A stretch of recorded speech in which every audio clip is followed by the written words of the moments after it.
Team Managed Jira Project Administration. And we're going to cover 5 things today. We're going to cover issue types, custom fields, the workflows, notifications, and then permissions. So this is going to be an action-packed session. Again, if you have any questions about any of these at any point, do feel free, jump into the chat. I am monitoring, I'm watching the chat, and we are going to have fun. And so if you're joining here, make sure you say hello in the chat. Let me know where you're tuning in from, and then also let me know how many years of experience you have as a Jira admin. And I'm just going to look through here. So we have a good spectrum here. So we have a couple of people that are in their first year. So awesome, Barbara, Victoria, welcome. I hope being a Jira administrator becomes everything you wish it is, and I hope that you have a great experience. We also have a couple people here that are, I would say, mid-range, right? So we have Anna MT Alhadi, 3 years. I think 3 to 5 years is that middle sweet spot. And then we have Ted going on 10 years. So congrats. I'm on 8 personally. And so definitely a long journey here and a long journey ahead. I do not see Atlassian slowing down. I don't see Atlassian being dethroned. I see the future of Atlassian pretty strong into the future. All right.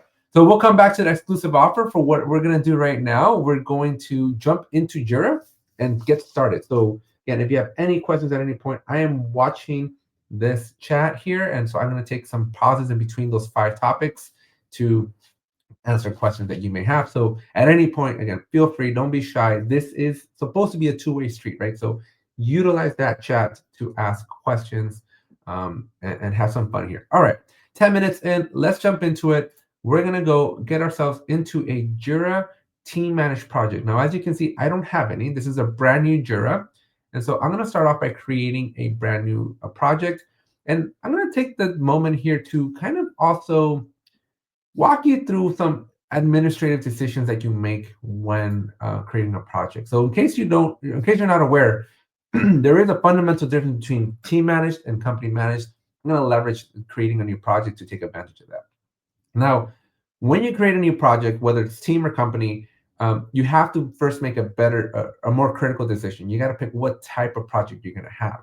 Now, 90% of projects out there are what's called software projects. That's usually what Jira is used for from a software development perspective. But Atlassian has been going through great efforts to make sure that all type of work is covered. And so we have this work management one. So any one of these except the product ones, I think the product ones are only team managed. But any of the other ones that you see here, as long as they're for Jira or Jira Service Management, they're going to be you're going to have the option to pick either team or company. The template will be the same. The experience is similar. There's some subtle differences, but for the most part, you first pick what type you're going to want. So I'm going to pick a Scrum because that's, I would say, 9 times out of 10, we're picking Scrum. Again, if you're using Jira, you're probably an Agile team, and so Scrum is going to be the template. And then when we use template, we're going to be taken to this next screen that lets us then pick. This is the biggest fork in the road. This is a very interesting fork that you should know situationally what this does.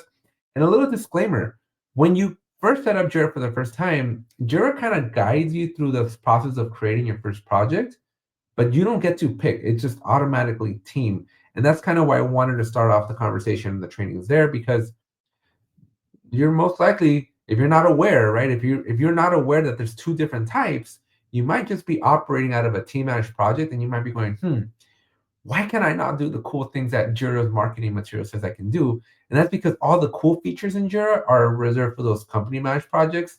And the team ones, I like to call them like watered down versions of Jira.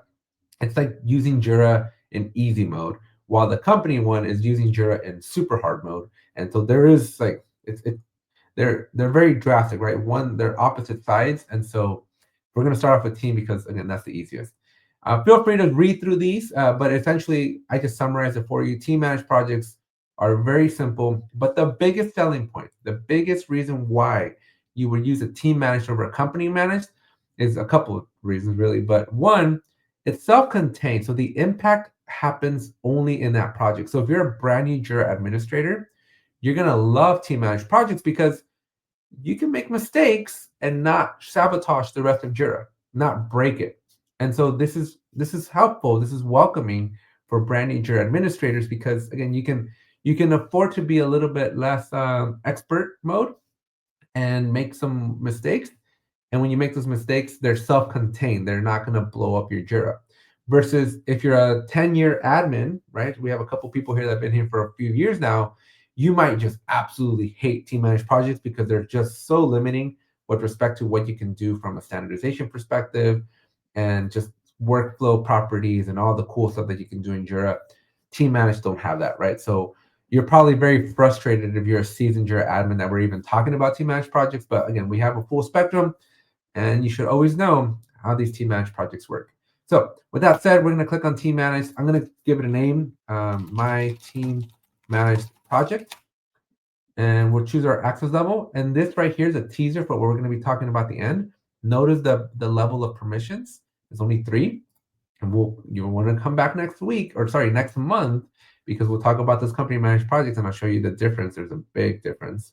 But for now, we're just gonna make a team managed project, make it open. Okay, we'll talk about what open, limited, private means towards the end, and then just leave the default key. In case you didn't know, in case you're a new Jira admin, what Jira does is it takes the first letter of every word, so M for my, T for team, M for managed, P for project, and just sticks them together. I recommend whenever you're creating a new project, you should pick letters that you can easily use in conversation, because to say MTMP is not going to roll off the tip of your tongue. And so you should always pick some sort of a name or word that is easy to converse with, because you're going to be saying these letters a lot in conversations with your team.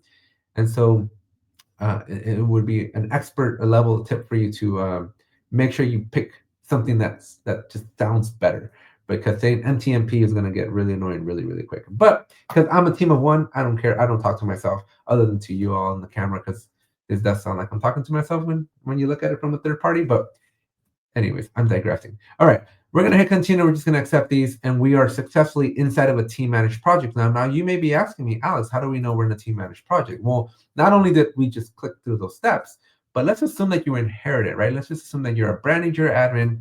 Your company already has projects existing. And you're like, Alex, how do I know if I'm in a team or company managed project? Well, that's very, very simple. You may need to zoom in here. So I'm going to see if I can zoom in a little bit, right? But when you come down here in the bottom left corner, you're going to see team managed project. Now, if you're in the new version of Jira, so there is a new Jira that's being rolled out. I'm going to give you a little teaser because this is the new UI. You can currently sign up for a beta. Atlassian is in beta mode. This is not rolled out to everybody, but we do have a new version of Jira coming out. And if I go to my projects here and I pick on a project, you're going to be able to select these 3 dots. And here, it'll tell you if it's company or team managed. So Atlassian making some changes I'm not always too happy about, but it is what it is.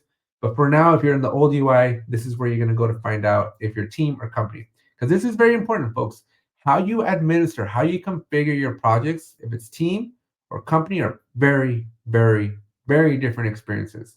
Very different. So you want to make sure you're always grounded and understanding where are you, what are you doing, how are you doing it, so that you do it correctly. Otherwise, you're going to make some bad assumptions. All right. So with that said, to do what we're going to do in this video, for the rest of this training, you should be a Jira admin.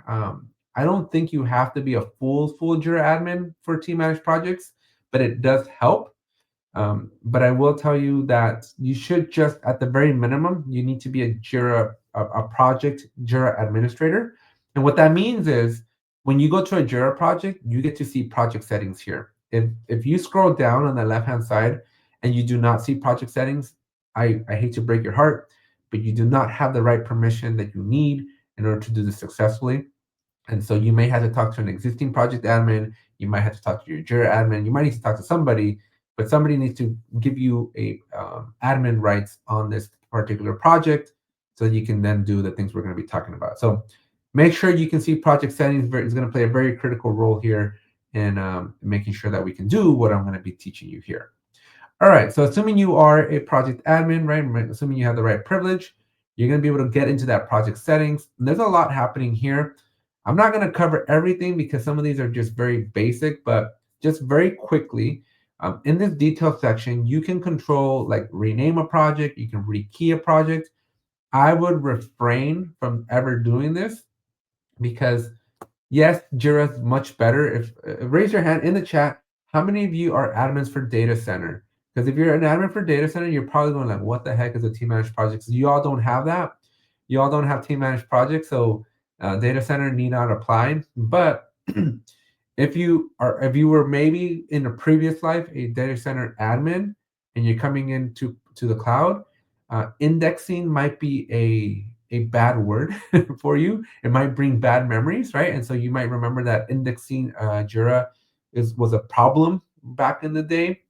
A lot of that, I'm happy to say, Atlassian has solved. And so yes, you can rename and rekey your projects, and Jira is going to do all its thing in the background. But keep in mind that filters still kind of behave very wonky. So in general, I don't ever recommend you rename or rekey your projects. But yeah, do with that information as you will. Sometimes you'll follow good advice, sometimes you won't. We'll see. Liz Tanner says, through the fire, and I'm here in LA. All right, Liz, I'm 50 miles east of the fire, so hopefully you're not too close to those fires. It has been crazy. I have winds. I hope my power stays on. I haven't lost power yet, knock on wood, but we're definitely very, very windy situations in Southern California. So hopefully nothing bad happens. Anna is in DC and Cloud, and Lori, when did you rename? Because this, I'm talking like 2015, 2016 time. Like you could always rename, but re-indexing Jira was always like a scary moment for me. And so, so hopefully, I haven't been in data center for a minute now. So hopefully Atlassian has fixed all that. But it used to be a very scary thing to do at least 8 or 10 years ago when you when you renamed the project. So yeah, so probably not that long ago. Probably, hopefully, Atlassian has fixed a lot of it too. But I'm telling you, there was a moment in time where renaming a project was a really bad idea. All right. So other than that, we have our category. This is something that only Jira admins can do. Well, only Jira admins can create categories. But once the categories are available, any project admin can select it. You can also change the project lead. The project lead is a very important person, in my opinion. As a Jira admin, I like to be very careful with who my project leads are, because every once in a while, somebody's going to ask you to change your workflow or add a new admin to the project. And depending on where you work, depending on your company, depending on your processes and your rules, you may or may not want to consult with the current leader and ask them, hey, is this a good idea? Is this okay? Do you approve of this? And I like to just make sure that my project lead's always up to date with some authority for that project that can speak on behalf of that project, because when it is time to make administrative level changes, you don't want to just blindly make those changes, right? And so I always make sure my project lead is good. And then we got our default test ID. I like to leave this as unassigned because, fun fact, if you do this and your project lead leaves the company, right, if they're no longer have a Jira account, you have basically just broken Jira, because no new issues will be able to be created, because the other assignment won't be able to be operational, and it's just bad news. So I like to always leave everything unassigned, but again, your mileage is going to vary based on your policies and what your team wants to do. Okay, we're going to come back, talk about access and notifications. We aren't covering automations. We aren't going to talk about features. We're not going to touch board or tool chains or apps, but we are indeed, as promised, going to jump into issue types. Okay, now keep in mind we are in a team managed project. So what this means is that when I create an issue type in here, and you'll see that there's a plus button over here that says add issue type. When I create an issue type, that issue type will exist only in this project for now. Okay, and that's very key, because you can create an issue type called bananas. If I could spell bananas, I should probably pick a word that I can spell, right? And when you do that, bananas exists here. I have an issue type called bananas, and bananas only exists in this project. Okay, that's it. If I wanted to reuse that issue type, if I wanted to go to another project and also use bananas, guess what? I have to recreate bananas. And I can prove it to you as well, because I can click on this little gear here, go to issues. You do need to be a full Jira admin to do that. And when I come here, these are the global issues. These are where company managed issues go. Again, make sure you subscribe. Make sure you drop a like in this video. Hit that bell notification, because next month we're going to start talking about this stuff. But if I tap in bananas, and it's not a refreshing thing, right? It's not. I can refresh all day long. And maybe if I spell bananas correctly as well, I can go to banana, right? Banana. You'll notice that it doesn't exist, and that's because anything we do in these team managed projects are encapsulated. Those settings only exist here, which again could be a gift or it could be a curse. If you have to do 20 new Jira projects and they all need to have this banana issue type, you're gonna get some carpal tunnel because you got to go into every single one of these projects and add that banana. For all my data center folks, this sucks. Like, why would you do this, right? We data center doesn't have that privilege, right? You always create a global issue type, and again, we'll be covering those in the subsequent sessions here. But it's pretty important, right? Understand that in these team managed projects, you have a lot of leeway because creating stuff here, even something as silly as creating an issue type called bananas, will not be stuck in here. All right. We have a couple of questions here. Sure says, can we rename the issue type in company managed projects? You absolutely can, but keep in mind that these are global changes, right? So if I were to come in here and I click on this axis one, and you can click on these three dots over here, click on edit and rename it. But sure, the big problem, this happens for everybody. This is not now self-contained to just one project or one team. Everybody gets their issue type renamed. So you want to be very, very careful because with great, like as Uncle Ben said, with great power comes great responsibility. And if you mess this up or you change this, you might be thinking you're just doing it for one project, but this is global. This will impact everybody. So I would never rename a company managed issue type unless you really had to. I would rather just create a brand new one and leave the old one alone, just swap them out in the project. Again, we'll be covering that in the subsequent months, so make sure you subscribe to the channel. Frank's asking, I have a question about filtering. As far as I know, there's only one board per team project. Can you filter for system fields within team managed projects combined with that? Yes. So we'll talk about custom fields in a second, Frank, but yes, you are correct. Boards, team managed projects only have one board, but you do have the ability, they will behave like a regular Jira project. So any custom field that you have in there, it becomes a searchable field. And so you can go to your search, go to basically any way you get to search, and you'll be able to search for any of those fields. So I will tell you that Atlassian is making these fields global. They're all becoming like system fields at this point, which means that even custom fields within, actually it's in reverse. Any custom field you make in a company managed project. So if I go over here in the global settings and I create a custom field here, any custom field I make here, if I'm not mistaken, we'll test it. We'll test it in a minute, but I'm pretty sure it'll show up here. So Frank, hold on to that question. We'll come back to it, but I'm pretty sure about that. Liz is asking, wouldn't that break potential automations? Yeah, so a lot of things can break. The moment you start renaming anything, expect things to break. Expect your filters to break. Expect dashboards to break. Expect automations to break. So even renaming a project, right? This is why I said you want to be very careful because it seems harmless. It seems like, oh, it's so easy to rename things.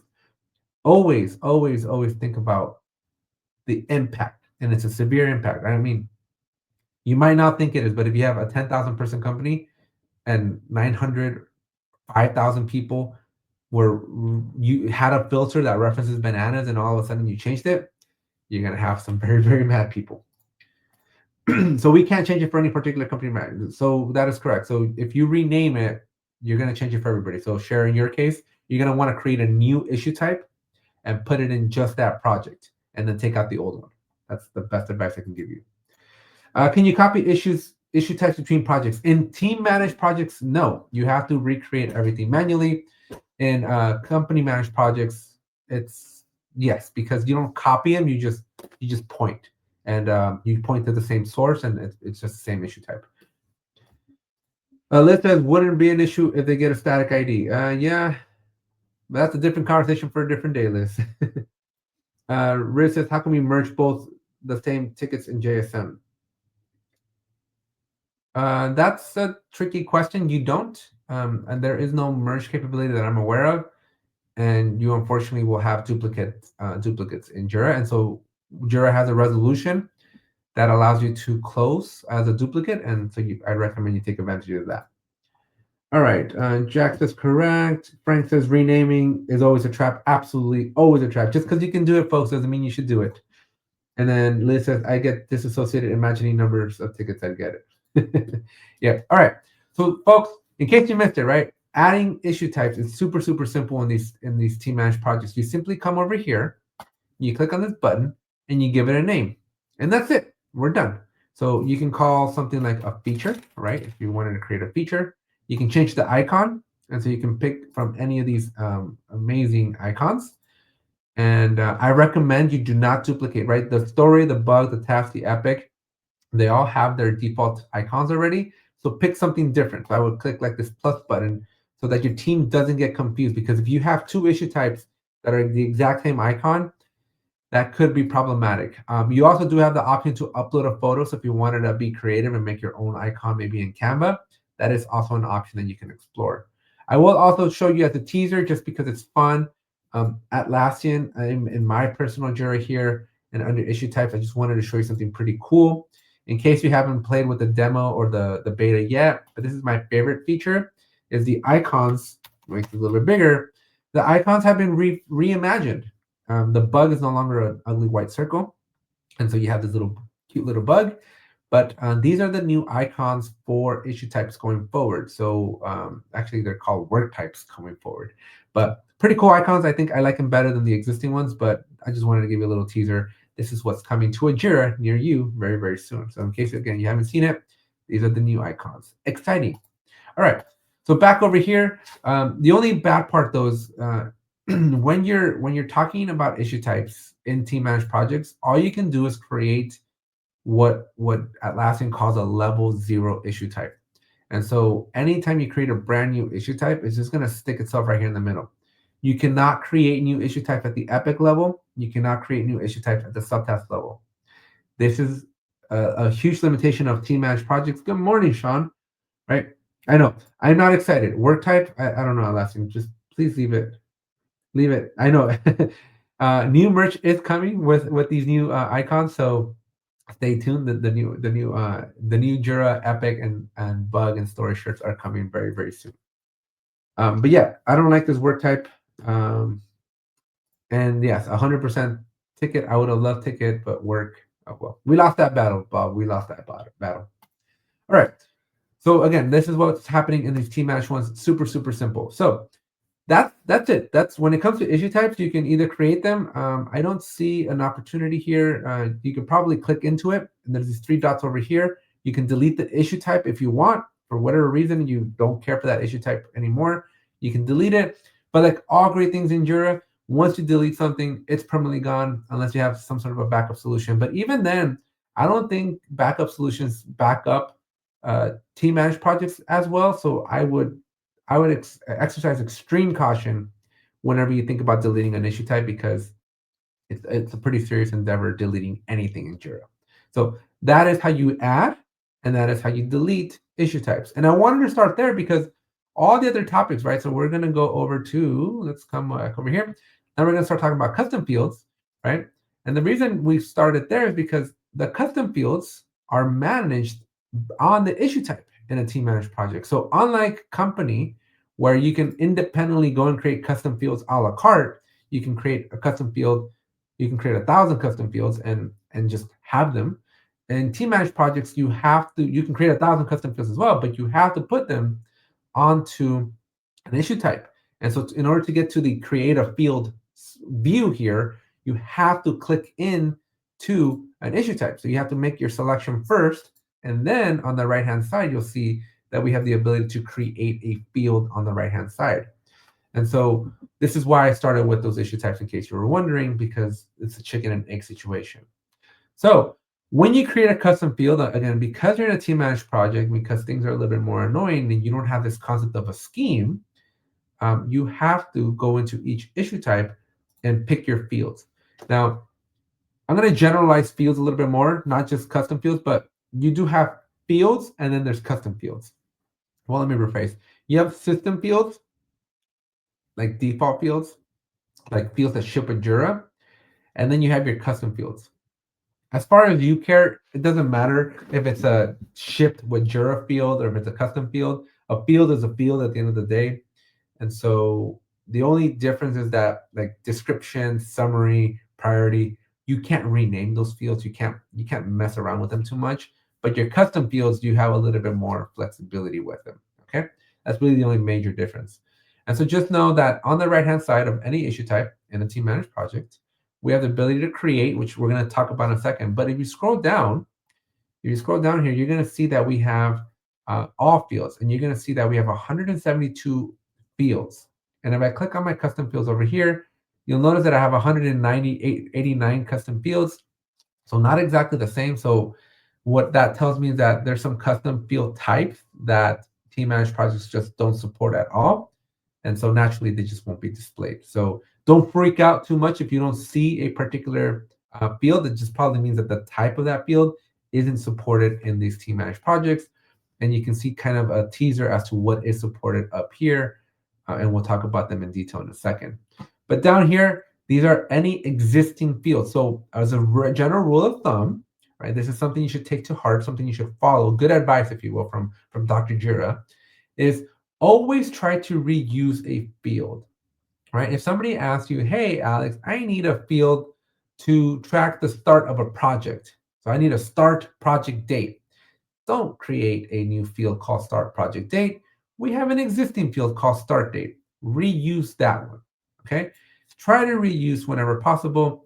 And also, if you are going to go down the road of creating custom fields, always double check to make sure that the custom field doesn't already exist, because I can't tell you how many times you have accepted criteria as 3 different fields, or 3 different start date fields, because somebody went and created 3 different start date fields without checking to see if you already had an existing field existing. So before you ever create a new field, always double check that it doesn't already exist. Okay, it's gonna save you some headaches, right? Just some tips from the vault of a Jira admin that's been doing this for way too long and hasn't had too many scars. And apparently Rodney can empathize here with what we're talking about. Okay, so always double check, always reuse. Okay, so first I'm going to show you. So assuming that the field that you want exists, how do we put it? How do we make it available? Okay. And so over here on the right-hand side, you simply grab your field. So I'm going to grab start date, and you bring it to the left. And you're going to have 2 sections. You have something called description, and we have something called context. And then we have hide with empty. There's 3 categories to this whole thing. So what do each of these mean? So the description field, this should be like a paragraph. So anytime you're working with paragraph fields, this should be here. But it doesn't matter. Jira will let you put whatever you want. I can actually drop the start date here. But what does that mean? Well, that means that whenever I have an issue, and everybody close your eyes for 1 second. I need to create my first issue. Okay. When you create your issue, right, everybody just close your eyes for a second. I have to hit save. I needed to create an issue so I can show you this next part. Right. But whenever you go look at an issue, and I'm just going to open up in list view, and I'm going to open up this issue here, you're going to notice that this thing is divided into a couple of sections. We have our summary up at the top. That's non-negotiable. That always sits there. We have the description here. That's always going to be here. And then we have the context section over here. Okay. And that is what's being described inside of that view that we were looking at, right? Where think of this big section from here to here. That's that description section. So if you ever want a field to show up here, you would create it or put it in this description section. Okay. It doesn't mean the description field, but it's just the big section. The context section is anything in this details area over here. So you can put where they show up over here. And then at the very bottom, you saw that hide with empty. That's down here. So I don't have any hidden ones, but down here, it'll have like a hidden section. And any field you're not using, you can hide them with empty, especially when you hit create for the first time. So going back to my project settings, you may be asking in the chat here, why did that start date not show up? Well, it's very subtle. You might have missed it. But this start date, I added it to my bananas. And I didn't create a banana issue type. I created a story. And so in this case, if I were to go to story, and this is where, again, it's a pain in the butt. This is why I love company managed projects. But here, you technically can drag and drop your start date over here, put it in the same spot, hit save changes. And now when I open up that specific story that we were looking at just a moment ago, you're going to see that I now have my start date. And it is above the description. Notice that it's right where I told it to be. And so if you've ever wondered, how can I move these things around? That's how you do it as well. So we're going to go back to our project settings here and go back to our bananas. And so basically, that's how you add an existing field anywhere in your Jira issue. So you do need to decide, is it in that big section? Is it in that details? Or is it hidden down here when empty? Okay. Decisions you have to make as a Jira admin. So that's how we add existing fields. But how do we add a custom field? Well, over here on the right hand side, you essentially you got to drag and drop the field. So let's assume that we wanted a drop down. We're going to put our drop down here. And usually drop downs, most of the time, if it's not a paragraph, as a general rule of thumb, I'm usually adding it. The best place, in my opinion, is to put it over here under the context fields area. If it's a drop down, but again, your mileage will vary. Beauty is in the eye of the beholder. You do you, boo. But I'm gonna reserve this area for like description, acceptance criteria, steps to reproduce, big paragraphs. And I'm going to put drop downs, little dates, stuff like that over here on this under the context. Okay. So once you pick, right? So I simply drag and drop a drop down. You're going to like favorite type of banana. Right. And I'm just going to Google this banana types. And I probably shouldn't have. I'm going to put names because I don't know what images were going to come back. So I'm glad bananas came back. And we're going to have red banana, we're going to have blue java, and manzano. So I'm just going to add those as values. And so in here, under your options, you can put like red banana, manzano, and, my short-term memory, blue java. I don't even know that's a banana, but it's in there. Okay. I don't expect them to know the name of types of bananas. Yes. So anyways, so these are the different types of bananas. You can put a description, right, on like pick your banana type, right? And you hit save changes, and then that's it. So now that's it. Just like that, our banana type field exists. It's right here, favorite type of banana. When somebody goes to hit the create button, they will pick the right issue type. We did this in bananas. And you will now have a field right here called favorite type of banana, and now you can pick it. And that's how easy it is to add a custom field to Jira. And the unfortunate reality is now if you wanted the same field to exist in the task or to exist in your story, it's not going to be there. And the reason is because you're in a team managed project, at least before, I think it's better now. I think it's much better now, right? I think I should be able to go over here, see how it's now a field available. I think this is a new feature. But now I can drag and drop it, but I do have to recreate. I have to re-add it to every issue type that I want. And again, maybe you do, maybe you don't. That's the beauty of being a Jira admin. You get to make those decisions. Okay. Fun fact: I had no idea that there were so many different types of bananas. I thought we just had bananas. So, and Bob, add that to the Alex discovers that there's different types of bananas. I had no freaking clue that we have so many different types of bananas. That is a lot of different types of bananas.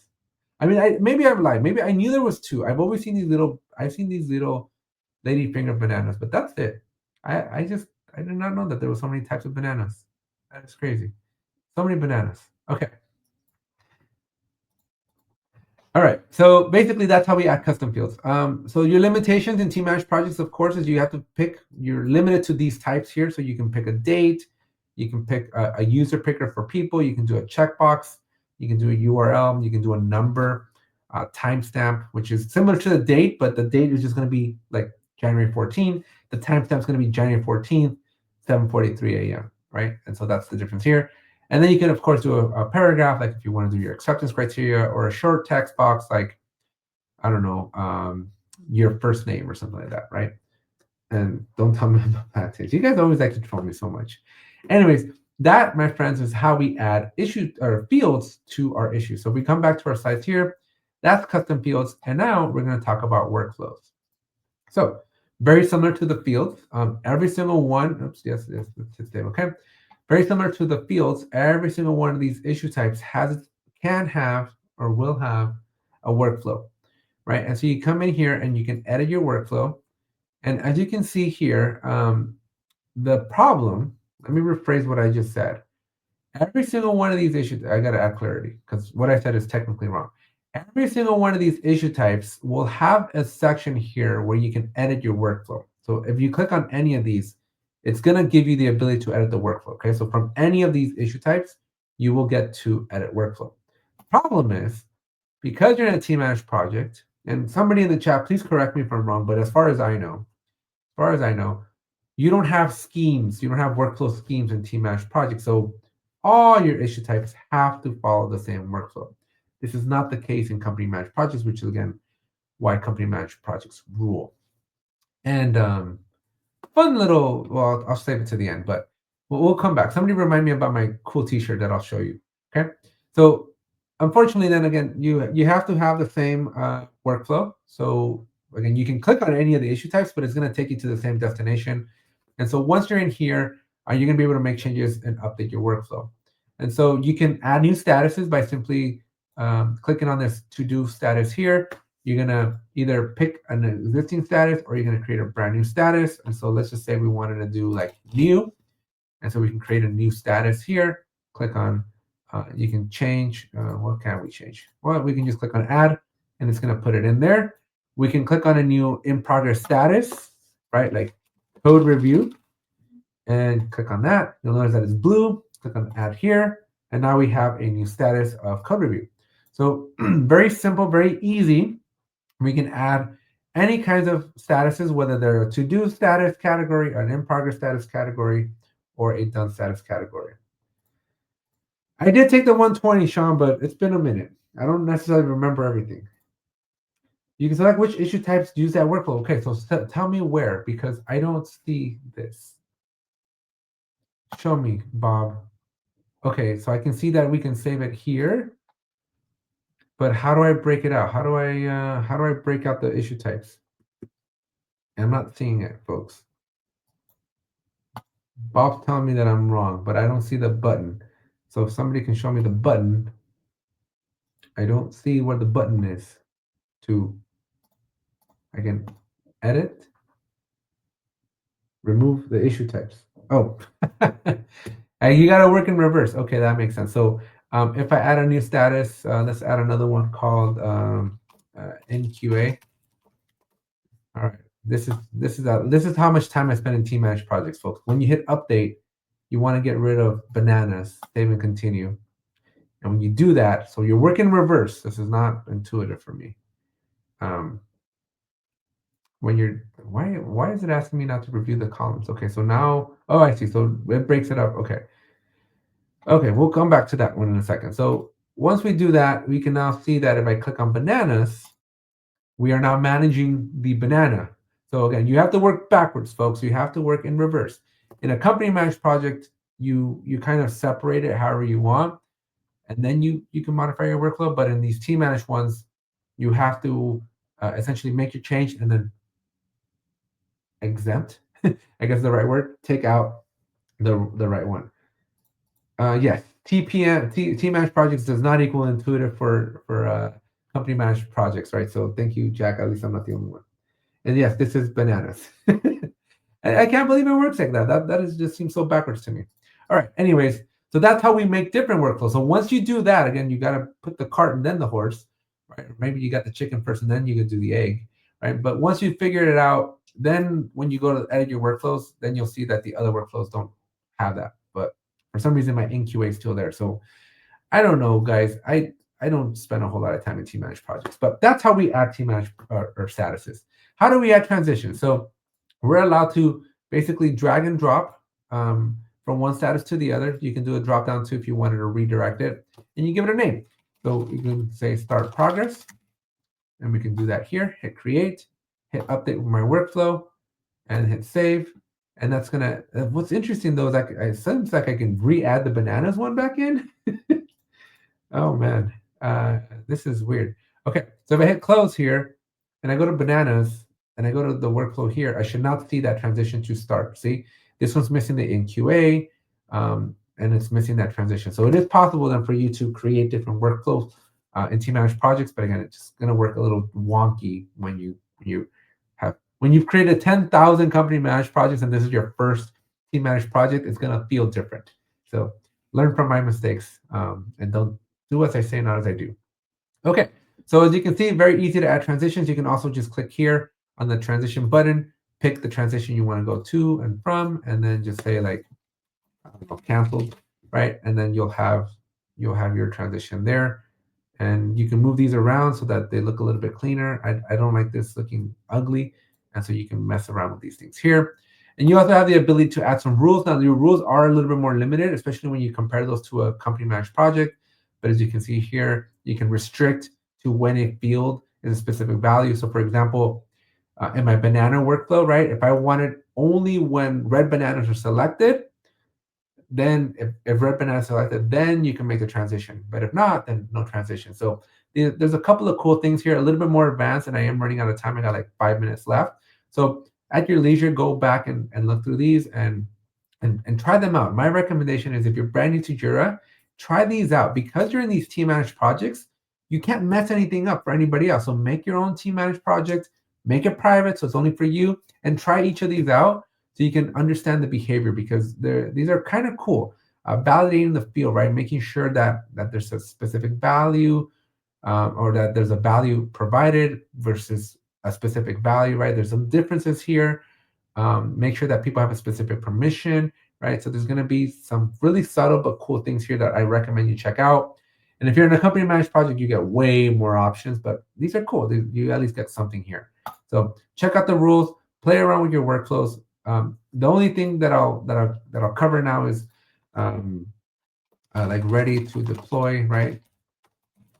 Oops, I can't spell deploy. When you add a new status, as you can see here, and you hit your update workflow, you will then be able to, it's going to prompt you to say, okay, so modify your column. So you can move columns around, you can edit the names here.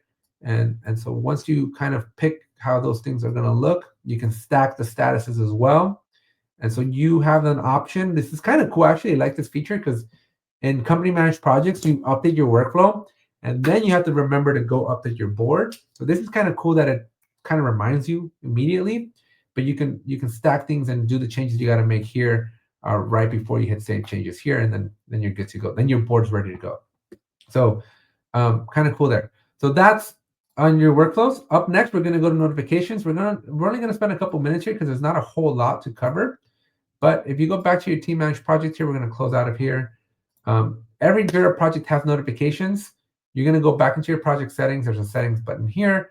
And here's where you can add notifications. Now, the drawback here is that your notifications inside of team managed projects are very, very limited. Let me take off one very. They're very limited. Not very, very limited, but limited nonetheless. And so you can only have a few options. So you don't have as many options as you do in a company managed project. And then who can be a recipient, that's limited. That becomes a lot more limited. So you simply click on add notification here at the top, and then you pick the event, and then you can only pick from this list. So there's no custom field. There's no special stuff like you can in your company managed projects. And so you just pick who should be able to see that notification, click add, and that's it. Or let's say that you want to not notify people when an issue is deleted, or you want to notify more people, you can click on edit here and pick more people, right? It's up to you and what you want to do there. And you can just modify like that. And that's it. Now, keep in mind that these notifications, unlike company managed projects that are usually the notification scheme is global, although you can change that. We'll talk about that in the subsequent weeks and months. But notifications here are restricted to your project. So again, you can't really mess up too many things because these are going to be in this project. So keep that in mind. All right. We have, yes. So let's go. We're going to talk about permissions here in the last 3 minutes that I have, and help you understand this. So when you look at a project, you have 3 types. There's private, limited, and open. You can manage a couple more roles. We'll talk about that in just 1 second. But for the most part, you can make a project private, which means if you make a project private, you have to add everybody. You have to come here to the add people, and you have to add every user. Okay, that's if it's private. Only admins and people that you add to the project are going to be able to search, view, and create. If you pick limited, that one's interesting. That one means that if you want somebody to be able to create issues, or you want them to be able to edit the issues, then you still have to add them. But everybody else, anybody who has access to your Jira, will see that project. So when they go to the list of projects over here, they will see your team managed project. So if you don't want that to happen, you have to make it private. Otherwise, understand that anybody's going to be able to come in and do some window shopping and be able to see your issues, but not necessarily create or edit them, but definitely see them. And then the final one, which is the most drastic one, is open, which means anybody is going to be able to view, edit, create. It's open to everybody. Anybody can do anything. So my preference would be at a minimum do limited, and then if you can get away with private, do private. But definitely limited is going to give you the right balance. Okay. So we'll do that. Oh, shoot, I don't want to do that. And then we have roles. So as you can see here, we have administrator, member, and viewer. And administrator, member, and viewer are going to do three different things. Now, what do those three different things do? Well, you got to click on this manage roles up here. And then you can click on this little plus button. No, sorry. You can click on this here on the gray area. And then it will tell you what you can do. So if there's a checkbox next to it, you can pretty much do that activity. And so administrators obviously can do almost everything. But if you click on like member, you're going to notice that some of these are deselected. Okay. And you can't edit these. It doesn't look like it, right? Because Jira created this role, you can't edit it. But if you were to create a new role, right, and call it like Bob's role, then you can select the checkboxes that you want. And so you do have the ability to create your customization of like a specific role that you give to somebody, and then pick what they can do once they have that. Ronnie says, fun fact, the private project settings page is still visible for Jira admins. The issues in the projects are private unless Jira admins. Yes. So absolutely. So every Jira admin always has a backdoor to every project inside of Jira. Everyone, regardless of permissions, they always have the back door, but they can't see the issues unless they're in the project themselves. But fun little fact, Jira admins can add themselves to the project, so then you can see it. So you can't hide. You can run, but you can't hide. We are going to be talking about company managed projects. Now, there's a lot to cover, and I'm going to touch on each of these today, and we're just going to go very surface level on every single one of these, but these are going to serve as a teaser. Dan Hardiker, thank you, Bob. Dan Hardiker is going to be the other person that we're going to be interviewing on Thursday. Okay, but we're going to go surface level on each of these because over the next 10 weeks, as I mentioned at the very beginning, we're going to go deeper into all of these, right? And so today I'm just going to kind of give you exposure and an understanding of like, this is all the stuff you got to worry about. And it's really to set up the why. Why do you have to worry about these things? And then we're going to go deeper into every single, well, not every single one of them, but the ones that are common, we're going to go deeper into them over the subsequent months. So that's it for this. We're going to jump into Jira, and we are going to kick things off with a company managed project. All right. So if you have any questions, again, feel free to drop them. We have Victoria Blatt here since every time I figure out how to do something on my own, proudest Jira admin moments, and lately I've been having those a lot. That's awesome. Okay. Chat says Microsoft Forms to Power Automate Flow to create new story. Awesome. Those are cool. And whenever you can automate stuff, that's always a really cool thing. All right. So we're jumping into company managed projects. This is very key, folks, because if you were here last month, you know we started off with these team managed projects. And as a Jira admin, there's not a whole lot of excitement in team managed projects because they're very easily configurable, right? Anybody, literally anybody can manage a team managed project because it's just so easy to do. But when we start talking about company managed projects, this is where the skills are required. This is where you need to know what you're doing because very quickly and very easily, you can start breaking a lot of stuff in Jira. And so we're going to jump into a company managed project and we're going to go over some of the details, some of the things that I am typically worrying as a Jira admin. Okay. And first of all, how do you know if you're in a team or company managed? Well, if you go to projects, view all projects, you should see a list of all your projects and there's a type. And so whenever you see company managed, that's what we're going to be focusing on. Whenever you see team managed, we're not talking about that anymore because literally in 60 minutes last month, we were able to cover everything you need to know for team managed projects. They're that simple and they're not very helpful. I am a huge fan of company managed projects because I make a living off of company managed projects. So let's jump into a project here. We're going to jump into this Kanban project demo. And again, this is a company managed project. I can also confirm down here that this is company managed. And the reason I'm echoing this so much, right? Why am I double, triple, quadruple stating company managed is because really I want to create a very clear divide. if you are in a team managed project, a lot of what we're going to cover today and the rest of this series is going to not be very helpful. It's good to have the context, it's good to have the understanding, but in team managed projects, you don't have to worry about all the great things you can do as a Jira admin.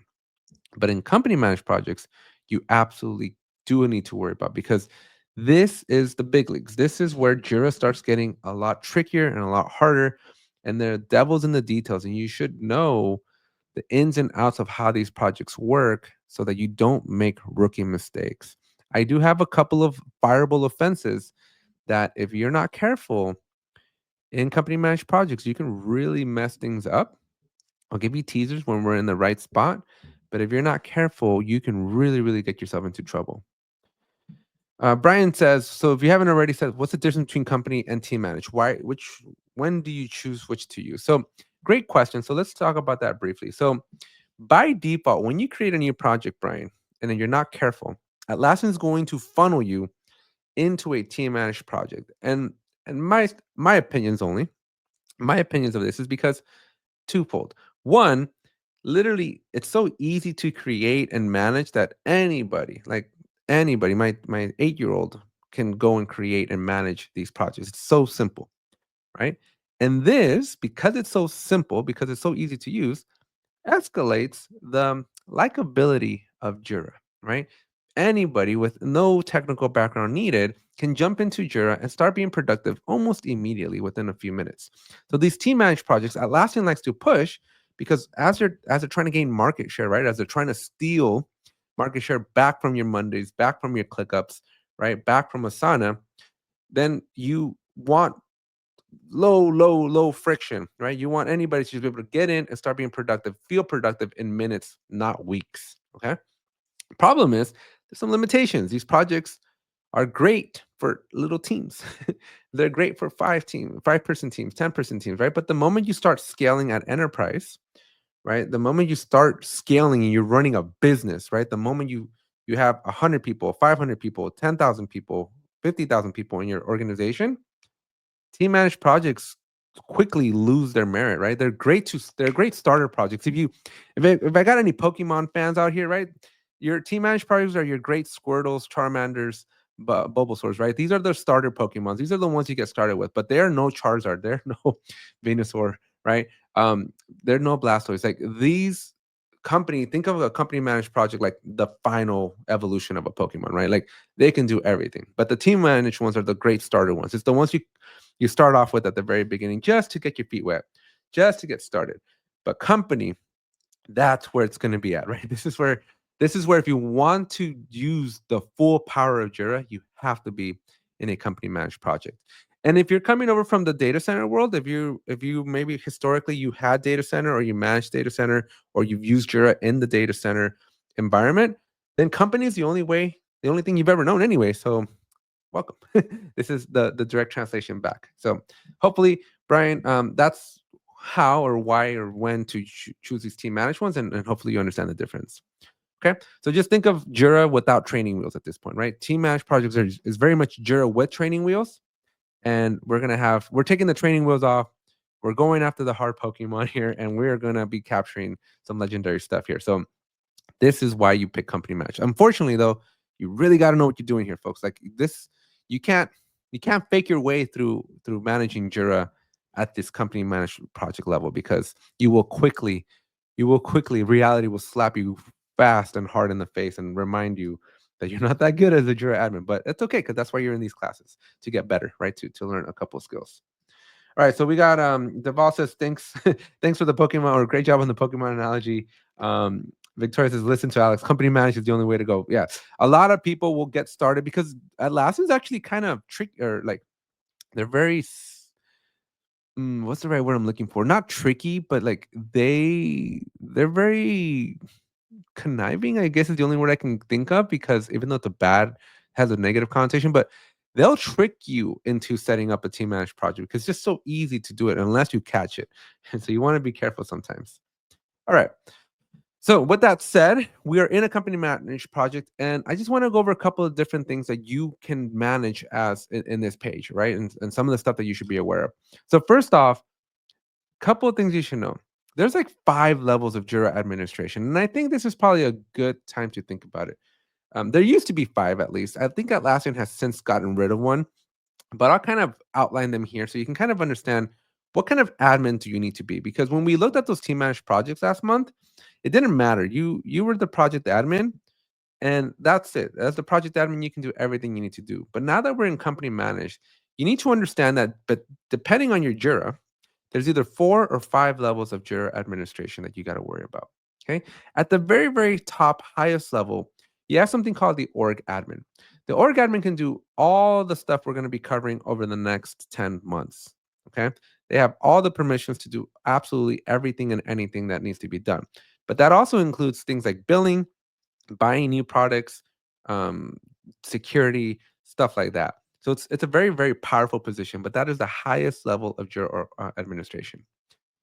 Below that, depending if you're on the old, what they call original, I still call it old, but if you're in the old version of admin.atlassian.com, you might have something called a site admin. And these site admins are play a pivotal role because they're very much like the org admin. They have very similar powers to the org admin, but they are just for a specific site. So think of your URL up here. This is the representation of your site. Now, an org can have multiple sites. So the org admin is going to be an admin for everything. But the site admin is going to just be basically all the power, but just for that specific site. Okay. So, and as we keep working our way down, we have something called an administrator. And the administrator is powerful because the administrator can do Jira and Confluence. We start losing billing. We start losing ability to add products, but we are a full admin of both Jira and Confluence if your company has it. And below that, we now then have the Jira administrator. And so as you can kind of guess it, the Jira administrator is just the administrator of Jira, not of Confluence. And so there's 2 separate groups that we can put people in if you just want to be one or the other. And then below all of that, we have something called the project admin. And when we talked about, again, all the administration from last month in a team managed project, you just need to be a project admin to do things. And if you're a project admin in a team managed project, that's all the thumbs up you need because you're going to be able to do what you need to do there. But over on the company managed project, project admins have a very limited scope of power. There's a very few things that they can do. And I'm going to try to balance out and describe to you what you can or can't do. But most of the time, project admins, people that can see this page, right? So how do you know if you're a project admin? Well, it's really easy. Go to your project. If you can go to the bottom and you see project settings, you're a project admin. Okay. So if you can see this page and you can see that project settings button, you're a project level admin, but you are limited to what you can do here. Almost everything you're going to need to do, almost everything, I would say like 90% of stuff, you need to be at least, at a minimum, a Jira admin. So how do you know if you're a Jira admin? Well, that part's really easy. If you click over here on the gear on the right-hand side, you're going to see a lot of stuff, or you might not see a lot of stuff. If you only see these 2 things, you are no admin. You are not an admin at all. You might be a project admin, but you're not an admin with any real power. If you can see Jira settings, if you can see just this upper, like these 6 items, or 1, 2, 3, 4, 5, if you can see these extra 5 items here, you are at least a Jira admin. And this, my friends, is what you're going to need to do. So for the next 10 weeks and then 11, including this one, if you want to be productive and follow along, you have to be a Jira admin so that you can at least see these different things. Okay. Now, if you are a site or org admin, you're also then going to see these 2 items down here. Okay. And so if you can see everything that I see on my screen, then you are most likely you have all the keys that you need to be able to do everything that you need to be able to do, which is a lot of power and a lot of responsibility. So you got to be like Uncle Ben. All right. But yeah, so again, we will be spending a lot of time in this Jira setting. So if you don't have these permissions, or this view here, you may want to talk to your actual Jira admins and have them give you the right power. Because you need to, for a lot of what we're going to be doing, again, it's going to be focused right here in this section. Okay. Now, with that said, let me pause here real quick and see. I got some questions here. So Brian says, so team managed projects and company are just names for simple, basic, or yes, that is a great way of describing it. So thank you, Victoria, for that confirmation. Nicholas says, I'm new to managing Jira. I know your company has team managed projects. Oh, I know our company has team managed projects. So any suggestions to first steps to asserting this and creating a plan to switch would be great. So unfortunately, so finding out if your team managed, right, this is really easy. Just go to view all projects and you will see them right here. I don't know that you need to convert them, right?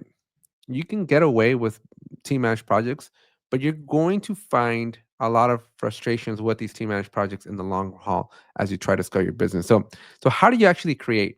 I think I have a video. Convert to company managed project. Let me see if that shows up. I think I have a video. Yes, here we go. I do have a video from a year ago. And so if you want to take a look at this video here, we won't cover it in this video, but I do charge a lot of money. Whoa, I do charge a lot of money to fix these mistakes. So make sure you check out that link tree as well if you are stuck. But try to watch the video. If not, get a hold of me and I'll help you out. But it's not trivial. It does take some know-how to be able to convert from team to company. So check out that video. And then if you still need some help, let me know. Joseph says, "Will you be talking about different project template types?" A good, so great question. Staying on this same topic here, if you go to my live stream, go check out this video from 6 days ago. I covered all the project templates. So I will grab a link here, Joseph, so that you can go see that video. But I do have a live training from last week that covers all those project templates. So let's see. I followed his tutorial successfully converted. Perfect. So there is some merit to that video. Apparently somebody has followed it and it works. So there you go. All right. Let's we're so close to 23,000 folks. If you're watching this and you haven't subscribed, I need 100 more subscribers here to get us to 23,000. Go smash that subscribe button right now. It'd be so cool by the time we finish with this training. I'm at 23,000. I think that would be so cool. So there's 108 of you in here. Do me a solid and smash that subscribe button. Let's see if we can get to 23,000. That would be really cool. Okay. So back to Jira, back to my Jira project. I think I answered all the questions here. What will be the minimum level of admin to grant someone only to manage user accounts? So interesting question. So Atlassian recently, as of very, very recently, and this is really for newer teams. If you have a newer Jira, there is a new permission called manage users or something like that. That one will only allow you to basically add and remove users, manage the licenses. You will not be able to break Jira. You'll be able to inflate your bill and maybe make somebody else mad, but you will not be able to break Jira. So that is only available to the newer, if you're on the newer Jira. If you're on the original, that's not even an option. And so that doesn't apply to you. So check it out. Go to admin.atlassian.com. And if you have the ability, you will see another admin group for user management, and that should be that one. Right. Scott and Michael, thank you so much for subscribing. Let's see. Hopefully, fingers crossed. I'm keeping my fingers crossed. I'm feeling good. I'm thinking this is the one where we hit that 23,000 count. So thank you so much, both of you. And for everybody else that subscribed and didn't say thank you as well. So just again, there's 104 of you now. Smash the subscribe button. All right. So back to this, right? So details, right? So a lot of this was level setting, folks. I understand we're taking our sweet time here, right? But this is why I broke it up into 10 series, right? I want to take my time with these because I don't want to rush. There's a lot of information here. And if you don't get these basics down, it can go right over your head, right? And we don't want to do that. I want these videos to be very helpful. And so again, I'm slowing down just so that you really understand why things work in Jira, because not a lot of videos out there explain the behavior of Jira and why it happens. I'm hoping I know I'm going slow, but I'm hoping that this is beneficial to y'all so you understand the restrictions and the limitations and why you can't see this or why you can't see that. Okay. So again, to reiterate, to get to this screen, to get to what we're going to be working on today, you do need to be at a minimum a project admin. But unfortunately, your heart's going to be broken real quick because project admin in a company managed project is not going to let you do a whole lot of stuff. There's a couple of things. Don't lose faith and hope. There's a couple of things, but it's like two things. For everything else, you will want to be a Jira admin so you can at a minimum see these items here. Okay. So now let's jump into it. Let's go into the deep end. We got like 30 minutes left and we're going to go a little faster. All right. So in the detail section, if you're a Jira admin, so any of the Jira admins that I mentioned, site, org, admin and Jira admin, you're going to be able to come in here. And if you are a project admin, you're going to be able to come in here. And here you can change the name, you can change the key. Atlassian recently introduced a new feature where if you change the key, Atlassian will remember. So if I rekey my project, Jira is going to remember my old keys. And so that's kind of cool. This is not showing in this particular UI, so not everybody might have that feature. But if you rekey your project, you will have like a list of all the older keys, and I wouldn't mess with them too much. Jira indexes your stuff, which means that if you go to the old key, Jira will still remember and redirect to the new key. So you want to be very, very careful, very, very cautious. But renaming and rekeying your projects come with some very, very bad consequences, specifically with respect to your filters. And so you want to be very mindful. If you ever rename a project or rekey a project, just because you can do it doesn't mean you should do it. This has some pretty nasty consequences if you ever rename or rekey. The key, in my opinion, is worse. I think it's a bigger problem, but I try to avoid rekeying or renaming my projects. I'd rather just start with a new one, because anybody who's referencing these, either the name or the key in a filter or in a dashboard, you basically just just terminated a lot of the functionality that they were relying on. So exercise extreme caution when renaming or rekeying your project. So again, just because you can do it doesn't mean you should do it. And the project type is going to be just a template that you selected. So unfortunately, once you pick a project type, you're stuck with that. You're not going to be able to change.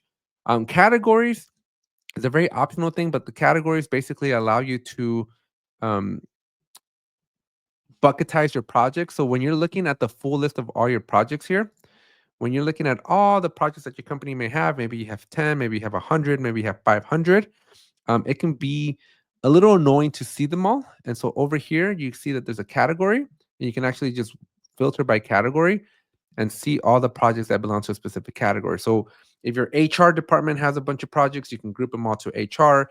Maybe you have business units, so you can group all the projects that belong to each specific business unit.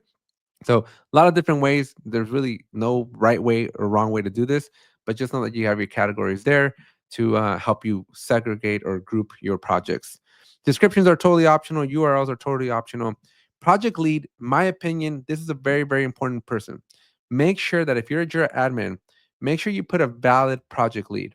This lead does not need to be an administrator in any way, shape, or form, but this lead to me is a very important person, because whenever somebody asks me, hey, can you add a new issue type?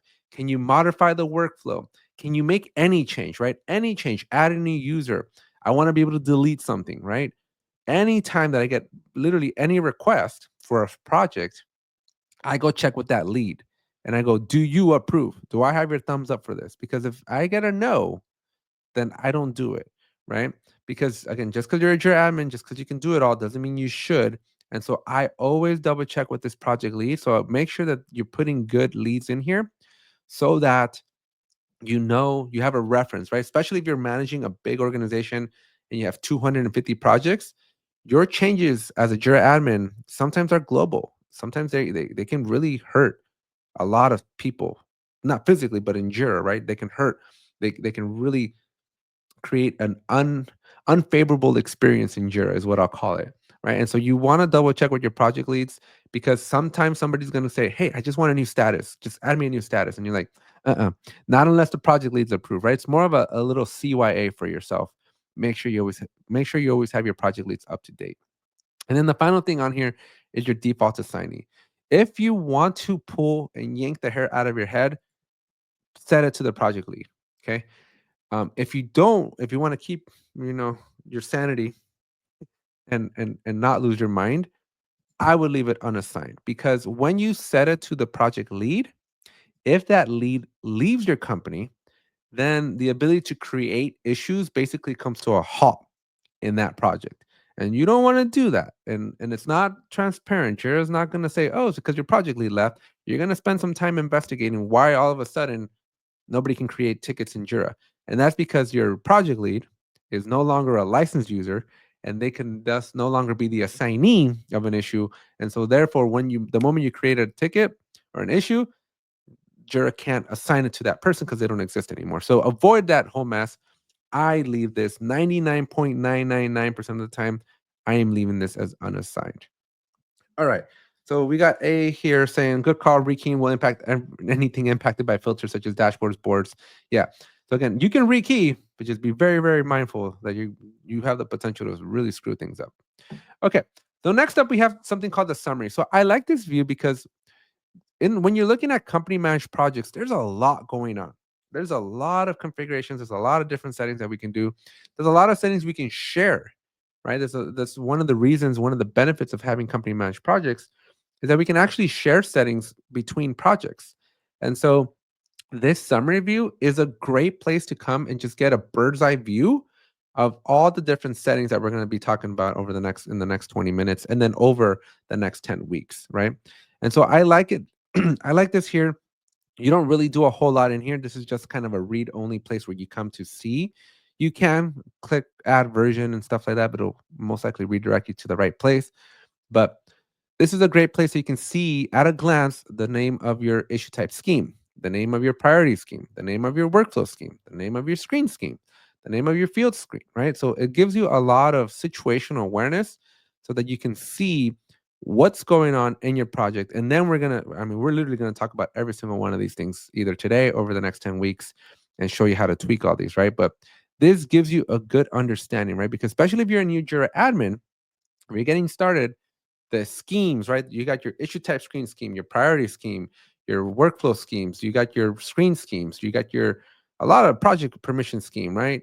There's a lot of schemes in here and it can become overwhelming to keep it all straight. And so here you can go, okay, for this project, what are we dealing with, right? What are we looking at? Who, what, when, where, why? You get it here. Okay. So that's this summary page. If you haven't gone to it for your Jira project, go to it. It's very critical. Take a look. It's going to give you a lot of information that's going to be helpful. Okay, down below we have people. This is where we're going to add people. So if you're a project admin, so far you should be able to see the details of summary and project admins. Really, this is the permission you want to give. You want to toss this. If you're a Jira admin, you want to give ownership to your project admins to manage this next part. So this is where we go to add people. Now, adding people to Jira is a very complex topic. It's so complex, we're actually going to do a dedicated section on this. But in a nutshell, whenever you want to provide access to a user, there's two ways to do it.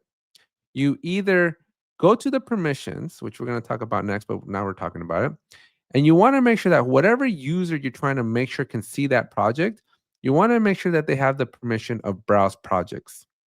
And as you can see, by default, this is open. This is any logged in user can see the project. Okay. So you want to be very mindful there that by default, your Jira projects are literally open to everyone. Sometimes people close them up, right? Sometimes a Jira admin will go, nope, no, we don't want these projects to be open to everybody. So you close them up. And when you close them up, you're going to modify. Again, we're going to have a dedicated section talking about just this. So again, make sure you subscribe to the channel and make sure you're signing up for these community-led courses. But we're going to have a section where we just talk about all of this. But what you need to know for this is that this browse project controls who can or cannot see your project. And so what you have here is very, very important. And so if somebody is having trouble accessing your project, that means that you put some sort of a restriction here. Now, the common things that you do is you either A, explicitly add a user here, not recommended. B, you put a group in here. I like that. Or C, you make this role based. And if you do role based, which is the best way to do it, then you got to use the people section. Because when you go to the people section, you're going to be able to find a user. So I'm going to put Bob. I think I have Bob in here. Okay. I'm going to add a user and then I'm going to pick that role that I want them to be. So I'm going to just pick administrator. And now when I do that, Bob can now see my project. All right. Well, I'm going to hopefully Bob doesn't get that email, but Bob will not be able to see that. Bob's name will show up here and Bob will be able to see this project. And that is because the permission said that a role of administrator is needed. Now, again, when you first use a Jira project, it's open to everyone. So this whole thing might be a moot point, but I just want to let you know that if somebody did go and modify this, then most likely it's going to be an explicit user or a group or a role. And if it's a role, you have to go to people, and then you have to physically add people to that project in here. Now let's talk about some pros and cons of the user, the group, and the role, because there's a lot to talk about here. So I would avoid users altogether, because as a user changes teams, as you onboard new users, you're constantly having to modify the permission scheme. Second, these permission schemes are default permission schemes, and they're shared. So if you're not careful, if you're not being a diligent and smart Jira admin, you're going to be adding a lot of people to a lot of different projects. And so it's not a good idea to add users here. Again, just because you can do it doesn't mean you should do it. Don't add users here explicitly. Maybe like a director, maybe like a VP or CTO that you know has to have access to everything. Yes, do it because it makes sense. They're the CTO, they should be able to see everything. Put their name. The chances that your CTO would change, far and few. And even if when they do, you're just going to want to swap their names out anyways. Then in that case, it's okay. But for everybody else, for all normal users, avoid putting normal users in here. Next, we have groups. Groups are cool, right? Groups are a great way. It is not a bad option. It's my second favorite option, but it's a great option nonetheless. And the reason why I don't like groups is because only, I repeat this, only the Jira admins that are site or org, only those two are going to be able to add users to a group. And so to be able to manage the groups is something that is done outside of Jira. It's done in the admin.atlassian.com. So if you don't have the right power, you're not going to be able to add users. Second, groups are only visible to your site and org admins. So a regular person is not going to even know the group names. So they're not going to know to which group they need to be added to, right?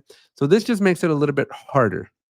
And I'm a huge fan of the role, because all you need to do as a Jira admin is make sure that your new users have a license, which you can provision if you're using Guard, or you can just have some policy or automation that kind of gives licenses out, right? And as long as the user has a license, that's good. Your job is done, and then your project admin can go into the people section and add the users that they need to add, right? And so it makes the administrative parts of adding and removing users, you put the onus on the project admins.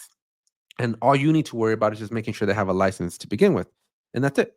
And that's all you have to worry about. Because otherwise, you spend, I guarantee you, I manage a lot of different juras, and 50, 60% of the day-to-day tickets that I get are, I need to add a user, I need to remove a user. And you do not want this to become your job as an admin, because it is a sucky job. You don't want to be doing that. All right, Victoria says, I have a project I'm trying to restrict user access to and have not been able to figure out how to do it because of the default user role. Yeah, so play around with your permissions, Victoria. There's a lot of different options in here. Again, don't mess with this one because this is global. Every time that you create a brand new company managed Jira software project, it will inherit the default software scheme. Every time you make a Jira company managed business project, it will inherit the default scheme. I think it's just called default scheme.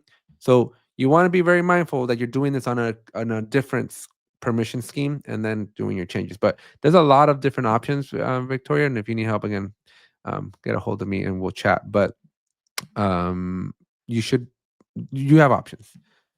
Yeah, and so again, the groups is cool, but just know that the end users are blinded to the group, so it doesn't do the end user any good. All right, as we move down our list here, we got notifications. So notifications is kind of cool, right? So notifications controls who gets notified when things happen. And so these are all the different triggers that are available. And I do believe you can make a couple of modifications on your own as well, especially when it comes to the generic one that you can then incorporate in your workflow. So if you've ever studied for the ACP 120, then you know they spend a lot of time on notifications. But notifications is important for you to understand as a Jira admin, because there's a notification scheme that we're going to talk about later that essentially controls what emails go out.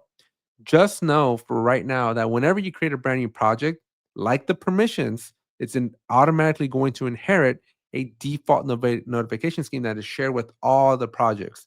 In this particular case, I have 20 projects.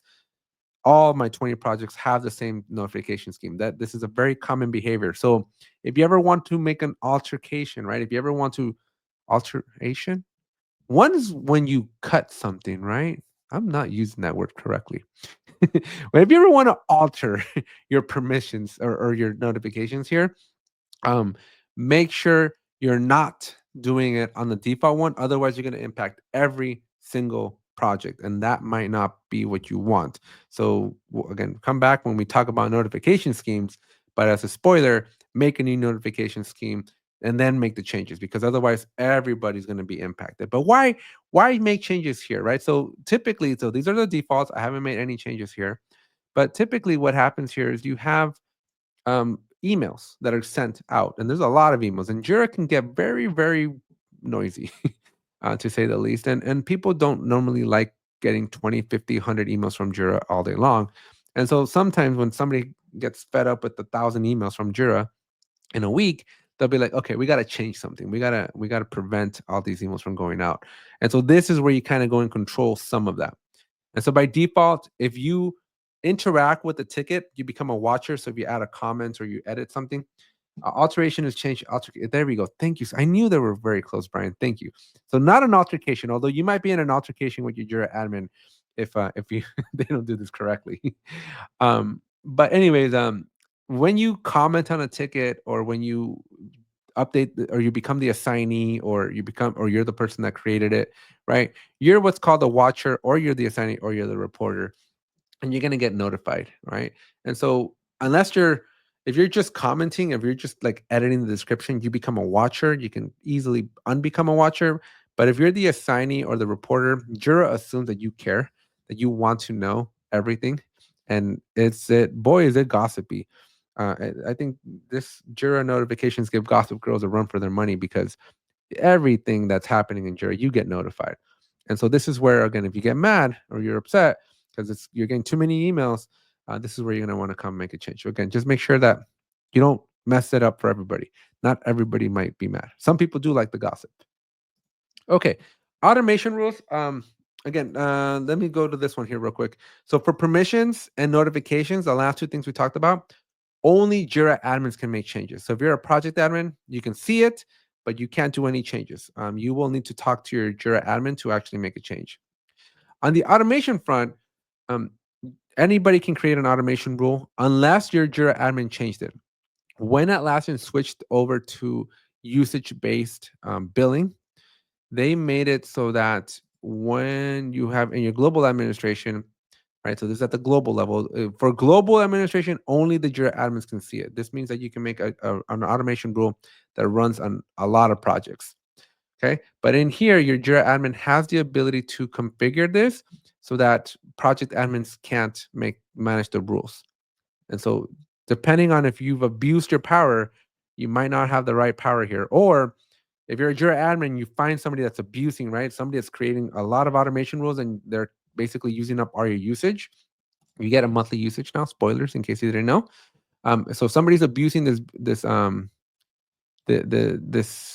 these automation rules, then you can actually stop it, and that's how you would do it at the global level. But at the project level, anybody can create automation rules, and you'll be able to see the automation rules that are available for this project specifically. So only Jira admins will be able to see the global one, but any project admin will be able to create automation rules and be able to see all the existing rules. They'll be able to see some of their usage and see their log and stuff like that. So cool little place. I don't know that I have a training on automation rules, but I do have videos. I have regular YouTube videos on automation rules. So check those out if you're interested. Features. This is an interesting place. So when you're in the Jira project over here on the left-hand side, you got a lot going on. There's your summary, your forms, your goals, your issues, components, releases, code. There's a lot. So sometimes that can be overwhelming, or sometimes things are missing. And so I'd come in here because you can actually turn things on and off. Some of them, not all of them, but you can turn off like your summary so you don't have that summary view. You can turn off the calendar. You can turn off the list, forms, goals. So if you don't want your team to see this, or alternatively, if somebody in the past turned them off and your team's like, hey, we want to be able to use goals, but they're turned off, like we don't see them, but we see them in another project, this is probably turned off. So you might want to hit that slider and turn it back on. So a lot of these again can be changed. If you're doing CI/CD, if you're not a coding project, turn off your code. But if you do depend on code, turn them all on, right? And so you have some varieties here. You have some options for what you are allowed to do here. And so I recommend you check out your features. But the biggest use case that I see here again is somebody's like, hey, um, we don't see the list.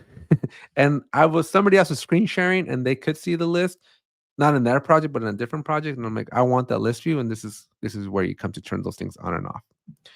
All right. Before we get into toolchain, let me just check the chat here. Rodney Estrada says, fun fact, users can disable notifications. Yes.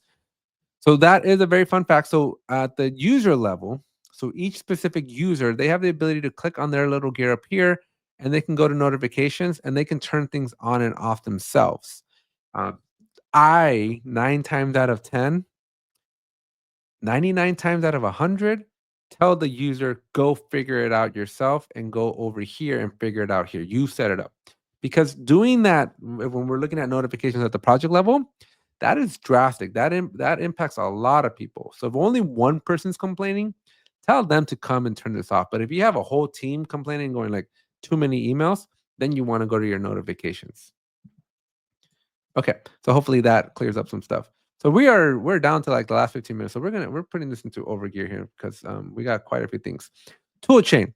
If you are planning to use Jira end to end from the beginning of an idea all the way into final delivery, right? And you want to use Jira for all of this, then this is something you want to look at. This tool chain is going to allow you to connect to a variety of different tools. And if you take a look at Linktree, just a little shameless plug, I have a book that I co-wrote with a couple of people here in the chat. Where is my book?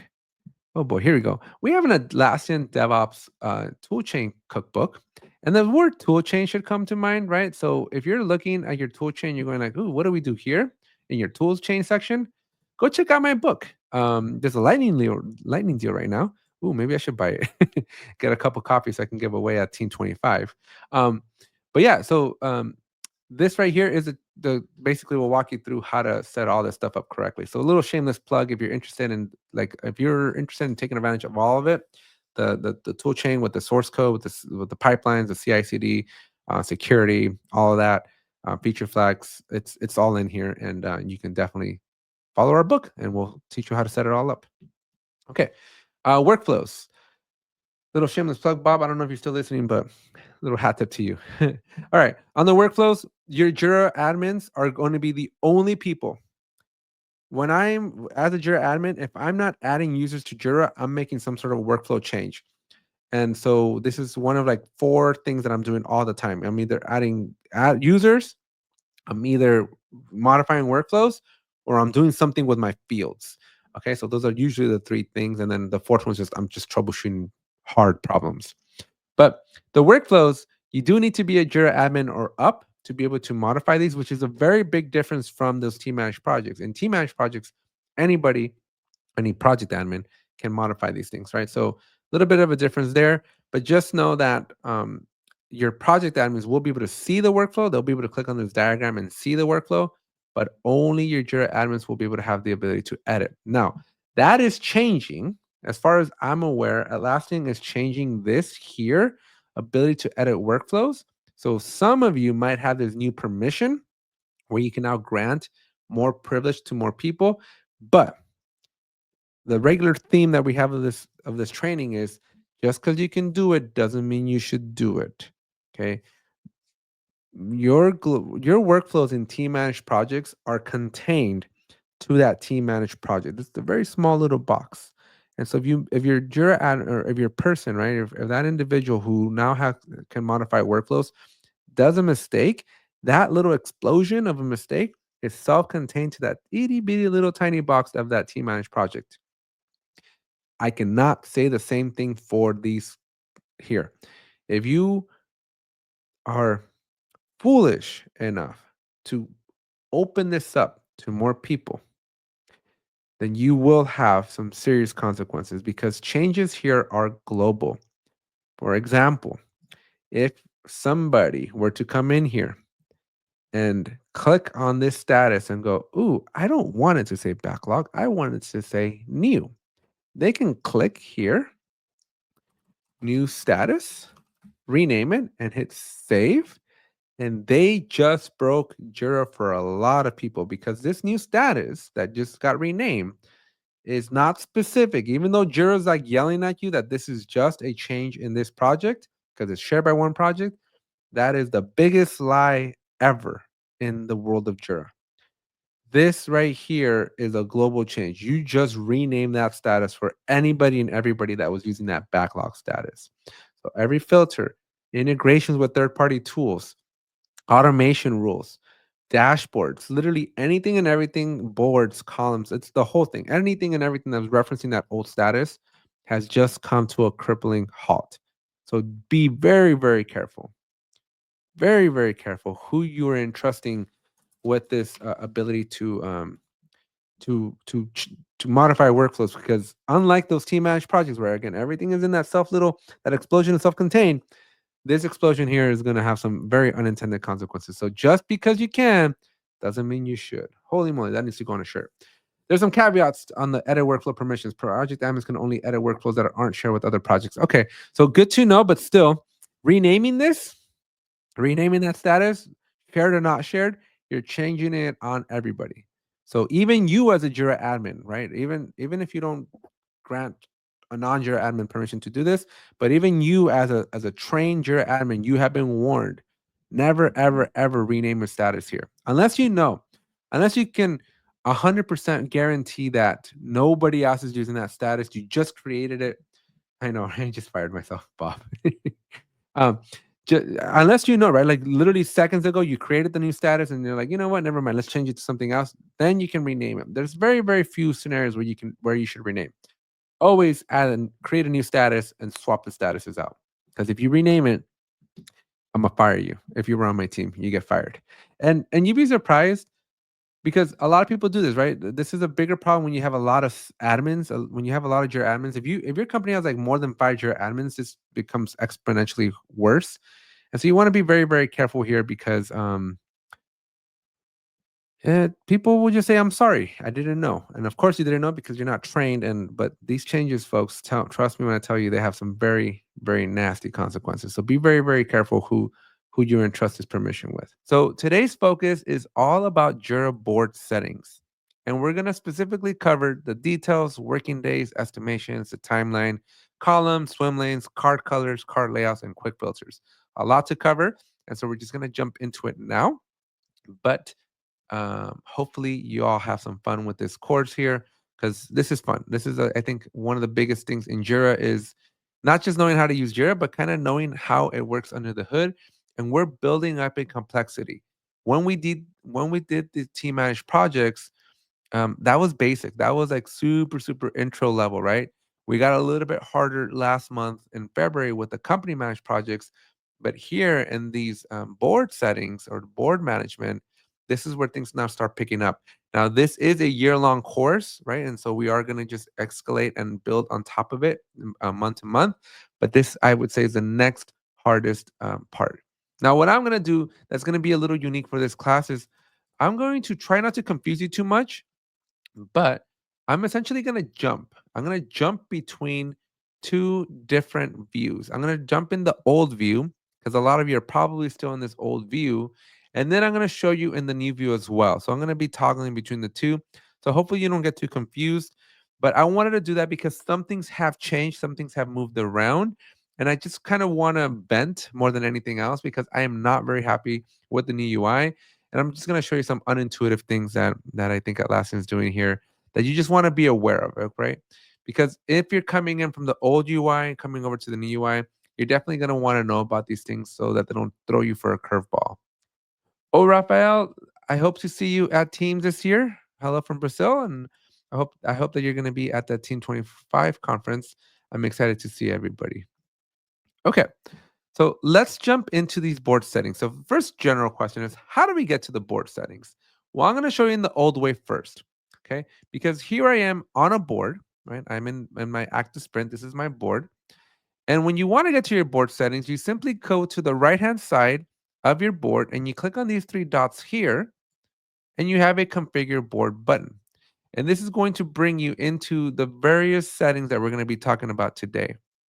However, in the new UI, when you are in your board and you make your way over to the three dots in that similar corner, you will not be able to do your board settings. And so this is a big gotcha, right? So if you've been doing Jira administration for a while, this is the first like hold up, what's going on moment because this doesn't work. Okay.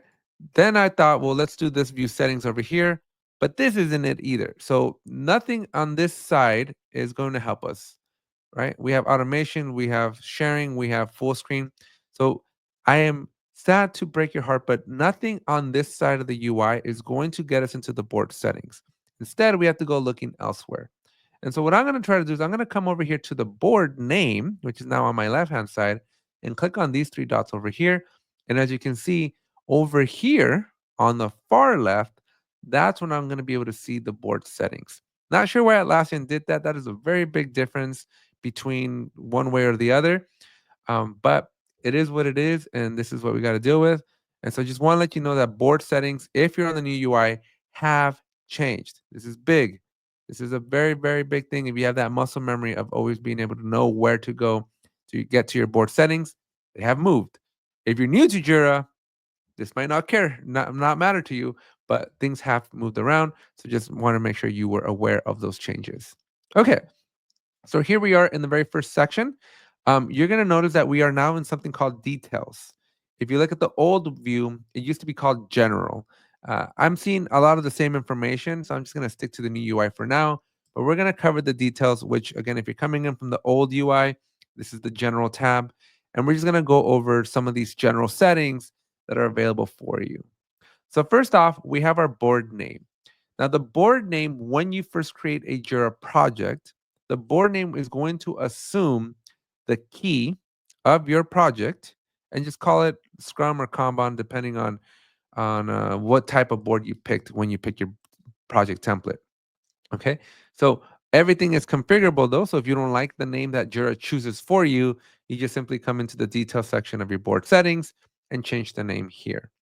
Now, unlike when you rename a Jira project or when you rekey a Jira project that has some pretty significant impacts, renaming your board doesn't really have any impacts that I'm aware of. So you can rename your board as many times as you want to whatever you want. It shouldn't have a drastic impact because you don't search for your boards in JQL and stuff like that. So you should be fine to rename your board here. And you should also know that if you're in a company managed project and you create a second or third or fourth board, every time you create that additional board, Jira is going to prompt you to add or to name it. So then you get to pick the name then and there. So we really are only talking about the boards that are first created the moment you create the Jira project. That name is automatically picked for you. So if you don't like it, you're going to want to come in here and rename it. Okay. Up next, we have administrators. This is a pretty important one. So usually the person that created the project or the board will become an administrator. Now, the administrator is somebody who's going to be able to change settings, not to the project, but to the board itself. And I'll call out some of the things you can change, but changing like the columns, adding columns, changing some of the settings on estimation, right? Some of the things we're going to be talking about today, your administrators will be able to do that. Now, my understanding is as long as you're an administrator of the board, that's all you need. You don't necessarily need to be a Jira project admin. You don't need to be a Jira admin or site admin. You just need to, somebody needs to be giving you the power to be the administrator here. And you can add as many people as you want. You just simply click on their names and eventually you will add them all in here. So just keep adding people and you'll be able to add as many people as you want to your administrators. But like all good rules in life, too many cooks in the kitchen always leads to bad problems. So I would limit this to the right number, which is usually, I would say, at least two people so that you have a backup in case one of the people leaves the company or they're on PTO or something like that. So, okay. So that's the administrators. And again, these people here will basically be able to click on that board settings and then be able to configure the board. And if they don't have this privilege, then they won't be able to do that. And so you want to, again, manage those expectations there. All right. Up next, we have our location. So the location is where in the world does this board live? There's a couple of different places, really two, and most of the time, I would say 99% of the time, the board lives inside of a Jira project. But every once in a while, somehow a unique individual will be able to create a board I have not quite figured out how this happens, but it is possible for an individual on your team to go and create their own board, and the location is like their name. It's kind of a weird thing. Again, I've never quite figured out how that works, but just know that in the off chance, people do have the ability to create boards that are only visible to them. It's really a weird phenomenon. But for the most part, we're going to have your boards will live inside of one and one Jira project. And that's it. Your boards, I should let you know as we're going to come into the board filter. Your board needs to live in one location. It can only be in one location. You can change projects, but it can only ever be in one location. However, the filter, okay, and this is a nice transition into our next topic. The filter can point and reference issues in different projects, in multiple projects. And so know that there's a big difference there, right? So it has to live in only one place, but the issues that are displayed can be anywhere in Jira as long as you have access. And we have a question here. What's the difference between administrators on the general settings and admins on the project settings for people? Big difference. So the administrators here on this general setting will be able to do things like rename the board, right? They're going to be able to change the location. They're going to be able to come over here, move statuses around, add columns. They're going to be able to come to the swim lanes, change the swim lane setting. Okay, that's the board administrator right here. At the project level, right? If remember, I clicked on these three dots to go to board settings, but if you click on the three dots above, which is at the project level, and you go to the project settings, this administrator is way more powerful, or what I should say, not more powerful, but way more important. This administrator here with this role will do whatever your project permissions dictate. So over here, you have a permission scheme, and we are eventually going to build up to this, by the way, DivZoo, right? But your permission scheme here, as you can see here, there's a, well, actually, this is a bad example because I don't have one, and this is not a good example. But here, you would normally have project role administrator, and that would be locked up, right? And you want this to be locked up. Let me show you in a different project that has a better setting, right? You want this to be locked up because your project administrator, as you can see here, this is the role administrator, they can do some changes. They can do some, they can delete issues, right? They can typically create versions, they can create components. And so it's a little bit more powerful. They can add users and remove users from the project. And so you want to make sure that you give this administrator role to a very small select group of people, because the scope of what they can do is pretty big.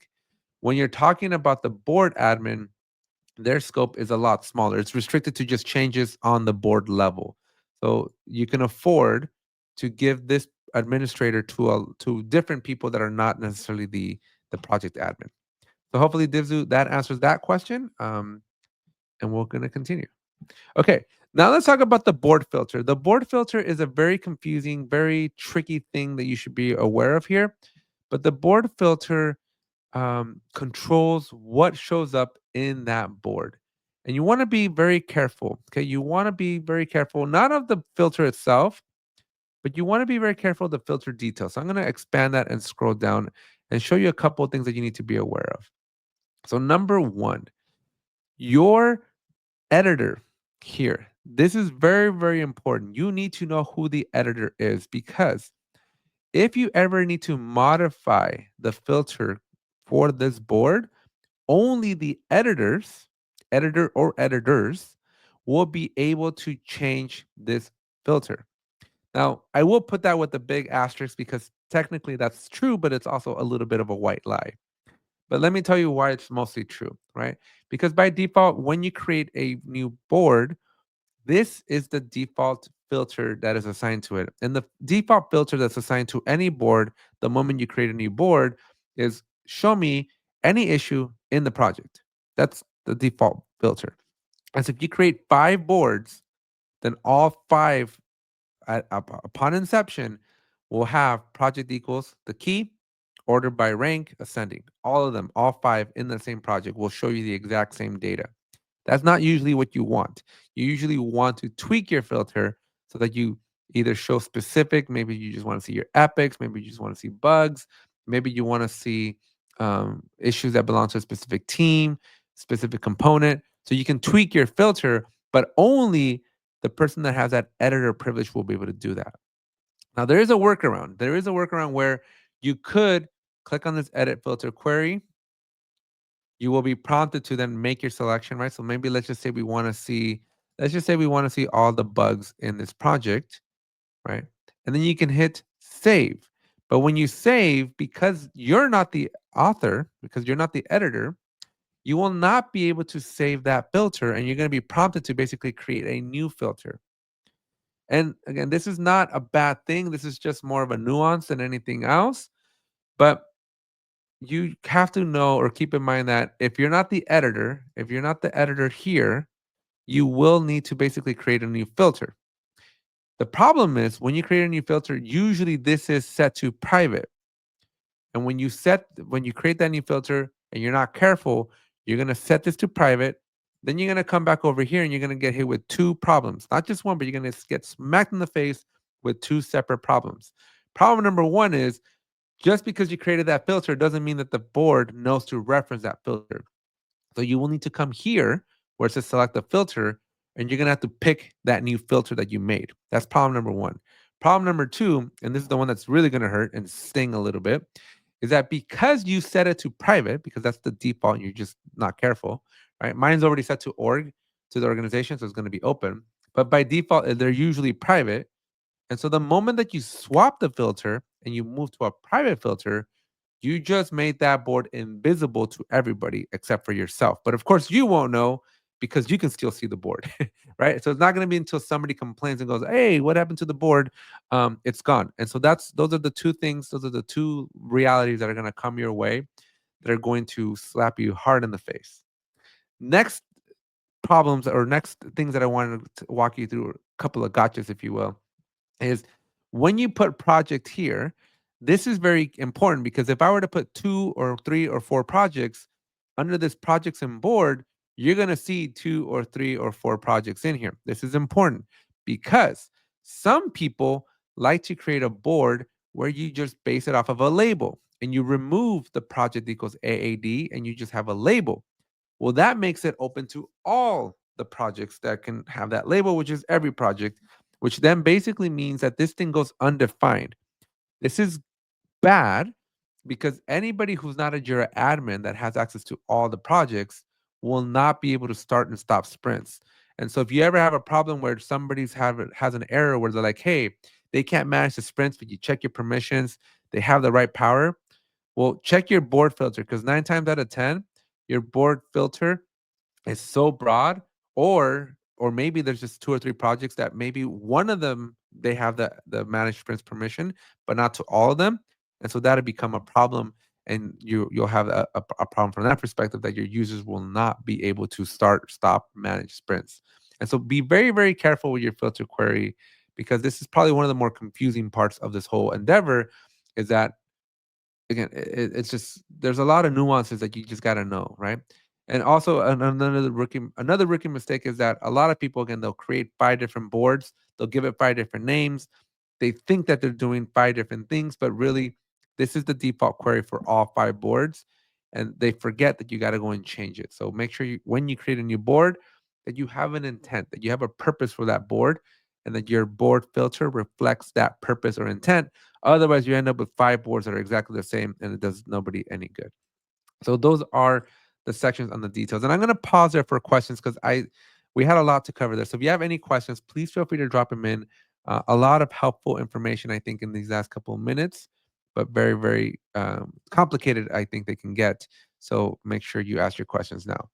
Ronnie here, a long time fan of this channel and of this series. Fun fact, grant someone board admin permission, but only view access to the filter and watch the fireworks. Yes, that is one way to very upset them. But Ronnie, I'm going to take what you just said a little further, right? So it is possible for you to grant someone administrator privileges here and forget to make them an editor down here, and they're basically still handicapped. So they will not be able to change the filter, which is usually what you want to do. Usually, as an administrator, you typically want to change the filter or the columns.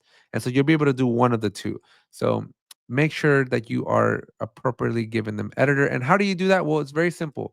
When you come over here, there's an editor section.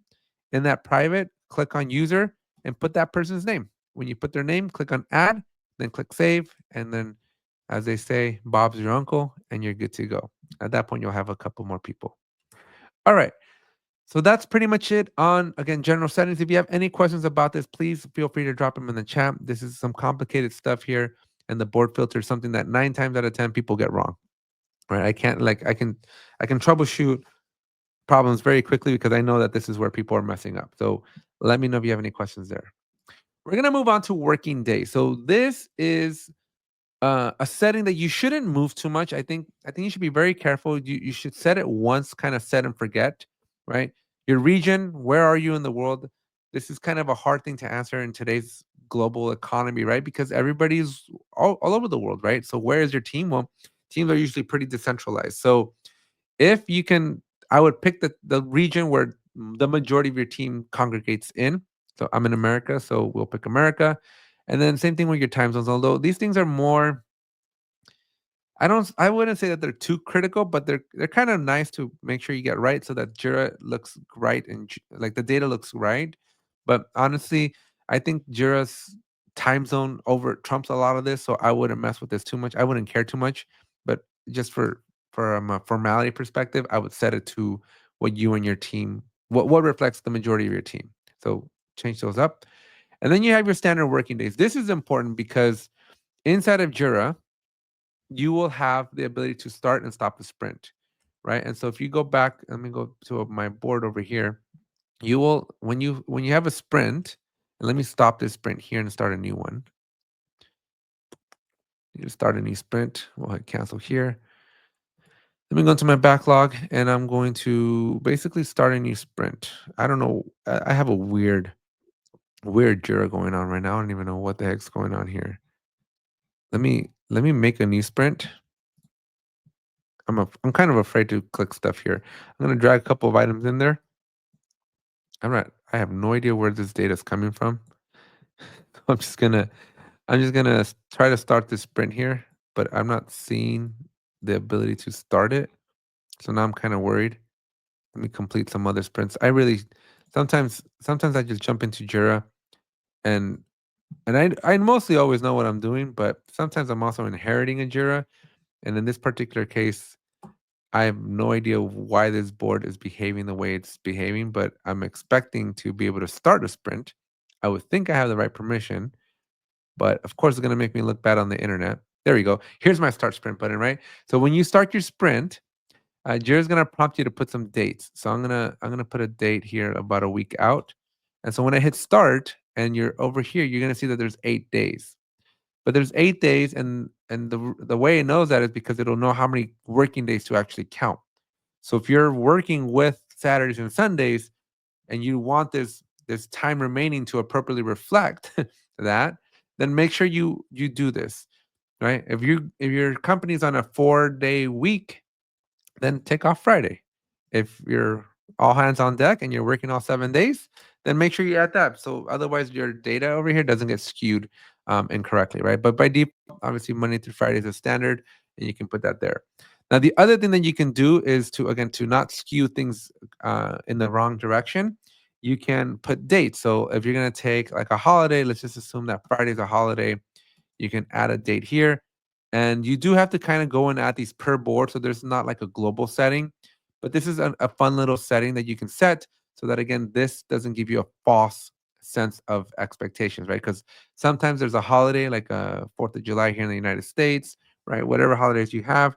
And you're going to want to put those in there so that you don't get docked against that date. Because again, it's just, I wouldn't say it ruins the experience, but it creates a false sense of expectations, which is never good for any team. So that's what you do here. I'm not gonna lie, I probably, out of the thousands and thousands of boards that I do, I probably only have configured this once or twice. And so this is not a setting that you should be coming in here and doing often, but it's there and that's what it does. Oh boy, I went too far back. Let's get back in there. Now let's talk about estimation. This one is, I would say, important. I would say this is something you would want to. Thanks, Scott. Thanks for stopping by, Scott. Appreciate you being here. Appreciate the interactions and appreciate you just being a part of this community. So thank you. Good luck in your next meeting. Okay. So estimation, this is what's going to govern when you are in your board, when you have a little bubble. So let's get ourselves into this backlog here and find out, right? So when you're here, you see this little bubble. See how it says original estimate here? Well, when you go to that setting of estimation, you can pick which number field drives that estimation. So story points is the default. Story points is what Jira is designed, specifically a Scrum. Yes, I know. Stop telling me. Okay. Story points is what's designed to tell you here, and so this is usually the default, and this is usually what people use. And so story points is again the standard. You can, however, change it to be any number field that you want. I would tell you that the two most popular ones are story points, with like 8 times out of 10 being the case, and then original time estimate, where 2 times out of 10 that is the case. All the other ones I've never used. I've never seen a team use a custom number field. I suppose you could. There's nothing that's preventing you from doing it, but you can do any number field that you have in Jira. But I would highly stick to story points. Now, time tracking here, this does it so that when you are in the original time estimate, this is the only time that it makes sense, is the original time estimate, is that your time tracking will then deduct. And what I mean by that is you have the ability to basically come into Jira and you can put original time estimate here. So I can put like 5H. And then when I do my time tracking, and I really don't know that this is actually true, but this is the only place I've seen it. And if I spend 1 hour, you see how it's deducting and I have 4 hours remaining. This is like a fun little feature, and that's what time tracking does. However, a lot of teams don't use Jira for time tracking because it's pretty cumbersome and it's a pretty involved process, right? I think it's micromanages the thing a little bit more. I don't recommend it. It's off by default, but you can definitely read a little bit more about time tracking and estimation methods and go to those links. But again, I personally would leave story points. That's usually what 80% of the teams out there use. And so I would leave it there. Now, the next item on our list is timeline. And so what this does is when you are in your board view, you're going to see, or when you're in your board, you're going to see that there's a timeline section that allows you to see your epics and your tasks or your stories. Now, depending on your board, this may be visible or not visible, right? Like here I have an epic, and when I create a story, that parent-child relationship is captured. I can collapse it. I can add dates, and things of that nature. Okay. Well, you can turn that whole thing off. You can turn off this timeline and just not be visible at all. And so you can turn it off by just sliding that off, or you can turn off the child level issues. Those are the two settings you can turn on or off. Now, I would recommend leaving it on, except if you modify your board filter to point to multiple projects. Because as you can see here, when your board is designed to point to multiple projects, right? I'm going to show you here. Actually, why does this thing have so many issues? But when it is designed to point to multiple projects, or when you have too many issues to display, over 5,000, then your timeline becomes useless. And you got to move over to the advanced roadmaps. And you got to be on the premium version of Jira. So if that's the case, which I think is a rare, I would say less than 1% of people hit the 5,000 issue limit, and maybe 10% of people are pointing to multiple projects, right? So then you can turn off the timeline just for cleanliness, but I always have it on. I would say just keep it on is the best policy. What you do want to know, though, is this scheduling. What's the difference between these two right here? So schedule by start and due dates versus schedule by sprint dates. This is a philosophical question that I'm going to go full screen for y'all so you can really digest what I'm about to tell you. When you are planning a story on your board, your start and due date for that story are governed by the start and end of your sprint. And that means is that you and your team, as long as you pull a story into your sprint, you have the freedom, you have the autonomy to work on that story at any point during the duration of that sprint. And so if you want to be proactive and do all your work at the beginning, awesome. If you want to be lazy and procrastinate and wait until the last possible minute at the end of your sprint, awesome. Jira will let you do that too. But there is no defined start and due date at the story level.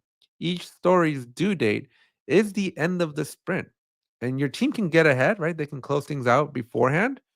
But really, the end of that sprint is the ultimate due date for that story. And so when we look at this, the default is to schedule by sprint dates, which means that when I pull something into my sprint and I need to go find a Scrum board, I am not prepared for this because my Scrum boards are just not good here. Let me see if I can find a Scrum board that is accurate here. Of course, there's not. So Epic 1. Let's see. Nope, these disappear on me. I don't know why I try to do this. This is live data, folks. Live data. Let's see if this one helps me. Okay, here we go. So you see how we have our epics and then we have dates, right? So if I were to put some dates on my stories, you'll notice that all the stories have the same date because they're based off the sprint. And so the dates that are going to correspond to all of the stories here happen to be because they're in the same sprint. Okay, if one story was in a different sprint, these dates would be different. Okay. Now, if I go into my timeline and I change it to start and due date, schedule by start and due dates, then the experience changes. Now, when I'm in my timeline, I'm going to go back in time here. Whoops, whoops, whoops, whoops. Oh, beautiful apple. Okay, here we go. So now my dates for all those stories are empty because now I can define, now Jira will let me go into each one. Of course, you need to have your start and due date fields in here, which I don't have. But if you put your start and due date, then you'll be able to manually, oh, there you go, see, be able to put these dates the way you need to and put unique dates.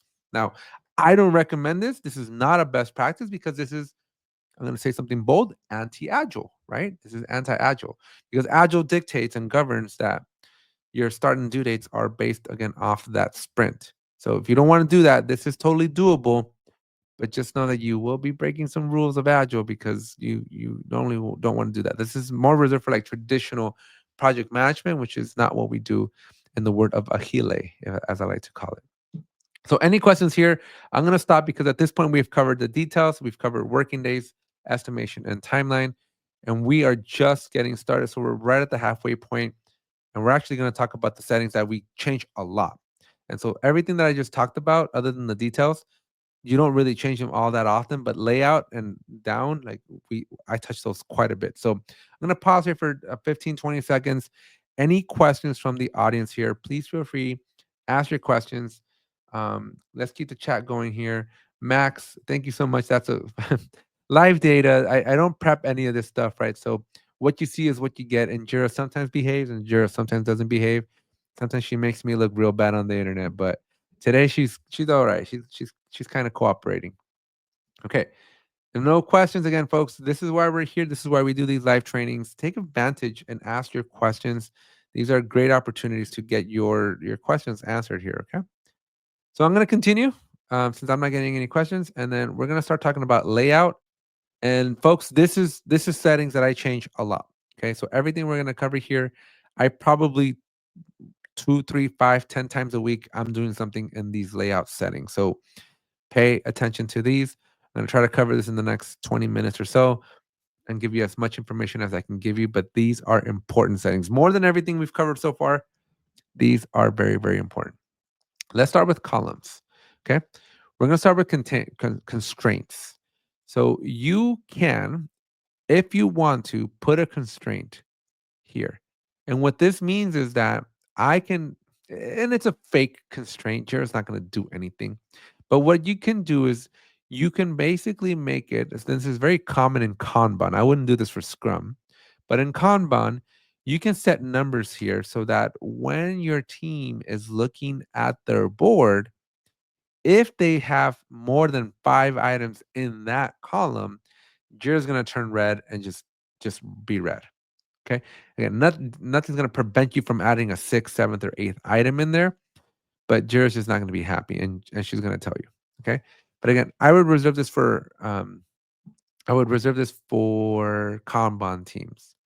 Now, if your team operates out of subtasks, the subtasks also count. But if for whatever reason you didn't want them to count, You also have this exclude subtasks option that will basically make it so that the subtasks don't count.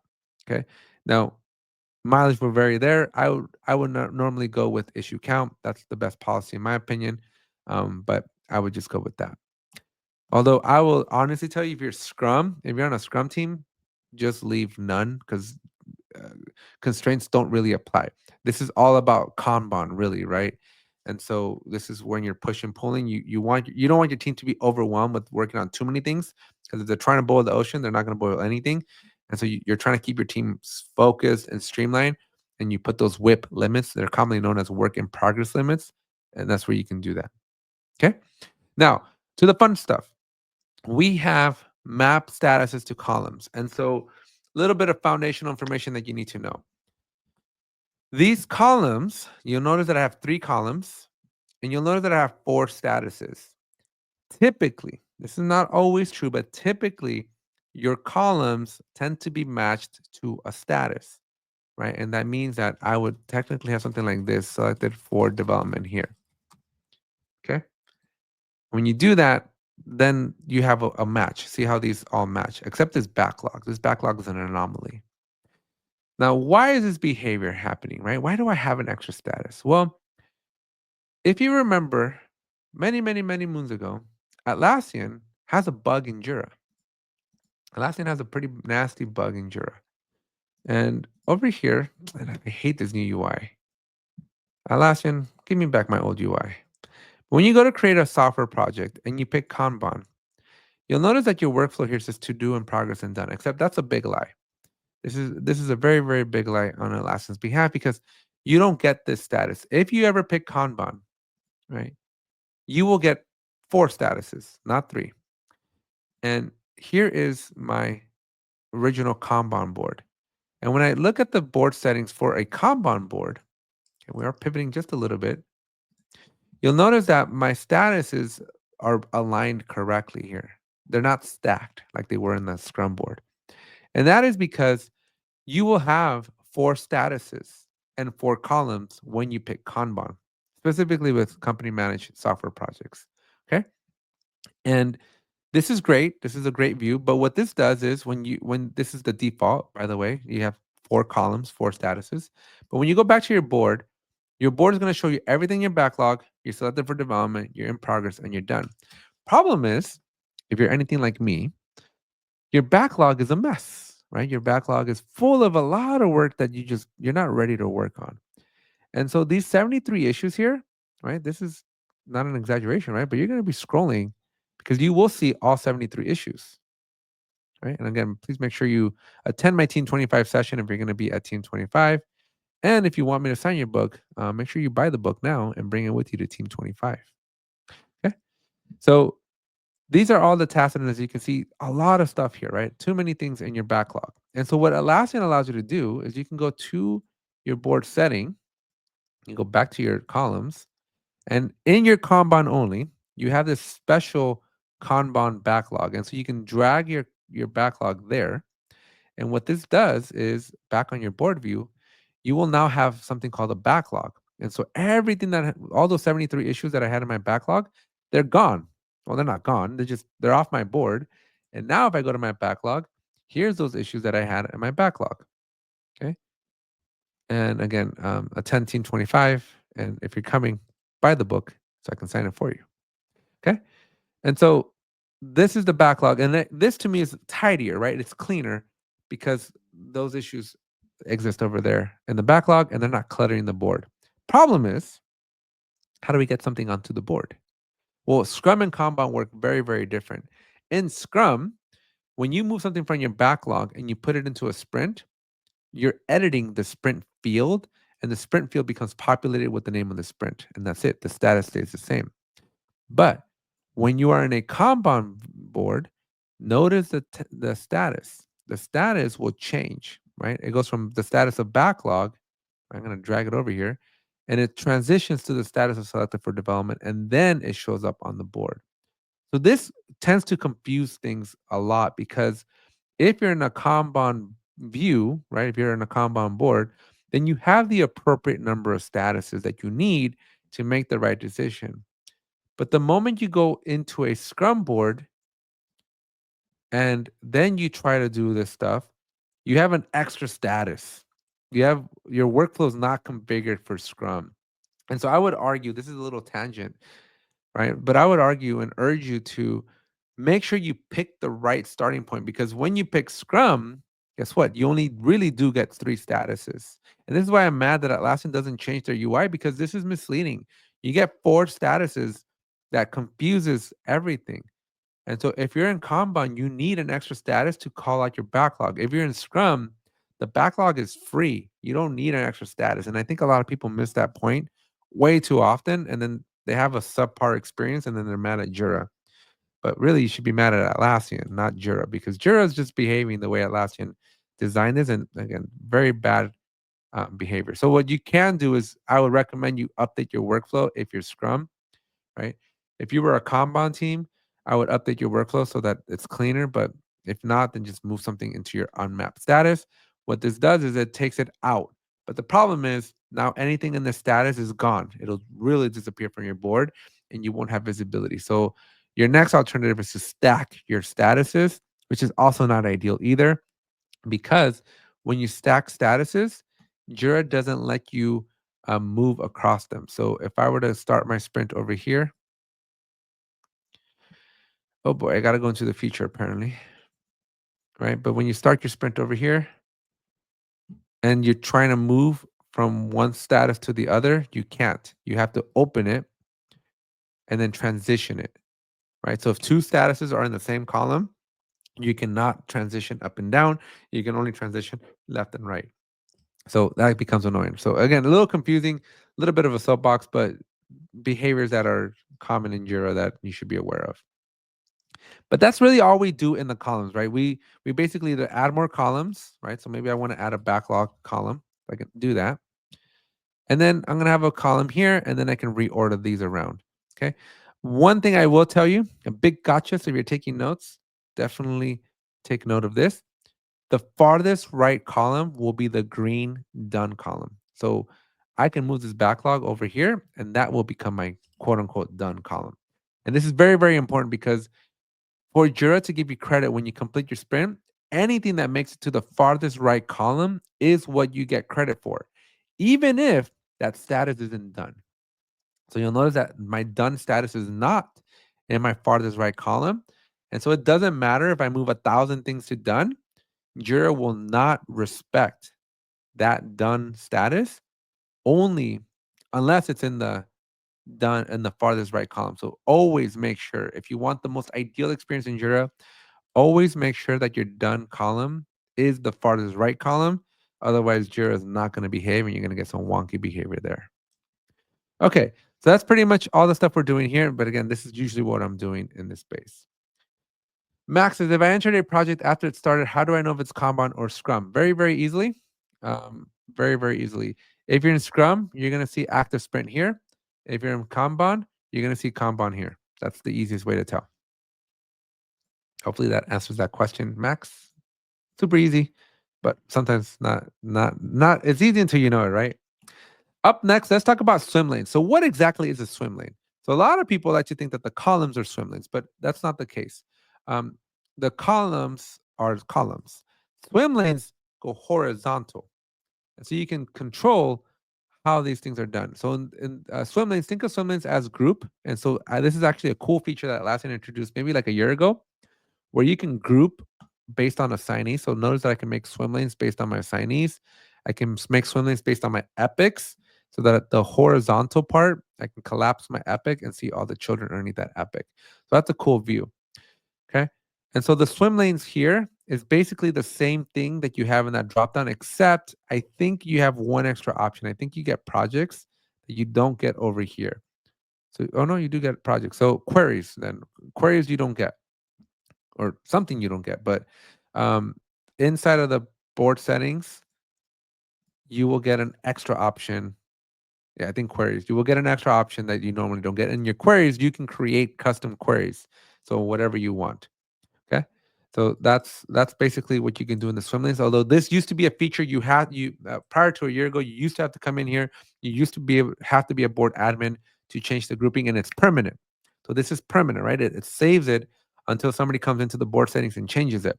But now, again, as of a year ago, you can do dynamic on-demand groupings over here and just group it based on what you want for in that specific period of time. So that's a cool feature. Divs says on Scrum, how does the backlog work? So the backlog is what I said something interesting. So it's free. And what that means is you just have a backlog. The backlog just exists. And the status, notice how in my backlog, I can have anything of any status. So the backlog in Scrum is not dependent on the status. It is dependent on the field, in the sprint field.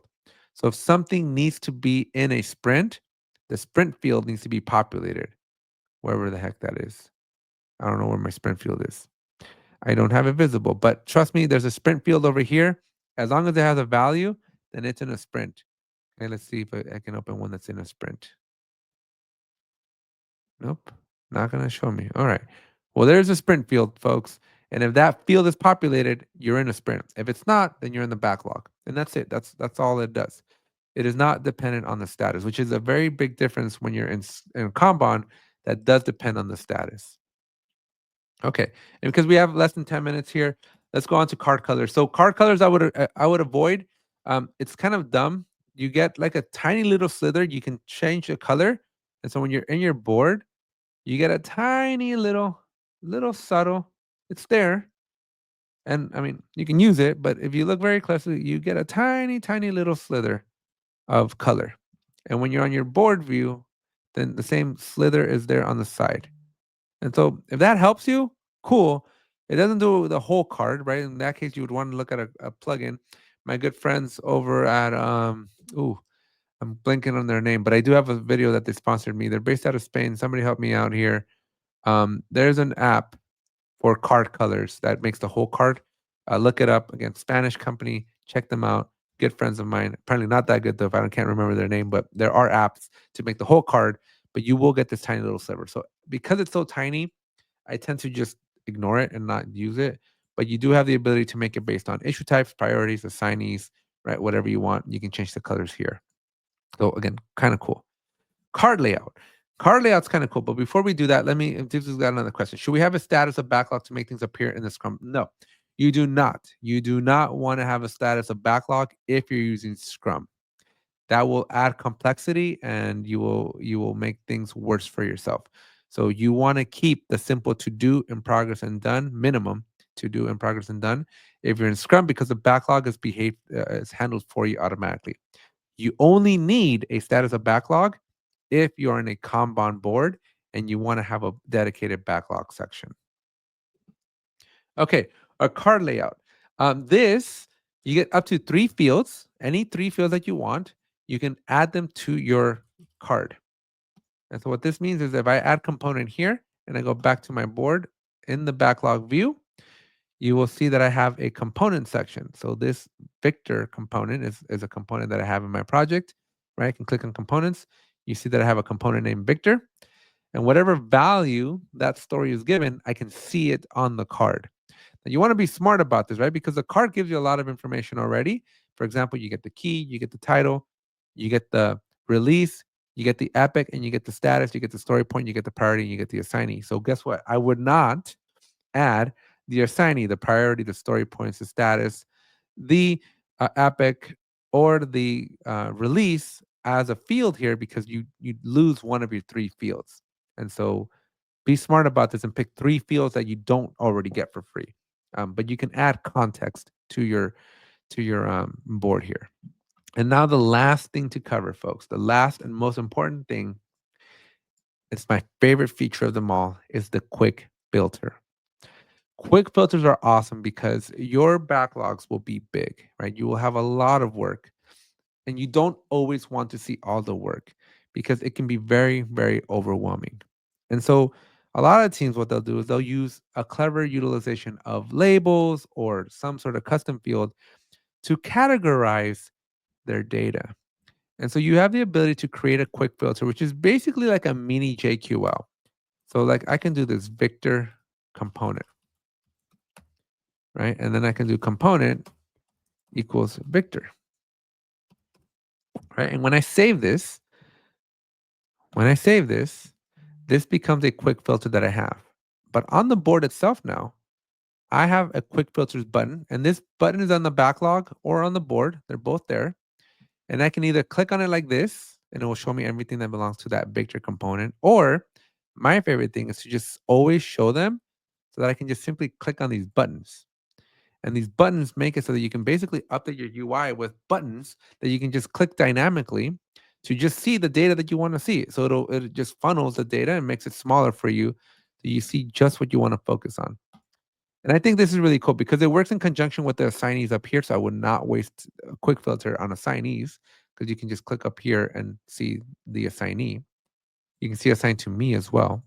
But this is a really, really cool way to just add a bunch of quick filters for yourself. So let's talk about the 4 things we're going to be covering today. So number 1, I'm going to discuss what work types are. We'll talk a little bit about the transition. I think it's important if you're looking at this and you're like, what the heck is a work type? Well, work type, we'll know that it's formally an issue type. And depending on the Jira you're in, you might see work type, you might see issue type. Atlassian's still kind of going through the changes there. But we'll talk about work types. We'll talk about work type schemes. I think this is what people start to get a little bit more confused on what's the difference between a work type or issue type and an issue type scheme. And then there's the whole issue type screen scheme. So there's like a lot of schemes involved in Jira. And I think this is where most beginner, newer Jira admins start to get a little tripped up. So I'm going to give you some information on the work type schemes, or again, commonly known as issue type schemes. Then we'll talk about subtasks. And then finally, for my premium and enterprise users, we'll jump in and talk a little bit about work type hierarchy. And so, Sean, what is next week? So next week is the biggest week of the year. I call it my Super Bowl. We are heading over to Team 25, and it's going to be a great and magical time, no pun intended, because we will be at the Disneyland Resort. But yeah, it's going to be a fun time. I'm going to be hanging out with Sean Doyle. In the chat, let me know, are you coming to Team 25? Who's attending? Let me know if you're going to be able to make it. I'd love to see who's going to be in attendance at Team 25. So in the chat, let me know. Let me know. I'm very curious. And if you see me, if you are planning on attending, please feel free to come up. I will have some giveaways. I will have a session that I'm going to be giving a few books away at. I partnered up with a couple of different vendors. We're going to be giving out books at different booths. And so you're going to want to just keep an eye out and where I'm at, and keep an eye out on my social media and see where I'm at. What kind of things can we do, see, or learn at Team 25? Great question, Brian. So at last year's conference, they typically do one a year, but last year they kind of threw an oddball. They gave us a second one in October in Europe, because believe it or not, a lot of the creators of apps in the Atlassian ecosystem are from Europe, and so there's a huge, heavy European presence, and so they all have to fly this way. So I guess Atlassian last year was like, yeah, we'll go that way. But anyway, so what is Team 25 or Team in general? So Team is, again, Atlassian's premier conference. It's technically 3 days, but it's really only 2 days because you start halfway through Tuesday and you end early on Thursday. So to me, it's just a 2-day thing, but it's technically 3 calendar days. It's really, really fun. This year we're going to learn 3 different things will be 3 different presentations. One is going to be on F1 and kind of learning how the F1 team works, right? How they work as a team. It's again, the focus is team, right? The team conference. So there's a lot of emphasis on teamwork and challenges that teams have, and how they work together. So that'll be a keynote. It's kind of just a small 45-minute thing where somebody from Atlassian is going to be talking to the F1 team. Now on Wednesday morning, it's F1 a team. I don't think that F1 is a team sport per se, but I've been told otherwise. Okay, and then on Wednesday's the big stuff, right? So in the morning there will be a presentation, a keynote talking about the newest things coming to Atlassian, right? So I expect to hear a lot about AI. Atlassian's been investing in something called Rovo, so I expect to hear the latest and greatest on what Rovo is, what Rovo is doing, where Rovo is going. Hopefully, maybe some pricing updates on Rovo, and then other AI related things, right? So expect to see what Atlassian is going to be working on for the next year. So one of the things that you should also be aware of is that Atlassian uses this conference to kind of preview, not necessarily reveal, right? Because almost everything that they'll talk about will be something that will come later throughout the next 12 months. At least that's been historically what they've done. And so get excited, but don't get too excited because, it'll take a while before we get to actually use some of these things. So stay tuned for that. But yeah, and then Thursday we're gonna meeting with Google. I think the head of Google AI, and then the founder of Khan Academy. So there's that, and in between all of that, there's sessions, right? So you can go and learn about Rovo, and then mostly Atlassian folks just teaching you how what's coming up and how you can use their tools. So kind of a fun session. Anthony, it looks like you're going to be at team, so definitely if you see me, come by and say hi. It's okay. So with that, now that's my little promo, my little commercial for Team 25. Hopefully you can make it there. There's still some time, although it's probably be expensive by now, but there's still time to go. All right. So let's kick things off by working in what Atlassian calls issue types. Now, again, depending on your version of the UI, you get to this screen by clicking on the gear on the top right corner, and you will either click on issues or you're going to click on work. Depending. Right now, we're going through a very big transitionary period, and so it could be either or for you right now. And so I'm going to click on issues, and when you do that, the first place that you land, the default location, is this issue types screen here.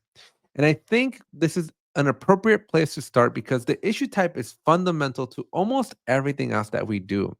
So when you're talking about workflows, when you're talking about screens, um, all the different types of work that you and your team are working on, the issue type it's the center of everything, right? Because the workflows get applied to the issue type, the fields and the screens get applied to the issue type, custom fields get applied to the screens, which then get applied to the issue type. So there's a lot of importance in making sure you get the issue type correctly. And in Jira, when you use Jira for the very first time, you will see some out of the box issue types. Now, Max here has a question. Issue types is getting replaced with work types, or is it the other way around? So, issue types is getting replaced with the word work type. Now, I'm having a really hard time here because my screen and my eyes are reading issue types, but Atlassian wants me to tell you that it's work type. So, Atlassian, if you're watching this, we want to accelerate that conversion so I can actually see what my brain's processing or say what my brain's processing. But yes, and very, very soon, and for some of you, you're probably already seeing the changes. You might start seeing work type everywhere. So we are in the middle of a transitionary period, and work type and issue type right now are interchangeable. Okay. Now, what issue types or work types does Jira ship with, right? And so you can kind of see this, right? So when you go to to a brand new Jira, this is actually a brand new Jira. I haven't done anything with this Jira here. And I go to the same place. I'm going to zoom in here real quick, though. One of my comments from the last session was that the text was too small. But when I go to issue types, you're going to see that there's a couple of issue types already created. And these are just out of the box. They ship with Jira. It used to be that you used to have only like a task, a bug, a story, an epic, a subtask, right? There was just a few, but more like I guess now more and more and more are coming out, and there's a lot of availability here, right? The project that you create. So when you go to create a project and you pick your template, as part of that template, it will tell you which issue types are basically shipped with you, right? Which ones come out of the box. And so the epic, story, bug, task, subtask, those are the ones that you're probably very familiar with if you've ever used Jira in the past, right? But in this session, we're going to kind of teach you what's available, right? What how you should think about issue types and set you up for some success here, okay? Because at the end of the day, again, these issue types are very, very important. They're very, very critical because everything is centered around them. So let's go back to this view over here and let's talk about what do we see here when we're inside this issue types or work type panel here. Okay. So the first thing that you need to know is this is a pool. Okay. These issue types or work types, these are all the available issue types that are available in your particular Jira. That's not to say that those are the ones that are in a project. We'll get to that a little bit later. But out of all the projects inside of your Jira, there can be many, many different types of issue types. And this right here will show you all of the ones that are available in your Jira, regardless of whether it's used in a project or not. You can create brand new issue types and not have to use them in a single project. They can just be available. And so this is the first place where we come to either create, edit, modify, or delete issue types in our instance. Like Katrina says, I've been working with so many tools and I feel that I have to take the decision between choosing only Atlassian and focusing on it or going elsewhere with my professional development. What do y'all think? I would say I'm privy to working with a lot of different tools, Katrina. I I I put my eggs in the Atlassian basket for a reason. I think ClickUp is gaining momentum. I think ClickUp is a close competitor, but stay tuned to what Atlassian announces at Team 25 because I would suspect that Atlassian is trying to position themselves the way Microsoft positions themselves in a company. So your companies today are either Microsoft or Google, right? That's really the only two competitors.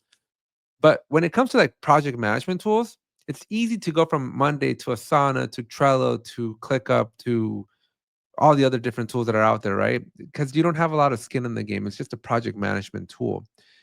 But with what Atlassian, and at least in the direction they're trying to go into, they're trying to own the entire stack, right? They call this thing system of work.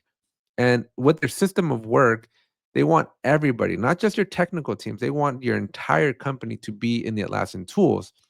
And if they're successful with that, if they become successful with basically convincing everybody that Jira is the way, then I think Atlassian is going to position themselves, and again, in a very similar position that Microsoft's in, which is, well, everybody's using the tool. There's no point in getting off or using a different tool, right? And so Atlassian, I think, is very strategic here in their enterprise approach. And I don't see Monday or ClickUp, right? I think they're still very niche, very specific use case products. And I think Atlassian's playing the bigger play here. So I would open like I'm in open to all tools, like Sean says here, right? All tools are great, but I think Atlassian is really going after cementing themselves into your enterprise. Will we ever be able to align issue types with agile format, epic, feature, story, bug? Yes. So this is technically possible right now, Angie.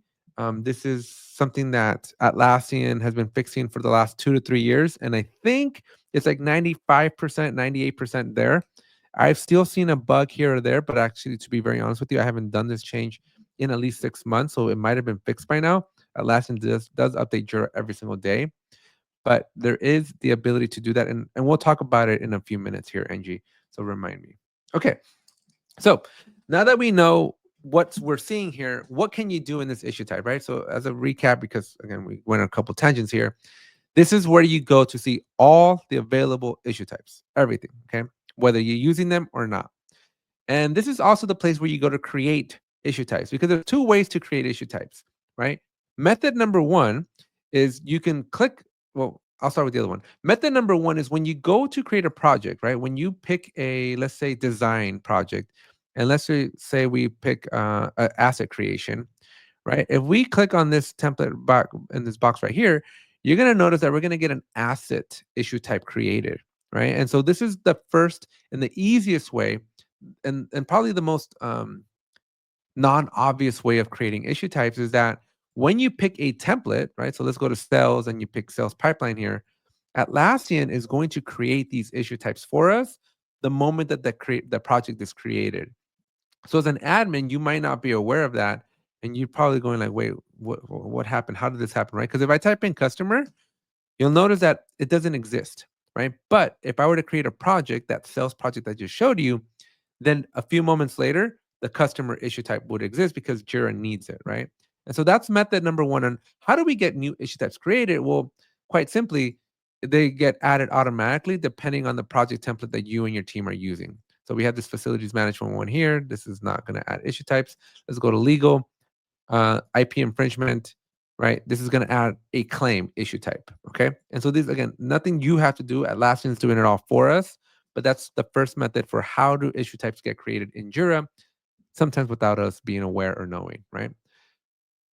But if you want more control, if you want to be very specific, and maybe you want a very specific issue type for you and your team, then you want to click into this add issue type button here. When you click on that, that's going to bring you up this modal that's going to allow you to create an issue type for whatever you want. Okay. Now let's call this one here. I don't know.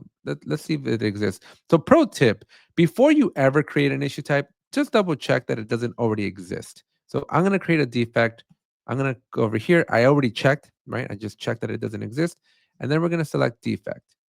Optionally, you can put a description, right? What is a defect? And you can basically describe what is your defect, right? What is the purpose of this issue type? To be very honest with you, I never put descriptions because nobody else other than the Jira admins will see it. And if you're in an enterprise and you're trying to control the use of the defect for the same to be for everybody to use it the same way, you're gonna have some uphill battles there. So again, nobody sees it except the admin. So I don't really care about the description too much. Now, the type is a required field here. This, my friends, is very important. We'll talk about this in a second here, but you have to make a decision if this is a level 0 or a level -1.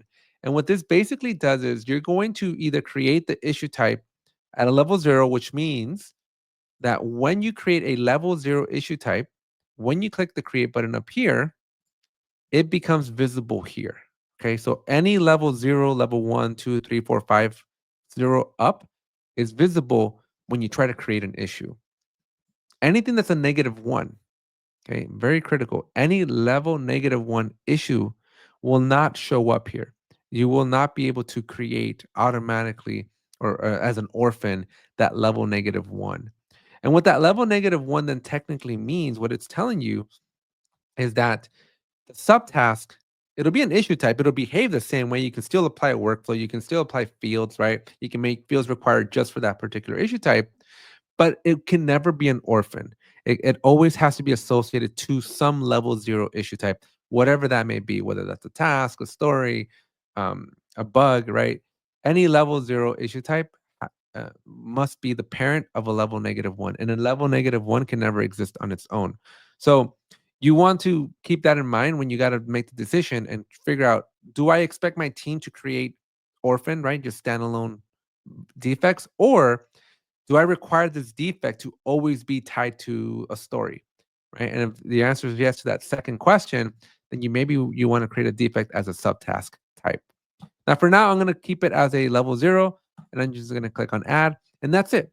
We have officially created our very first issue type, and it is now available. Right now, any project that's using my Jira can benefit from this issue type being available, but we're not quite ready to use it. And the reason that is because this defect ships with this very ugly square, which I hate. And you want to be very careful because if you create 5, 10, 15, 20, 50 different issue types, all of them default to this very depressing square. Now, I will tell you that in the new version of Jira, that depressing square I think has gone away. So thank you, Atlassian, for that. But for everybody else, you might want to change it because again, you're going to end up with 50 issue types that are exactly the same icon. And trust me when I tell you that your team they learn to depend on that issue type, on that color, right? On that icon to differentiate between the different issue types. So you want to be very careful here and make sure that you pick the right one here. And so you can click on edit. And when you do that, you will then be able to change the avatar. And so you can click on the select image, and you have a few. Now, unfortunately, you don't have an unlimited amount, but you have a few of the OG icons, and then you start to see a couple of the new icons in the new language that Atlassian is doing. And so when I show you the same window or the same view over here, you're going to notice that we have new icons in the new Jira, right? And so what's considered the new Jira? Well, NG, that's very, very easy. If your Jira looks like this, where you have your this new font style, you have this new grid up here, right? The search bar, if you have the giant search bar going across the top, I'm toggling you. So this is the old Jira. You'll notice that the search bar is tiny. It's on the right-hand side. In the new Jira, it's front and center. You'll notice that the create button is front and center in the old Jira. The new Jira has it off to the side. So there's some fundamental differences between the old and the new Jira. But if your UI looks like this, where everything's across the top, that's the old Jira. If it looks like this, where everything's across the left and the search is across the top, then that's the new Jira.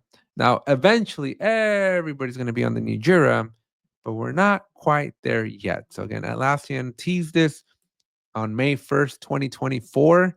Some teams have it, some teams don't. As I can see, this is a brand new Jira that I just created 3 days ago, and it's still on the old UI. So it's a hit or miss. Okay. We're talking about old. Yeah. So basically, yes, we are talking old and new navigation. The fundamentals of Jira have not changed between the old and the new Jira, but where all the buttons are, everything changed. I don't know that there's a single button that's still in the same spot as in the old one. So you're gonna have to rewire your brain there. Okay.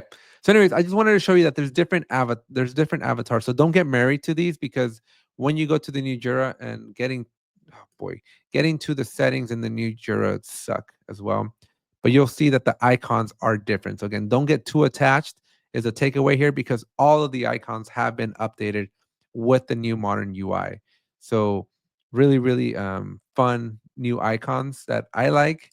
I think this is my favorite feature of the new UI, because I'm not too much of a fan of the rest of it. But this stuff here, I love the new icons. Not sure why there's a difference between the sizing of stuff, but anyways, again, the takeaway here is don't get attached to these if you don't like them, because they've been updated over here in the new Jira. Okay.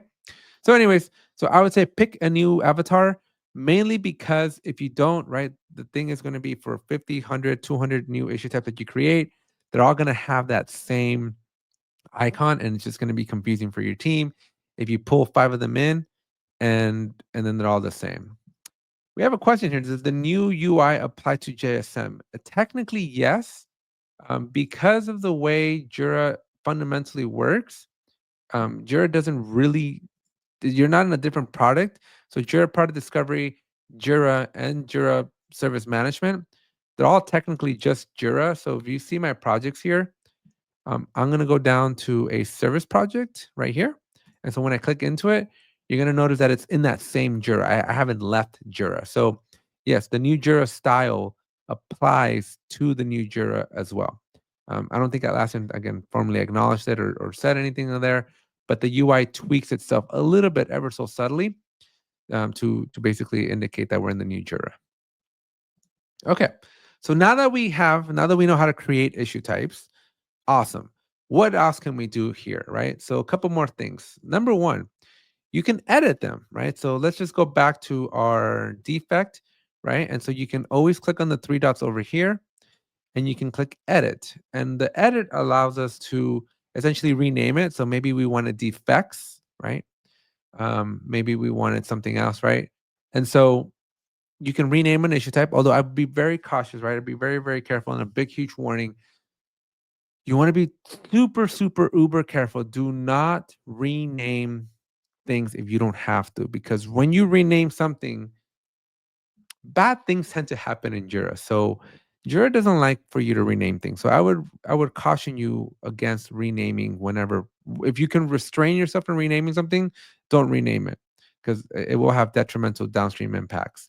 But changing the avatar, you can do that all day long. Changing the description, you can do it all day long. And that's pretty much it. So Sean says, yeah, if you're on the bundle release track or whatever it's called, it might be a while.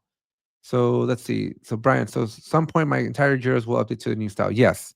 So everybody's Jira at one point you'll get the new Jira. This is a reality that is coming, whether you like it or not. For example, remaining issue types. Max, what does this mean? What's the question here? Help me. I don't know that. I'm not sure. Okay.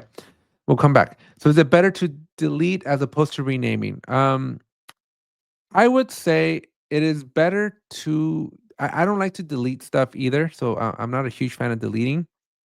So I would say if it's, let me see if I can word this correctly. I would create a new issue type, right? Give it the new name that you actually want, And then I would either delete the old one, but deleting comes with some consequences too, right? Because if other teams are using it, right, depends on the size of your organization, depends on how big your Jira is. But maybe one team doesn't want it, but 50 teams use that issue type. Well, you can't delete it from 49 other teams, right? And so you might need to create a new one just for that other team and leave the old one there. So I think it just depends on your specific use case, Indian Suga, right? But I would say delete carefully, and then Jira won't like if I try to delete the initiative here, it most likely will not let me because it's being used. See, so I have to move. I have to change that issue type. I have to physically move it, change the type from this initiative to another one because you cannot delete any issue types that have issues against them. And so you'll probably run into some of that problem as well. All right. Max says, you said it was a bad idea to rename things just like Atlassian. Oh, yeah. So that makes sense, Max. So yeah. So renaming things is usually not a good practice because, and the reason I'll tell you why renaming is not a good practice. Okay. And deletion is hard, right? But the reason renaming is not a good practice is because your filters and your dashboards they become dependent on the name that it had. So the moment you rename things, you basically like cripple Jira's search, right? Because it's going to be pointing to the old name and not it's not smart enough to point to the new name. So you're going to have a lot of it's going to be like an angry mob type of thing. So you want to be careful there. All right, Scott on says, so at some point my company's Jira will update to the new style. Yes, so your company will update. It's coming. The new Jira navigation will show up, but you can revert it back if you don't like it. Scott, so that is for now. So I do know that for a very, very long time. So this is not the first time that Atlassian has done a UI update. And back in like 2020, 2021, Atlassian changed the UI and they had a revert back button, but eventually it goes away. Eventually, I think once everybody's on Jira, I would expect that capability to poof and vanish from you because Jira is going to want everybody on the same UI. So using work is better than issue as it confuses it types of issues with used. Yes. So I think so. Great point, Angie. So this is one of the reasons why Atlassian is making this change. So when Jira was first created 20 years ago, issues made sense because the founders were trying to track bugs, right? They were trying to track problems with their like issues with their software, right? And so issues kind of stuck, and and that's how we got issues. But now Atlassian is really trying to appeal to a new demographic, to a new. Remember that system of work that I told you they want to own the entire stack. Well, a marketing professional is going to be like, "What the hell's an issue?" Right? They probably don't care about an issue and like marketing doesn't have issues, right? And so Atlassian's just changing it to work so that it just so it's generic enough that any team can use it. So that's what happened. Now, Scott, again, I'm not a betting person, but I would be betting that that capability to revert will go away. And then Sean liked tickets. I like tickets too. I think tickets would have been the right one too. I think too many people call these things tickets naturally, but that also does kind of have like a service management mentality. So from a project management perspective, doesn't make a whole lot of sense, but I don't I think work item is fine. The irony is when I first came to the Atlassian scene back in 2016, I came from Team Foundation Server and they used work items. And so I was like, why in the world are we using issues when I first came to Jira? And now that we're actually trying to copy what TFS had 8, 9 years ago, I'm fighting it. I'm fighting it again because I'm like, dang it, now I got used um to issues and not work items. Sean says, or a parking speeding connection. I'm not sure what that means. Okay, so let's see. What else can we do here? So we obviously have the name, right? I already told you under the actions you can edit, and I kind of already told you that you can delete it. Although again, you're only going to be able to delete them if they're not being used, and so you're going to want to be very careful there. Now, the other two things that you can see here is the hierarchy level, which we're going to talk about in towards the tail end of this session, and then related schemes. And so let's start with related schemes because that one's actually relevant, and we can talk about that a little bit easier than the hierarchy level. So related schemes basically tells you which scheme, which we're going to talk about next, issue type scheme, is pulling in or using this issue type. Because remember, the issue types here is the generic pool of available issue types. These are all the different issue types that are available for you and your team to use, but they don't have to be used. They don't all have to be used by all the projects. And so we can control that by working on issue type schemes. And so we're going to move over to issue type schemes. So I can kind of tell you about how this works over here. So the scheme is a bucket. Think of it like it's just Easter's coming around here, the corner. So you're probably seeing baskets everywhere at the stores. And so think of a scheme as literally just a basket, right? When you put things in there. And so each thing that you put in the basket is going to be representative of an issue type.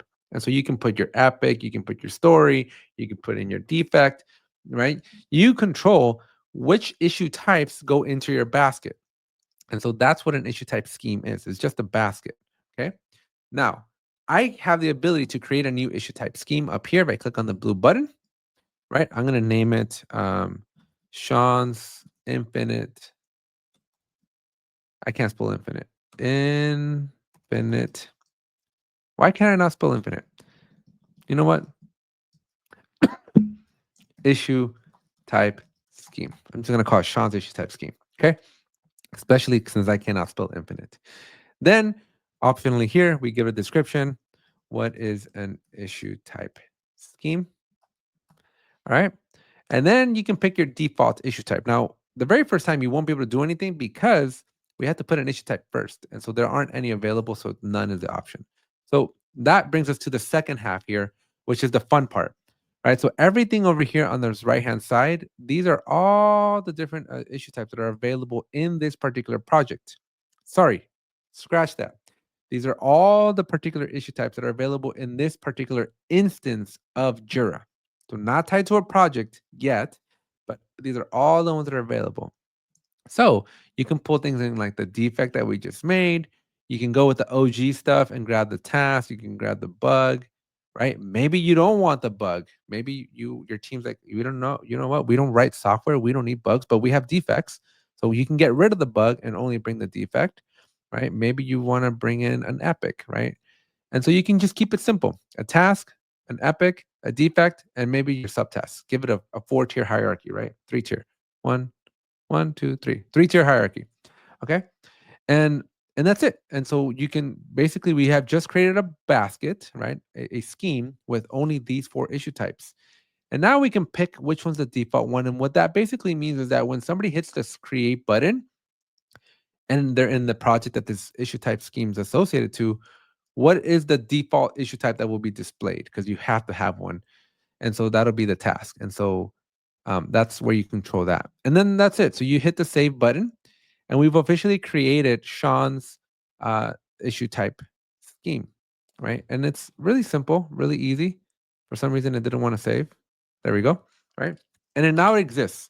But if we look it up, right? If we look up Sean, you're gonna notice that we have the name, we have the description, we have the issue types we just added, but we don't have projects, right? And that is because just because we have the basket, right? We have a basket with all the eggs in it, but we haven't assigned it to a project. And so until that happens, which you're going to do in the next step, then the the scheme just lives, right? It just exists. But now it's available for a project to actually use it. And so that's very key here. We got a couple of questions here. We'll pause here for questions. So when it comes to SLA configurations in Jira ITSM, which is the best way to do it? User-based SLA, service-based SLA, support. Okay, so I think probably not the right session to be talking about SLAs because that's a JSON specific one. But I will tell you, just to give you my 2 cents, when it comes to SLA, it beauty is in the eye of the beholder, like everything else in Jira. It really depends on what makes sense for you and your team. Now, I will tell you that SLAs, ironically enough, are not visible to the end user. They're not visible to the customer. So the SLAs are really there to light a fire under your agents. And so I would say service based, right, based on priority would be my recommendation. Anka says, why we see all instance types not only for our projects? So because you're in the admin section, right? So if you were just in the project, you will only see the ones that are available in your project. But because we're doing global administration, you see globally everything that's available so that you can make the right decision for the particular project. So this is a feature, not a bug. You want to be able to see all of the types available, not just the ones for the project, because you're creating this is the steps we're going to create the issue types that are going to be specific for that project, right? And so you kind of just pick from there. Okay. So yeah, she says thanks. Awesome. So now that we have our issue types, right? We can go back over here and we can look up defect, and you'll notice that it now belongs in two schemes.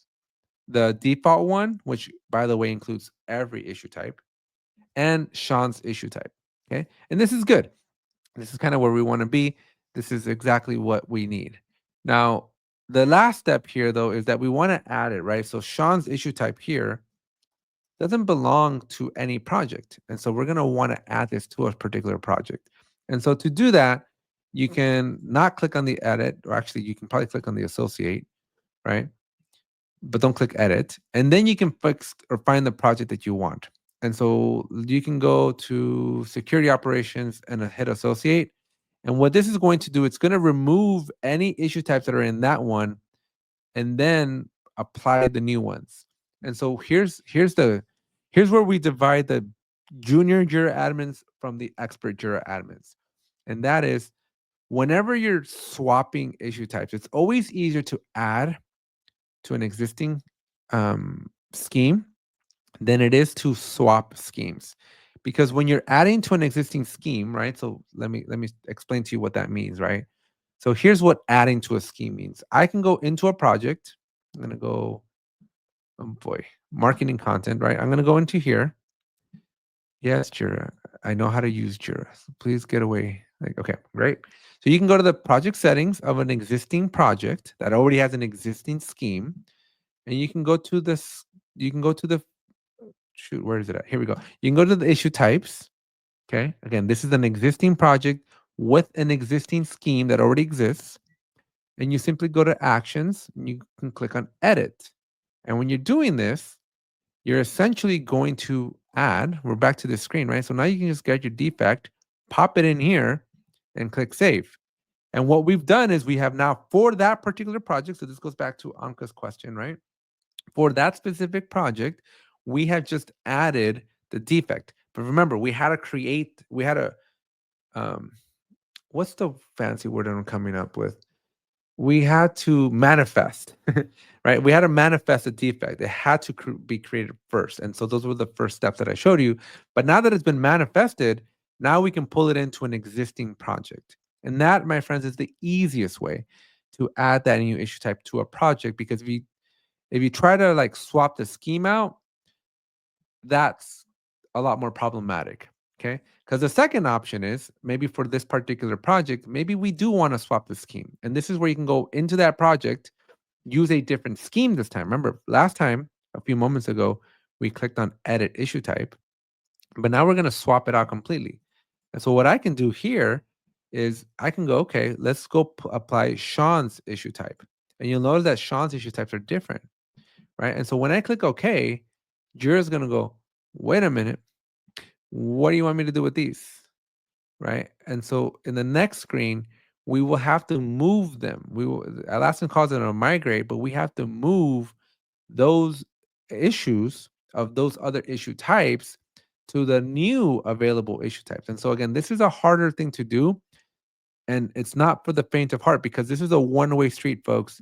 If you make a mistake here, there really is no going back, unless you have like something like revised backup that allows you to back things up and bring your Jira back.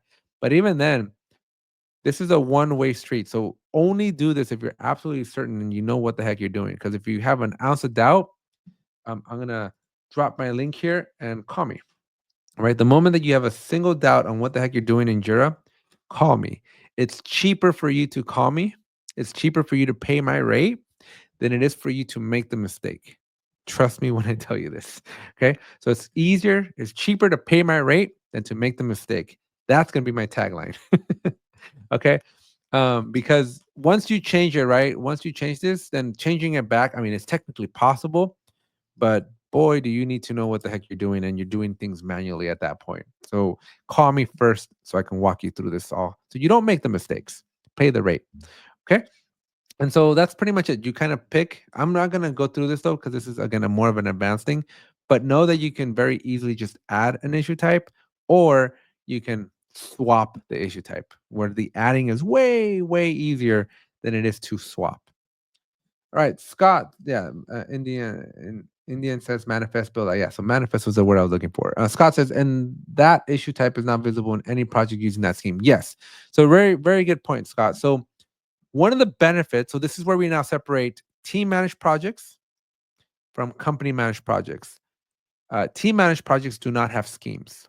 Okay, that's a very, very big important thing for you to remember. A team, I'll repeat it one more for the people in the back. Team managed projects do not have schemes. And that's important because schemes are shareable. And so company managed projects have schemes, which means that one or more projects can share the same scheme. And this, my friend Scott, presents new challenges for us as Jira admins because people are pretty damn picky, right? They're very picky, and it's possible for you to run into a scenario where you are in you're working with a team, and they're like, "Hey, Alex, we want a defect issue type." You're like, "Awesome, cool, we can do that," right? And then you apply the defect, right? You apply the defect to that scheme, and you're like, cool, Bob's your uncle. We got your defect is now in your scheme, except that scheme was shared with two or more projects. And so now the other team that is also sharing it goes, wait a minute, what is this defect? Why did you add this?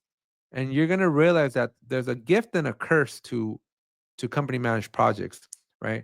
The gift is that for you as a Jira admin, you only have to do the activity once and it replicates a lot. That's good, right? Less work for you as a Jira admin. The curse is you better not have a picky team, because the moment that you become married, you really, it's like a marriage, right? Schemes are like a marriage in Jira. You kind of commit to everybody else's affairs here. And so if you don't like that, then don't don't don't share your schemes. Now that's not to say that you should make team managed projects, because that's never the right answer. You should never make team managed projects. That's always the right answer. But yeah. Oops, sorry, click too fast. Can we restrict an issue type? So for example, only a group of people should be able to raise a specific issue type. In Jira, I do not think that that's possible in a company managed project. But if we come over to a team managed project, right? One of the things that I want to talk to you about here is that when you go to the project settings here and you go to the issue types for this particular project, you cannot bring in that defect the way we just did, because that defect that we created earlier exists only for that, for the company's managed projects, right?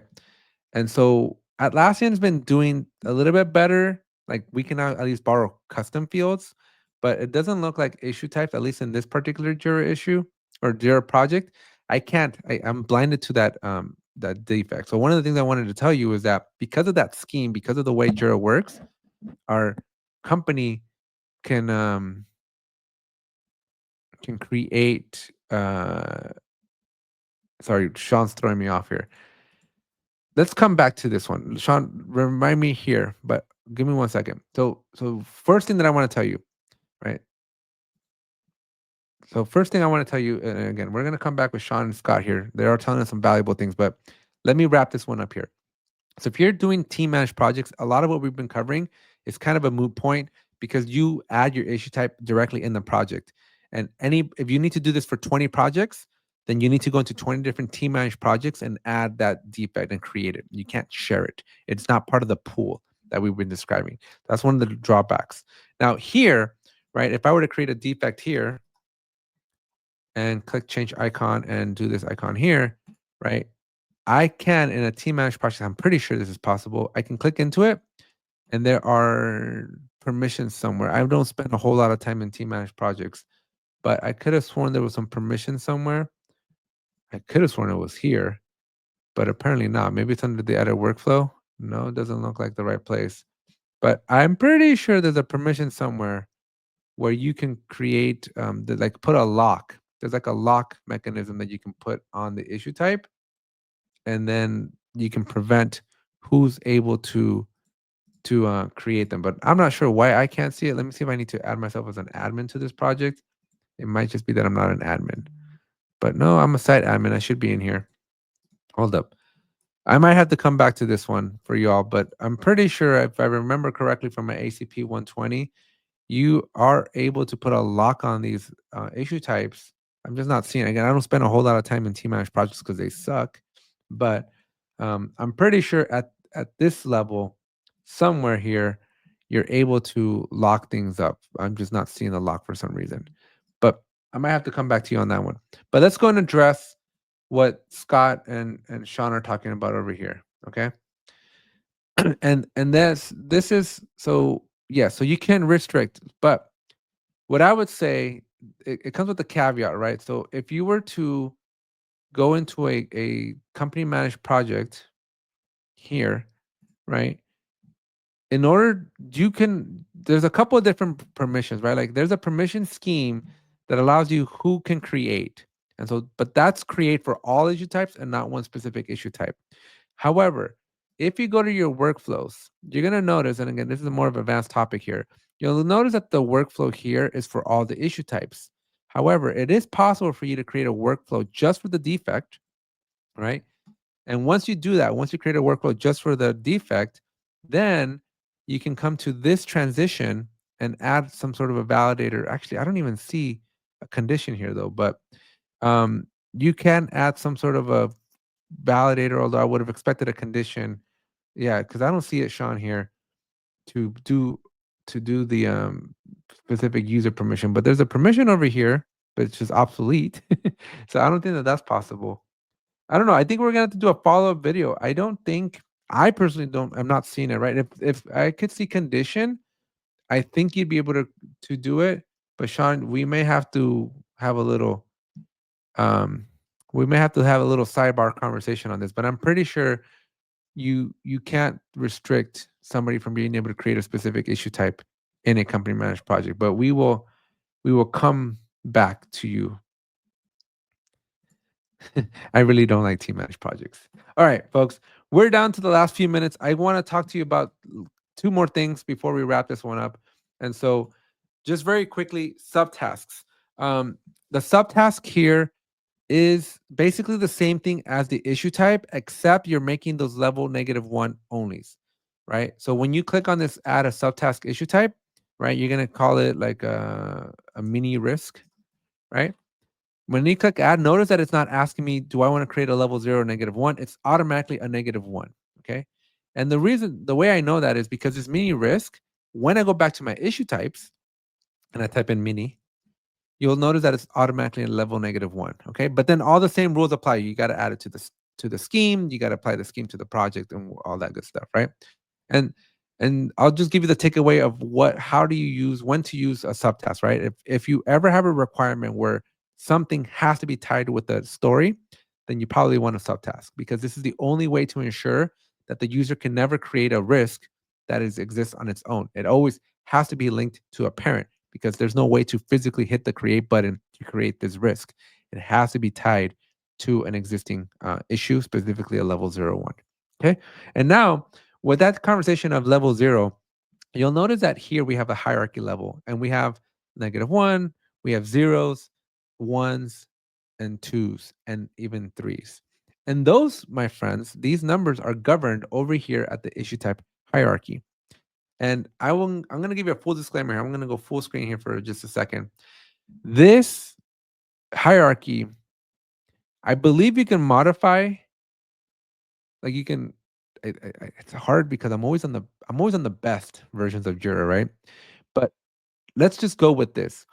If you're on the premium and enterprise versions of Jira, premium and enterprise versions of Jira, you can then modify this thing. So earlier, I think Angie was asking, can we swap out the feature and stuff like that? Like, yes, absolutely you can, but you have to do it if you're on the premium or enterprise versions of Jira. So it is possible for you to do this. it's possible for you to call this a feature and to call this an epic, right? And so it's possible to do this now. The caveat is you also then need to rename the issue types. And so in that one case where I told you never rename something, this is where you probably do want to rename, because the other thing you need to consider is that when you rename this, right? When you change the hierarchy, this is a global change. I can't stress that enough. This is a global change. So every user is going to be impacted by these changes. So you don't want to make these changes lightly.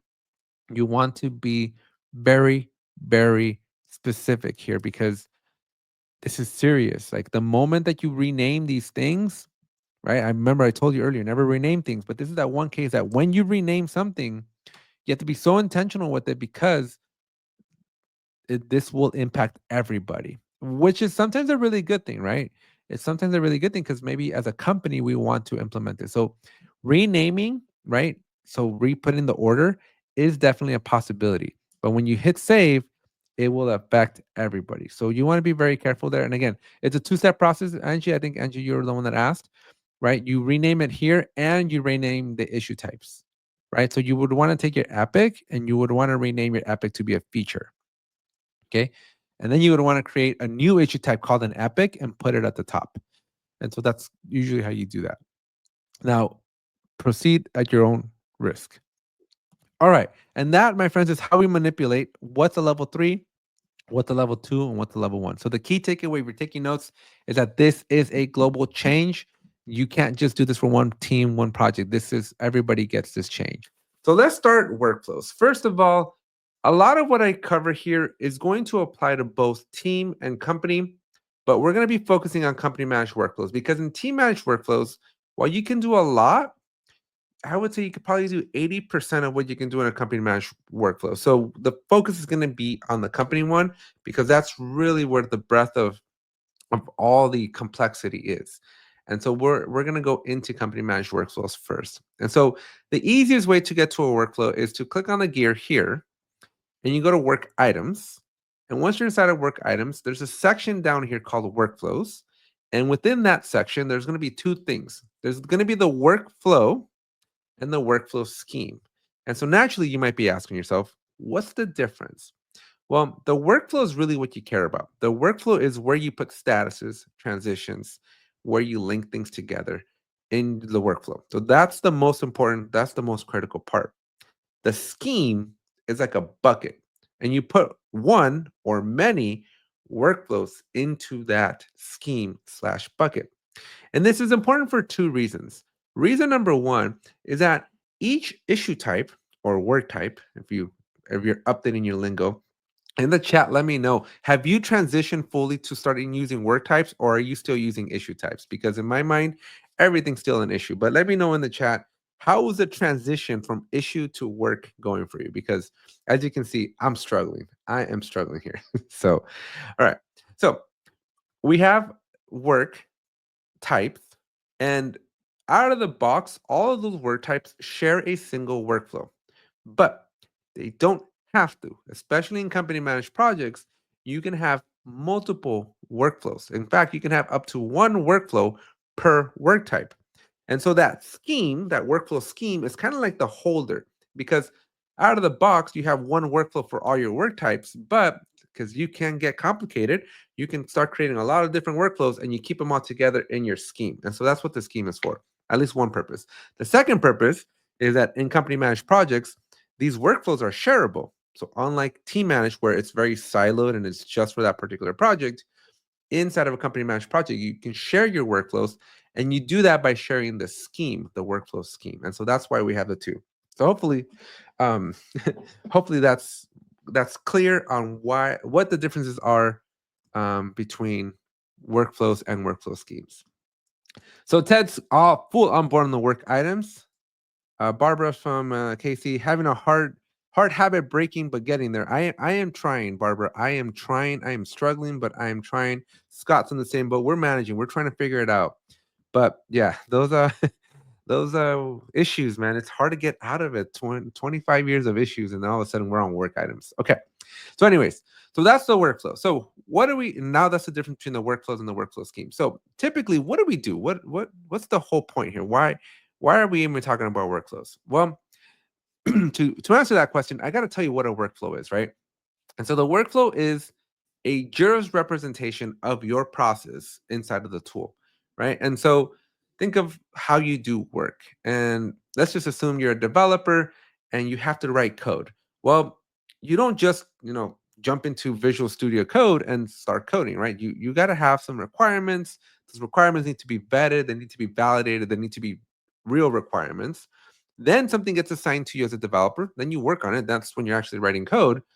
But then when you finish writing your code, there's like a whole DevOps life cycle to it, right? There's code reviews, peer reviews, there's automated testing, unit testing, there's integration testing, there's QA, there's your product owner review, right? There's a bunch of different steps that happen before, during, and after for any particular story or any particular task.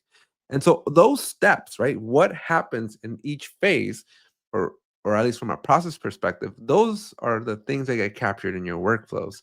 And so most of the time as admins, we have to tweak.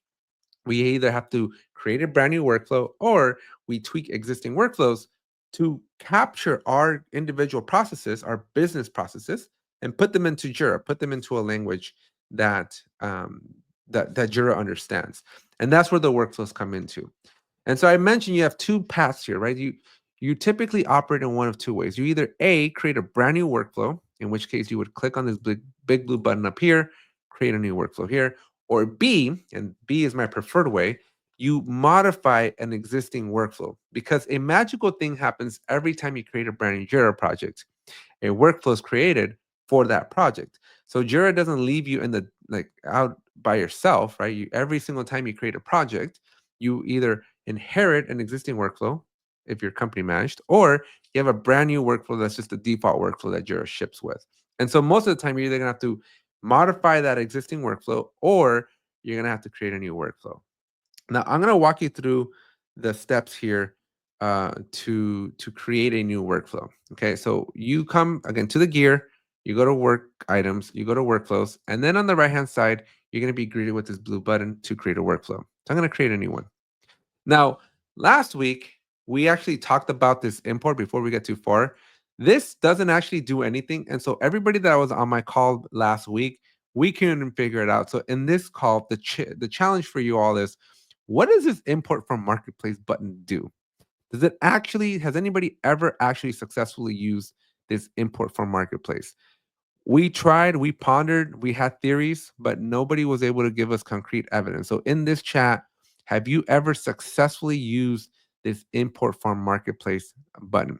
Because we thought that it would be great because you have an export button, right? There's an ability for you to export your workflows. We thought that it would be great for you to be able to import your workflows, but we couldn't even find that button either. So if somebody is smarter than us in the chat here, let us know if you actually know how to import a workflow, because I would love to know how to do that. Okay, so we're going to create a new workflow. And one of the things that you need to know is that there is a style, there is a text style for how to name workflows. Atlassian, if I click cancel here, usually takes the key.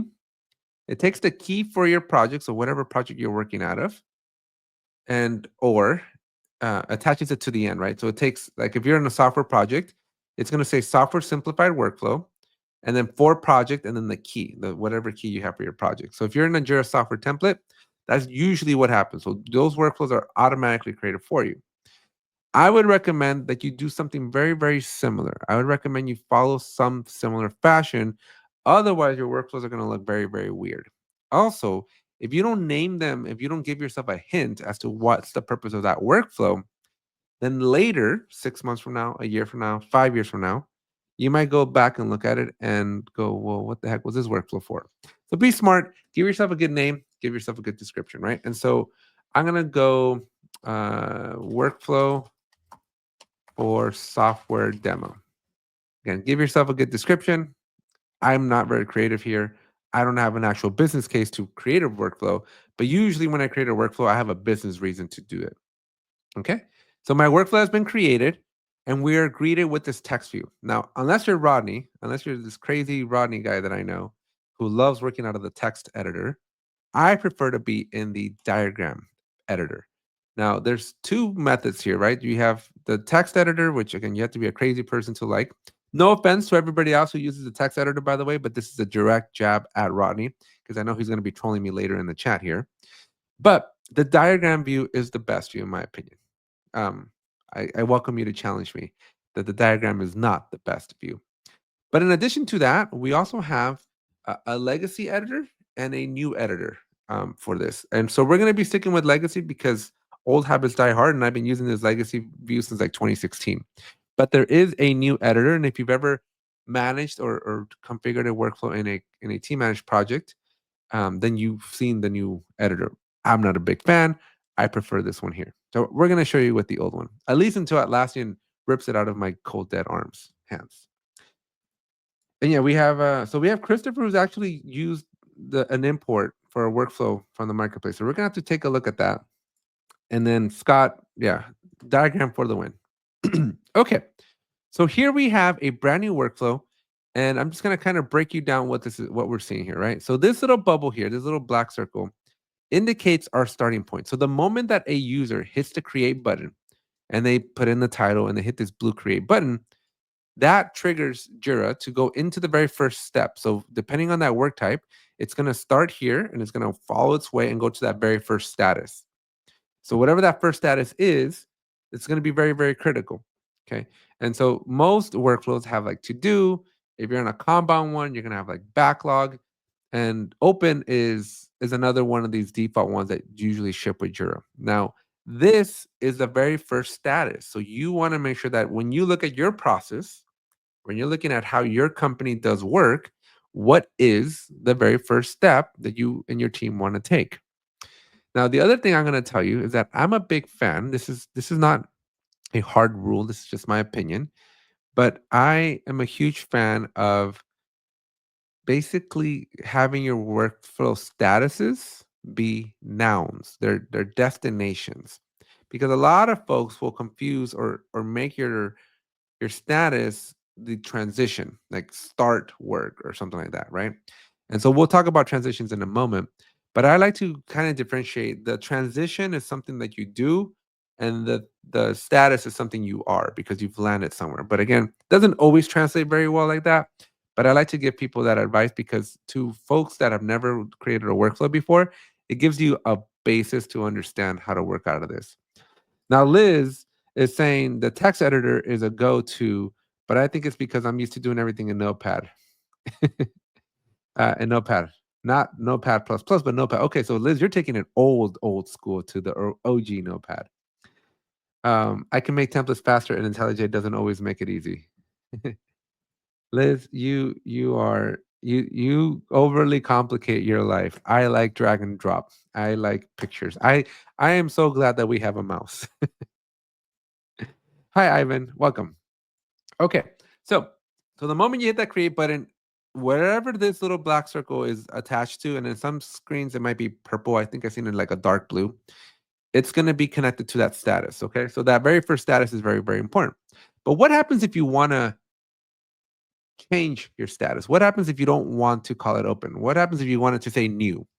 In the chat, can I do this? What happens if I do this? If I click on my status, let's just say I don't want it to say open, I want it to say new, right? If I click on that status, I'm going to have the pencil here, and I can rename this to new. In the chat, what happens if I hit save? And this is mainly to see if Ronnie is paying attention. If I hit save, folks, what is the consequence of me clicking on save? Can anybody guess? What is the consequence? What catastrophic thing is going to happen the moment I click on that blue button? I'm very curious to hear your thoughts, because you should never, in my opinion, in my professional opinion, in my humble professional opinion, you should never rename a status in Jira. Okay. And so via Medic, via Medici, via Medici has this, via Medici has this correct, right? So the moment that I hit save, everybody that used to use open all of their statuses will be renamed to new. And every filter and every board and everything that changed or used to reference open will not be broken. And look at that. We even rhyme here on ATech, right? And so you should never, ever, ever, ever, ever, under any circumstance, rename your status ever. Barney says was outside watering flowers, so you might be disappointed not firing me. Right. So you should. Cody's right here. It changes everything, right? Sounds like a resume generating event. Yes. You will, in my 2 cents, if you rename a status and you work for me, I fire you. So never, ever, ever rename it. But it makes sense though, right? It makes sense why you would want to rename it because it's so innocent, especially when you're new to Jira to go, oh, I don't want to call it open. I want to call it new. Ooh, there's an edit button. Ooh, it lets me rename it, right? And so this is a trap. Don't fall victim to this trap because Jira will hate you and your team's not going to be very happy with you. So, how do we do it then? How do we rename a status? Well, the easiest way is to make a new status, right? And so you're going to click on add status over here in the left-hand corner, and you're going to simply type in the name of that new status. Now, if you create a status for the very first time, you will see that Jira knows that it's a new status and will have new status in parentheses. But if you're using a status that already exists in the pool of available statuses, you won't see that messaging. As a good rule of thumb, try to reuse as much as you can. The more statuses you have, the crazier and more chaotic and more harder it is to manage your Jira. So always reuse and recycle whenever you can, understanding that sometimes you can't, but try to, right? And especially make a good call when you have like new, newish, newer, right? When they're all so close to each other in the name, you might want to put your foot down as a Jira admin and say, nope, we're just gonna go with new. Okay, so that's how we get a new status. Now, this little checkbox we're gonna come back to in a second, but for now I'm gonna leave it alone. So I'm just gonna simply click on this add button, and we have an existing status. So this is very key. This is a new status to the workflow, but this status of new already existed. It was already available in my general pool of statuses. There's an extra step you have to take if you create a new status. So if you were to create a brand new status, right? So I'm going to go newish. You'll notice again that it says new in parentheses, new status. So when I click on that, that creates the status, kind of. But when you click on add, you are presented with a new screen. And this, what you have to do here is essentially pick the color, the category. Is it going to be a to do? Is it going to be an in progress? Or is it going to be a done issue or status? And so you do need to make that determination. This is something you need to decide. This is pretty important. Not too important, but important enough that you can't proceed to the next step without making a selection. And so let's talk about when should you do it in to do, when should it be in progress, and when should it be done. Well, if the work is going to be new, right? If it just got created, the work is at rest, right? There's nothing happening with that work, then it should be a to do status. This is work that is resting, it's sitting, it's not being touched by anyone, and the expectation is that nobody's working on it yet. So that should be gray to do. Anytime that work is in motion, that there's a handoff, somebody's doing something, it's actively being worked on, that's an in progress. Okay. Maybe you're not doing that work, but somebody else is doing work. Somebody's billing for that. And so that's an in progress. And then finally, when work comes to a final resting state, that's when you should have a green done status. But you should always refrain from your creating too many done statuses because there's other behavior that you're going to need to be aware of that we're going to cover in the rest of this video. So we'll leave it at to do. We'll hit create. And now we have a newish status. Now, if I want to delete a status, it's very, very easy. All you need to do is select that status and remove the status, but you're not deleting it. You're simply removing it. Okay. And the bad thing about this is because we have now created a new status, newish, that status now exists, right? And it exists for everybody. Everybody can use it. And so if you truly want to delete a status, you have to come over here on the left-hand side, still within the Jira admin settings, but you come over here to the left-hand side, and then you will find your status. They're not in alphabetical order, and usually doing a control F will help you. But you see that all the way down here is my newish status.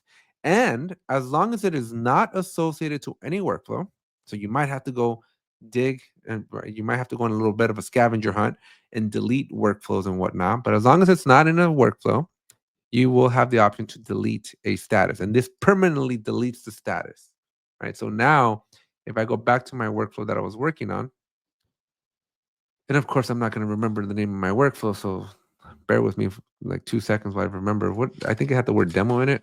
There we go. Here we go. Right. So as long as, um, so now when I go back to my workflow and I try to add my newest status, it's gone. So basically, I'm reprompted to recreate it. So that's how you delete, and that's the difference between removing and deleting a status. So you can remove it from a workflow. That's cool, but it still exists somewhere. Or you can go to that status section and completely delete it. So again, a little bit more drastic, but in case you wanted to fully clean up a mistake, that's how you do it. Okay, so we have a new status and we have open, and we want to swap these out. We want, when a new issue is created, we want it to go to new, not to open. Well, this, my friends, is really, really easy, but if you don't know what you're doing, it can be very, very hard. And so what you're going to want to do is you're going to click on this line. You want to click on the line coming out from that black circle, and you want to look for the tiny, tiny little, teeny little circle, black circle down here. Everybody see that in the chat? Give me a thumbs up. Give me a +1. Do you see this tiny little black circle on top of the open status? Okay. This little black circle can be really hard to navigate to, right? But essentially, you put your mouse over it and you wait for it to become a little plus. This is key. If you try to do it anywhere else, it's not going to work. You have to hover and you got to precisely aim and make sure that this little thing turns into a plus button. From there, click and hold, drag and drop over to the new status. You're going to click on save. That pop-up is always going to be there. And now you successfully have updated your create. So when you hit create, it's going to go to that status. Now we can safely remove the status. Okay. But let's take a little sidebar. Let's take a little side quest for you all. I want you to pay attention to this word here, inactive. What does this mean? Does anybody in the chat know what is inactive? What does it mean to have a workflow that is inactive? Is that a good thing? Is that a bad thing? Do we care? Anybody want to take a guess? Who in the chat? Who's paying attention? Who wants to tell me what is an inactive workflow? Who's got a good summary of it? Let's see if anybody. Let's see who's awake. Who had their coffee this morning? What is the benefit, or what is an inactive workflow? Ronnie says it's a good thing if you want to delete workflows. That is very true. This is kind of where I'm going with it, right? I'm teeing it up, Ronnie. I'm trying to get everybody um, ready for it. Liz says, "Is it like an install? Is it like install in prod?" Not necessarily. I don't think so. Barbara says it's not being used by any projects. This is a very good guess. So yes, so you can't have an inactive workflow, which basically means nobody's using the workflow, right? It's not installed to XSpace. Correct. Yes. So um, flow that is currently not used, a workflow that's currently not used in a project. Perfect. You all are nailing this perfectly, right? So an inactive workflow is a workflow that just exists in Jira, but it's not being used by anybody. And this is very, very important, folks. There's a reason why I'm talking about this, because we just removed a status from this workflow. Awesome. I'm going to take a little sidebar. We're going to come back to this, okay? I'm going to go back to Jira. I'm going to go into my an existing project. I'm going to go into this customer B1. I'm going to click on these ellipses, go to project settings, because FYI spoilers, the project settings have moved. I'm going to go to workflows, and I'm going to open up this workflow here for this particular project. And over here, I'm going to click on this edit workflow. All right. Now in here, I have a status of backlog. Well, what if I wanted to change it to new? Well, I could do exactly what we did, right? Remember, we never, ever, ever rename. So we never rename it. But I could, click on new, do this, right? Drop it in here. Okay, find that little plus button, move it on over here, click the save button, and we're good, right? Except we don't want that backlog one anymore. So just like I did with the other one, we're going to remove the status. We're going to remove the status. Well, you can't. You can't remove statuses from an active workflow because Jira. I don't know. I don't have a good reason. All I know is that you cannot remove statuses from an active workflow. So you got to keep that in mind, right? Liz says she spent 2 hours trying to figure out the magical recipe for deleting an installed Bitbucket app. when the manifest is deleted. Do not lose where workflows are used. Yes. keep keep track of your stuff. Okay. So how the heck do we remove a status then? Well, the unfortunate reality is you cannot. Um, at least not from an active workflow. And so anytime that you see this appear draft or shared by, right, or just active in general, you will not be able to remove statuses from active workflows. So the easiest trick, and this is the one I like to do, is I like to come over here, grab the name, because I have like ADD and I also have the memory of Dory from Finding Nemo. Click on workflows here on the left, go under the active section, find your workflow, then come over to actions for that workflow, make a copy, give it a good name, give it a more descriptive name. Do not have copy of copy of copy of copy of copy of, right? And give it a good name. And when you hit copy, you will have an inactive workflow that then you can remove the status from. So that's how you do that. Okay. And Victoria, because Jira. I love that reason. Yeah. It's my favorite reason. Ronnie, let's put that one on the t-shirt list because Jira. All right. You can't remove status even if there's no work items assigned to that status on the active workflow. That is correct. So as long as the workflow is active, it doesn't matter if it doesn't have a single issue at all. As long as that workflow is an active workflow, you will not be able to remove the status. You have to basically make a copy and then remove it from the copy. Okay. Then the question is like, well, now I have a copy. How do I put it back in the project? Well, stay tuned. Make sure you don't drop off because we're going to be covering all those details. Now, I'm going to cancel out of this because this was a little side quest and we're done with that side quest. And we're going to go back into our workflow that we've been working out of and go back into it to finish editing it here, right? So now that's how we remove a status. And that's how we update this thing. So we're making progress, right? We're making really, really good progress. And so now, naturally, what you want to do is you want to add more statuses, right? So now here's where you can add a status of in progress, right? So we have in progress, we can click add, right? And then we can add our status of done. Okay. Now, fundamentally, what I just did, there's a couple of things that are very, very wrong with this. Anybody want to take a guess? Where are my experts at? What's wrong with this workflow? Something is not quite right. And you may think like, hey, Alex, well, I added the statuses. Awesome. I should be good, right? Except if we went through the challenge, right? If we went through the steps of making this workflow active, applying it to our project, it will not work. And Scott's got the answer here. No transitions. So what's a transition? Well, a transition allows us to go from one status to another. Because fun fact, if you don't add a transition at all, and if we were to publish this workflow here, what you will see inside of Jira when you go to the status in the dropdown, you will see new, but you won't see anything else. You will not see in progress. You will not see done, even though they are in the workflow. If there is no line going into a status, then that status in Jira's eyes technically doesn't exist. And this is a little bit of a little cheat code that I use. Earlier, moments ago, when I was trying to remove that backlog status, what I do to cheat, especially if the project is new, and I'm too lazy to make the copies and all the other hoops you have to go through, what I simply do is I remove any transitions to that status, and that status is by all Jira's definition gone. The only time this doesn't work is if you already have a bunch of issues or work items in that status. They will stay in that status, and now you kind of break the whole thing. So don't do that on a very active workflow. But if you're working on something new, this is a great way to just say, okay, I don't want this status. Don't put any transitions. Jira will ignore it. Okay, Jira will ignore that status. Now, how do we add a status then? Well, there's two ways of adding statuses. And remember, I'm a firm believer that a status should have that a transition should be a verb, right? So the easiest way to add a status is to create what's called a global transition. Now, the global transition requires your transitions to not even be a verb because it doesn't care. Okay. And the easiest way to add a global transition is to click on a status, and then you will see a checkbox. You see this checkbox here. And then when you create a new status, you'll notice that when you add a new status, you will notice that there's the same checkboxes over here.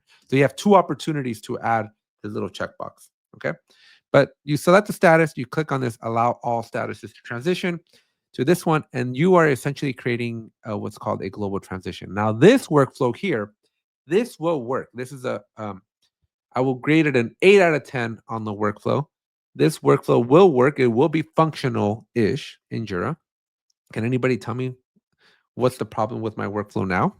For the experts in the room, there's something wrong. There's something very, very wrong with my workflow. I'll give you a hint. I'll click over here. There's something very, very wrong with my workflow. Can anybody tell me what's wrong while I describe what's going on in this workflow? Okay. So again, I got the A players over here in the chat trying to figure out what's wrong with my workflow, because this will work 80% of the time, but we're gonna crash catastrophically that last 20%. But let's talk about this all transition. What does this actually mean? So what this status tells us is that when you are in a status of in progress, you are allowed to transition to any other status that has a transition available. And so because of this global transition, it means that any status can transition to this one, to that status that I want to go to. So I can go from in progress to new. I can go from new straight to done. I can go from done back to new, right? I can go any which way because these global transitions allow us to jump however we want. Now, the great thing from a Jira administrator perspective is that your job is done. You could get in and out and create a workflow in like 30 seconds or less. Awesome.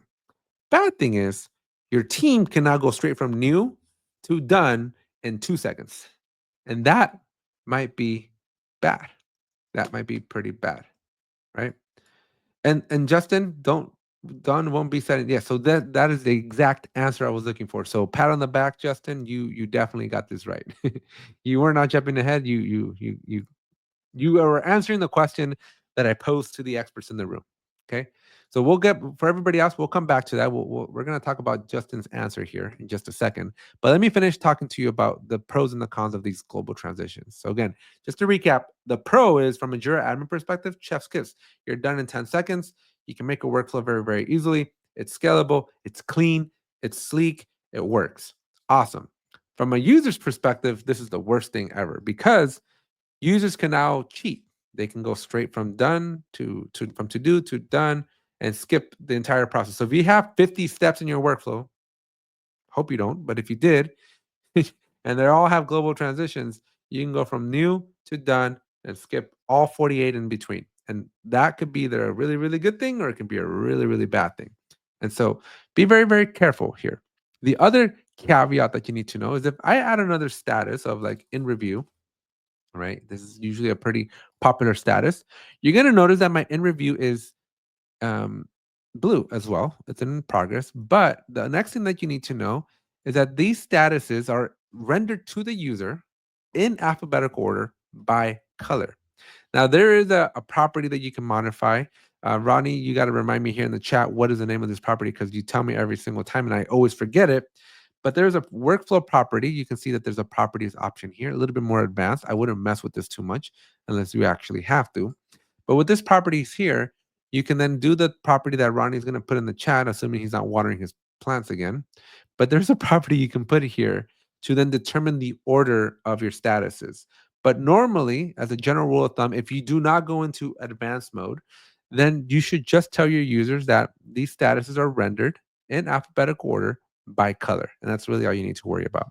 And so what I mean by that is if I do this, let me see if I know my alphabet correctly. HIJKLMNOP, right? So R comes after P. Sorry about that. I don't always sing my alphabet in public. But when I do, I make sure I do it during a live stream. But yeah, so if you were to render these in reverse, right? If you were to set them, okay, I want in review to happen first and then in progress, well, Jira is not going to care. It's going to give you in progress first because P comes before R, and then in review will come after in that dropdown. So again, the order here doesn't matter. In fact, if you do this, Jira won't matter. Like it's still going to show you the list, the order. So this right here, how you architect your workflow visually is just for your eyes only to make your life easier, but it doesn't actually do anything in Jira. All right. So we have our transitions. Awesome. This right here, my friends, is a beautiful workflow. I'm done with it. I'm ready to apply it to a project. But there's a second way of doing workflows, transitions. This is the easiest way, but sometimes depending on the culture of your company, depending on your culture of your teams, sometimes this doesn't work. Sometimes this is too hard. And not hard because the transitions are easy or free, I should say, flexible, but it's hard because your users can't be trusted to have that autonomy, that freedom and flexibility that this gives you. And Ted, right here, thank you so much. Yes, opt bar sequence. This is the workflow property that you want to put in there. So thank you so much, Ted, and thank you so much, Scott, for providing that. Ronnie left me hanging. I think he's still watering those plants. Okay. So that's the ops bar. Okay, so anyway, so what happens when your user can't be trusted, right? What happens when they just like jump around and they go from new to done, bypassing the whole workflow? Well, we have a remedy for that, and that is to basically undo these allow all statuses. Little tier because as a Jira admin, I love these because it makes my workflow easy, makes it very very easy. And so the next way to do this, um, what do these colors go to? Which colors list? The gray and the blue and the green? Let me know. Okay, so the next step is to create your workflow. And I like to do a little bit of a ladder. This is kind of where workflows become a bit of an art. And so I like to ladder my up. I am in priorities. Oh, well, properties or priorities? We'll come back, Liz. Okay, so you can transition an explicit transition and go from new, and you got to hover over this little circle. You got to click and hold and drag it to another bubble. Okay. And so once you're here, you will then have to give it a name. And this is one of my pet peeves. I hate it when people give me a workflow. And this is really common, right? You'll ask your business or somebody, give me a workflow, and they give you like a little diagram with a bunch of rectangles and lines connecting them. They're really good at giving you the workflow status, but they always forget the transition name. Every arrow, every line needs to have a name in Jira. And so this is going to be like start work, right? A verb. I like to do this as a verb. And so we now have a transition from new to in progress. Awesome. We can then go from in progress to in review, right? Dev complete, right? At least you think, at least you hope. And then we can go from in review to done and say accepted or something like that, right? Again, verbs that we did, and our transitions are now good. And so if I were to publish this workflow, I would have 2 thumbs up, right? Kind of. Except in the chat, for those of you paying attention, what's wrong with my workflow now? And man, this the theme of this one is what's wrong with my workflow? Something's fundamentally wrong with my workflow. Can anybody guess? Except, okay, so I will tell you that don't worry about the resolution. We'll talk about the resolution in just a couple of seconds here. But what is wrong with my workflow? So Scott, yeah. So Scott, that's the obvious one. Let's not worry about resolution. We're gonna set resolution. I promise you, we will come back to the resolution. But there's something else. Ronnie, ugly. It's beauty's in the eye of the beholder. Okay, this is a beautiful workflow for me. There's fundamentally something wrong with my workflow, and again, it's not the resolution. Can anybody guess what are we doing wrong here? Something we did it all right, but something's missing. Something is wrong. So Barbara says there is no way to go back to in progress if you need to from in review. And Barbara's got it right. And Justin's got it right here as well. Okay. It's too waterfall to be beautiful. Okay. So Barbara and Justin, again, 2 pats on the back here because yes, you're absolutely correct. Because we don't have these global transitions anymore, you will only be able to transition with whatever lines you actually put. So if you have a transition to go from one status to the other, yay, Jared will like it. But if you do not put a transition to go back, then there's nothing in the world that's going to let you go back. So you have to come in here and you have to add a transition back, right? So this like not ready yet, right? Maybe needs more information, right? Maybe that would have been a better one. And so, folks, with transitions, you can rename them. You will not get fired, right? Needs better requirements, right? You're like, I don't know. I try to do it, I couldn't do it, right? This one can be failed review, right? Okay, and then done back to in review. I don't know, just reopened, right? Now, this is an interesting one because you don't have to go back one. You can actually go, well, let's just reopen it all the way to here. And now, my friends, this is where you start having these existential crises. This is where becoming a Jira admin, this is where we divide the junior admins from the senior admins. Because what I just did here, right, with this reopen status, is the question of the year. This is what again separates that junior admin from that very senior admin. And the question is, when you reopen something, should it go to in progress, or should it go to new, or should it go to a new status called reopened? Right? These are existential crisis questions that there's no right answer. There's no silver bullet. There's no magic pill you can drink and you're gonna have the answer to nirvana, right? But these are questions that you got to ask yourself when you're designing your workflow, because when you go back, it's a little bit more of an art and less of a science. You got to figure out, well, what's the right place to go. So in the chat, if I were to reopen something, what would you do? Would you make a new status called reopen? I wouldn't, but that's an option. Would you change your new to do, so that because new implies that the work is new, but if it's reopened, it's not new anymore? So that's a question, right? A thoughtful question to have. Do I move it to in progress, right? Do I just move it to in progress? And what are the benefits? What are the cons of moving it to in progress? My 2 cents is I don't like this. I don't like reopening it and moving it to in progress, because you're now putting onus back on the developer, back on that individual contributor to work on something. But what if it reopened for a reason? I don't know what that reason is. So maybe I go to back to new, because I want to get better requirements, right? Something happened that caused me to reopen something. Other questions to think about is, should you even have a reopen? Should you just make a new story and link them together, right? So again, a lot of existential crisis type of questions that you should ask yourself that don't get covered in an ACP, but very, very important to have, because when you're architecting your workflows, all of these are very valid questions. And these are valid questions that come from scars, from trying things that don't work. And but you have to have an answer to these things, because they, again, beauty's in the eye of the beholder. So let's see what Rodney. Well, first of all, Scott said to go back to in review. I wouldn't go back into in review. I would personally go back to either new or in progress. Rodney says I've had at least 3 meetings with stakeholders that still not satisfactory answer the question, just to put it back. Just put it back to the start anyway. So this is usually what I revert back to. I usually go all the way back to the beginning. But again, beauty is in the eye of the beholder. Via Medic says, does it make sense to work with multiple workflows in one project? One of the users predefined paths, one of them for the admin. So kind of, except you can't. So you can have a Jira project can have multiple workflows, but not the way you're describing it, because each workflow has to be associated to a work type, a story, a task, an epic.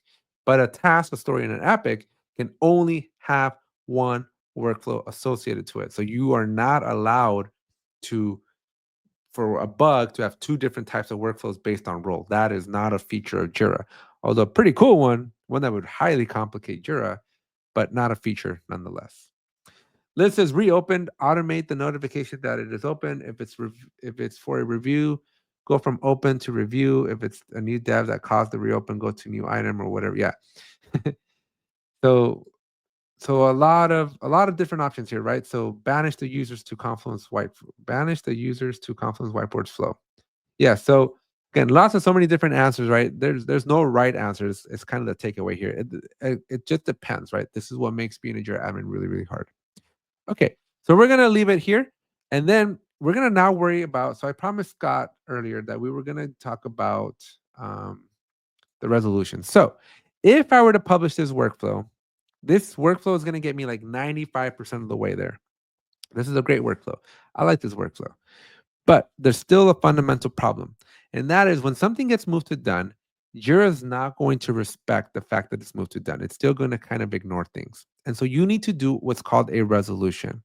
And so we're going to talk about the last 3 things we want to talk about in this. Well, I guess we want to talk about 4 things in the next 5 minutes. So let's do 1 minute per thing here. So we need to add a resolution, and you add that via a post function. So you're going to click on the transition. You're going to click on post functions here, and you will then be greeted by a bunch of different things that is happening after this transition happens. So these are called post functions. So the moment that something goes from in review to done, 5 things are going to happen. You're going to set the issue status linked with the status to that destination. add a comment to an issue if one's entered during the transition, update the change history, re-index the issue to keep the databases in sync, and fire a generic event for notifications. But none of these talk about resolution. And so we're actually going to add a new post function. Okay, we're going to add a new post function. And out of the box, this is what we get. Now, I will tell you if you add some plugins, so I have things like Deep Clone, I have Elements Copy and Sync, so you might see different ones that you wouldn't see in your Jira. Because again, some apps, some marketplace apps add extra options. But the one we're looking for is update an issue field. And notice that there's a difference between custom field and issue field. And this is this is where Atlassian, if you're watching, you're changing issue everywhere, but you're not changing it everywhere. You got to change these right here. Assigns the issue. See, even Atlassian is not ready to make the full um, is not ready to make the full transition over to work items because this assigns the work item to the current user. This is update work item custom field, right? This is update work item field, not issue field. So Atlassian, you got to catch up. You gotta change it everywhere. You can't just change it in a few places. So you're gonna click on add. We're gonna select that last one. Click on add, and then under the issue field again, Atlassian, you're letting me down here. We need to get these updated everywhere. We're gonna set resolution, and then we're gonna set to done. Now, there's two ways to set the resolution. This is my preferred way because I don't like to let the user have a decision. I feel like whenever you give the user, the end user options, they're gonna mess it up somehow. So I'm a little bit more of a dictator when it comes to this, and I set the resolution for you. But there's another way. The other way to do this, and I'm going to show you right now, is if you go back into your workflow, you can actually add what's called a transition screen. And it works very similar, right? So we click on the transition, but this time instead of clicking on options, we're going to click on edit. And this time, never rename the status, never do that. But if you see here, we have a screen, right? And then Jira ships with something called resolve issue screen. And so if you select that and you click on save, when you transition to done, the user is going to see a pop-up that says pick your resolution, and then you can go to done. Do not do both. Do not do the post function and the screen, because what's going to happen is the user is going to be prompted with the resolution. They're going to pick a value, whatever value they pick, and then it's going to go to done. Then the post function is going to trigger and it's going to override what you just did. Also, Rodney, we kind of, I was telling you this last week. I tested this, and you do not need a validator for resolution. Resolution, you will not let you leave none. So it will kind of self validate itself. Liz says, so issue equals work items, but work equals items tracked in Jira. Yeah.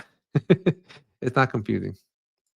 This is a month old news, but Jira has a banner saying it's the first time in Jira for me. Okay, so we've added a resolution. Again, do not do both of these. Don't add that because this will break things. Okay, now let's talk about validators. So validators are interesting, and so the best way to explain a validator is to show you what validators you can add. And so if you click on validators, you can compare dates. You can make a field required. So Rodney was saying, hey, you need to add a validator. Well, what I could add if I wanted to, right, is I can say, okay, if I don't do the post function, let's assume I don't do the post function, I need to make sure my resolution is set. So if I click on this, if I add this validator, make sure the resolution is set, Jira will not let the user transition from in review to done if a resolution is not set. So this is a great way. This is a great way to make a field required, but not at the beginning when you hit the create button, but rather almost towards the end. So this validators are a great way. There's a couple of other ones, but again, in the interest of time, go check them out on your own. Then we have conditions. Conditions are also very cool because this is kind of preventative. So this basically makes it so that only whatever condition you pick here, but if you meet the condition, then the transition can be done. If not, then the transition won't be able to be done. And so, long story short, if you wanted only admins, or if you wanted only your Scrum Master or some particular user, right? Or maybe you want a value in a specific field, right? Maybe you have a components and you only want whenever you have a component of X, then you want to transition.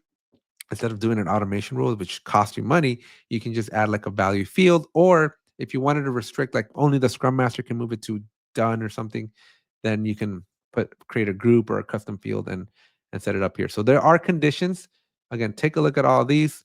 There's a few options, but keep in mind that this happens before.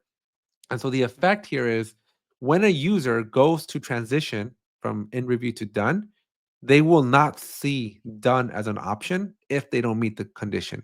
So keep that in mind that it prevents users. Okay, so with that said, we're basically at the finish line. We have one last thing to do because we've been creating this amazing workflow, but it's still inactive. So how do we make a workflow active, right? And so to do that, we need to go into a Jira project. And I'm going to go to this company B1, and you're going to force a habit, man. Where is my project settings not up here? It should be up here. Okay, well, I now need to go over here, go to my project settings, go to workflows, and I'm simply going to add a workflow.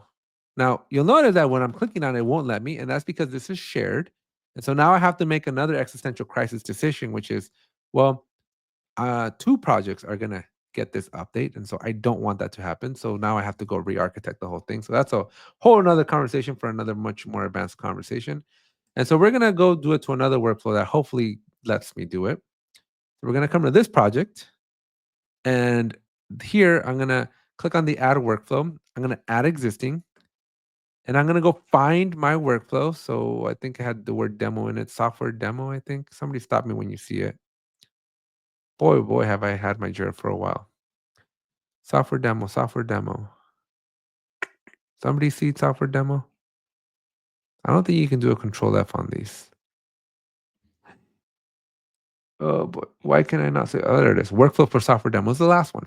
I don't know how to read. Okay, you're gonna click on next. This is where you can pick which work item type or work type, which work type gets the workflow. I'm gonna give it to all of them. You click on finish, and then you would think you're done. But my friends, you are not. The last thing is to hit this publish button up here, and now you're technically done. And so because of this, because we swapped out a status, Jira's going to go, hold up, wait a minute, back it up. You remove the status of mine. What do you want it to be? And so now you have to pick from the new statuses which one you want it. So in this case, I want them all to go to new.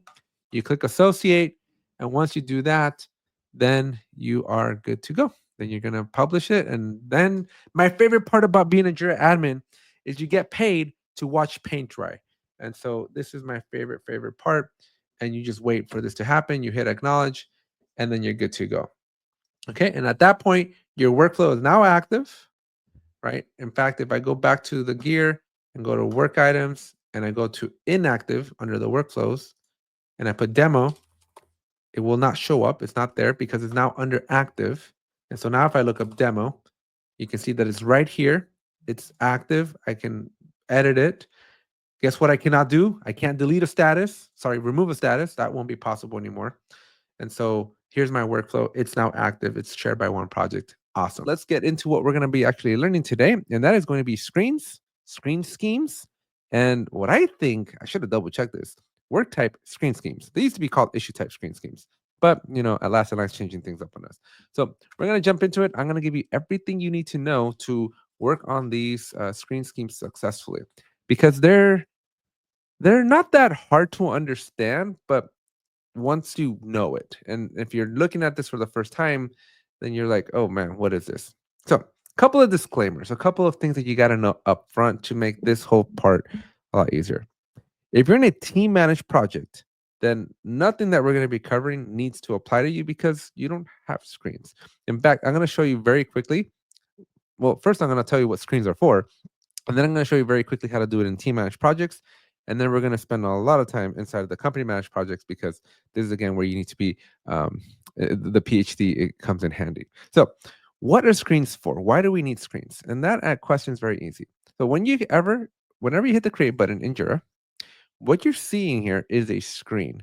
And this screen contains fields that will be either filled out or pre-populated or required or whatever you want to say here to the work item you're trying to create. So we have things like the status, we have things like the issue type, aka work type, We have things like the due date, the summary, components. These are all fields that whenever you hit that create button, you have to record, right? You have to type something in so that that work item can then be created. And so what fields are visible, which ones are in the order that they're in, that's going to be controlled via a screen. Okay. Now, there's a lot of different ways to configure the screen, which is why, again, we're going to take up this whole hour just talking about all the nuances of screens. But in a nutshell, a screen is essentially for a particular work item, what fields are visible. Okay. Especially in the create. And then we'll get into it on the view a little bit later and then edit as well. But that's essentially what we're covering. So the biggest use case is, okay, well, I have a new field that I want to add to my users, to maybe an epic or a story, so that my users can fill it out. And so how do we do that? Well, again, in a company managed project, we're going to deal with it in the screens.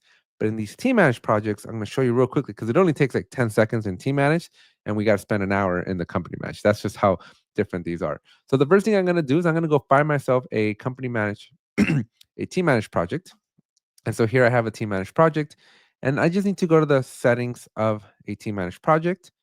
And you'll notice that there's no screens here. Okay. I'm going to expand a couple of these things, especially the issue types, work types, Atlassian. You got to catch up here. We're changing nomenclatures here and you haven't caught up everywhere. So hurry up and catch up. Okay. So you go to your issue types or work types, whatever shows up on your screen, and you're going to pick your work type. So let's just say a story. Now, in a team managed project, let's just say you want to add a drop down, right? So you click on drop down here. You're going to give it a name, right? Favorite ice cream. And then you give it your options.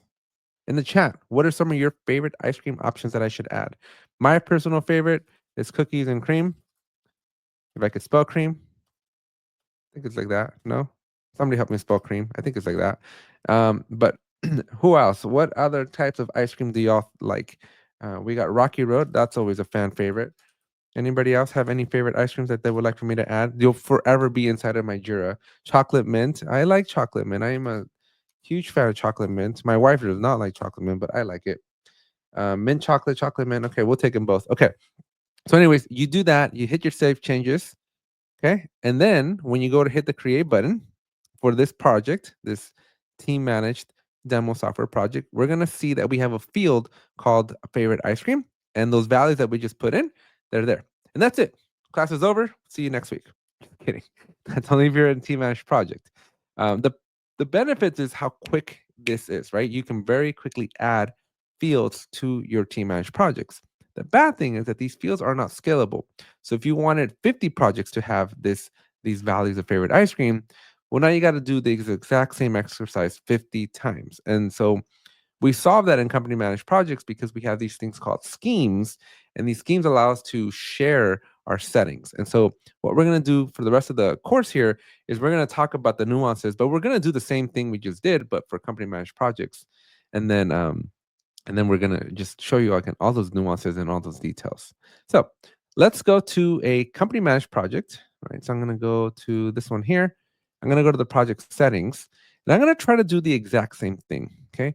And so under issues, what you'll notice though is if I go to the types, you're going to see the list of like epics and stories and tasks and all that good stuff, but there's nothing I can do here. There's no like panel on the right hand side where I can add a field. Instead, you got to go to your screens. And this is where you add fields. Now, very quick disclaimer. So if you're multitasking, you're going to want to pay attention here for a couple of seconds here, because intuitively, when you want to add a field to Jira, you would think, let's go to the fields section to add a field. But no, my friends, do not ever click on the fields. This field section, aka field configuration, this is the place where you go to do other specific things that are going to be covered in another video. So make sure, again, you're subscribed to the channel. But here, the primary function, and there's a lot of things, but the primary function is to make fields required. You do that through your field configuration. But to actually add a field, to make a field visible to the end user so that they can populate it, you do that in a screen. Okay. And so you're going to want to make sure you're in the right section. So this is literally the step. This is literally the first step where most people mess up when they're trying to add new fields to their Jira projects, is that they're over there in the field section intuitively, because it makes sense, trying to manipulate and do configurations over there, but it just doesn't quite work out. And that's because you're in the wrong place. To add a field to a Jira work item, you need to be in the screens. Okay. So now let's walk through the screens, right? Because as you can see, this is a lot more complex than what we just saw in the team managed project. And so what are we looking at? Well, this is why I was talking about the babushka doll, right? We have a tiered system that you need to be very intimate and very aware of. At the highest level, we have something called the issue type screen scheme. Again, rebranding is underway. Atlassian is moving things to work type screen scheme. We'll see that in a minute. But we have this big bucket that is called the issue type screen scheme. And this is very, very important because what this issue type screen scheme does is for each issue type or work type, you can specify a screen scheme. And you see that down below. So within this issue type screen scheme, we have two screen schemes. We have one for defaults, so everything, your stories, your tasks, your epics, your initiatives, subtasks. And then we have a separate one just for the bug. So notice that the bug is called out and has its own screen scheme. And so what you're allowed to do is you're allowed to create a screen scheme for every work type, for every issue type, if you want. It's all up to you, right? But if you had a requirement that says only on the epic, I want something, or only on the story, I want something else, or maybe you want a combination of a task and a story to have something, well, you can create screen schemes and then apply those screen schemes to your issue type screen scheme as you see fit. And then you're going to be able to essentially start segregating and compartmentalizing your screens. Now, this is very important, right? Because if the requirement is literally, I want my story to have a field and only the story, then you have to start segregating these things out. Because the moment you add a field to the story right now, if I were to go into Jira and add a new field, that ice cream field to this story, the epic, the initiative, the tasks, the subtasks, all of those are also going to get the story. So what we're going to do in this exercise in this class is we're going to add our favorite ice cream to just the story. Okay. And yeah, so hide and seek, there's so many things to keep track of. Can you give us a link to the hierarchy for everything? I'm not sure I understand that question, hide and seek, because this right here is the hierarchy of everything. But when we go into the setting, you're going to see it in the right order that you need to work this through. Okay, I'm just kind of giving you the background of what all this does is. So to recap, we have the issue type screen scheme at the top.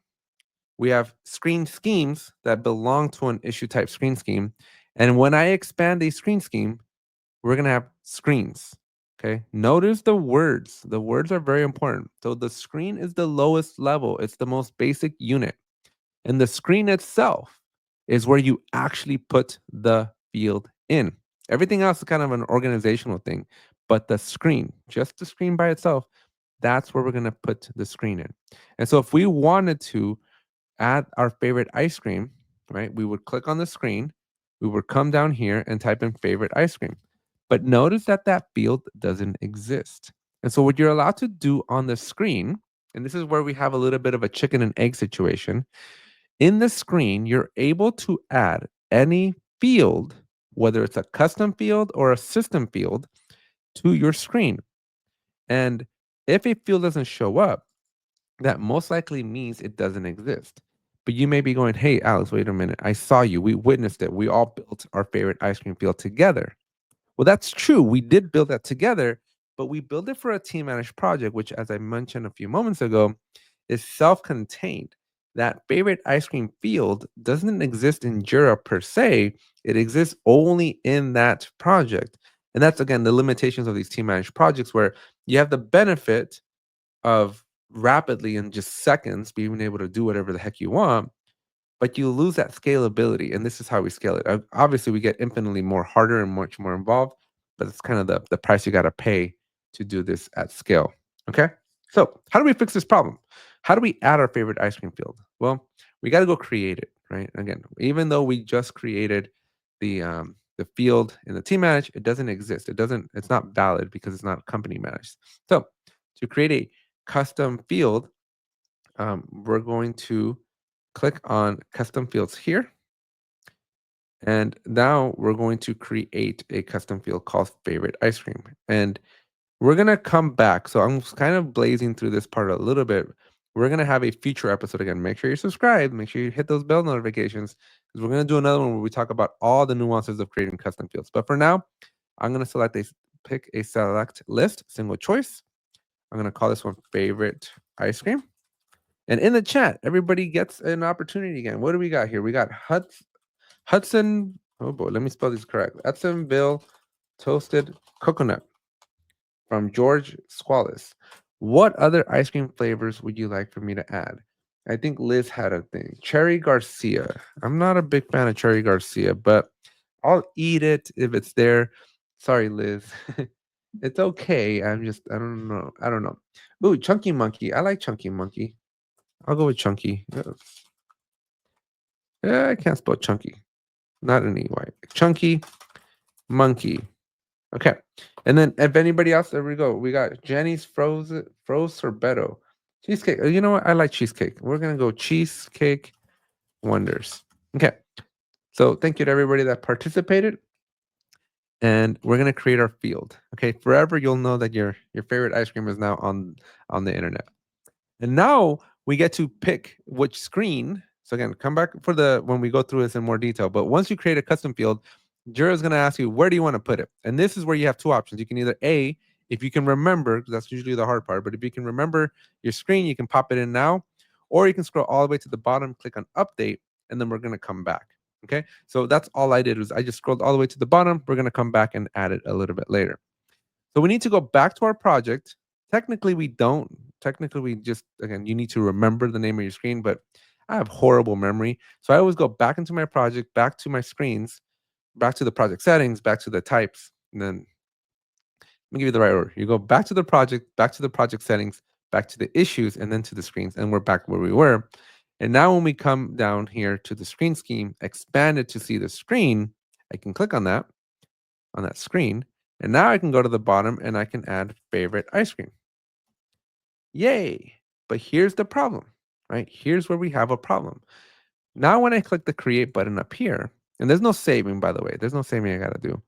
And I'm in the Epic, and if I scroll down to the bottom, you'll notice that my favorite ice cream is all the way at the bottom. Okay, but our ice cream made it. We have our ice creams, but it's in the Epic. It's also in the initiative, all the way at the bottom. Right. And so basically it's going to be in all of the work types, but we don't want that. We just want it to be in our story. So how do we do that? Well, that's where we're going to start rolling up our sleeves and we're going to get real technical because if you thought this was complex, trust me, everything we've been doing so far is like the easiest thing so far. And interesting point before we move on, the bug doesn't have it. And the reason that the bug doesn't have it is because when you go back to your issue type screen scheme, notice that you have two screen schemes, one for the default, which is everything here, and then one dedicated just for the bug. And the bug has its own screen. And we didn't add that favorite ice cream to that screen, right? And so it's segregated, it's separated out. And now you can control which fields are displayed based on that work type. And so again, this is what we're going to try to do because that's usually the requirement. That's usually what our users ask us or as a requirement for us as Jira admins. So how do we do all this then if we wanted to do this properly, right? Let's just say that we want our story to have that just that favorite ice cream. Okay. Well, this is now where we're going to click on the gear and we're going to go to issues. You might say work. Atlassian is going through a very weird transitionary phase. I wish all their UI would catch up so that I wouldn't confuse you all, but it's a confusing time right now. So eventually this is going to say like work, but right now it still says issues. So don't call me. Come back on Thursday in 2 days at 2 p.m. Pacific time. I'm going to sit down with the head of Jira and I'm going to ask him what's up with this. So if you want me to ask him any other questions or if you're interested to find out what his answer is, make sure you go over to the Jira Life and hit that subscribe button over there and come back on Thursday at 2 p.m. Pacific time. Because rest assured, I will ask him, why is this such a slow roll? Okay. So here we are inside of the Jira admin settings. Now, full disclosure, in order to see this, you need to be a Jira admin, an administrator, a site admin, or an org admin. If you're not one of those four, you're not going to get very far. Which is also another benefit of that team managed project, where in that team managed project, in order to add that favorite ice cream, not only did it take us 5 seconds to do, but anybody who's at a project level admin can do it. And so not everybody, not all users, unless you explicitly add them as an admin of that project, and then they'll be able to do it. But you see that the barrier to entry is very, very low. Now, of course, we get paid to do it hard. So this is where we're at right now. Okay. So we're in the gear. We went to issues again, should say work or work item or something later in the future. And then we are going to go to the screen section over here on the left. And so this is the order that you should be thinking about. You should start top to bottom. Earlier, I showed it to you bottom up, right? I showed you the issue type screen scheme, followed by the screen scheme, followed by the screen. That's how you read it. But to do any settings, to do any configurations, you got to go in the reverse order. You always want to start with the screen. And when we apply with these changes that we're going to do, it's going to make sense why it's in reverse. So we got a couple of questions here. Trishna says issue equals work item. Yep. Or work, or because other Jiras have it different. Let's see. I think I have it in a different Jira that says different. Let's see what it says over here. Work items. So yeah. So issue equals work items. So Atlassian again, there. Some Jiras have it, some Jiras don't. It's kind of weird. Okay. Um, if you hear issue, think work item. Yep, work item or work type. So Gita, it's complicated.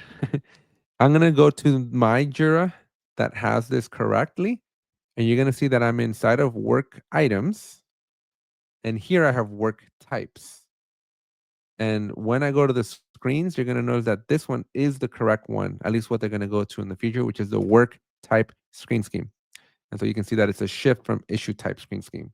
So, but the items that you create, when you hit the create button up here, this is a work item, like not the type, but the whole thing itself becomes a work item. And so there's work. I think Atlassian is just overusing the word work now at this point, right? Because we do have work items. You can see it here. A work item is also the thing that you create, the story, the task. That is now a work item, right?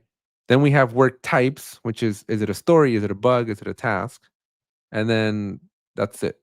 Those are the three types of work that we have. And then I guess they just call everything work in general. Anyways, super confusing. We're definitely overloading the word work at this point. Tushar says, where did the context of custom field went, which you have in data center, where you can associate a field to specific work item, even if it's in a shared scheme? So come back. We will talk about context in the future, but inside of your fields, you do have the ability to edit your context and default value for a field. And you can do that here at the upper section. You can add a new context. So that's still there. It might just look a little differently, but we will be covering this in detail in a subsequent section, course lecture, where we do a deep dive into custom fields. All right. So let's continue down our path of screens and screen schemes and work type screen schemes. So actually, I'm in the wrong Jira, so I'm going to get out of this Jira just so that I don't confuse you all. And we're going to start at the screen. So we have two ways to do this, folks. We have two ways to get started with this, because everything in Jira, I love that we always have two ways of doing something, okay? And so you can, option one is to just click on add screen. And when you do that, when you click on this blue button that says add screen, you're going to be greeted with a, hey, give it a new name, right? So we're going to call this a new screen for story, okay? And when you click on add, then that new screen is created. It doesn't take you into it. So now you got to remember what you just did 2 seconds ago and look for it, right? And so you're going to see it here. You can click into it and you're going to be greeted by a blank canvas. There are no fields here. And a big, huge warning. If you're multitasking, I want you to pay attention here for 2 seconds. If you go down this route, if you go down this path, you're going to be tempted to just add your favorite ice cream. Right? You're going to be tempted to just add the fields that you care about. However, when you go and apply this screen to our screen scheme, which is then applied to our issue type screen scheme, you're going to be hit with a very, very harsh reality. And that is, you are not going to have your summary because you forgot to add the summary. And no issue or work item can be created without the summary. So this is a dangerous is a strong word, but this is an ill-advised method to create a new screen because if you forget, yeah, nothing's going to happen, right? Jira's not going to blow up or anything like that, but Jira's not going to be happy, and you're going to have to go back and add that summary, and then any other required field for that matter. And so this is okay. It makes things cleaner, gives you a blank slate, but most of the time you forget to add that summary. And so it's a little problematic if you're doing this for the first time. So my preferred method, is to clone or make a copy of the existing screen scheme. Okay. Sorry, of the existing screen. So how do we do that? Well, first, again, I'm like Dory here from Finding Nemo. I always forget my dumb screen name. So I got to go back into the project and remember the name. Just a great song by Linkin Park or Fort Minor. Remember the name. Okay. And so I'm going to copy the name of the screen. Then I'm going to go back. I know it's extra steps, but also remember you get paid by the hour. So keep that in mind. Go to your screens and I'll search for that screen scheme. Sorry, search for that screen. Okay. Once we have that screen, I like to make a copy of it. You can click on the actions over here on the right, make a copy. And then here's where I'd like to keep standards. I delete this copy of, I leave the CDP part, but just like the bug one, I like to put what this is for. So this is the story issue screen so that it's clear, so that it's abundantly clear that this is for the story only. And now if this is going to be for the story and the task, I would have put story and task. But you want to be as succinct and as clear as possible because later, 5, 10 years from now, you might have to revisit this and you're not going to remember what the heck you did. All right. Tushar, thanks. In data center beacon set, yeah. So in the cloud, you got to do it as an expo facto. You got to do it after the fact. Lena says only a heads up on it. It's from the DC documentation, but I know the visual just to help. Yep. Thank you. I'm assuming it's the world famous picture on how to do the screens. Okay. Go says I wish I would have an option to add specific fields added to every screen rather than just copy a prepared screen. Yeah, that would be cool, but this is the harsh reality. And it's the one that I like though. I kind of like this because once you make a copy, I'm gonna go into that new screen. We have the ability to now see all of the existing fields plus our ice cream's already there, right? And it's there because we added it earlier. But now you just go through the exercise, right? You can remove things. So let's just say you don't care for team, you can remove that field. If you don't care for security level, you can remove that field.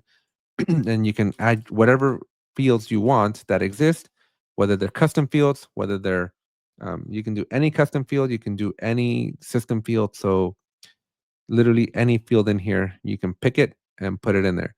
And so these are just going to be all the different fields that are available to you.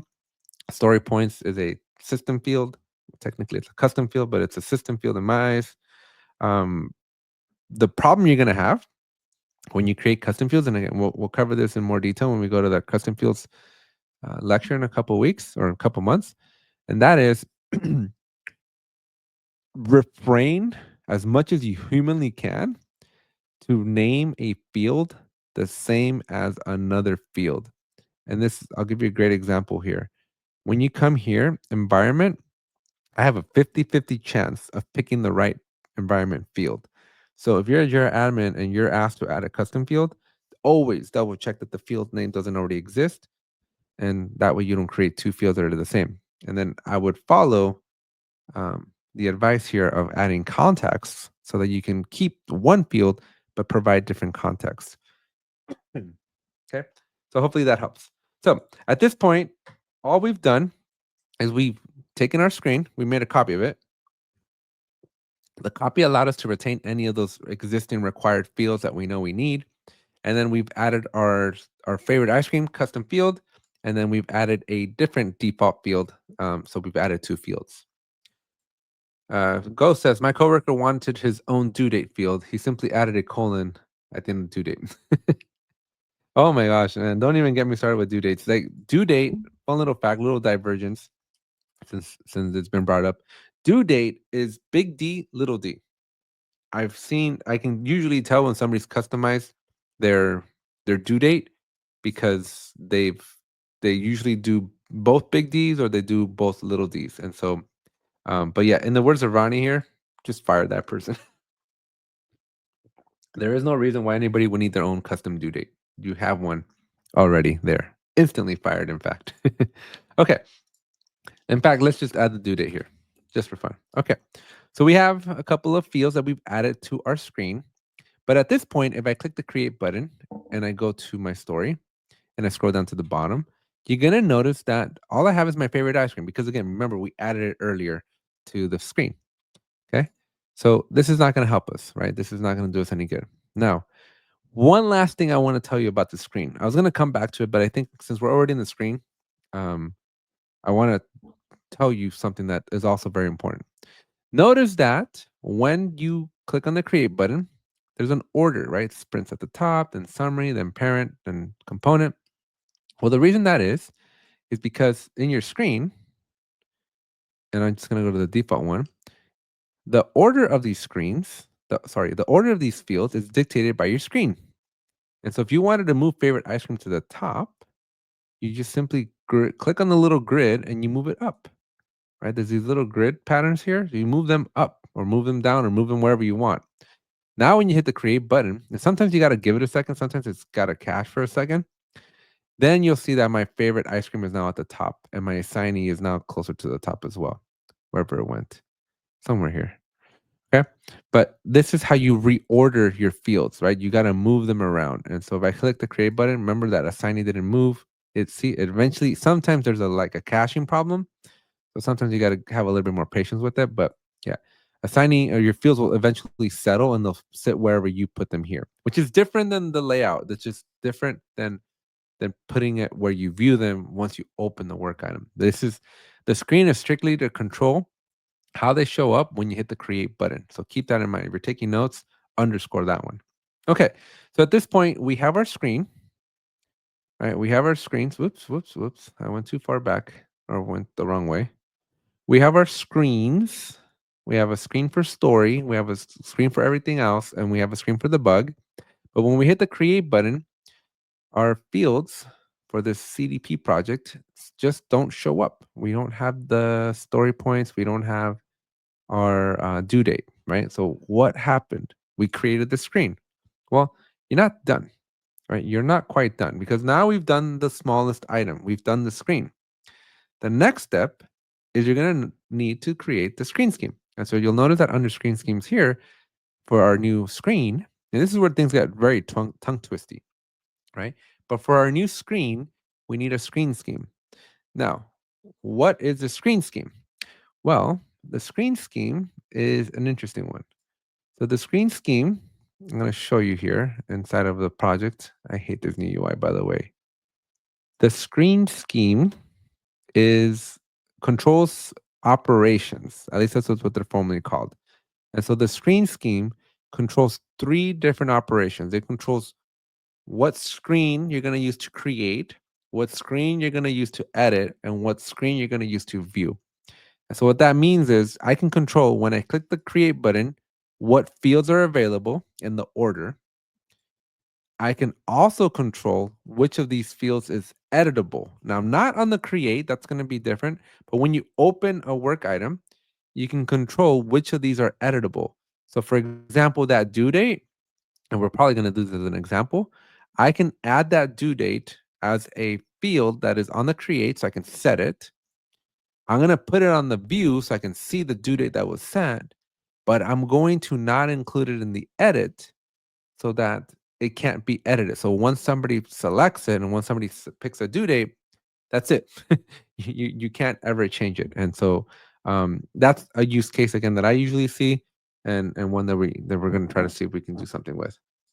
Tom says evidence of organizational agile maturity is using all caps due date. I like that. That needs to be on his t-shirt too. George says at a previous place I worked, they always used economic downturns to get rid of troublemakers. Yep. That's I've seen that before in my career.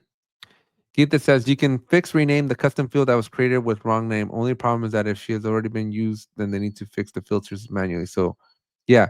So here's my 2 cents. So if you're ever gonna rename anything in Jira, you're allowed to rename a lot of stuff in Jira, but you want to do that renaming fairly quickly. You have like a small window of like when you're developing something new, you can rename it. But once the general population starts using things, renaming things in Jira is very detrimental. So you want to rename very cautiously aware of the potential impacts that it can have if you change something. So do not, as Liz says, do not rename stuff once people are in it, right? You can rename things like this new screen that I made. I can rename the heck out of it because nobody's used it. That favorite ice cream, it's still just in my little screen. So you can rename the heck out of that field because it hasn't been opened up to the general public. But once the general public has access to it, that's where you got to refrain yourself from renaming things because then bad things will happen. Go says had to rename a custom field heavily used in automation. Took forever finding every rule that yeah. So that's another thing. So once you, I wish Jira was smarter though. This is maybe, I think this is going to be one of those questions that I'm going to ask the head of Jira on Thursday because I feel like if you rename a field, like Jira should, like the database should know better, and it shouldn't just say like question mark lost field or remove field. Like I renamed the field, I didn't change its identity per se, and so like Jira should still know. I feel like that should be a feature. So we're gonna talk to Dave and ask him what he thinks about that one. Yes, Liz. Liz says breaks automation and makes your admin become a mountain hermit. Yep. All right. You all are having way too much fun in the chat there. Let's continue. Let's keep going. Okay. So we have our screen with our fields that we want, and now we know we need to apply to a screen scheme. But the screen schemes again have operations because what you technically can do is you can technically swap. You could swap the screen schemes, but that's not going to help because all it's going to do is just not be helpful. So what we need to do is we need to create a new screen scheme. Now remember earlier when I said I made copies of the screen on the screen scheme, I don't care. So to do the new screen scheme, go to the gear, go to your work types or work items or issues or whatever the heck it's called for you. Go to your screen schemes and you're going to add a new screen. Now, the only recommendation I would have is copy the name, right? You at least want to copy the name for standardization. You don't want to just randomly call these things random things. So I would call this the Scrum. I'm just going to do story screen scheme. Pro tip. And if you're multitasking, you're going to want to pay attention. When you're creating a screen scheme, add the word screen scheme to your name because if you don't, you're going to just confuse yourself, especially if you're not used to doing this a lot like I am. Add the name screen scheme. You will thank me later. Trust me. You want to add the word screen scheme to your screen schemes. Okay. So we got our screen scheme named, and now we got to pick the screen. And here's where we should pause, and you should have an aha moment. Because if you would have gone backwards, if you would have created the screen scheme first, then Jira's going to ask you, well, what's the screen? And you're going to go, oh, crap. I haven't made the screen yet. So I have to go make the screen. So I'm saving you that problem by simply telling you, create your screen first and then go and add your screen scheme. Because when you create the screen scheme, it's going to ask you, hey, homie, what's the name of your screen? And you're going to have a valid answer. Because if you don't, then you're going to have to go make a screen. So again, just little pro tips from all the errors and mistakes that I've done in my life. All right. So we're going to click on add, and that now associates my story screen to my story screen scheme. And we're not quite done yet, right? Because if we go to the create button and we go to story, you're going to notice that our favorite item's there, right? Again, because we added it earlier, but my due date's not there. The team's still there. The story points are not here. And so everything that we've done so far still has not been applied. It still has not been applied yet. And so what we need to do is one last step. And that is we need to go to the issue type screen scheme, that final piece, and we need to associate this screen scheme that we just made that has the screen that we made a moments ago. And we're going to link them all together. Okay. And so this is where we're going to go to the issue type screen scheme. We're going to go into our issue type screen scheme for our project. And we're going to click this associate an issue type with the screen scheme.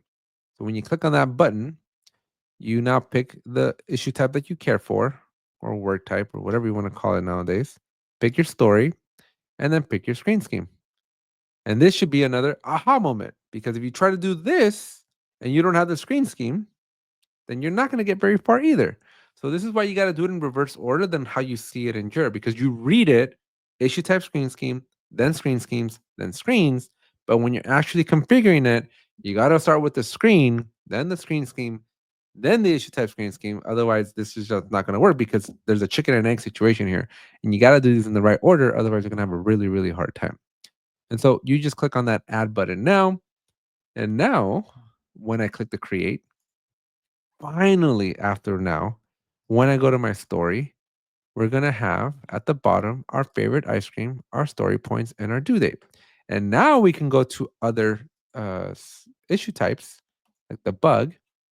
It's not there.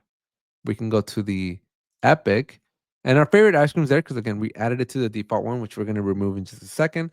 But at the very bottom, our due date's not there, our story point's not there. But if we go to the story, everything and then the position that we left it in, it's all there. So yay, give yourself a pat on the back, because you have officially added a field to Jira. Where's my cue my yay celebration sound effect? And so that's a lot of steps.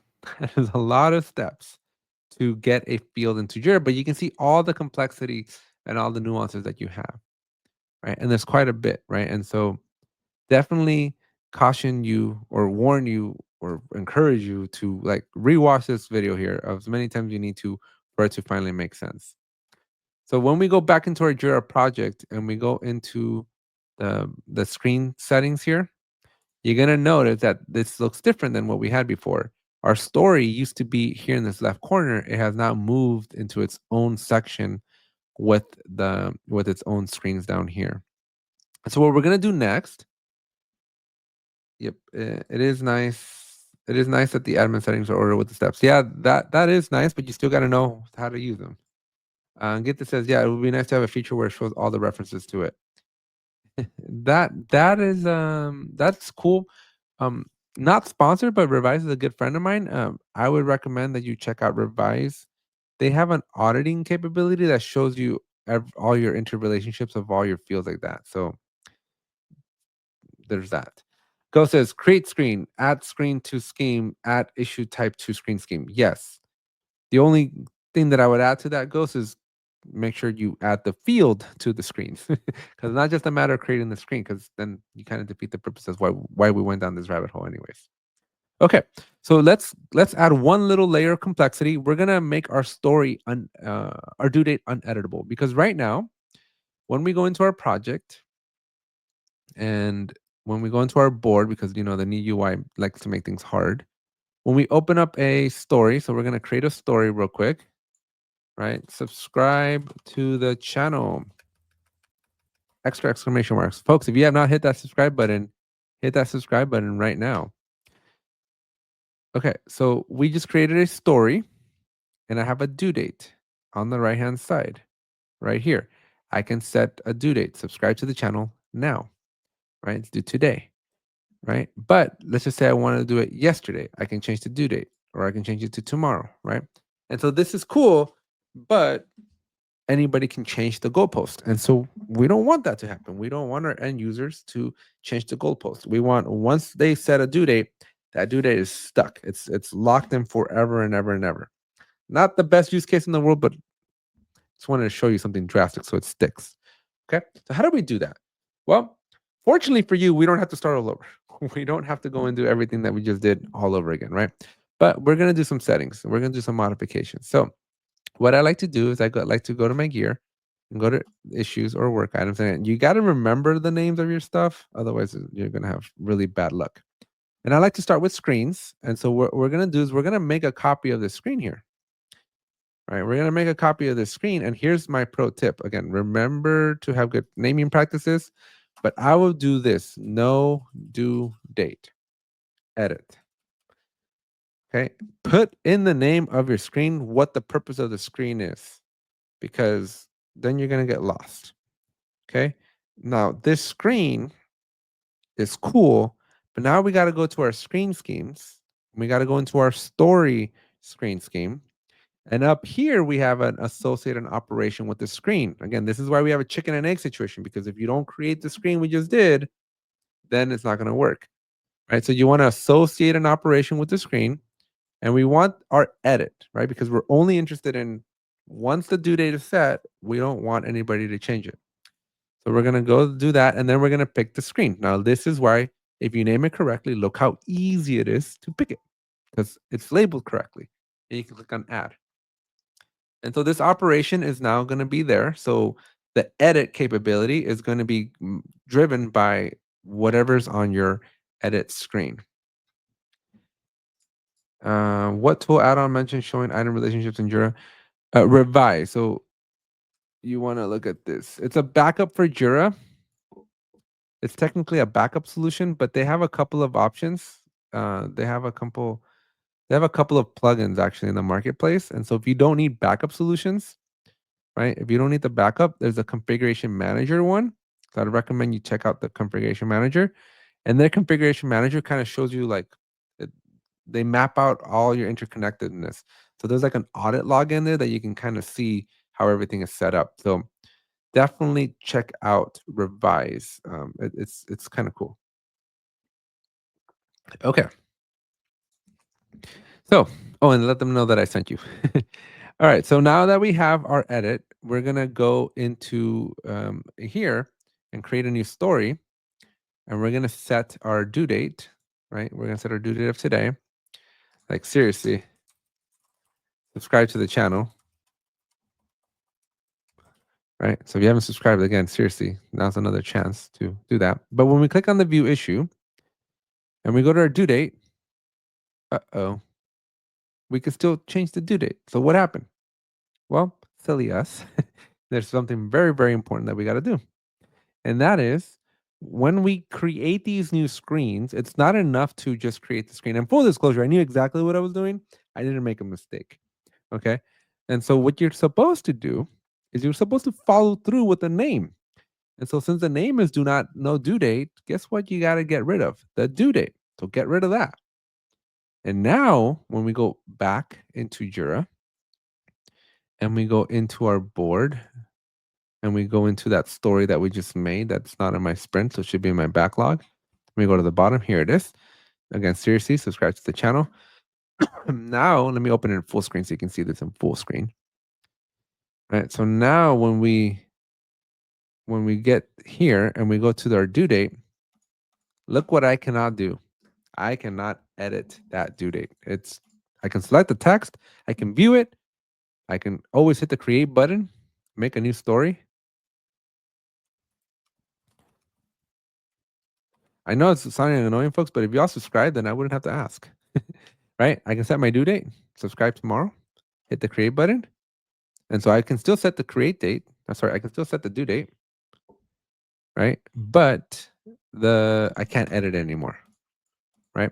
And so that, my friends, is how we play around with all of our screens and screen schemes and all the flexibility, which again, in team managed projects, like you don't really have all that flexibility. That these fields are now that favorite ice cream can now be used everywhere and anywhere I want it to be used. It's a global field now. The operations, I don't think that team managed projects have that level of granularity when it comes to those operations. So this is where again the screen schemes and all that stuff is really, really interesting and really, really fun. One last thing on screens though before we end it today. There is this scenario where you just want to, let's just say when you move something to in progress, you want somebody to fill out your favorite ice cream. So I would create a new screen. Actually, we already have a new screen, so I'm going to find it. What was this story? Right? I'm going to rename it. And again, we don't really rename it. Oops. Dang it. I think I picked the wrong button. Nope, I picked the right one. New favorite ice cream story workflow. Right? And so you're going to create a new workflow. Sorry, you're going to create a new screen. Now, this is the one and only time where it's okay to, this is when it is okay to not have the summary or all those required fields because we're not going to care for that. So in this case, we just want our favorite ice cream field. That's the only field we want. right? And so what you're going to want to do now is you're going to go into your company managed project, go to your settings, go to your workflow, okay? And we're going to edit our workflow. And what we're going to do is we're going to tell Jira, hey, when we move to in progress, we want somebody to fill out their favorite ice cream. And so now I'm going to find it. Here it is. Click on save, publish my draft, publish this here. I never do a backup. Why is this screen not prefixed? That is a great question because at this point, it is not following the convention of the screen schemes and all that. I'm not, this particular screen that I added, I've associated to a workflow. So it has a very, very specific purpose. You could, if you wanted to add CDP, but I didn't add it because it's not here. It's not part of the screens over here. You will not see it anywhere here. And because of that, I don't care for the naming convention. You can be more flexible there, right? But what's important is that you've added it now. Now, Go says, is there a to make this field on the screen required? Yes, there is a way. I want to reserve that for when we do the workflow conversation. I don't want to deviate too much, especially since we're running out of time here. But there is a way for you to, what I just did, make that field required on that transition as well. So again, make sure you hit that subscribe button. We'll come back to it in a future episode. But now, so when we move right now, our ice cream is empty, right? There is no ice cream. But when we move this story to in progress, watch what happens. We're going to have a pop-up that is now going to ask us for our favorite ice cream. And so this is where we're going to pick Cheesecake Wonders. I think that's the one I like from this list. And when I move it to in progress, now the value for my ice cream is set. And you'll be able to do that. Now, again, so as Ghost is asking, is there a way to make it require where you can't go to in progress if you don't fill out Cheesecake Wonders? Yes, there's a way to do that in your workflow. Again, it's a little bit more involved. And again, make sure you come back to the episode when we talk about workflows. We're going to talk about these 4 items here. We're going to talk about custom field types, context, and adding fields to Jira screens. But before we do, we're going to get out of there. I want to talk to you. I want to have a let's go full screen here. I want to have a real conversation here with y'all. Why do we need custom fields? Okay, because in Jira we have 2 different camps. We have system fields. These are fields that are out of the box, built by Jira, for Jira, by Jira. Then we have the ability to add any kind of custom field that we can imagine, and we're going to cover those in details today. But as a Jira admin, the challenging part of the job is not how do I create a custom field? That part's easy. I'm going to teach it to you in 5 minutes. It's going to be easy. But the hard part is, should you create the custom field? And that's a question you got to ask yourself every single time that somebody requests you to add a custom field, because it's very easy to take a nice and clean, organized Jira and turn it into chaos and mayhem. And custom fields is one of the many areas where you can create a lot of chaos. And so I want you to be very cautious that just because you can create custom fields, just because you know how to create the custom fields, doesn't mean you should create the custom fields. Your general guiding principle should be, do I have an existing field right now?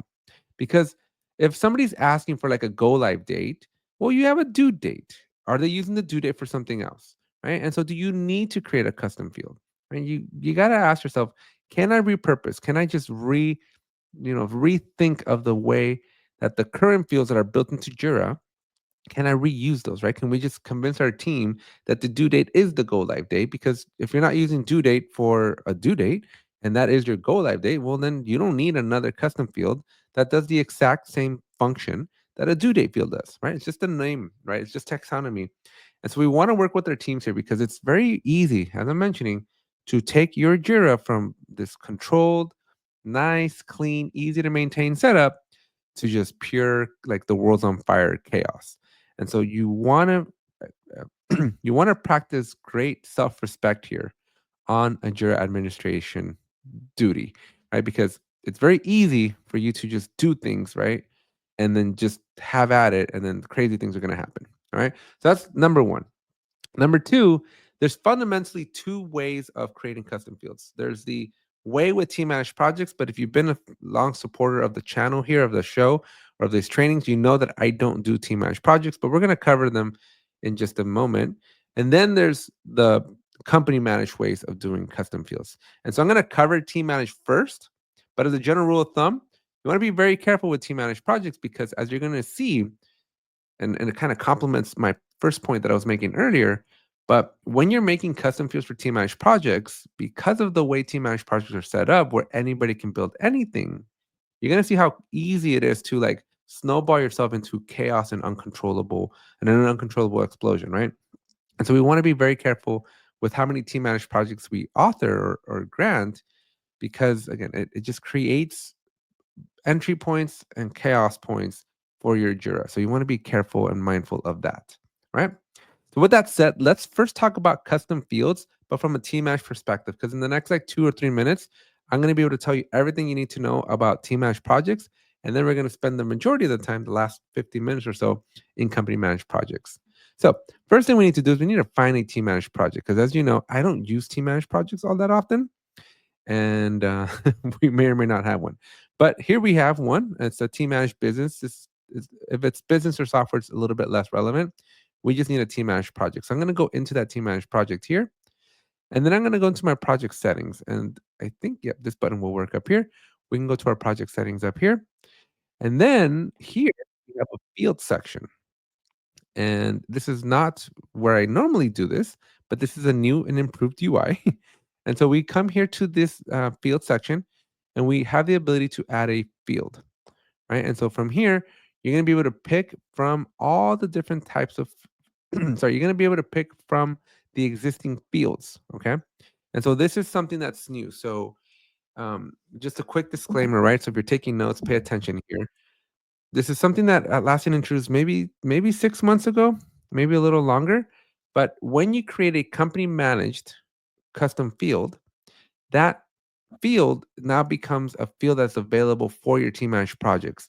So when I clicked here, right, when I went to fields and I clicked on the add field button here, this list of fields, these are all the fields that are inside of my Jira in general, right? These are normally for company managed projects, but they are now available for team managed projects. So this is a step in the right direction. This is a step in Atlassian going, yep, we want to make this easier for our users. We want more interoperability between team managed projects and company managed projects.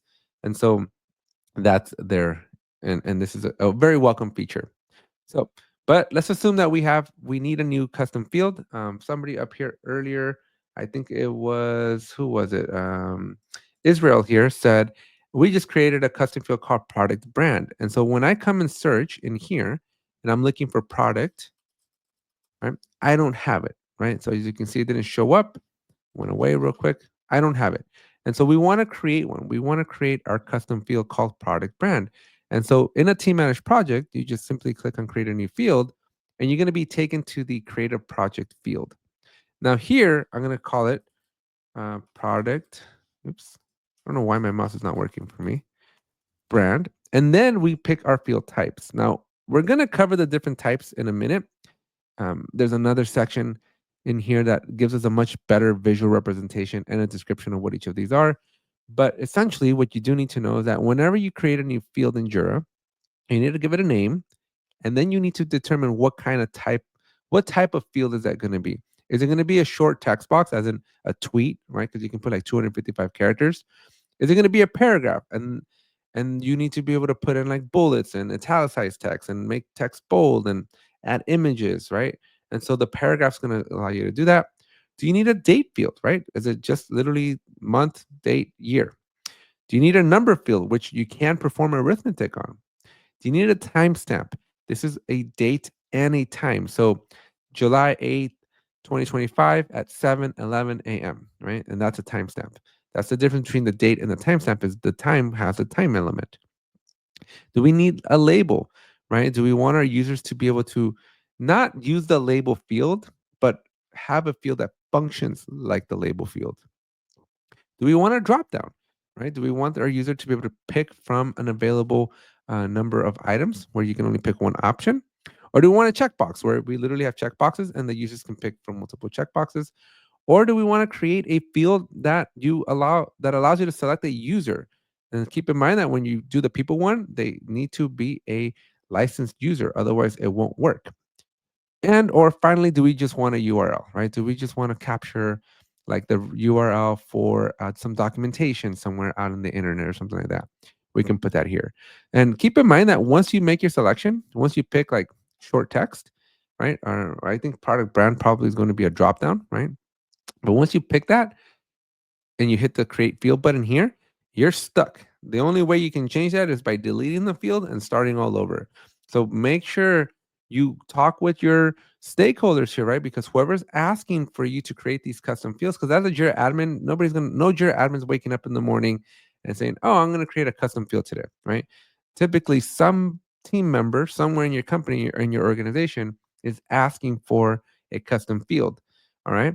And so you need to make sure you get the right requirement. For example, I made an assumption that it's a drop down, and Israel here's telling you in our case it was a text for our customer health brands, right? And so he had a text field. Now this I'm glad that Israel you brought that up, because if you go down the short text field, right, as part of the admin, your job is to get the requirement, right? What does the end user want? What does my stakeholder want? Do they want a drop down? Do they want a checkbox? Do they want a short text field? Do they want a paragraph? Right? And 90% of the time, your stakeholder is going to be right.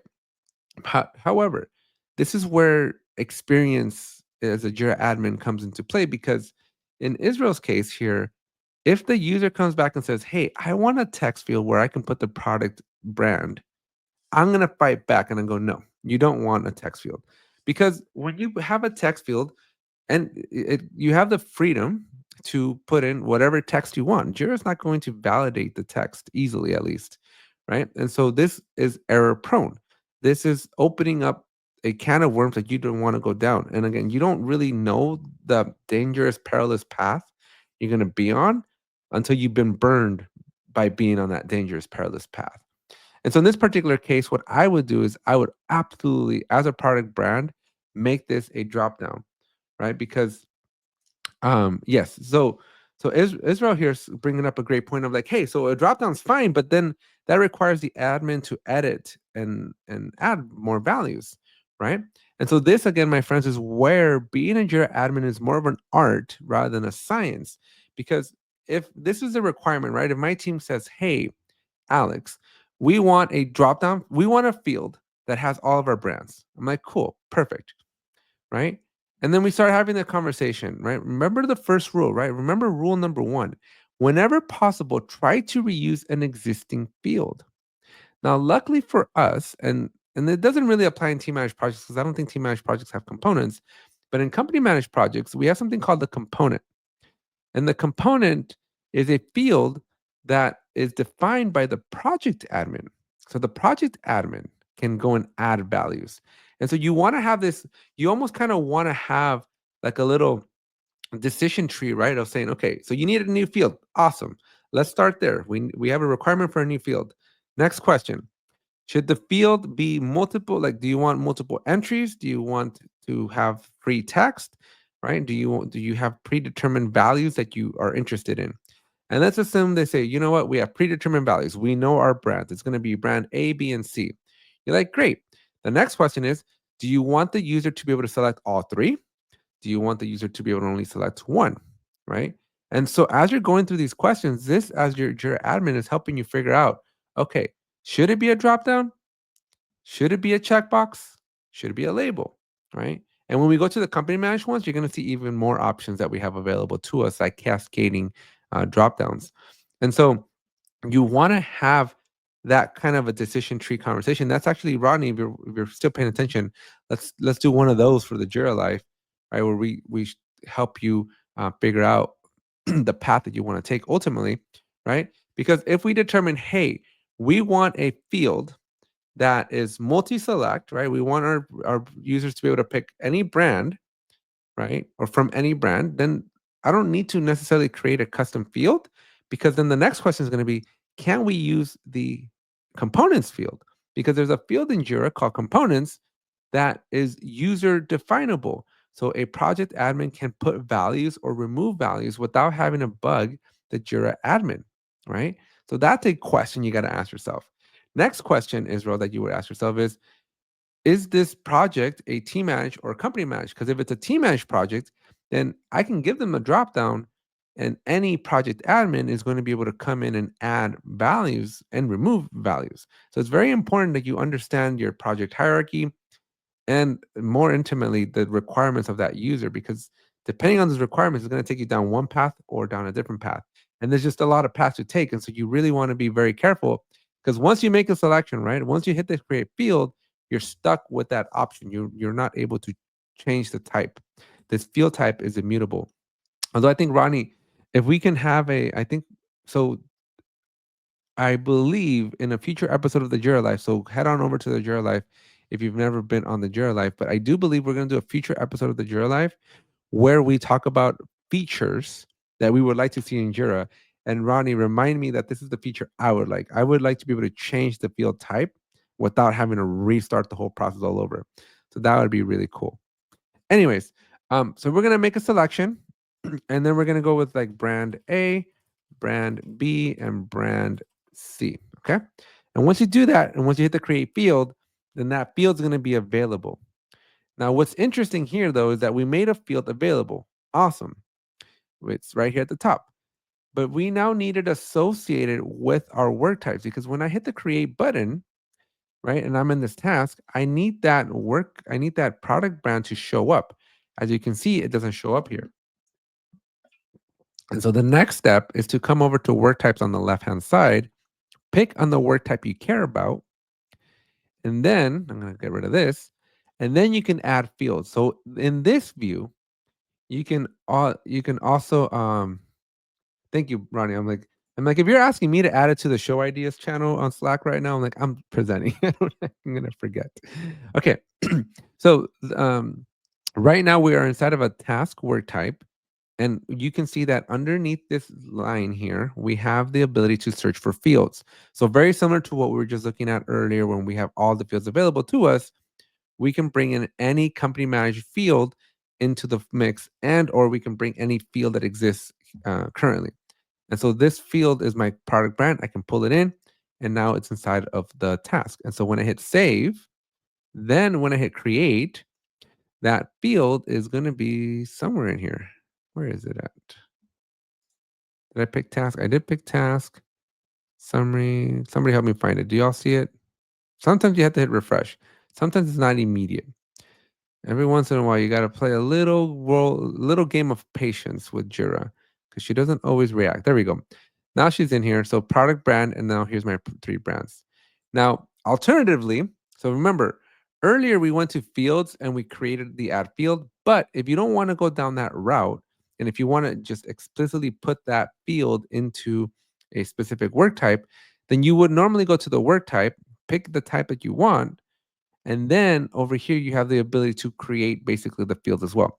So we can do a date field, right? And now I'm going to do my go live date. And you can make it required here or not. And then once you're done, you can just hit save changes. And then again, after a quick refresh, after moments of time for Jira to do its thing, you can hit the create button, and you will have that go live, and you can see that asterisk. So that, my friends, covers how to add custom fields inside of team managed projects. And as you can see, it's very easy, very trivial. Any project admin can do this. And so this is why Atlassian loves team managed projects, and which is why I hate team managed projects. Because one of the drawbacks, right? Well, let's start with the benefit, right? So the benefit is that any project admin can customize their Jira to capture the information that's important for them. Awesome. That's really good. The drawback is, remember earlier, 20 minutes ago, I said, don't add a go live date. That's a horrible idea. Well, guess what? Yeah, Ghost, I'm in a team managed project. I'm trying to prove a point, okay? I'm using it to prove a point. All right. So, anyways, so the problem, right? So, this is why we don't like team managed projects. Because you can have any number of project admins, right? It's very easy to make somebody a project admin. You can see how easy it is for someone to just go crazy and add a bunch of fields. And you, as a Jira admin, have zero control over this. There's nothing you can do, because you've empowered your project admins in a team managed projects to be able to do this, right?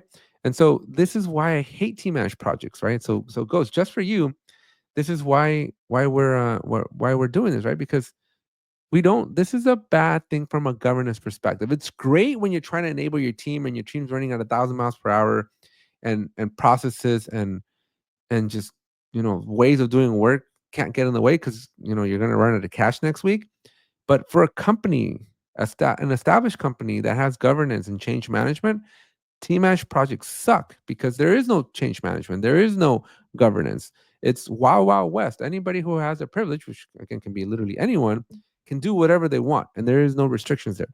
And so this is why we avoid team managed projects because they're absolutely garbage.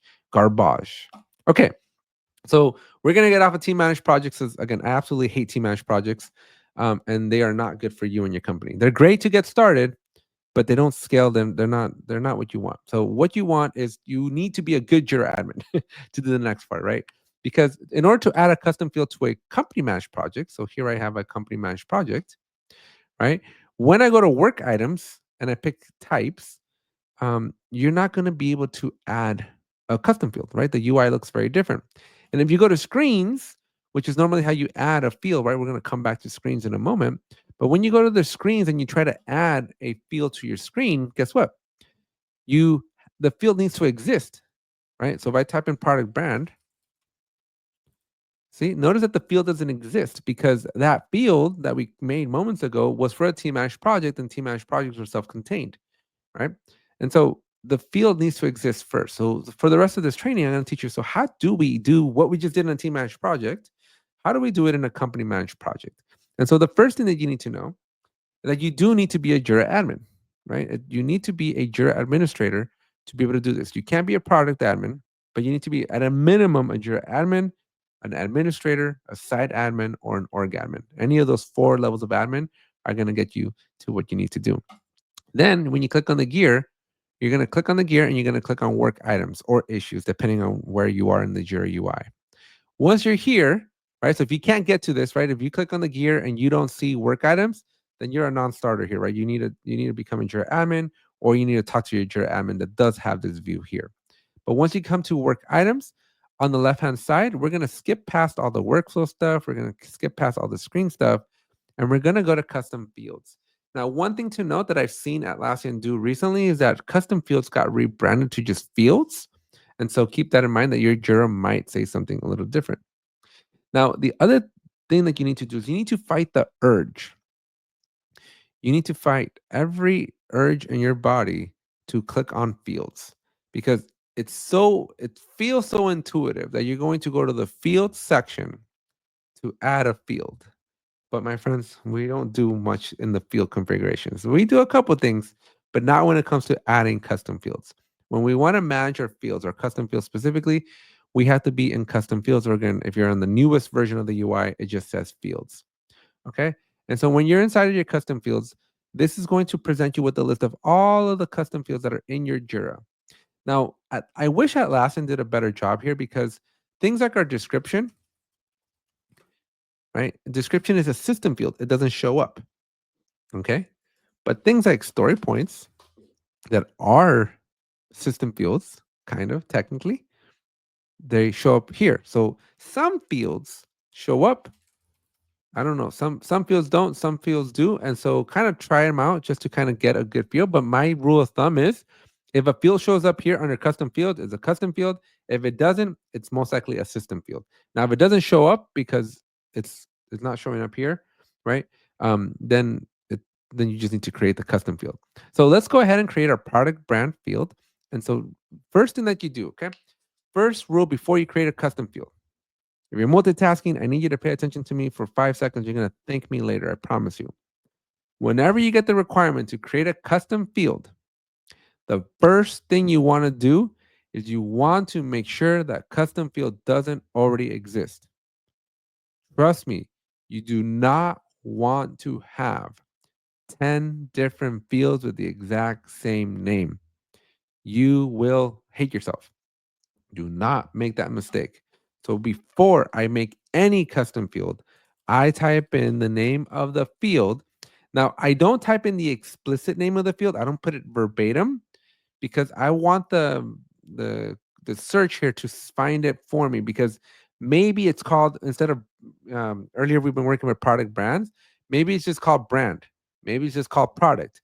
Maybe it's called brand product, right? And so you don't want to search exactly for the field that you're going to add because somebody else, right? So if I go brand, maybe somebody already created that field, right? And so I want to be very careful. I want to kind of search on the keywords here that we're going to create because somebody might have already created that field. Second, if a field does exist, right? So maybe we have a requirement and they're like, hey, Alex, I want a product field. And I'm like, great, let me give it to you. Well, we already have a product field, but it's a type assets. And so the other thing that you need to know is that yes, I technically can create a new product field. And yes, it's going to be of a different type. So as long as I don't make it an assets type, yes, that's totally possible. But let me show you a big, huge problem with this, right? So when we do this, when I make a checkbox called product, you know what? Too much work. Let me make a text. Dang it. Let me make a text field called product. Right? When I do this and I hit the create button, okay, I'm going to skip over a couple steps here. I'm trying to prove a point again, right? But when I hit the create button and Jira eventually catches up to me, come on, Jira, you can do it. Yes. So Naveen says another important thing is you want to check to see if there's any similar fields. And for some reason, my Jira is just tripping up. Come on, Jira. Don't make me look bad in front of the wizard. So let's create a product. Okay. Come on. You can do this. Yes. Okay. Skip all of this. We'll come back to this in a minute. Right. But watch this. When I do this, when I have a product, I'm going to come here and I have two fields that are product, right? Now, you may think, well, Alex, it's easy. I know which one's which because one's an assets object and one's a text field. Awesome, right? You can read. Yay. But the problem isn't here. The problem is when you go to add that field to a screen.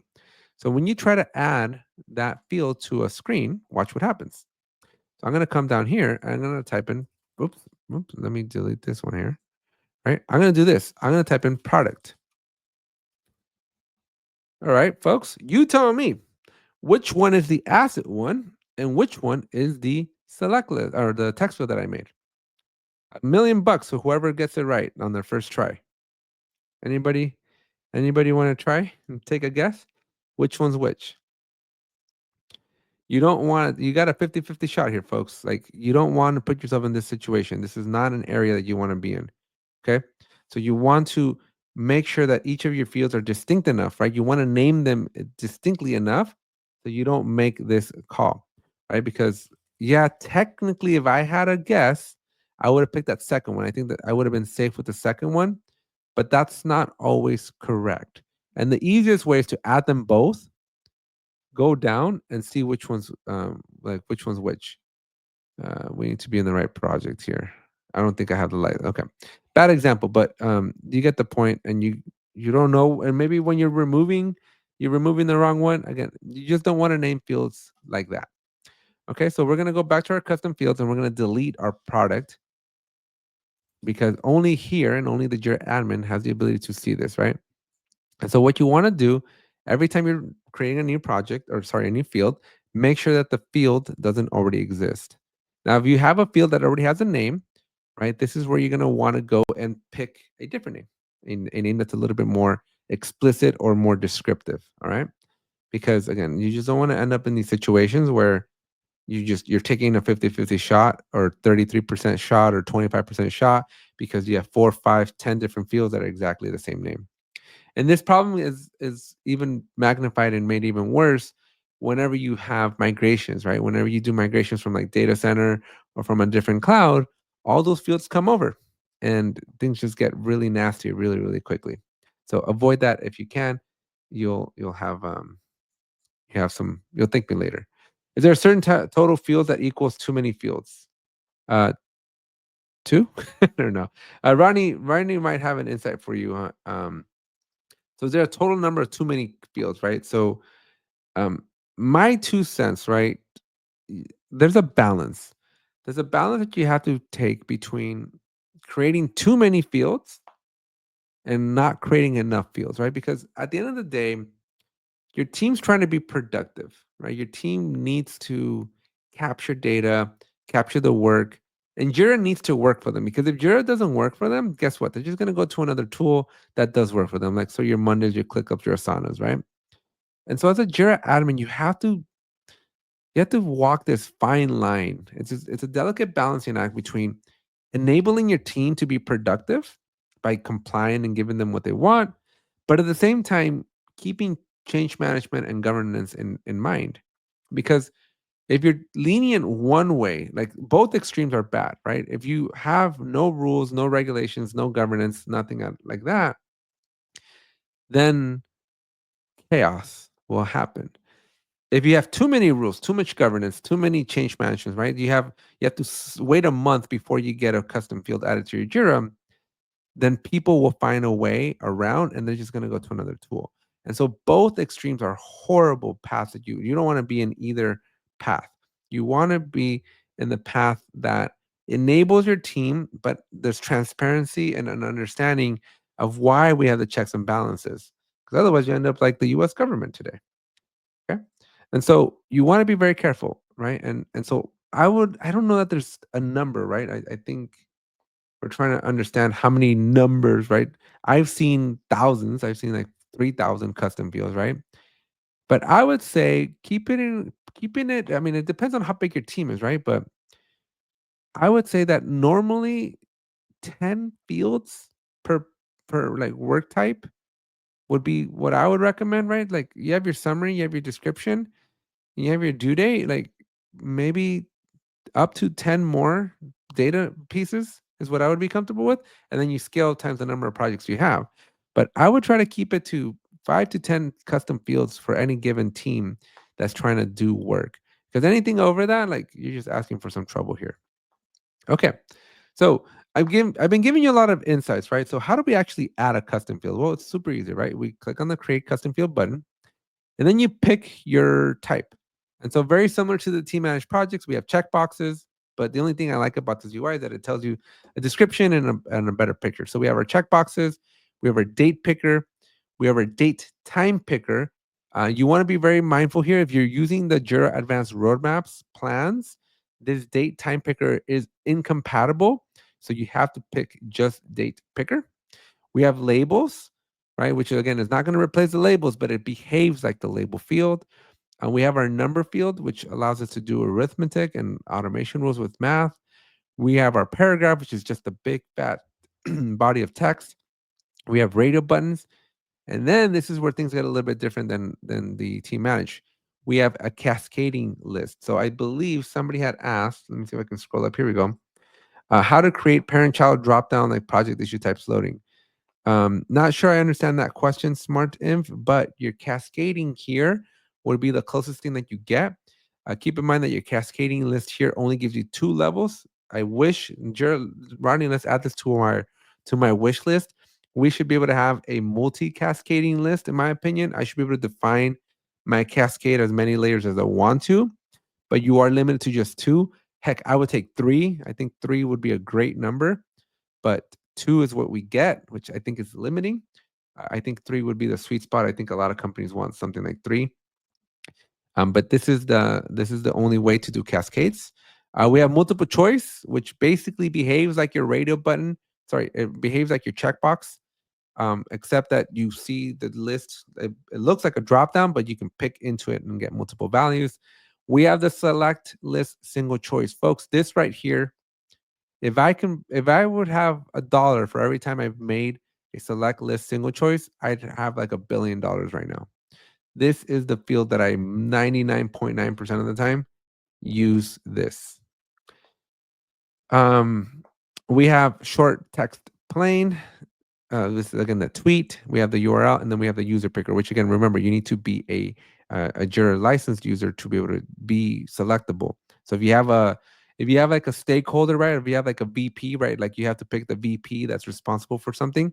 If that VP doesn't have a license to Jira, guess what? You're not going to be able to pick that VP's name. So you may have to do a drop down, this single select drop down, and then put the VP's name in there.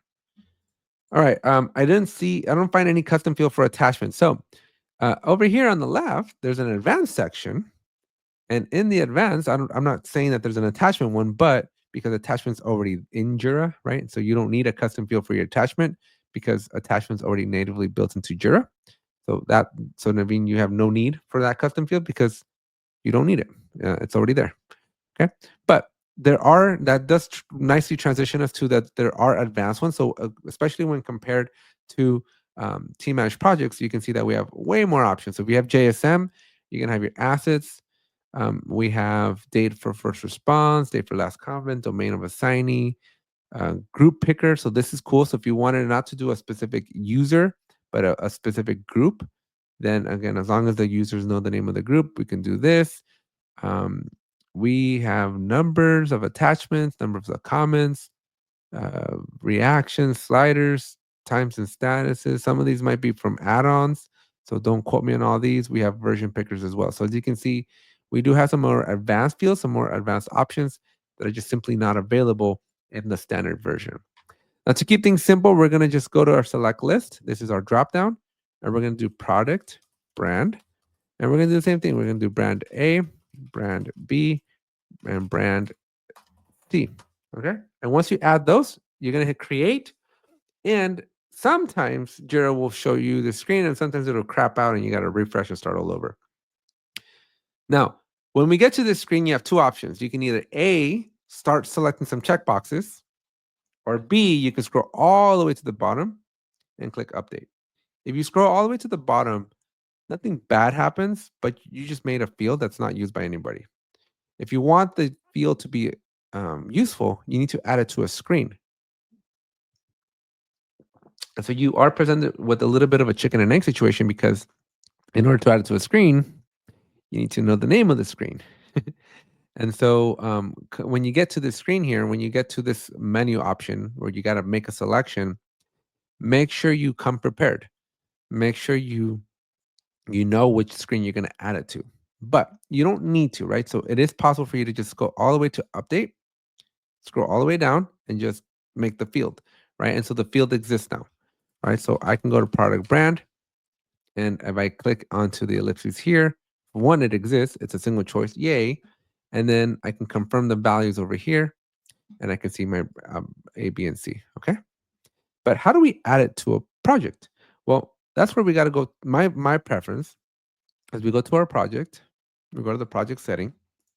And the reason I do it this way is because my memory is like Finding Dory, where I don't have a good memory. I forget things very easily. And so you're going to want to come to your project settings, and then you're going to go to screens. And the reason I like this is because you can't miss at this point, right? You know exactly the name of the screens that you're going to impact. And so here's my screen. And so I click into my screen.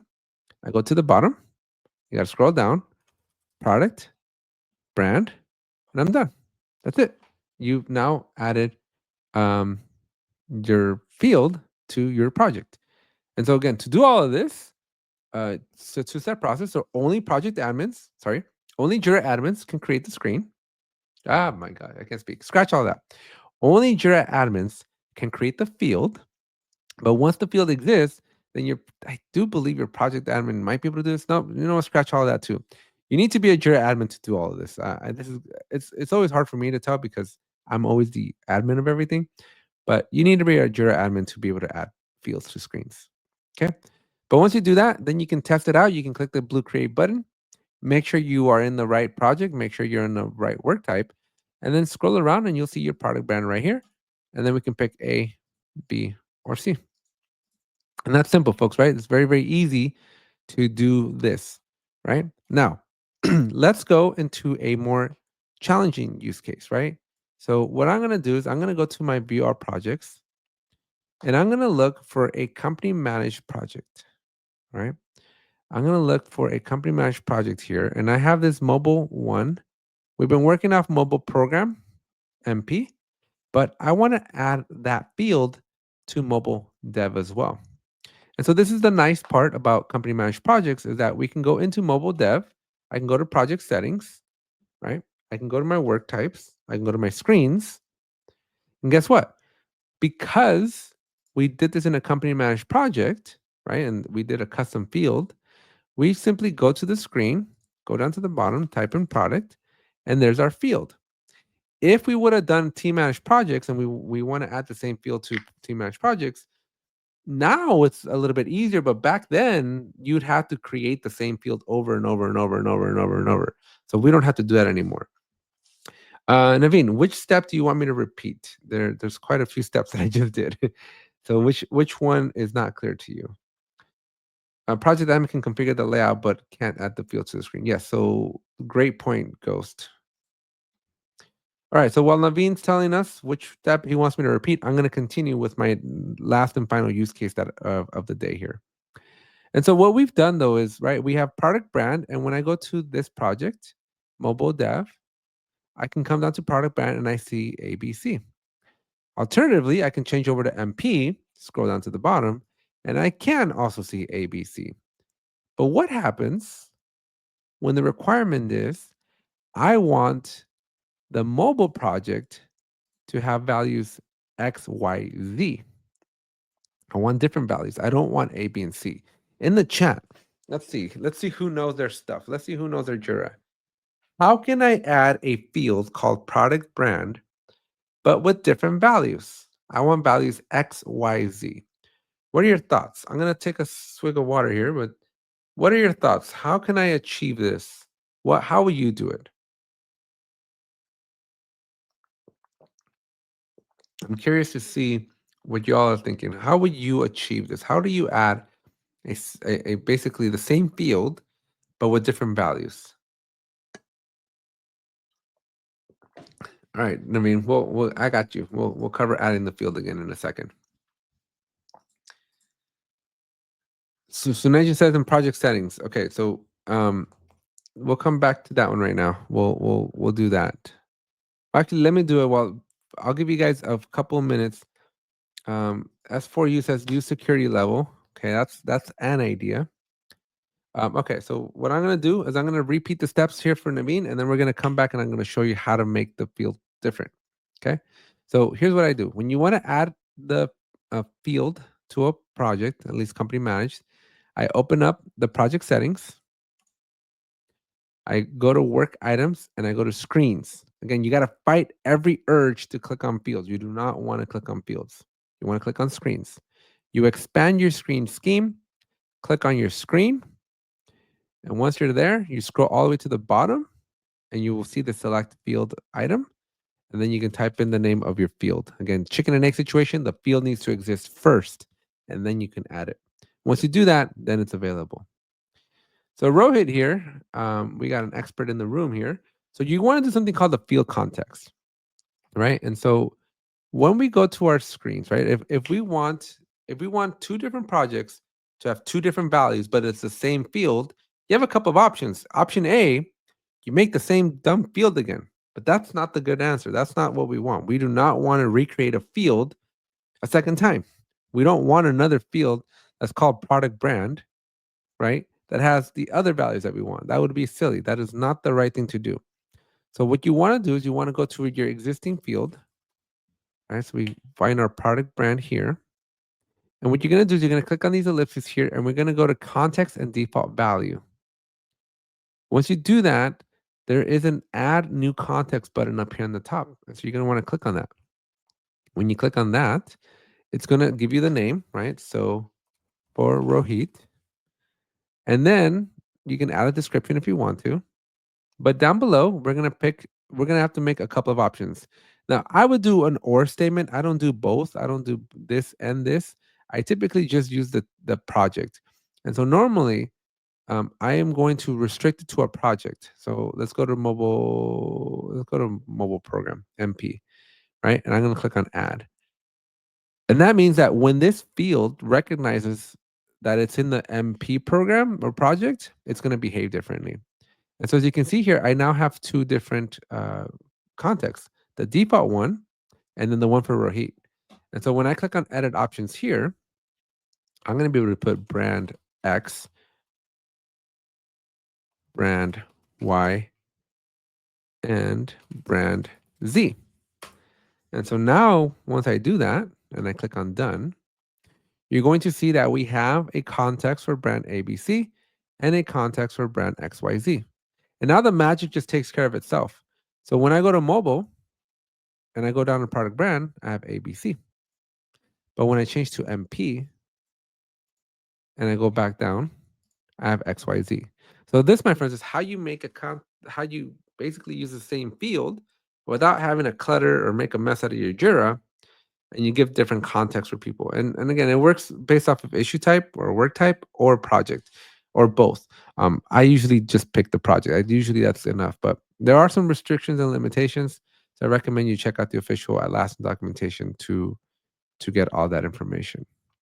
All right, so that's the custom field types, that's context, and that's adding fields to Jira. So I'm going to open it up. If you all have any questions, we can take some questions, but I will take the time here to remind you folks that I do have a membership opportunities here on this channel.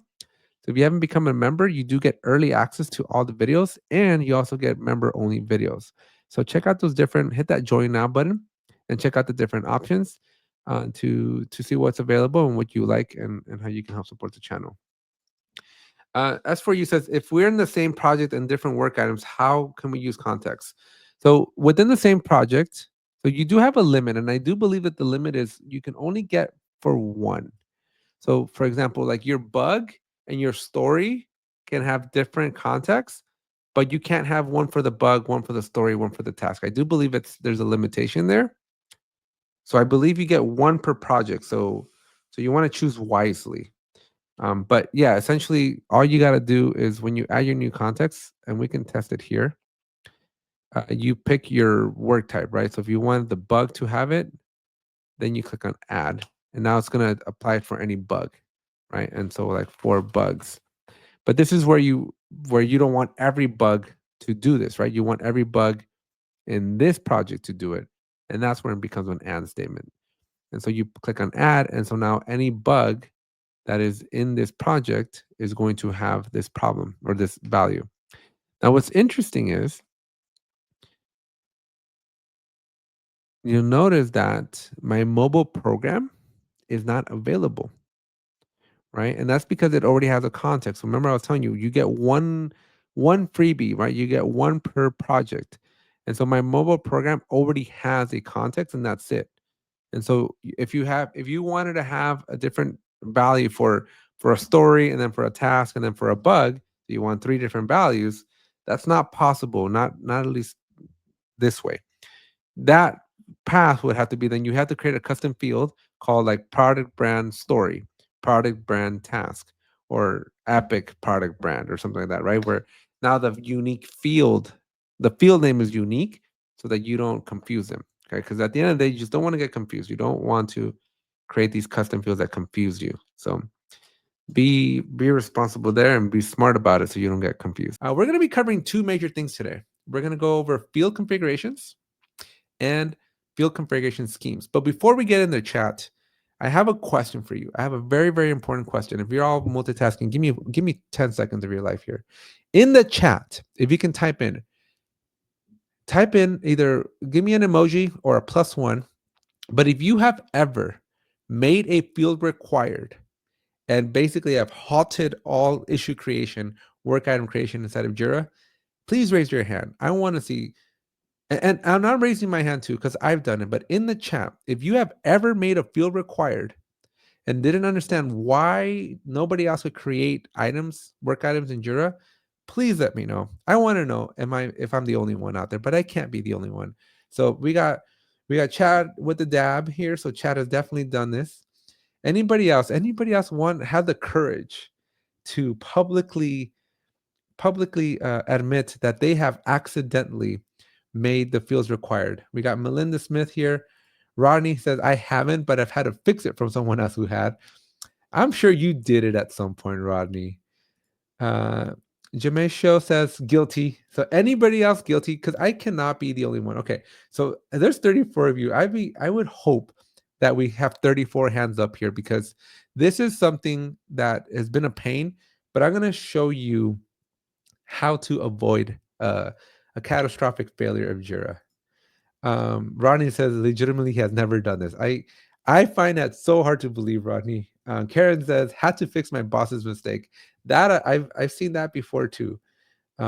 Ronnie says, I can't help it if I'm just a better Jira admin than Alex. You know what? I was a wee lad little boy when I did this for the first time back in 2017 or 2016. So I didn't know any better when I started off. So luckily for you all, you're here, you're attending this class. So we're going to switch over to Jira and we're going to talk about field configurations, what they are, how they work, what they do, and then show you how to properly make fields required because it's a little bit more of an art and a science. But there's a right way to do it, and there's a way that's not going to get us in trouble. Okay. So in the chat again, keep them coming in. If you've ever made this mistake, I'd love to hear it. Right. So Tushar says, same. I did in 2010 when I started. Yeah. I think you're rite of passage, right? You cannot become a Jira admin. So Rodney, I would challenge. I would say Rodney is not a true Jira admin if you've never accidentally made your fields required. What do y'all think, chat? Do you think that the rite of passage, do you earn your Jira admin stripes by making this mistake? Because I personally feel you don't know what it's like to be a true Jira admin until you've accidentally made this mistake. Anybody with me on this one? Let me know in the chat. Okay, so what's a field configuration? So let's kind of back it up, and I'm going to show you some logistics here. I'm going to zoom in. Whoa, we're zooming in on the wrong screen here. I'm going to zoom in on Jira to kind of help you out and give you some context in case some of you are going like, what are y'all talking about? Rodney says, you earn your Jira admin stripes by renaming status. In the chat, let me know. Raise your hand. Give me an emoji. Has anybody ever renamed a status in Jira? I'm kind of curious on that one too. So if you've ever renamed your statuses in Jira and that has bitten you in the butt, let me know. Chad's going to plead the fifth on this one. Yeah, maybe pleading the fifth is a wise thing to do when we're on the internet in case your bosses are watching, right? We don't want our bosses to know we've made mistakes. Tushar says a big no, a big no. Melinda's a no. So we have a couple people that are wise enough to not rename a status, but not wise enough to set those fields required. So Karen says, yep, did that mistake too. So folks, in case you've ever missed it, we have a funny, I think it's funny, but we have a little inside joke where if you ever work for me and you ever make a field required incorrectly or you rename a status in Jira, I'll fire you. And so these are my 2 fireable offenses. But in the chat, I'm kind of curious now. Those are my 2 fireable offenses, right? If you ever rename a status or if you make a field required, those in my opinion, you shouldn't be doing that, especially if you know what you're doing at this point. But what else? What other major mistakes do you think are so major that if somebody did it, like there should be some serious consequences? Let me know in the chat because Ronnie and I have been trying to come up with the 7 deadly sins of Jira, and we have 2 of them. So if somebody wants to help us come up with the other 5, let us know here in the chat. I think this would be totally cool. And yeah, Ronnie's totally derailing the class. But if we can walk away from this class having established our 7 deadly sins of Jira, then I'm gonna call this class a success. So think about what are those annoying things that you've done or somebody on your team has done that you've had to fix that you then that you have to go and fix and just to bring Jira back to life. So we want to document what are the 7 deadly sins of Jira. Let us know in the chat. Okay. And while that's coming in through, I'm gonna go back into our field configuration. So what exactly is the field configuration? So field configurations are an interesting thing. I'm going to show you a couple of things here to kind of paint the picture, especially if you're new. So when you go to a project and you go to the project settings, you're going to go to the work item section and you're going to see something very interesting. You're going to see screens and you're going to see fields. And I don't know why Atlassian did this. I think this is an interesting move from Atlassian because when a user says, hey, Alex, can you add a custom field? Can you add a field like, I don't know, anticipated due date or requested due date or something like that, right? But when somebody asks for a custom field, maybe you want a custom field like acceptance criteria, right? Maybe you want a field for like definition of done, right? But at the end of the day, somebody asks for a field. And so you go and create the field. And then you're like, how do I add the field to my project? Well, it would be intuitive, right? It would be so intuitive if you came to the field section in your Jira project to add a field. Would you agree? Right? I think that this life would have been so much easier if Atlassian would have said, okay, you want to add a field? Let's go to the field section and add a field. But unfortunately, that's not what happens, right? When we have to add a field to Jira, we have to go to our screen, right? And as Chad says here, damn those screens, right? Like, I don't understand why we go to screens, but we go to screens to add fields, and the screen controls, right? So if I go to my create button here, if I go to my, if I want to add a field here, I think we have classification level here, right? We have a couple of fields here, but if I wanted to modify this for my bug, I come to my screens, I go to the bug screen scheme, I go to the bug screen, and we've covered all this, so this shouldn't be new. I go all the way to the bottom, and this is where I can basically add any custom field or any out of the box field that's available, right? And folks, spoilers, in case the field doesn't show up, that means it's already in the list most of the time, okay? But that's how we add a field to Jira. So then what the heck is a field configuration, right? Because if that's how we add a field, not through the field section, but rather through the screens, then what in the world are we doing with the field configuration? Well, that's what we're going to be talking about today. So field configurations serve a couple of different purposes. I've actually been quite surprised with all the different things you can do with screens. But the main reason, the main objective, the main purpose why we have field configurations, at least the main one that I use, is going to be for two main reasons. Okay. Number one is going to be to make a field required. All right.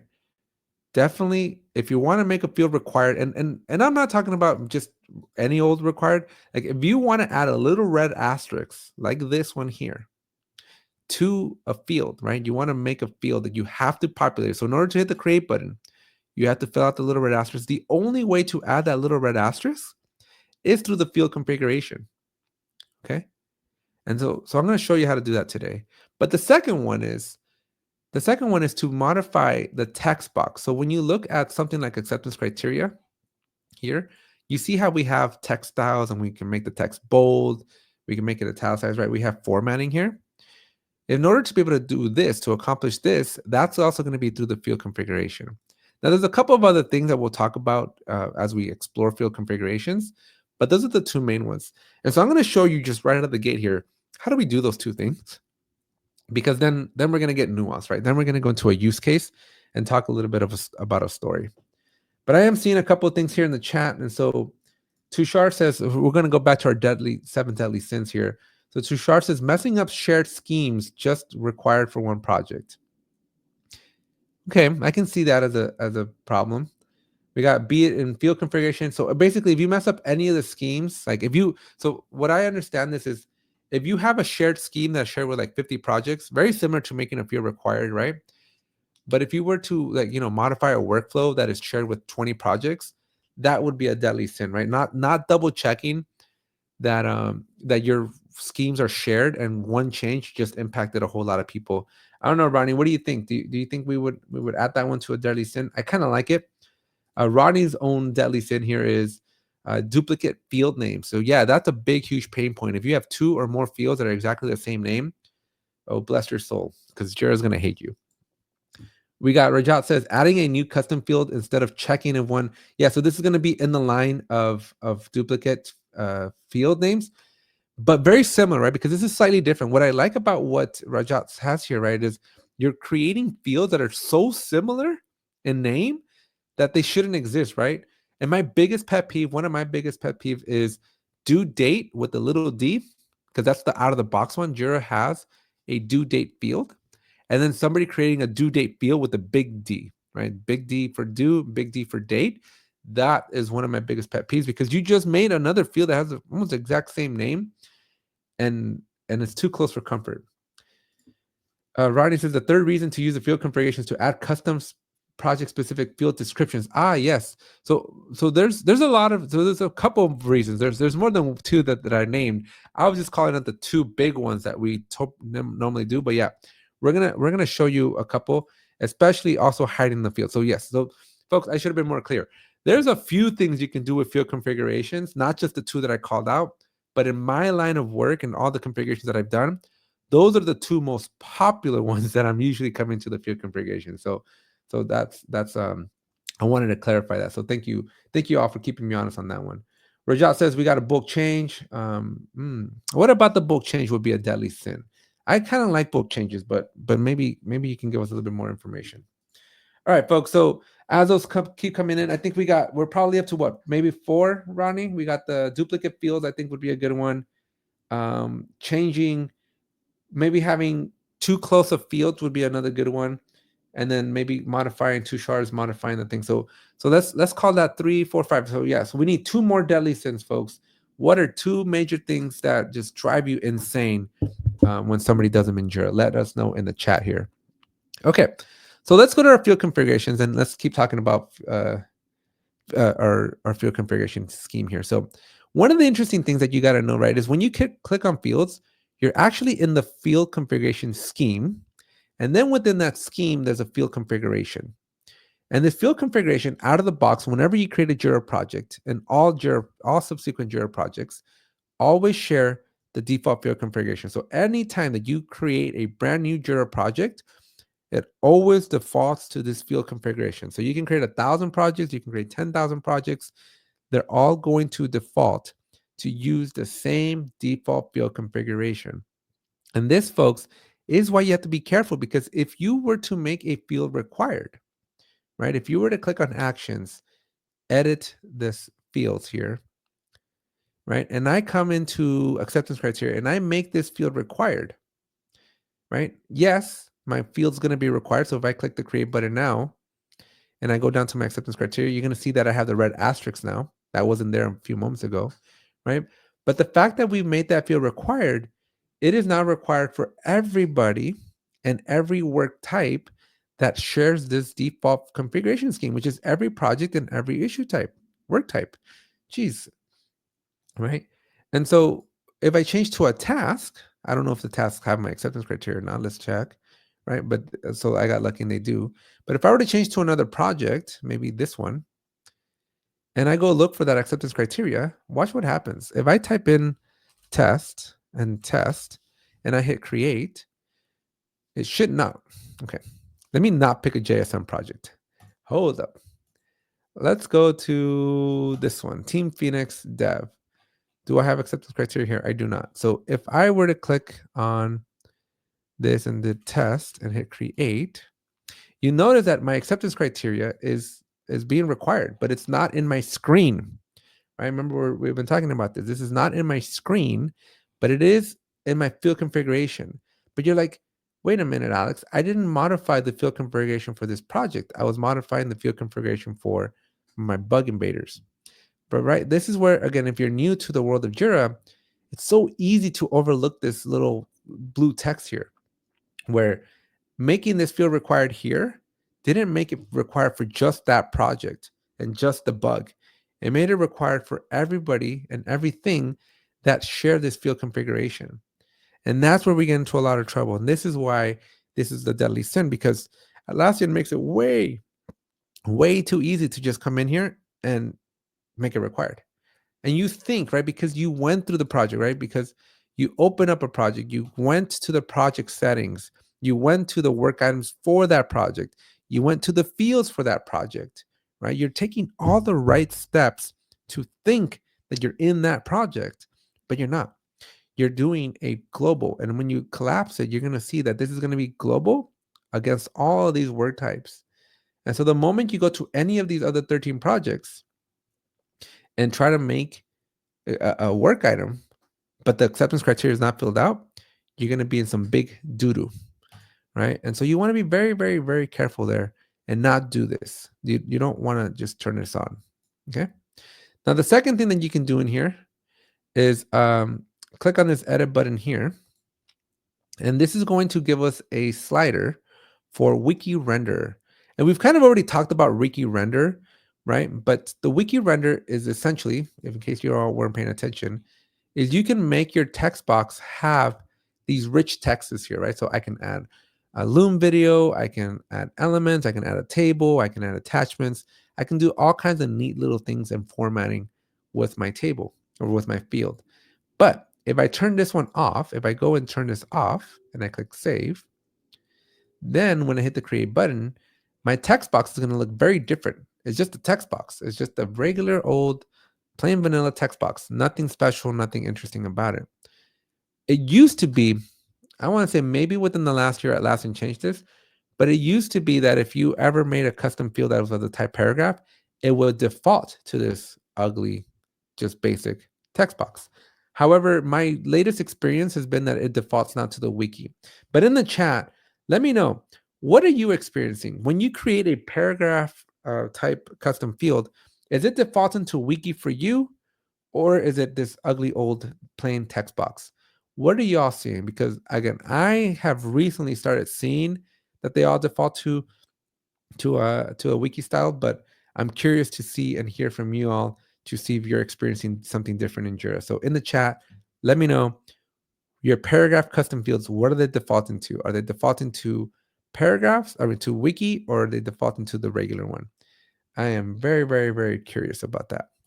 And so while these come in, we're going to do one more thing. So Rodney had mentioned, right? So Rodney had mentioned up on the top that another reason to use the field configuration is to add a custom project specific field description. And so this is really interesting, right? Because when you go to a field, you can notice that some fields have a little bit of helper text, right? They have a little bit of text that tells you, what is this field for?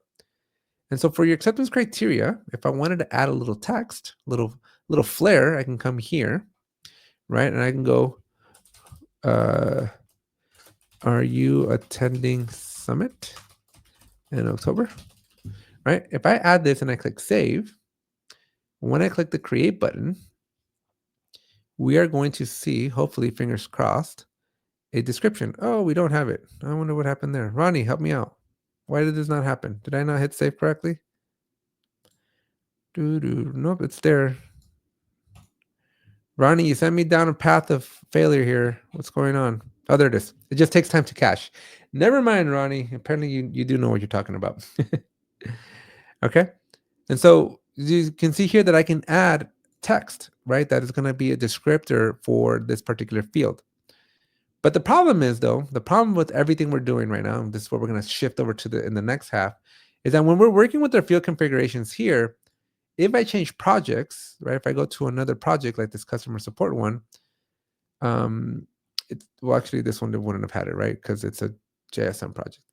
The moment that I go to another project that also has an acceptance criteria, it is also going to have the same description. And so this is a problem because we are working with a field configuration that is normal to everybody, right? It's amazing that after 3 years of working together, Alex still assumes I don't know what I'm talking about. I don't know, Ronnie. I guess I should trust since you are the Jira guy. But the Jira guy shouldn't be getting any questions wrong on the ACP 420. So the fact that you don't get 100% on the test is the reason why I worry. Just kidding. I like to throw a little shade. Okay. So how do we fix this, right? How do we fix this problem of, hey, we have fields here that we want to do things to, right? We do want to make acceptance criteria required, but we only want to make it required for the bug, right? Or we have a field acceptance criteria here, but we want to add this helper text just for the story or the epic, right? And so how do we do that? How do we divorce from all of this, from these field configurations? Well, again, this is what we're going to focus on the next 20, 30 minutes, is teaching you the proper way to do all these use cases correctly. Okay. And so let's get started with that. So the first thing we're going to do, though, is we're going to default things back to the way they were. And I'm going to click on save here. And I'm going to leave the wiki off for now as well. And we're going to get started. So full disclosure, in order to do this, you do need to be a Jira administrator, because if you're not a Jira admin, you need to be at least a Jira admin, if not higher. Jira admin, administrator, site admin, or org admin, all of those are going to be useful, and the only ones that are going to be able to do this. So if you're a regular user, or if you're just a project admin, you're going to have to get a hold of your Jira administrator to help you out, because without that, you're not going to get very far. Okay. So folks, in the chat here, I'm kind of curious now. Are you a Jira admin? Are you a project admin? Are you just a user? What level of administrative privileges do you have in the chat? Let me know. I'm kind of curious. What kind of who are we talking to here? Who's these? I have 32 people in the chat here. Are you all Jira admins? Are you all site admins? Are you all org admins? Project admins? Just a user? You're like, what is Jira? Let me know. I'm kind of curious. So Chad is a project admin.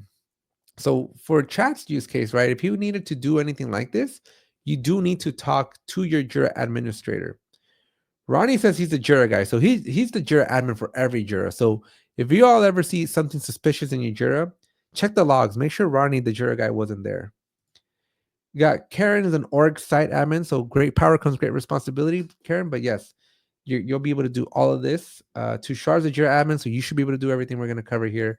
Kima, you're just a user. So again, with all of this, you just need to be context, like you need to be aware that you can do this stuff because you will need to work with your Jira administrator to help you out. This is the easiest way to get some help or to at least understand what's going on here. Okay. So what's the proper way to do this? You need to work backwards. All right. We're this. I'm just follow along if you've never done this before. But I have a specific way of doing this, and I work off those Russian dolls, the little babushka dolls, and so we're gonna work our way backwards and get better here over time. So we're gonna start off with field configuration. So how do we get here? Right. Well, as a Jira admin, you should be able to click on the gear and then click on work items, and then that's gonna default you to work type. So once you're here, scroll down and get to your field configurations. We are not going to do field configuration schemes yet. That's going to come a little bit later today, but we're going to focus on field configurations.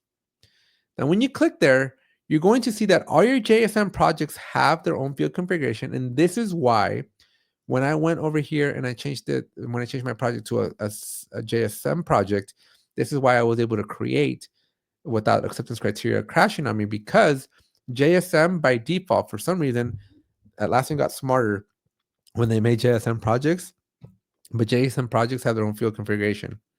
And for whatever other reason, Atlassian said every Jira project is going to have the same field configuration. I don't know why they did that.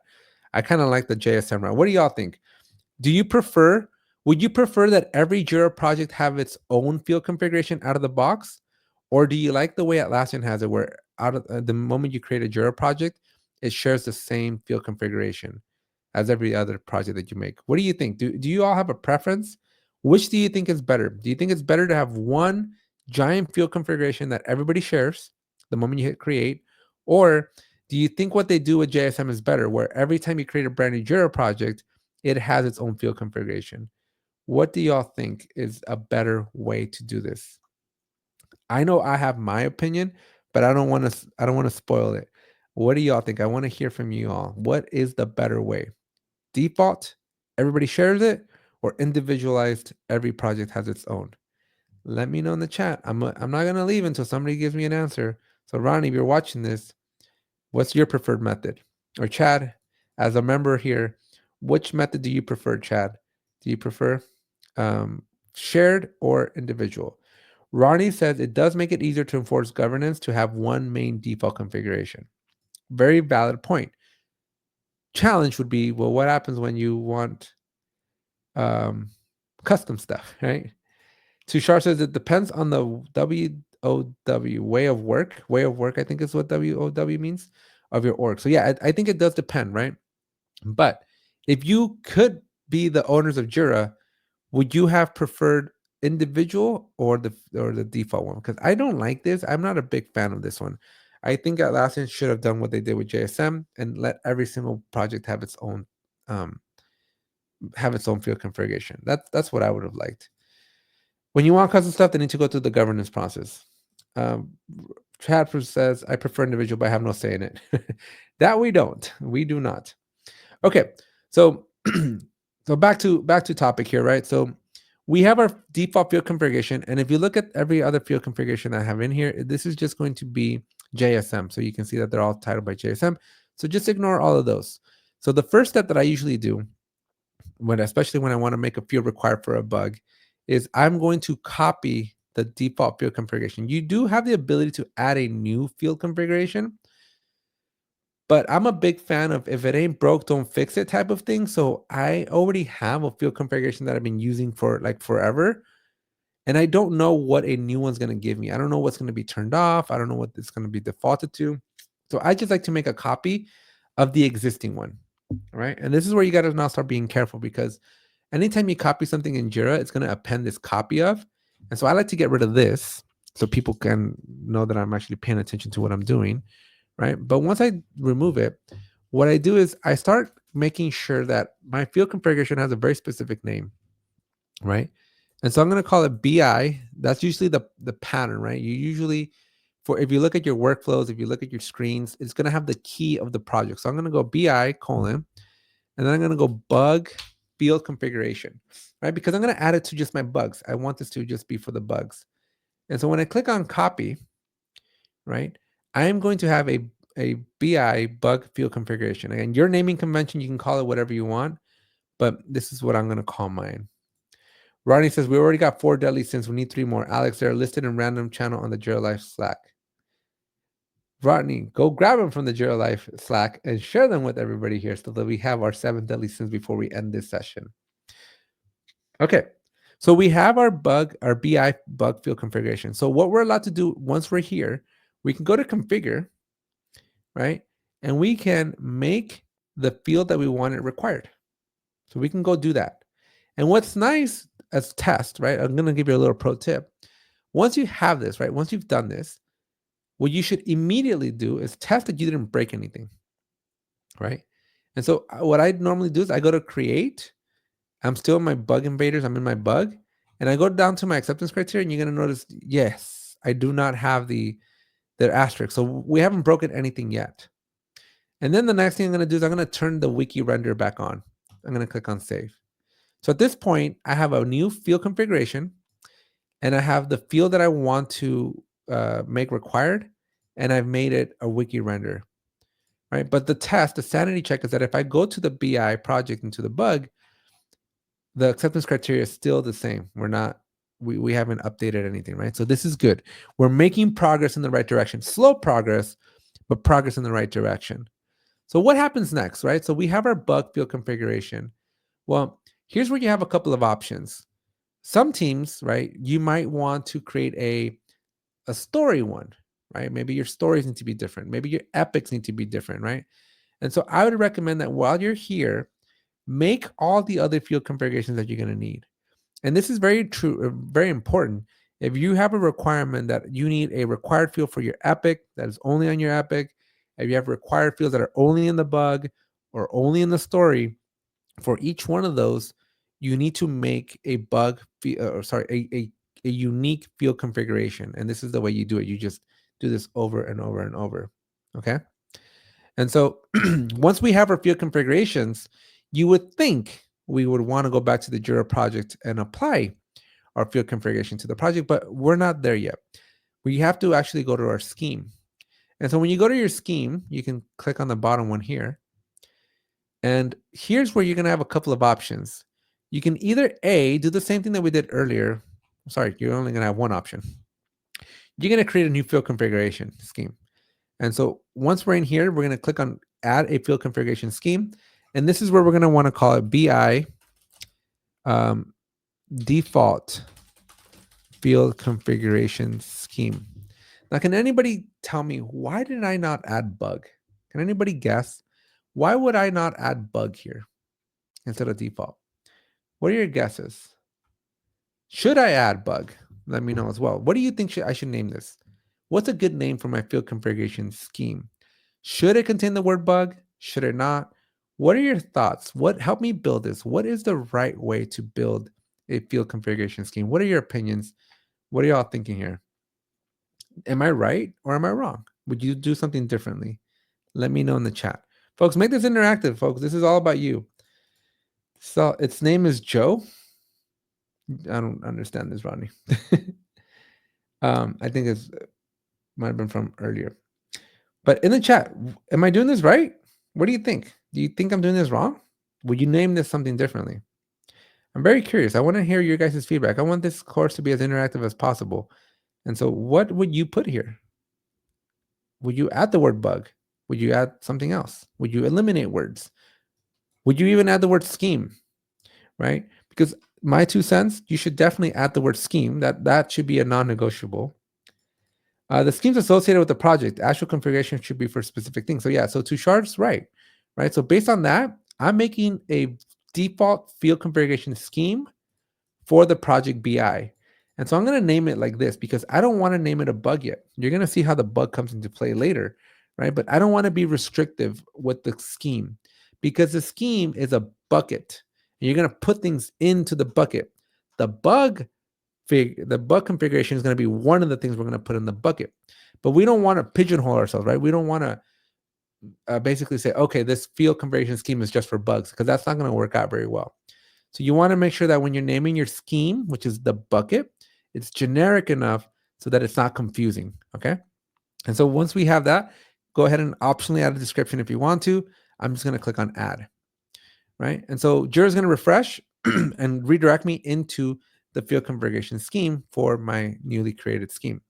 Now, here's where the problem is. Here's where our first problem is. Our default is going to be the default one that we had earlier. And so you might be tempted to edit and change it to the BI one that we made, right? But don't do that, because you got to think fourth dimensionally here, right? Jira's giving us some important information. Our work type is default. So what does that mean? Well, it tells us what it means, right? It says use for all unmapped work types. So that means if we only want our bug to have a special field, then we shouldn't change the default one, because it's going to change it for everything. And we're back to square one, right? Well, maybe square 1.5, right? But we don't want to edit this default one. And so you should normally leave the default one for anything that you don't care about. But for what you do care about, you're going to want to follow the next steps. So for items you do care about, like that bug, you're going to click this associate a work type to a field configuration. Then you want to find your work type that you care about. Now, Atlassian, you all got to catch up, man, because I cannot have associated work type with the field configuration up here, and then this text says issue type, and then this is issue type. So Atlassian, if you're watching, speed it up, people. Speed it up. If you want us to stop saying issue type and issues, then you need to stop saying issue types and issues. Can I get a +1 in the chat if you agree? Atlassian needs to catch up with this. We cannot have a mixed match between work type and issue types. And these, if you're going to change the UI, folks, you got to change it everywhere. You can't half it. You can't do it halfway here. You got to commit to it. All right. Otherwise, we're confusing people. So I've clicked the big blue button, right? And I'm getting a +1s from a lot of people. So Atlassian, you definitely, we got to make this consistent here. I this is why I'm having a hard time with 2 sharps +100. Y'all, it sounds like I hit a sensitive area for everybody, right? Oh yeah, Atlassian. I love you all, Atlassian, but come on, you gotta give us a little help here every once in a while. So, anyways, you're gonna associate a work item type with the field configuration, and then you're gonna go pick your work item type. So I'm gonna pick bug. Then and only then am I gonna go pick the BI one that I did. So I'm gonna click on add. Ronnie has issues with work-related items. You have issues because you now need to rename all your branding. And our song of I got 99 issues, but Jira ain't one is like no longer such a cool song anymore. So we got to redo our song. And of course, I wouldn't bring water to this session here. So bear with me as I get a drop of water. Because a drop of water is literally all I had. Okay. So we've done the work. We have created a field configuration scheme. We've broken out our bug out of our own map. So only the bug is going to have this field configuration scheme. And we're ready to test this out, right? So now I can click the create button, make sure I'm in the bug, go down, and womp, womp, womp. So we're not there yet. What is going on, folks? What have I not done yet? What is the next step that I need to take? Let me know. What do you think? Because so far we're in the right direction, right? We've created a new scheme, check. We've created a new field configuration, check. And we've broken it for the bug, check. So we're good, right? We think we'd be really, really smooth sailing, that it should work. Well, we've missed a critical point, because if we go back to our field configuration schemes, we're going to notice that the default one belongs to all of these projects. But if I go find our BI one, it's empty. So we need to associate this field configuration scheme with the project. So how do we do that? Well, this is where we're going to want to go back into our project. And there might be more than one way to do this, but this is the way I do this. And I go to my projects over here on the left, go to the 3 dots, go to project settings. And then we're going to go back to the fields, right? And then once we're here, what we're going to do is we're going to click on the actions button here, use a different scheme. And now we can swap it out. Now we can go to our BI default field configuration scheme and we can click associate. And once we do that, now those changes have been applied. So now when I click the create button here and I go down to my acceptance criteria, you're going to notice that I have it required and that it now has the text, the special text type, right? I can do the wiki style, right? Awesome. But we're not done yet. So what we want to do is we want to test this, folks. So anytime you make changes in Jira, and by the way, in case I didn't mention this at the beginning, right? But a couple things for you to remember that I probably should have disclosed at the beginning. Number one, if you have a sandbox, if you're on Jira Premium or Jira Enterprise and you have a sandbox, go do all of this in the sandbox. Go practice over there. I have water outside my door. Thank you. Okay. So go do this in your sandbox. Or if you don't have a sandbox, if you're not a premium customer, if you're not an enterprise customer, you don't have a sandbox, go stand up a Jira for free. Jira is free and you can go mess up a Jira and completely tear it to pieces, right? But practice. You do not, I repeat, you do not want to be practicing in your production Jira. That is the last place. That is the ultimate sin, right? So if we were to add sins here, I would add that one as a sin. Experimenting in production would be one of my sins. You don't want to go learn how to use Jira in your production environment, folks. Dude, that is the last place you want to be learning. Okay, go set up a free Jira or go to your sandbox. Now, if you don't heed that caution, good friends of the channel here is Revise. They back up your Jira. Make sure you get something like Revise to back up your Jira in case you are violating a deadly sin of experimenting in production.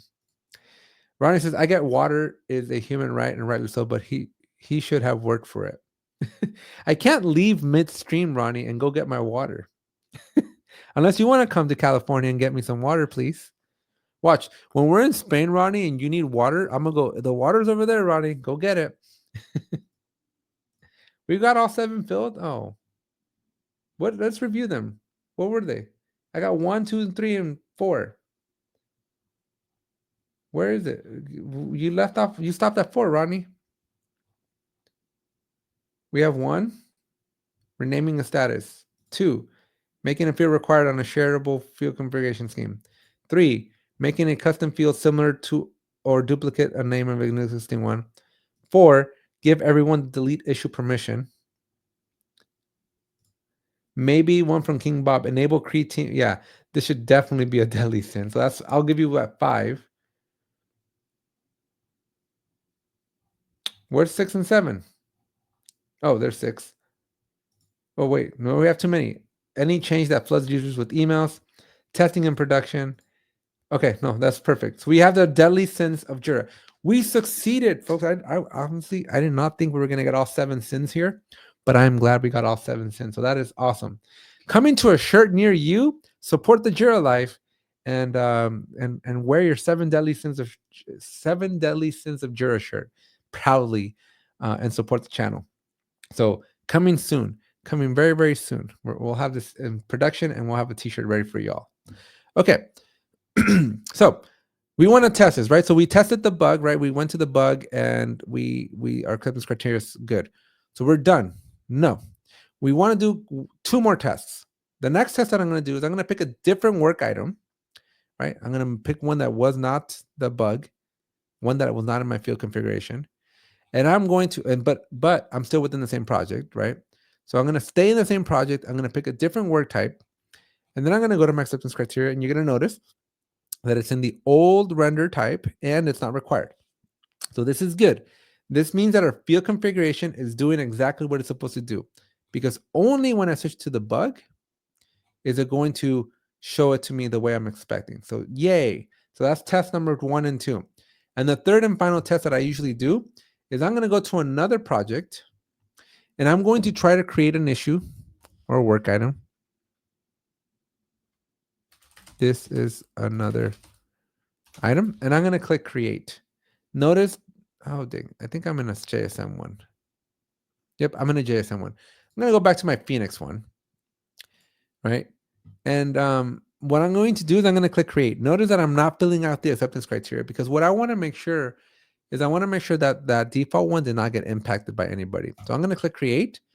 And sure enough, I'm able to create an item. So that's really, really good. So that's the third and final test that I'm going to do is I'm going to check the other work items within the in the same project, make sure those are good. And then I'm going to go to another project, one that wasn't even in scope, and try to make a work item. Because if those two check out, then most likely I did not break Jira and I'm not on the deadly sins of Jira. So those are going to be my tests. And so, folks, that's pretty much it. Once you do that, your fields are now done. You scale this, right? You break up the epics, you break up your stories if you need to, right? But this is all now going to be based and dependent on the requirements from your team, right? So you got to listen to your team and kind of hear out what your team has to say and see what works for you, right? But that's how you properly make fields required. Now, one thing I'm going to tell you, one thing I'm going to tell you here before we close out is we talked about hiding fields, right? So in the field configuration, you have the ability to hide fields. And here's where I stand with this. So when you hide fields, allegedly, I have seen bugs in this. So this is why I'm not spending too much time in it. But allegedly, if you hide a field, then what that means is that when you try to type in here, like acceptance criteria, it doesn't show up because it's hidden. Even though the field exists, if the if the field configuration has it hidden, it's not going to show up. But my 2 cents, the argument that I would have is if you don't want a field to show up, just don't include it in your screen. And that's where I'll leave it at, right? Because that's how I feel should be the better way to do it is if you don't want a field to be available, then just don't add it to your screen. Yes, you can go and hide it from your field configuration, but the only thing the field configuration hiding is going to do is it's going to make it inaccessible here. And the only time that you would want that to happen is if you have data, right? Because interestingly enough, you can put data, right? So if you ever do an import, if you do like an import, you can populate a field like acceptance criteria. And in the database under in Juraville, like in the Atlassian servers, it's going to contain that data, right? So if I do an import and I have a column with acceptance criteria and I have a value in there, when I import that value, whatever information I put in there is actually in the acceptance criteria field for that particular work item. However, if that field is not visible in your screen, then you'll never know. You'll never be the wiser. But you do have the ability to search for it. So if I did this is like not empty, then it will bring me back any item that has acceptance criteria in it, even if the field is not visible. Okay. So keep that in mind, food for thought. So the only reason you would want to completely eliminate this is if you don't want people to even use the field. And in that case, I would argue delete the field, right? But it's up to you. You have, fortunately for you, the field configuration is there for you to tweak it, right? Because maybe you don't want to delete the field because other projects are using it and you just don't want a specific team to not use that field. But again, I would argue just don't make the field visible on the screen and that should solve like 80% of the problems. But if you really, really, really, really, really have to hide a field, then through the field configuration, you're gonna want to go hide that field. So those are my 2 cents on that one. We're gonna cover 4 things. Well, technically 3, but really 4 things. We're gonna talk about priorities, priority schemes, time tracking, and issue tracking, issue linking. So if you're wondering why those particular ones, and why in that order, well, let me show you Jira. And so we are going to jump into Jira.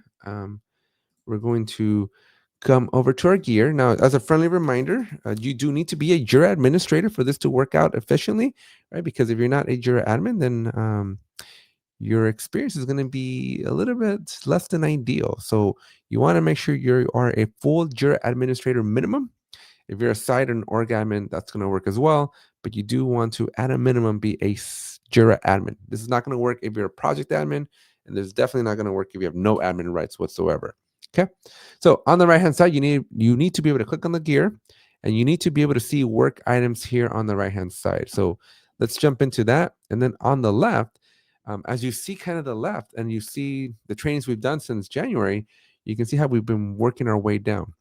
And so now we're under priorities and we're going to be under work item features.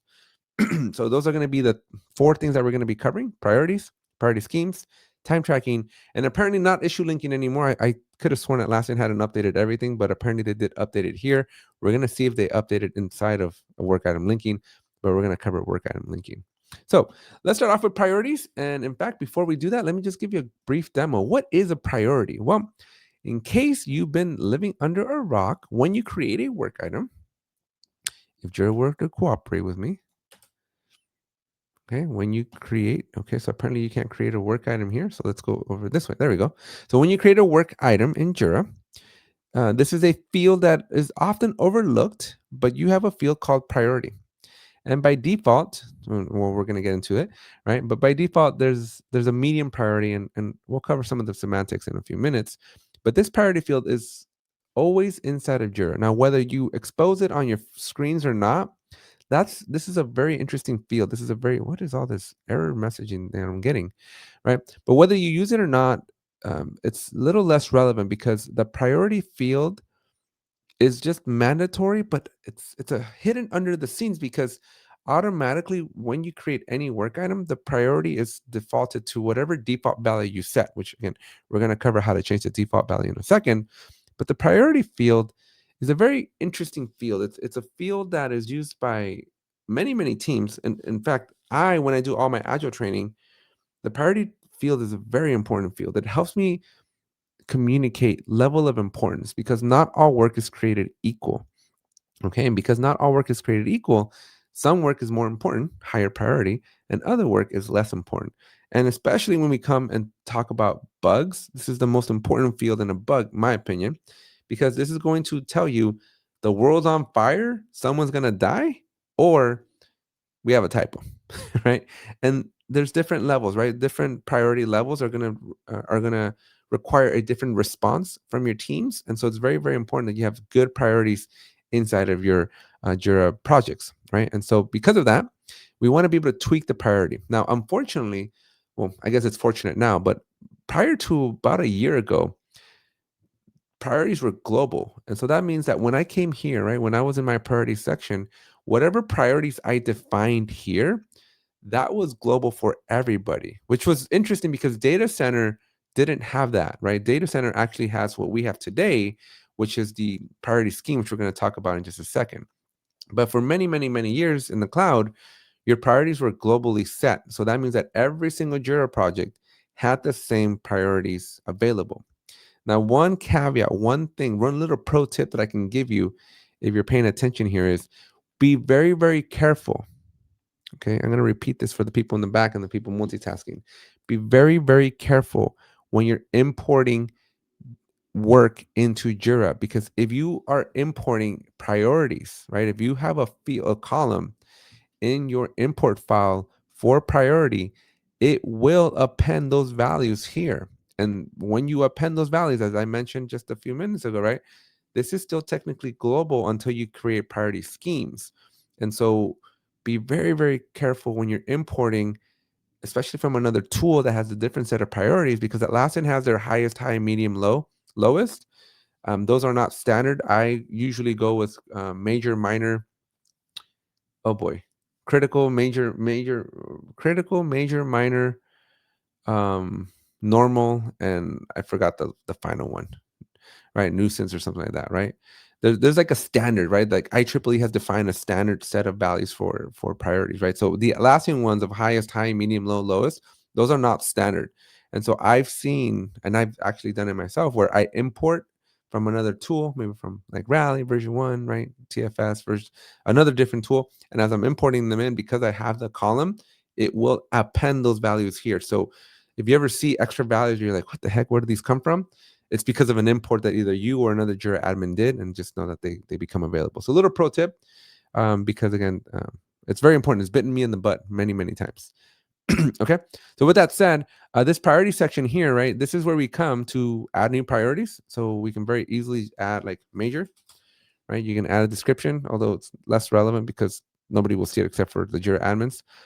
You can choose an icon if you want to. You can pick any of these icons. And I think that the icon is very important. Atlassian doesn't seem to think so. They seem to think that the color is the most important part, even though I don't know that I ever see the color inside of Jira. So So this is very interesting. So you do got to give it a color.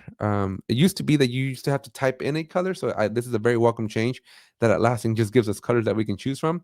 But it used to be that you'd have to type in like red or yellow or blue, and then a color would be picked. I don't know. I would think, my 2 cents, Atlassian, if you're watching, the icon is 10 times more important than the color, because when you go to the priority, you see the icon, but you don't see the color. So I don't understand why there's such a hard requirement here that you must pick a color when the icon, I think, is more important. So uh color is great other than the fact that it's an accessibility taboo. Yeah, the icon's accessible. I mean, I appreciate the color. I'm not trying to knock the color.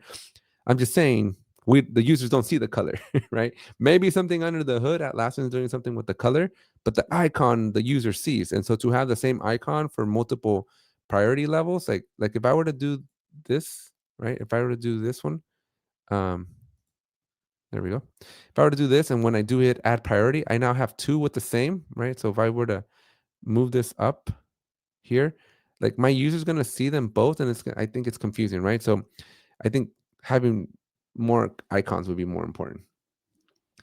Liz also says, is a documentation that also advises to break up your imports into different XML files?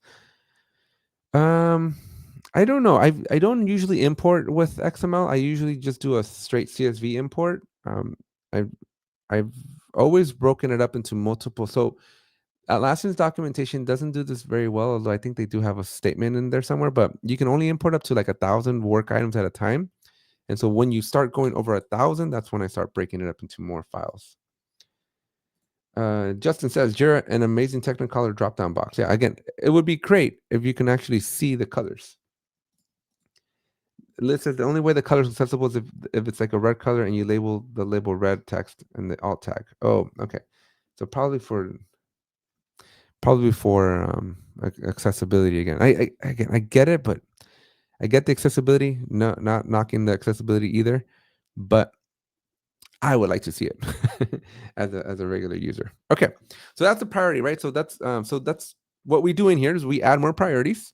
So we can just simply click on the add priority, add more priorities. We have an option over here to assign alert priorities. This is going to be for your JSM Ops Genie folks.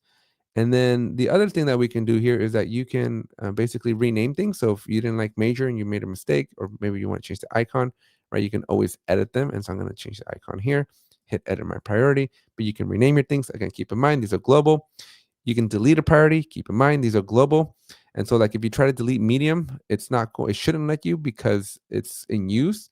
And so keep in mind that before you ever delete any priorities, make sure you do a bulk edit and move everything that has that priority to a new priority, which normally means you have to coordinate with your users before, because you need to know, okay, so if I'm not going to use medium, what should they become, and things of that nature. And then a couple of other actions you have the ability to move up, down, or select the position.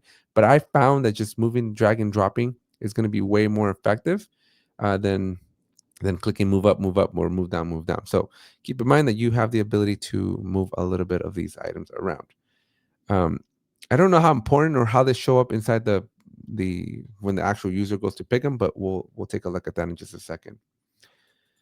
Liz says, how about we let the people who can see everything know the indicator? That is the fairest. Yes, probably most likely. Slim Boy says, I want to start working in the Jira sandbox, but I'm afraid to activate it. Will activating perhaps email bomb the users, trigger automation emails?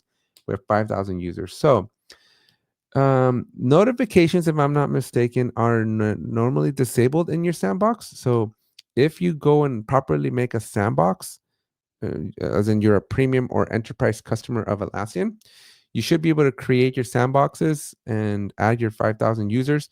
You should note that if you do add, I mean, the sandbox is normally more for admins and your testers, right?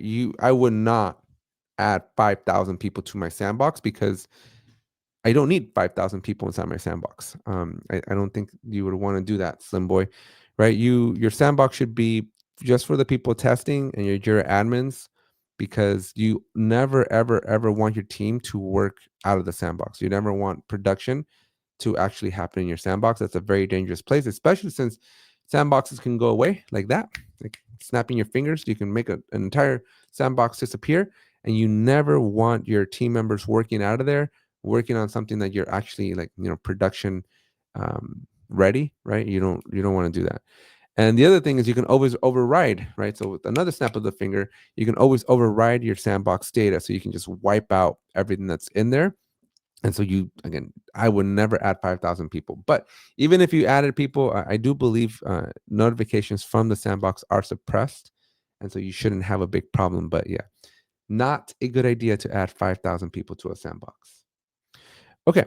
So now that we know our priorities, right? Now that we know some of the rules that they're global and things of that nature, um, Atlassian, for whatever reason, took forever, right? But they brought this feature called priority scheme. So we're going to transition over to priority schemes.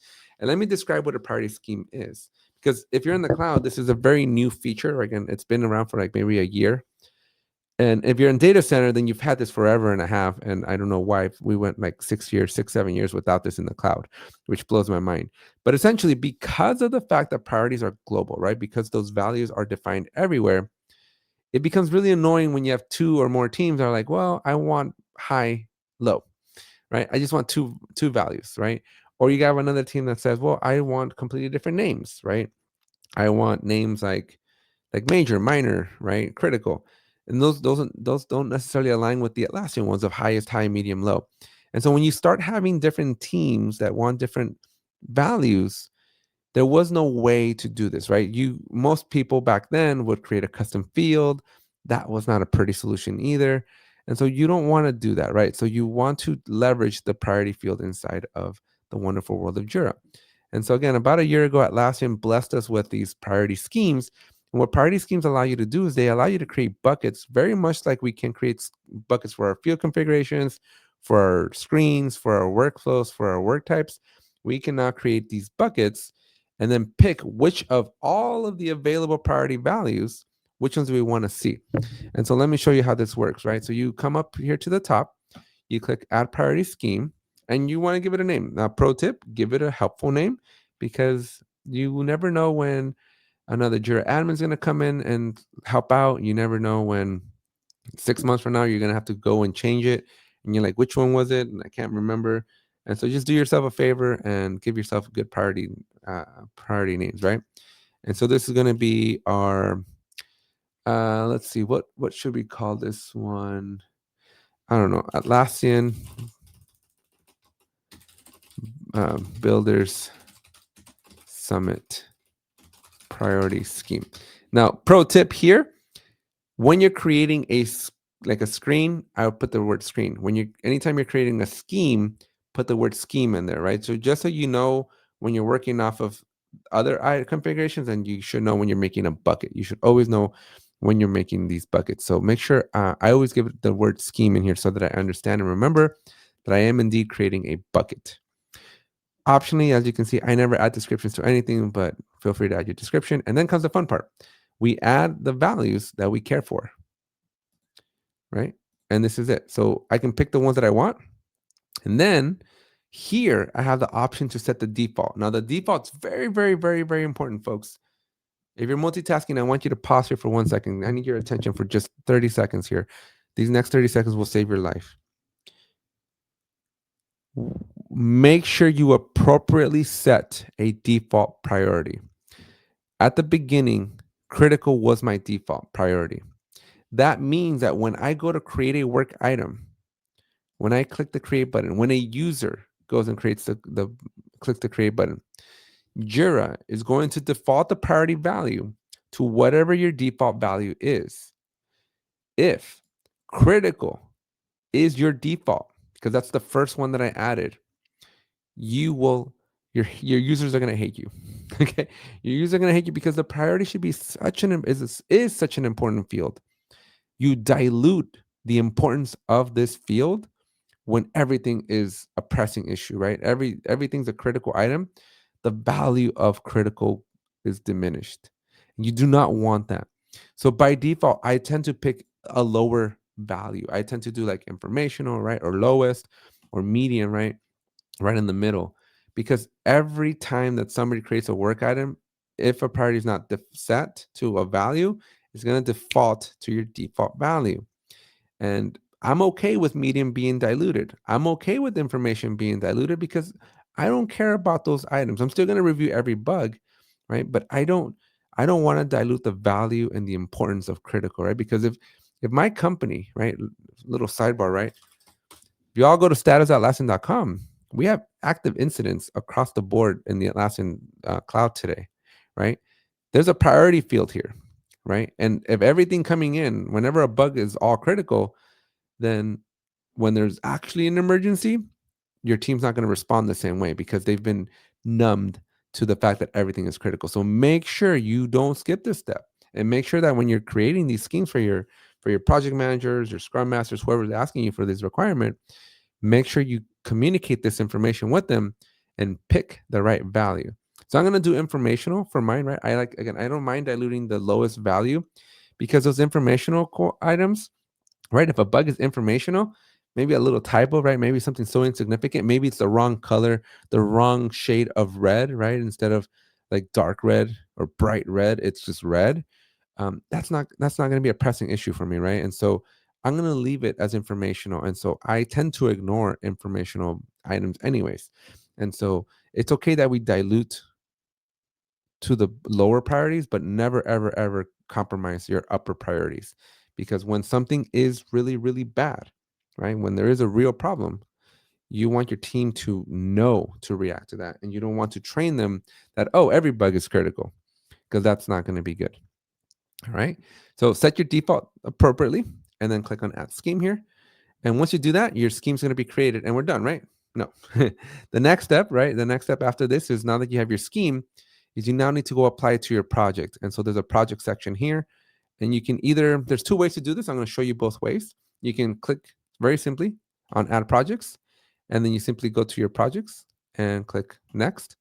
And then there's a translation, right? So if you're removing a priority and it doesn't exist anymore, Jira is going to be smart enough and go, hey, hold up, wait a minute, timeout. Um, you're removing a priority. What should I become? And this is where you can hit save, do the mapping, and so on. Okay, and that's easy, right? There's BBA, right? Now has the new priority field or priority scheme, right? So that's method number one. Method number two is you can actually go into a project itself, right? So I'm gonna go. Let's go to my Learn Jira in 5 days project that I made. Spoilers for videos dropping on my channel very soon. If you're not subscribed, make sure you hit that subscribe button, because we're going to be dropping our very, very lucrative Learn Jira in 5 days series. And so make sure you hit the subscribe button for that. Also, let me know if you're excited. Let me know if I should continue this Learn Jira or Learn Something in 5 days series, because I'm actually I recorded already and it was super fun. It's going to be about an hour long. We're going to drop them into different days. So give me some feedback on what y'all think about that idea. Okay, so here we're going to go into this project here. I'm going to click on project settings, and then I'm going to go over to work items, and I'm going to go to, apparently I cannot do it this way. So never mind, there's only one way to do this. Atlassian, you're missing out here. I totally would have had a priority section here. Wow. Atlassian, missed opportunities, I think. All right. Well, folks, I lied to you. This is the only way to do this, is in here. You're going to come to your priority schemes, and this is where you apply to a project. If you need to apply to more projects, as you can see here, the plus project is gone. So you got to go to your actions, go to edit, and go to projects up here on the top. Wow, this is not intuitive at all. Atlassian, bad user experience. If you're not going to make it easy for me to add more projects, don't hide I would have never thought to look up there. And I naturally would have gone into the project and added it over here. So missed opportunities here, folks. Atlassian is pro at hiding settings. Absolutely. Absolutely, they are pros at hiding settings. It's just unintuitive. I am a big fan of making make sense and just simple, right? UX has definitely left the app. I don't know, folks, if you notice this. I don't know if this is a bug, right? But oh no, never mind. Yeah, it was a bug earlier, right? Like when I was in here trying to do the settings, I couldn't create work. I thought that was weird. The pop-up wasn't showing up. So, anyways, so very unintuitively, if you need to add more projects because you've already, you have a scheme and you've already assigned it to one project, then very unintuitively, you're going to go to actions. Unintuitively, you're going to click on edit. And unintuitively, you're going to remember to look for projects over here. And then you can go and apply it to your project. So I'm just going to pick, like, you can just do this, click next. And again, Atlassian is going to say, hold up, these items are not, the statuses are missing or the priorities are missing. We need to translate. So once you do that, then it's set. So now if I click on the create button up here and I switch over to one of these projects that has these new priority values, I'm going to be able to show to you that in our priority field, if I have it, there it is, we're going to have the new values only.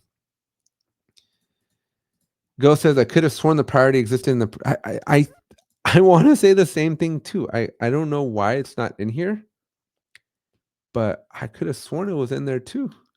Maybe it's part of their new and improved UX that they gave us. Maybe they wanted to move it. I just don't see it anywhere. Maybe under features. Let me check features real quick. Code, security, deployments, pages. Yep, no, not nothing. Atlassian, every day continue to disappoint me more. Raja says it was so simple in data center. Yeah, data center, I think probably has the right way to do it. I don't know why Atlassian in the cloud, man. If it ain't broke, don't fix it, folks. That should be an Atlassian value. If it ain't broke, don't fix it. Pretty positive you're correct. Yeah, I want to say it was in there. You guys are having fun with this one. You should just have a wholesale toggle on, toggle off automation. It's like when you didn't have an automation section in Confluence after the new UI updates. Yeah. I think I always wonder how Atlassian, like, I asked Mike when I interviewed him back in April of this year, I asked him, like, how involved are you in, like, the decision-making process of like new features, right? New things that get added or removed from the tools. And he's like, well, I'm at a high level, I'm very involved, but when you get down to the nitty gritty, he's running a company, right? Hold up, guys. This light is blinding me. All right. So he's doesn't have the bandwidth to look at these things, right? But I feel like this is a miss. When you have something like this, right, where you can configure project settings. I'm just gonna go to a different project just in case it's a thing on me. But when you are here in your project settings and priorities is a project configuration you can do, then it should be in here.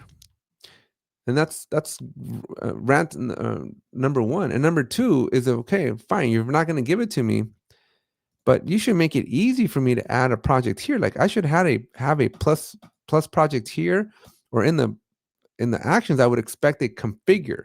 I wouldn't expect an edit, because the edit is telling, like, it defaults me to renaming things, right? I'm trained based on the other settings that I've been doing for years, right? Like if I go to screens and you click on edit, it's different, right? Editing is just the name. So I would have expected when I click on edit for the priorities here, a very similar experience, that I would be able to edit like the name of the scheme, not that this is where I would go to the projects to add more projects. So again, food for thought, Atlassian, especially, I don't know who makes those decisions at Atlassian anymore. I feel like the product owners across companies, this is not Atlassian in general, like this is just product owners in general. And a little of my bias comes from this book I've been reading on product owners, or product managers really. And the thought is, like, your product manager who comes up with these requirements, right, should be very, very heavily vested in knowing how your tool works. They should know how your customers use your tool, because I would not have greenlit this thing here. All right, sorry, little rant there, but this is why I have my own platform, right? So I can rant as much as I want. Go says, I have an issue linking permissions question. Have we already covered that? No, not yet. This is what we're going to move to next. So, well, yeah, we're going to move on to that next. You're making sense and conveying good instruction. This is a foreign concept. All right, so let's jump back into this. So basically, that's it. So we're done with priorities. We're going to move on down. Under forms, there's data connections. I've never used a data connection. So if you actually do this, let me know. I've been working with this for maybe 3 years now, and never have I ever gotten a requirement to add a connection to add external data sources to my forms. But if this is something that you guys actually do or need to know, Let me know in the comments. I'm just, again, in the last 3 years that this section has been around, 3 or 4 years, not once has anyone ever asked me to configure it. So I'm gonna skip it, and we're gonna go to two things that are actually used quite a bit, which is time tracking and work item linking. So let's go to work item tracking here.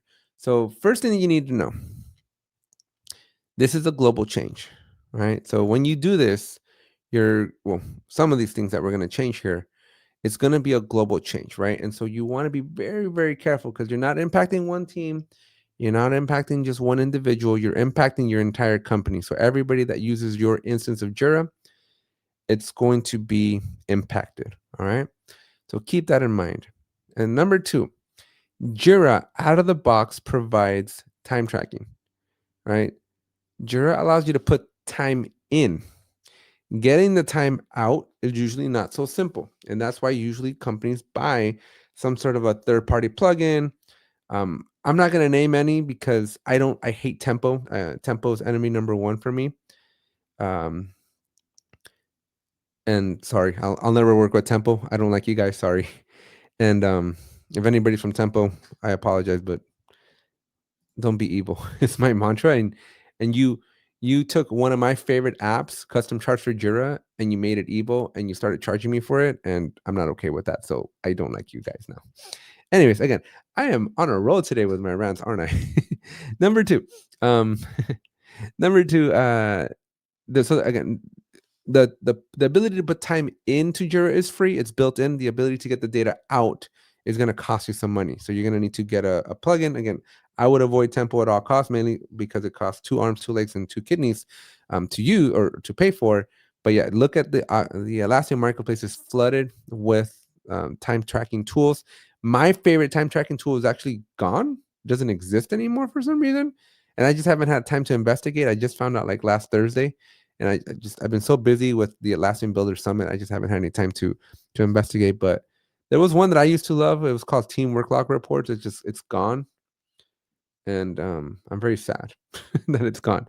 But there's a lot of other ones out there. And when you do install those tools, when you right Forge, Liz, let's talk after this, right?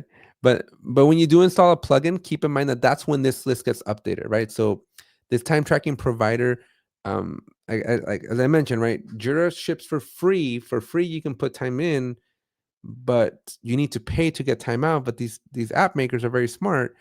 They also, not only do they charge you to get time out, but they also then have their own experience for how to put data in, right? So again, when you get something like Tempo or some of the other tools, um, you're going to it's going to be able to toggle here. So you're going to be able to pick. Not all of them do it, right? I'm calling out Tempo because they're the ones that actually, when you use Tempo, they kind of force you to use their own. And so this is where you would see Tempo, and you would have to update to Tempo. Again, not sponsored by Tempo. I'm not a big fan of Tempo. So definitely check out, try out all the time tracking options before you settle on one. Okay, so that's what the time tracking here is for, right? So if you have an app, you're going to be able to toggle, and if the app supports this, right, if they force you into it, some apps like Teamwork Lock Reports, they allow you to use the native, and then you just need to use the reporting to get the data out. So you wouldn't have to alter the default time tracker because they don't care for that. But others like Tempo, they will do it. All right. So but let's go down to this global time tracking because this is the setting that you'll actually change, and this is very important. Okay. Again, global changes, folks, right? Global. That means everybody. You cannot tweak this team by team or user by user. Once you make the changes here, it's for everybody. And so the changes you're allowed to do are how many hours per day you work, again, the whole company, how many working days you have, and the most important ones, the two that I always modify are these right here. Your time display format of pretty, and then your default unit for time tracking. These are the two settings that are always configured, and I'm going to tell you why they're important, right? So if I open up a work item, so we're going to go into Jira. I'm going to open up in a story or a task or something. Let me see if I have anything. Apparently I don't have anything, so let's just create one here. Time tracking demo, right? So when I open up a story or a task or whatever we're working with here, and we go to the time tracking field. There's a time tracking right here. Right. So when I click into this and I put 80 and I hit enter, right, and I hit save, see how it defaulted to 80 minutes, right? If I meant to put 80 hours, that's going to be a huge discrepancy between 80 hours and 80 minutes. You don't want that discrepancy. And your users, you cannot trust that your users are going to put the correct number. This is a more common thing. Your users are going to say, oh, I spent an hour on something. Awesome. Again, when I come here, 1 minute is very, very, very, very, very different than 60 minutes. Okay. And depending on your default tier, you're going to either hurt or not hurt your team. Right. And so you want your team, ultimately, it's a training exercise, right? Ultimately, you want your team to be very cautious and tell them, hey, you should be putting you should be putting in the, I guess what they call the format, right? But you should be putting in, was it an hour, was it a week, was it a day, was it minutes, right? Like they should be trained to put that in. But in case they forget, know that this is going to default to this one. So if your team's like making too many mistakes and they keep putting 1 hour, right? If most tasks are over an hour and they're just putting one for 1 hour, and they forget the H, it's going to default to a minute. So if your team's consistently having this problem, this is where you can, again, global changes here, folks. You can click on this edit global settings and you can change it from a minute to an hour. Maybe your team tracks by days, so you can change it to days. I would not go for weeks, but you can change the default unit that the item's going to be defaulted to. So that way, if I forget to put my format, it's going to default to not 1 minute when it should have been 1 hour. Okay. Now, let's talk about pretty for a second. Right. I'm going to do a hard number here. We're going to do 108, 105 hours. Okay. That's going to be 2 weeks, 3 days, and 1 hour. Right. So when I hit save and I look at it over here, the time tracking that I've put on this is 2 weeks, 3 days, and 1 hour. This is great, right? But show of hands in the chat. How many of you bill by the hour? Just give me a +1 or let me know. Just drop a little emoji. How many of you charge or bill or get paid by the hour? Even if you're salaried, we're still by the hour. At the end of the day, you're working 2,080 hours a year. But who is not billed by, like, who is billed, like, who charges by the hour? So we got Ghosts by the hour, right? Anybody else? Who's using by the hour? Okay. It's very important, folks, right? We're only using story points now. So that's fine. So story points are estimates. So let's make something very, very, very clear here, Trisha. You bring up a very good point, right? I'm not asking you how you estimate your story points. That's what the story points field is for. Time tracking is literally so you get paid, right? And so you should not be getting paid in story points, because otherwise, if I work on a 21 and I spend 20 minutes on it, that's going to be really good, right? We're specifically talking about time tracking. We're not doing agile estimates at this point. This is strictly money, right? We're not using hours for pay, so that's fine. But at the end of the day, even for salaried folks, so even for salaried folks, right, you still work 2,080 hours, right? That's why I made that comment. So at the end of the day, everybody is by the hours. Billing always happens by the hours, especially for contractors, right? I'm a consultant, I'm a contractor, so nobody's asking me how many weeks did I spend on something. Everybody will ask me how many hours, right? So hours is a very natural time format, right? And so as you can see here, folks, a lot of people are by the hour. And so this is where I have one of my biggest, I don't want to say the biggest, because as you can see, I have a lot of problems with Jira, right? But this is, I don't like this, right? Because when I have to do a report out to my clients, because I work by the hour, right? And they're like, well, how many hours did you spend on something? I'm like, well, I don't know. 2 weeks, 3 days, and an hour. And they're like, well, how many hours is that? I'm like, I don't know. Let me hold up. let me do some back of the napkin math. How many hours are in a week? How many hours in a day? Right. So I'm doing a crap ton of math just to figure out how many hours I actually worked on something. So this format is cool. I don't know why it's the default one, but I prefer to see hours, right? So if you're going to be using time tracking, So I would argue if your company or team is asking you to put in time for tracking purposes, then you are most likely a billable person billing by the hour, right? You're probably not salaried at that point. If you're being asked to track time, you're probably not salaried. That's a pretty safe assumption. So, anyways, the reason I'm going on this rant is because we have our time display format here. So I can change this to days or to hours, which is my favorite, right? Ghost says, I grind 24/7, so I charge for my existence. I love it. I love it. For me, every minute counts. Every 15-minute block counts for me. So I live 15 minutes at a time, Ghost. All right. So, anyways, I like to change my time format to hours because when I hit save here, right over here, now when I hit the refresh button, instead of seeing that 2 days, 2 weeks, or whatever, now I know that I logged 105 hours. Now I know an actual number that I can go bill and get paid for. No mathematical conversions need to be done in Excel or in my calculator or anything else, right? So again, I like this format. And so again, if you're an hourly employee or your company does a lot of hourly stuff, highly, highly, highly recommend you change your time format away from that pretty method, because that pretty is going to have you doing all kinds of mathematical conversions in your head, and the hours is just going to be so much easier. Okay. Copying of comments to work description. That is simply when you do add something, right? So when I spend 5 hours on something and I put in this here training for Atlassian, and I click on save, all that's gonna do is there's a section in your work item. Let me see if I can find it. Here we go. Under your work log, you'll have this information there, right? So that's just helping us there. So that is the time tracking. And so in the last 10 minutes that we have here together, let's talk about work item linking. So first setting. Oh, we got a couple of comments here.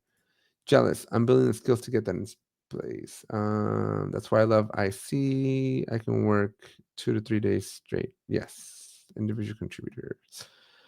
I also have grad school, so interested. How many sanity? Oh, Ghost, don't burn yourself out. I can tell you that much. I've been planning an event, and holy moly, traveling, planning, running shows and podcasts and doing this stuff for free. It's crazy. Also, become a member if you're interested in supporting the channel. Okay, so work item linking here. This is an on or all or nothing type of thing. You either turn it on or you turn it off. And sometimes when it's turned off, then people have a less than ideal experience inside of Jira.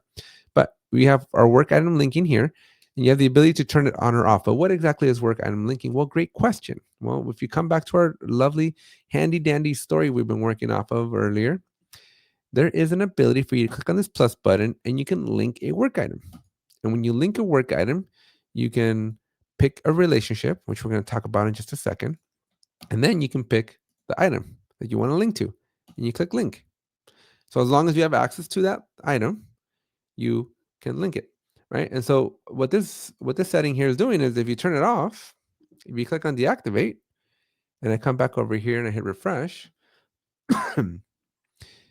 notice that my links are gone. And you'll notice that when I click on the plus button, the ability to link is gone, right?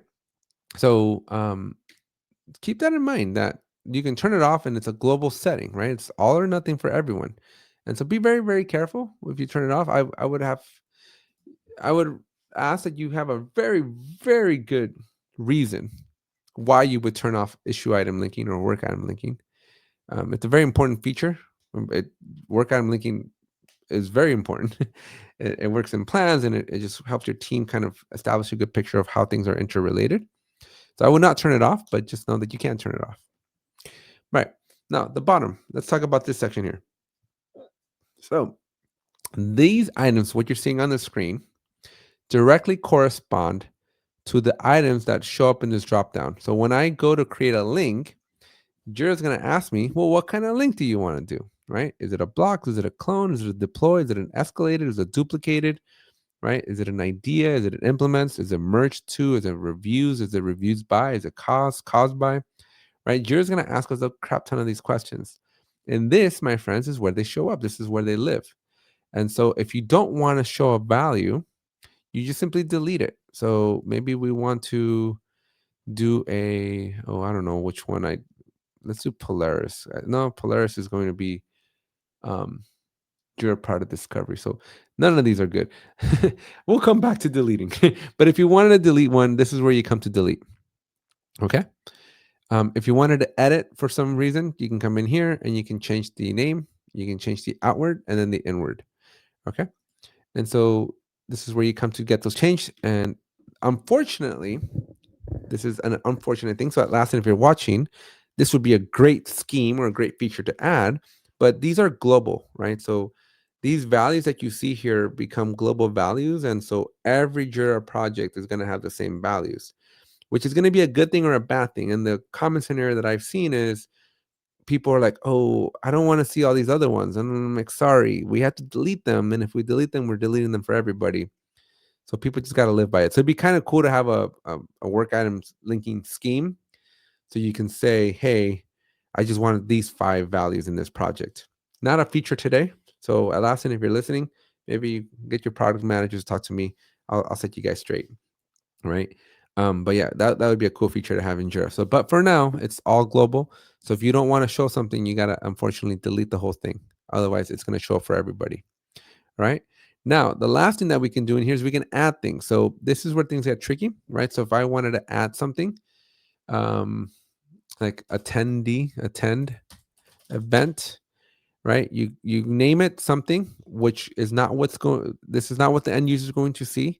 This is strictly this left column. Here's the name, right? But the outward and inward links, that's what the users see, right? So you're gonna put attends and attended by, and this is where now your English class is gonna have to come and play, right?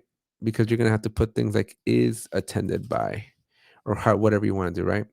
And so these two items, when I click on add, right, we now have attend event, we have our attends, we have our attended by, is attended by. And so now when I refresh my Jira and I go to link something, I now have my is attended by and my attends, right? So very similar to just what I added, right? So the name, it doesn't actually get viewed by the end user, just the outward and inward links. And my general rule of thumb, because there's not a good way to describe this, right? But I just copy what's already there. So I literally, as you can see here, Atlassian's kind of helping you out, right? The duplicates is duplicated by. So I just put that, I don't know, adjective, adverb, whatever. Again, I'm not an English major, guys, right? But whatever word you put in here, you're gonna put the plural version of that, and then you're gonna put the is whatever by version of that. And then the name is less important because the name's just there for your Jira admins to see. The very last thing that I'll mention about work item linking here is that when you add some plugins, so some plugins like Big Picture, and not sponsored, but when you add some plugins, and I do believe Big Picture does this, they might add their own here. And so it's customary to see like parent and child, which completely breaks the native parent child inside of Jira and completely confuses the crap out of people. And people start doing parent child, and then they wonder why it doesn't work, why the parent child don't work. Um, right. And so be very careful when you're adding plugins, because some of the plugins are going to add relationships in here and some of them are not good, like that parent child that I explained. I'm pretty sure Big Picture is the one that adds that. I don't know if they still do that. I don't personally use Big Picture, but keep that in mind that sometimes certain plugins might, I don't know, contaminate your list here. So be very, very careful. What will be the use case of link work item? Can you please share some examples? Yes. So the big one, the easiest one to describe is blocked, right? So when you're looking at the timeline, I'm going to go back to my board. When I have an epic, right? Naveen's epic number 1, or I'm just going to call it a feature 1, right? And when I have Naveen's feature 2, these are 2 different features that we're going to be working on, right? And so when I put dates on here and I do this, that's great. I have 2 features, but there's an overlap. The problem is when feature 1 or when feature 2, it depends on feature 1 being completed. When I link them, you see this line. This is a link. So if I open up BCM2, I'm going to make it full screen for you. You're going to notice that by me connecting those 2 items, I now have a blocks under the linked worked item. And so this is visually going to show me that these two items are connected, and the line is red because the end date of the predecessor is beyond the start date of the processor of the next one, right? And so this is bad. The red line is bad, and so this is an opportunity where you would want to move your schedule around so that the line is gray, right?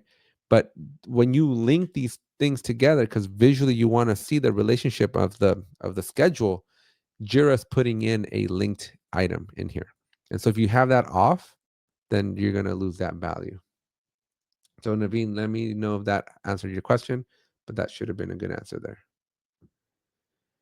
All right. So apparently Liz and Ghost are on a sidebar here or side quest for cheating on some stuff, but we're going to leave that alone. For everybody else, I think that's it. What are we going to be learning today? So we're going to be covering, in case you didn't infer it from all the questions that I was asking earlier on in the chat, we are going to be talking about statuses and resolutions. Okay. And talking about how do we get here? Like, why is this important? Why is this class important? And mainly it's because of behavior.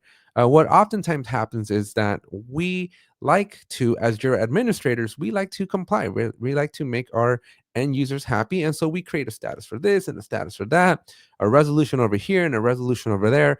And pretty soon, before you know it, you have like the most like spaghetti built Jira in the world. And you're just like trying not to pull your hair out of your head because it becomes so unmanageable, and you have like 15 statuses that all do the same thing, and it becomes chaos, right? It becomes pure chaos. And so what I'm going to try to do is try to give you a little bit of insight into what you can do as an administrator, some of the options that you have, and offer you some help. And so mainly how to delete statuses, because there's some couple hoops that you have to go through, and then how to add new resolutions, and then how to add and remove resolutions inside of Jira. So with that said, we are going to jump out of the slides here.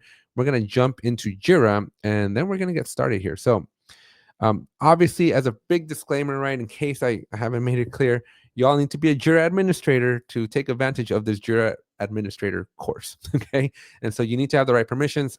And so when you click on the gear in the top right corner, you want to make sure you can see the Jira admin section. Now, you do need to be at least a site admin. Sorry, at least a Jira admin. You do not need to be a site admin. You do not need to be an org admin, but you need to at least be able to see these Jira admin settings. So if you can't see that, then you're going to be a little bit not so happy.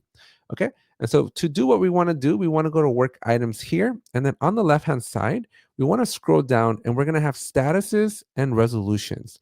And when you click on statuses, this is where you're going to see a list of all of the available statuses in your entire instance. And so this is not just for one particular workflow, but rather all of the workflows, all as an aggregate, as a combined view. This is all the unique statuses that are in every single workflow. And this is where you're going to be able to find like duplicate statuses like in space progress, in dash progress, in progress together. My favorite is with Toto, right? I love to see to do, T dash DO, TODO with no spaces, TODO with the lowercase d, right? There's just so many different permutations to add basically the exact same status. And before you know it, you have this really, really convoluted Jira that is just not working for y'all. And so this is where you come to review all your statuses. And we're going to come back here. We're going to come back because we're going to delete a couple of statuses. But first, we want to go and create some statuses, right? We want to go and create bad statuses. We want to create these situations where we add a status to a workflow, and then we have to somehow unravel the mystery that is how to delete a status. Because if you look at all my statuses right now, I don't have the ability to delete any of them. And that is because in order to delete a status, in order to delete a single status from this, it cannot be associated to any workflow. So you have to remove that status from any associated workflows before we do the deletion. So what we're going to do first is we're going to go create a batch status, and then I'm going to go embed it into a workflow, just like you normally would. And then we're going to remove it. And so the one we're going to do right now is we're going to actually do won't do. We're going to do a won't do. And then let me see if I have a status already. We don't. So that's good. So we're going to be able to do that one. Now, Ghost is asking, what about to do dash hidden? Because the team doesn't want specific to dos to appear on a board. Anytime that you're adding extra statuses, you're not using Jira correctly. If you don't want a team to show, if you don't want a specific status to show up on a board, then you just remove it. You just unmap it from your board. I would not be creating like hidden statuses. I would I would highly recommend you use your boards a little bit more efficiently and work within the laws and the rules of Jira and not necessarily create again extra statuses. Okay. So how do we add a status? Well, obviously we have an add status button here to create a status, but this is normally not how we add a status. Usually what we do is we go into our engineering projects, right? And so I'm going to go into this Kanban project that I have over here. I'm going to just make sure it's a software. Yep, it's a company managed project. And usually what happens is we come into our space settings, we go into our workflows, right? And this is usually the requirement, right? We come into our edit workflow, and then some manager or some project manager, somebody high up in your org chart is like, hey, I want a new status of won't do. So you come in here to the add status. You always double check to make sure it doesn't already exist, because this is one of the easiest ways to accidentally create new statuses or extra statuses is by not checking to see if the status or a similar status exists already. So in this case, one of the first things that I do to avoid getting into this dilemma is before you make a new status, just double check, little quick sanity check and make sure you don't already have an existing status. Because if you can avoid creating a new status altogether, then you don't compound the problem, right?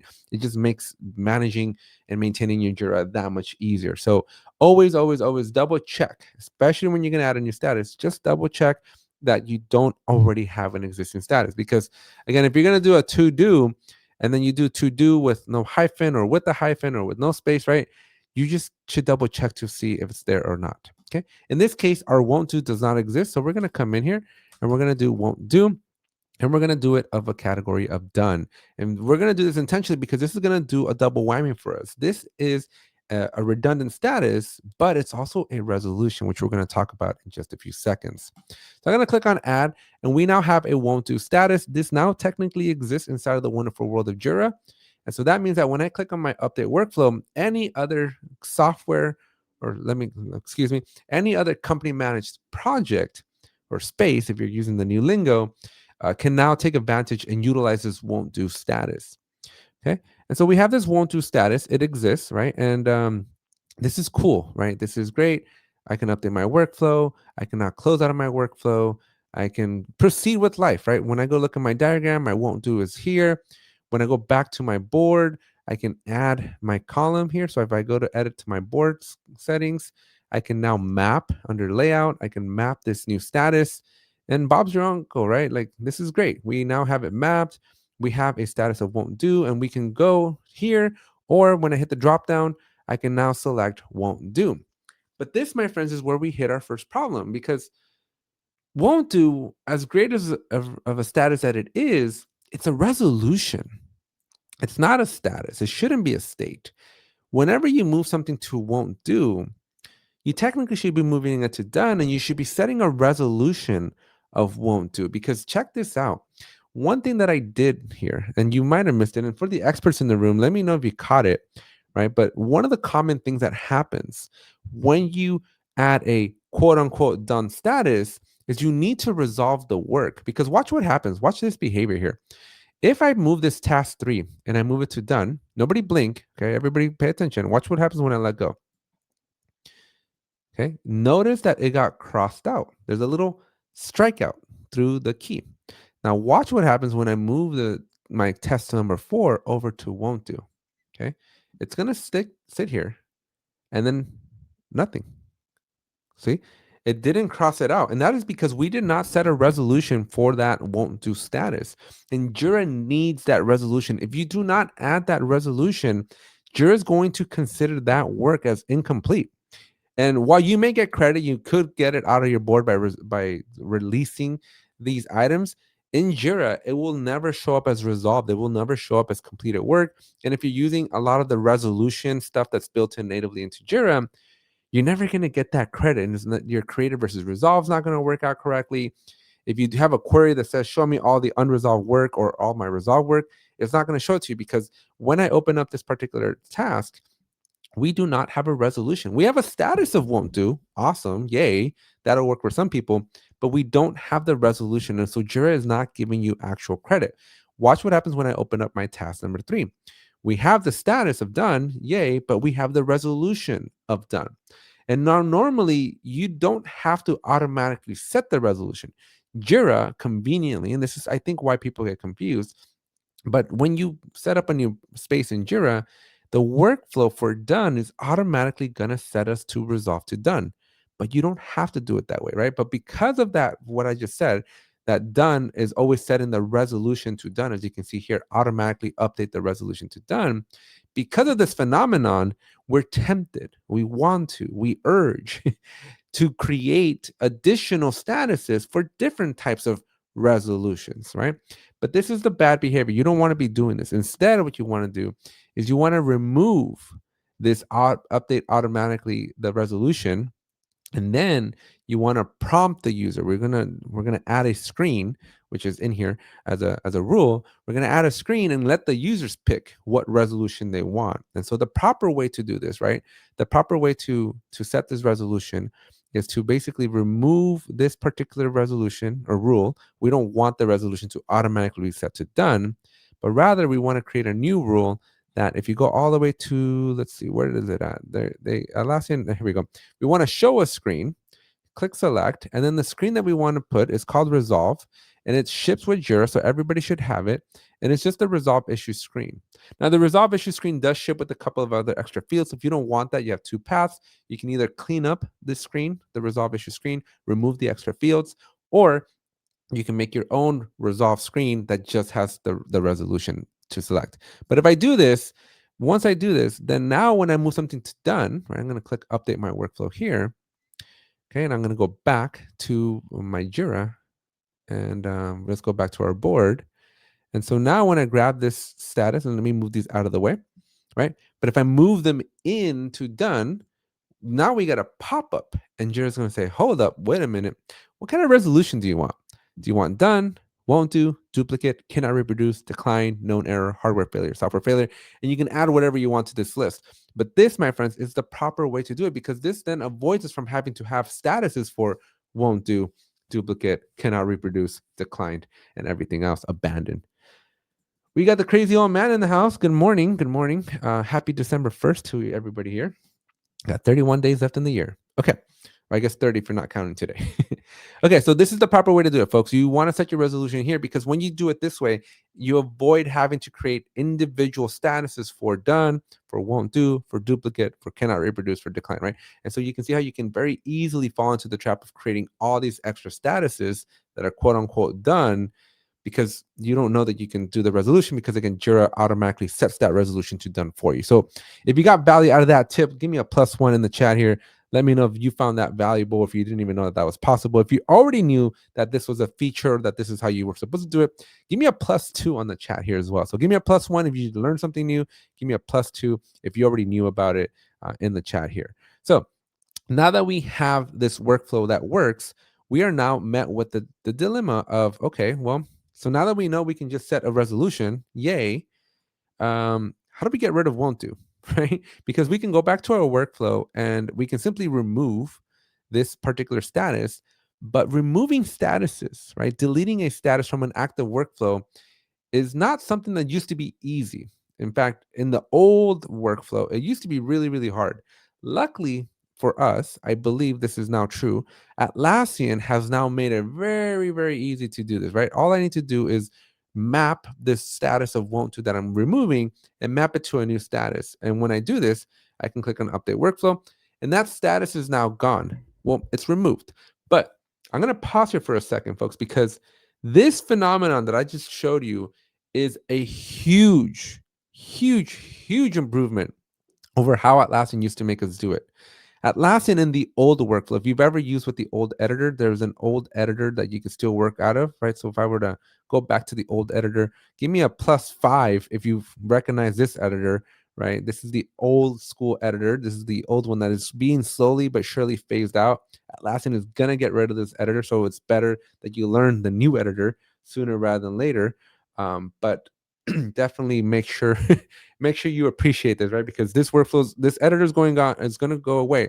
But in the past, if I wanted to do what I just did, which was remove that status, I needed to go into my workflows, right? I'm just going to walk you through the phenomenon. I'm not going to actually do it, right? I would have had to look up my workflow. I would have had to make a copy of the workflow. And in that copy, I would have been able to remove that status of won't do, because the requirement here was, or the caveat was, Atlassian would not let you remove statuses from what they consider an active workflow, which means that the workflow is associated to a project. So you would have needed to make a copy, go to the inactive workflows, remove that status from that inactive workflow, go back to your Jira project, okay, go back to your Jira space. You would have then had to go back to workflows. You would have then had to go to add a workflow, add from existing, and then find your inactive workflow that we just removed the status from, whatever that one looks like. Click on next, associate it back to your word types, click on finish, and then we now had a problem because we now have the workflow without um, the status, but now we have an inactive workflow that used to be the active workflow that still has a status. So then we would have to go back to our workflows. Okay, this is all the hoops we used to have to go through. Go to inactive because it used to be in here, right? And then we would have to edit the inactive workflow, and then we could delete the status. And then, and only then, could we now delete the status from all of those things, right? So these are all the hoops we used to have to go through. But thank you to Atlassian for changing this, because we don't have to go through those workflows or through those hoops anymore, right? Atlassian, in the new editor, we can now officially delete or remove statuses. I want to be very careful here. We can officially remove statuses from active workflows. And Mike, if you're watching this, I could kiss you. That was a great feature there. Valiant says, this is an eye opener. I was dreading the deleting statuses for some time. Tomorrow is the day. Yeah, this you used to have to go through a lot of hoops, folks. Deleting a status was a really big problem, right? But we've done this is a huge change. Yeah, Debbie, one of the best changes. I'm not the happiest with the new workflow editor, but the fact that I can remove statuses from an active workflow, chef's kiss for me, right? That is just so powerful. Okay, so you saw how easy it is to now remove statuses using the new workflow, but we're not quite done yet, right? Because if we go back to our workflow of our Jira project, and we go to workflows and we click on edit workflow here, we can add a status. And if I type in won't do, or if I type it incorrectly, there it is. We don't want this. I don't want anybody to ever add this status ever again. So we need to delete it from here. So how do you do that? Well, that's where we're going to close out of all of this. And we're going to go back to where we started at the very, very beginning. If you all remember, like 20 minutes ago, right? So we're going to go to the gear on the top right corner. We're going to go to work items. On the left-hand side, we're going to make our way down to statuses. And now here, I'm going to do a big, little quick Control F. Look for my won't do. And you can see that it's, oops, Apple being Apple. You can see that it's at the bottom here. Won't do. Okay, now I'm going to move Debbie's comment here. Is this still a fireable offense? Renaming the workflow is a fireable offense. Removing statuses from your workflow, I don't think I'm going to fire you. So this would not be one of the deadly sins of Jira. Valerie says, I agree. I didn't have a clue they added this. Yeah. So now you all know this is why you get some value out of these free trainings. Okay. So the won't do. Okay. Here's our status. Now, because and only because this is not associated with any workflows, we now have the option to delete. You can see that all my other statuses, they're all associated to a workflow in one way, shape, or another. Some of them are associated to like 38 workflows. Some of them are associated to 44 workflows, right? So the more workflows that these statuses exist in, you have to go to every single workflow and do the removal. Now, this problem is just way easier now, right? Because if I want to get rid of reopen, which I don't think is a good status to begin with, I can click on these associated workflows and I can go enter every single one of these in the new editor and just remove them. In the past, had I not been lucky and these were in active workflows, I would have had to do all the copying and then the replacing and then ultimately remove it, right? So this would have been like, it used to take me like a solid 2-3 days just to clean up somebody's statuses, right? So if I ever had a client that was like, hey, Alex, I don't want all these extra statuses. Can you remove them? I'm like, yeah, but it's going to take me like an hour per status, right? And they're like, how? And I'm like, well, because I have to go through all these hoops, depending on how many workflows a status is associated to. I would have had to made a crap ton of copies. And then that leaves me with a crap ton of inactive workflows that I now need to go and clean up if I want to do extra cleanup. So again, Atlassian, thank you so much for letting us use the new editor. But yeah, I'm going to go with Valerian on this one. It is still confusing, right? I hope they make better improvements on the UI and the UX of the new editor, but the functionality It's working out really well. Okay. So again, in the past, if you wanted to remove something like reopen, you need to remove it from all 15. You would have had to go through all the hoops. Now, as long as you're in the new editor, just simply remove them from the 15 workflows, and you will then get this delete button. So once you go through all the hoops, you can just simply click on delete, right?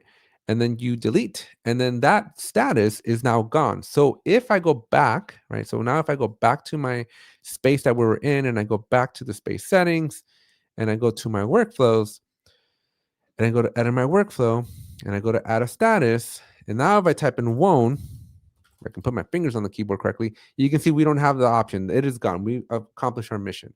Now, again, this problem has become 1000x easier because of the new workflow editor. Had we had this training like 6 months ago, we would have had to go through a very, very, very painful process of duplicating workflows, making workflows inactive, removing the statuses from those inactive workflows, applying those inactive workflows back to the main project, and then deleting the status from the new inactive, and then deleting that inactive workflow altogether. It was just like so many hoops, right? Like I said, it used to take me about an hour per status on average, just whenever somebody asked me to clean up a status. So, folks, now that this is available, I would highly recommend you check out and go through your Jira, right? Because having these statuses, these extra superfluous statuses, can be confusing. It can be, especially when you have that total, right? The total with the space, the total with the hyphen, the total with the dash hidden, right? It's just so confusing for your end users. And so whenever possible, you just want to minimize that burden. And also for your Jira admins, right? Think about your Jira admins for a little bit as well. And just try to make life easy for them too, right? Because I have to make a decision when I'm adding a status to a workflow.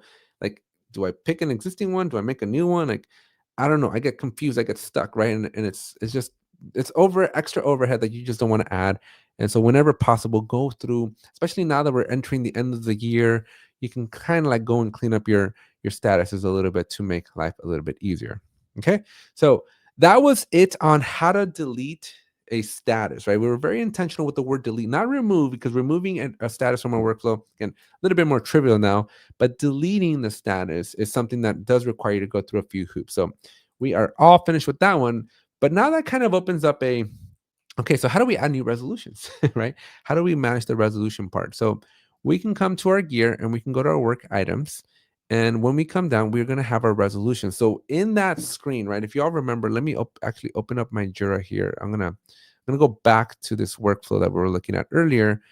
And if you remember, when I was in the project settings, actually, no, I want to go into the work item itself, right? If you remember, when I move it to done, I get this pop-up with the resolution, right? And I'm going to actually show you, because I do think I'm going to have a little few extra minutes here left. So what I'm going to do is I'm going to show you how to clean up this resolution field screen, because as you can see, there's a fixed version and an assignee and time span, and sometimes you don't want all that, right? So I'm going to show you how to either A, clean up this screen, or B, create your own screen so you can use it. It's going to take just a few minutes. But ultimately, what we want to do, though, is I'm going to show you how to add or remove resolutions from here. So maybe you don't have a hardware team, right? Maybe you don't care for hardware failures. Well, let's just get rid of it. Maybe you don't have software failures. Well, we can get rid of that too. And maybe you have abandoned. Maybe you do want an abandoned resolution. Well, we're going to go and add that. But before we do that, let me show you how to clean up the screen so you can get the right pop-up for your team. And so to clean up the screens, we're going to go back over here, and we're going to ignore the resolutions for a second. What we want to do is we want to make our way over to screens. Go says, how many resolutions do you recommend? Is it as needed, or do you limit the amount of resolutions similar to you limit the amount of statuses? So that's a great question. So I wish that Atlassian would allow you to have like a resolution scheme so you can indicate which resolutions go to which projects. But because there is no scheme, Atlassian does give us the ability to govern in our workflows which resolutions are visible. I have to look up the command. I have to look up the actually how to do that. But because this feature does exist, right? Because you can control which resolutions are actually visible in that dropdown, I would say it doesn't matter how many resolutions. I mean, doesn't matter is a strong word, right? But I would say I would be less concerned about adding extra resolutions, because ultimately you can control which ones are visible to the end user, right? But I would exercise caution, right? You want to make it make sense at the end of the day, right? You still want to have the right number of resolutions, and you don't want to just have extra resolutions because somebody's like, oh, I want an extra one, right? Like I would have them try to, um, I would have them try to kind of work with what's available, because oftentimes like everybody thinks that they want a snowflake solution, but you really just got to shift your mindset a little bit, right? Like the difference between won't do and won't fix is the exact same thing. There is no fundamental difference between I'm not going to do something and I'm not going to fix something. It's like potato, potato, right? And so those nuances, like I would push back a little bit and go, you know what? This resolution is basically the same thing, right? Like canceled and abandoned. That is the exact same thing. If you cancel something or you abandon something, from a linguistics perspective, it means different things, but really doesn't mean two different things. Like if you canceled something or if you're not going to do something, isn't it the same thing as you've abandoned it? Like you're not going to touch it anymore. Again, you it just, I will leave it at this, Ghost. You have to have the energy to fight. You have to have the energy to push back. And if you don't have that energy, then it's easier to comply. But this is how we end up with the messes in Jira, anyways, right? So your job as a Jira admin is to push back every once in a while, because your part of your responsibility is to guide these people and make sure that your Jira is, as I don't want to say pure or clean, but you want to have a good Jira. And your responsibility and your duty is to kind of push back when you don't want to. Crazy old man does have a good observation here. So it depends on what metrics are being tracked, right? So sometimes your team does want to know the difference between what got abandoned versus won't do, or maybe deferred, right? And so it really just depends. But this is, you now have good business value, right? You now have a good business justification, and you know that it's going to be used by people. And so keep that in mind. Now, I will tell you, so did not know about the governance. Is that a workflow properties? Yeah. So let me see if I can Google it real quick. Jira, choose which resolutions are used. Configure resolutions in your workflow. So when you go to the resolution, prompt people to choose automatically. Nope. Here we go. So in your right here, Ghost. So in your property key, you can exclude resolution. So you can put the value. So you can put specific resolution values, and we're going to show you how to get that right. You do have them at the end of the URL, and so you can just make sure you kick those out, and then you don't have to show them. So that is how you can have a lot of resolutions available in your big bucket of resolutions. But then in the workflow specifically, you can kick out specific resolutions that you just don't care about, so that your team doesn't need to be bothered by those. And it does allow multiple IDs separated with a comma, no space. And so this right here, I'm going to drop it in the chat for anybody who wants to see this. There is a way for you to not include specific resolutions in a workflow. So check that article out. All right, so coming back to Jira, we are going to, oh boy, I definitely lost my train of thought. Oh yeah, we're gonna clean up the screen first, right? And so there is a default screen. It's called the resolve resolution. Let me see if I can find it. Maybe not. Maybe I don't know how to spell. Here we go. This is the resolve issue screen. This one ships with Jira. It's available. Everybody should have it in your Jiras, and you simply click on it. Now, again, this is a global one, so I would caution you. But if you absolutely are 100% sure you don't care about the rest, just simply come in here and remove these. Right? You can just remove those items, and now your resolution screen. Right? If I go back to my Kanban project, and if I move my task to done, you're going to see that my thing is now missing the fixed. Like we are no longer being prompted for our fixed version, and we're no longer being prompted for the assignee. I still left the log work, so it's a lot of extra fluff in here, and you can always do that. So you can always just clean it up however you want. Now, if you wanted to alternatively, if you didn't want to go through that step and you're like, you know what, I don't want to touch the global one that's for everybody, then you can just simply go to your screen, go to add screen, and go call it like Alex's special resolution screen. And when you click add, you can just simply click into it.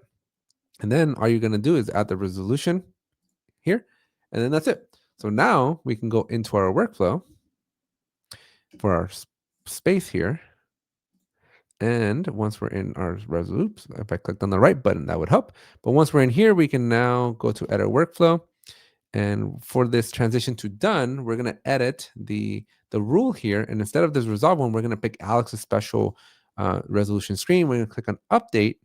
And now when I close this out, and now when I move that story to done, watch how this is going to be a little bit different. So when I move it to done, instead of having all those log works and all that other stuff, we now have this here, right? And so Here's how we now we just picked our resolution. You will always have comments. So this is I don't know if it's a good thing or a bad thing, but you will always have a comment, which I think is a good thing, to just add a comment to why you're resolving something. Another thing that a lot of people put is like resolution reason, like why are you resolving it, and make that required so that when you move something to done, you basically have to put like, okay, this is why it's done, this is why it's canceled, this is why it's a won't do, right? You put the justification to the reason. So little best practice there. You need community of best practices to have everyone on the same page. You definitely do. All right, including resolutions. Yes.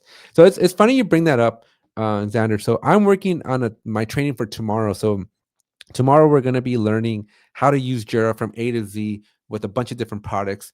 And one of the things that I'm working on right now, just to kind of give you a little peek, right, is I have a Confluence page where I have my requirements, but I have my processes. And so I have my workflows that I care for, my definition of ready, my priorities, what my priorities mean, my estimation definitions, right? What is a story point? How do you story point?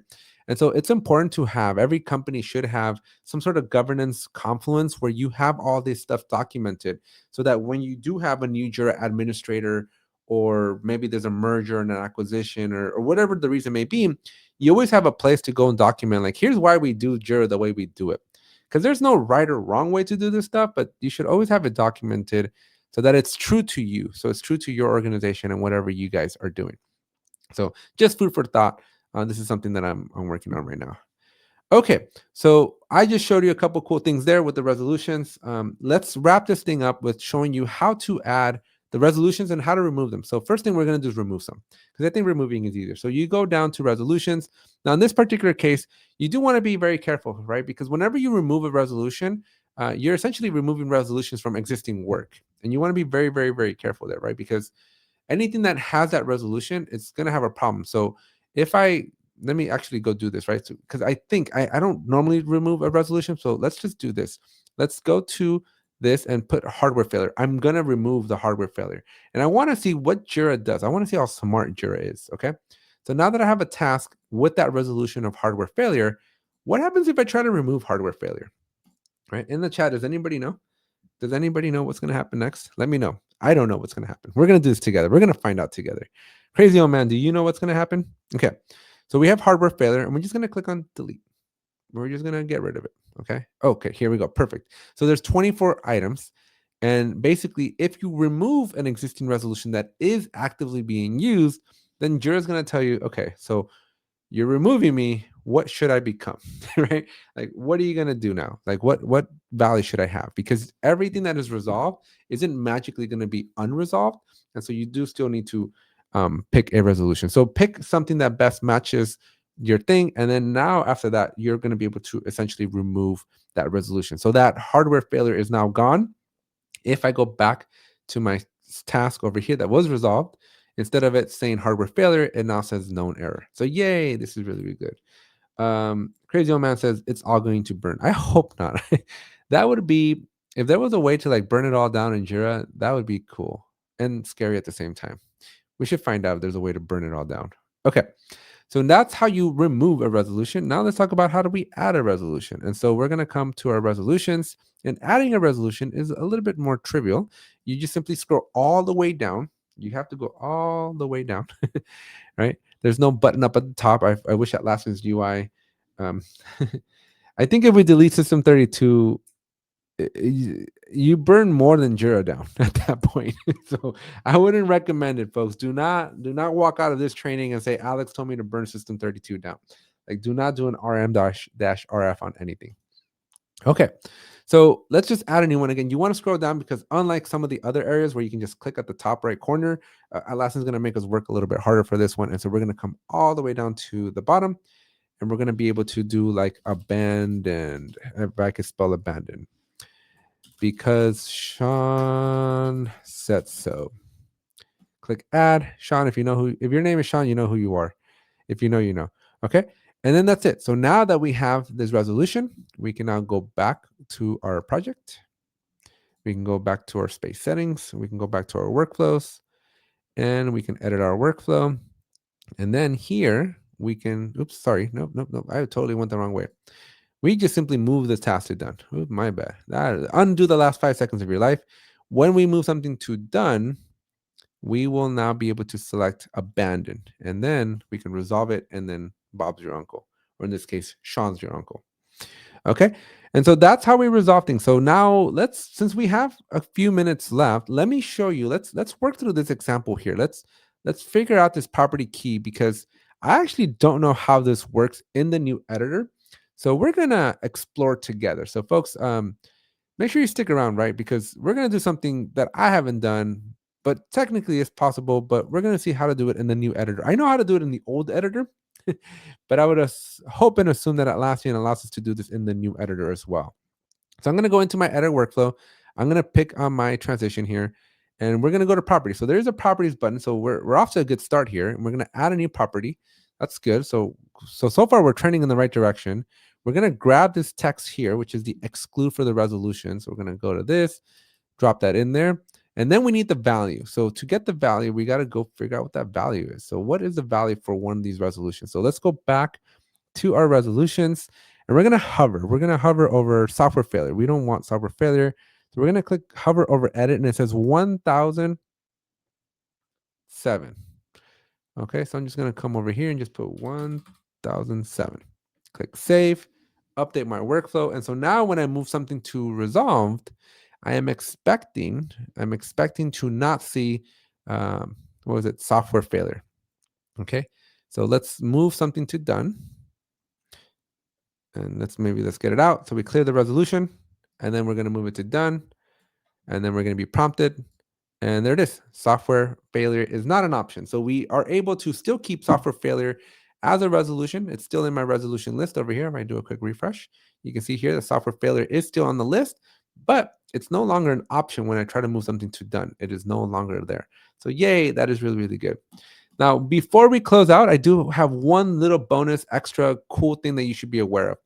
Notice that when I move my tasks out, right, when I move it out of done, that the resolution clears itself. It's no longer cleared. It's no longer resolved.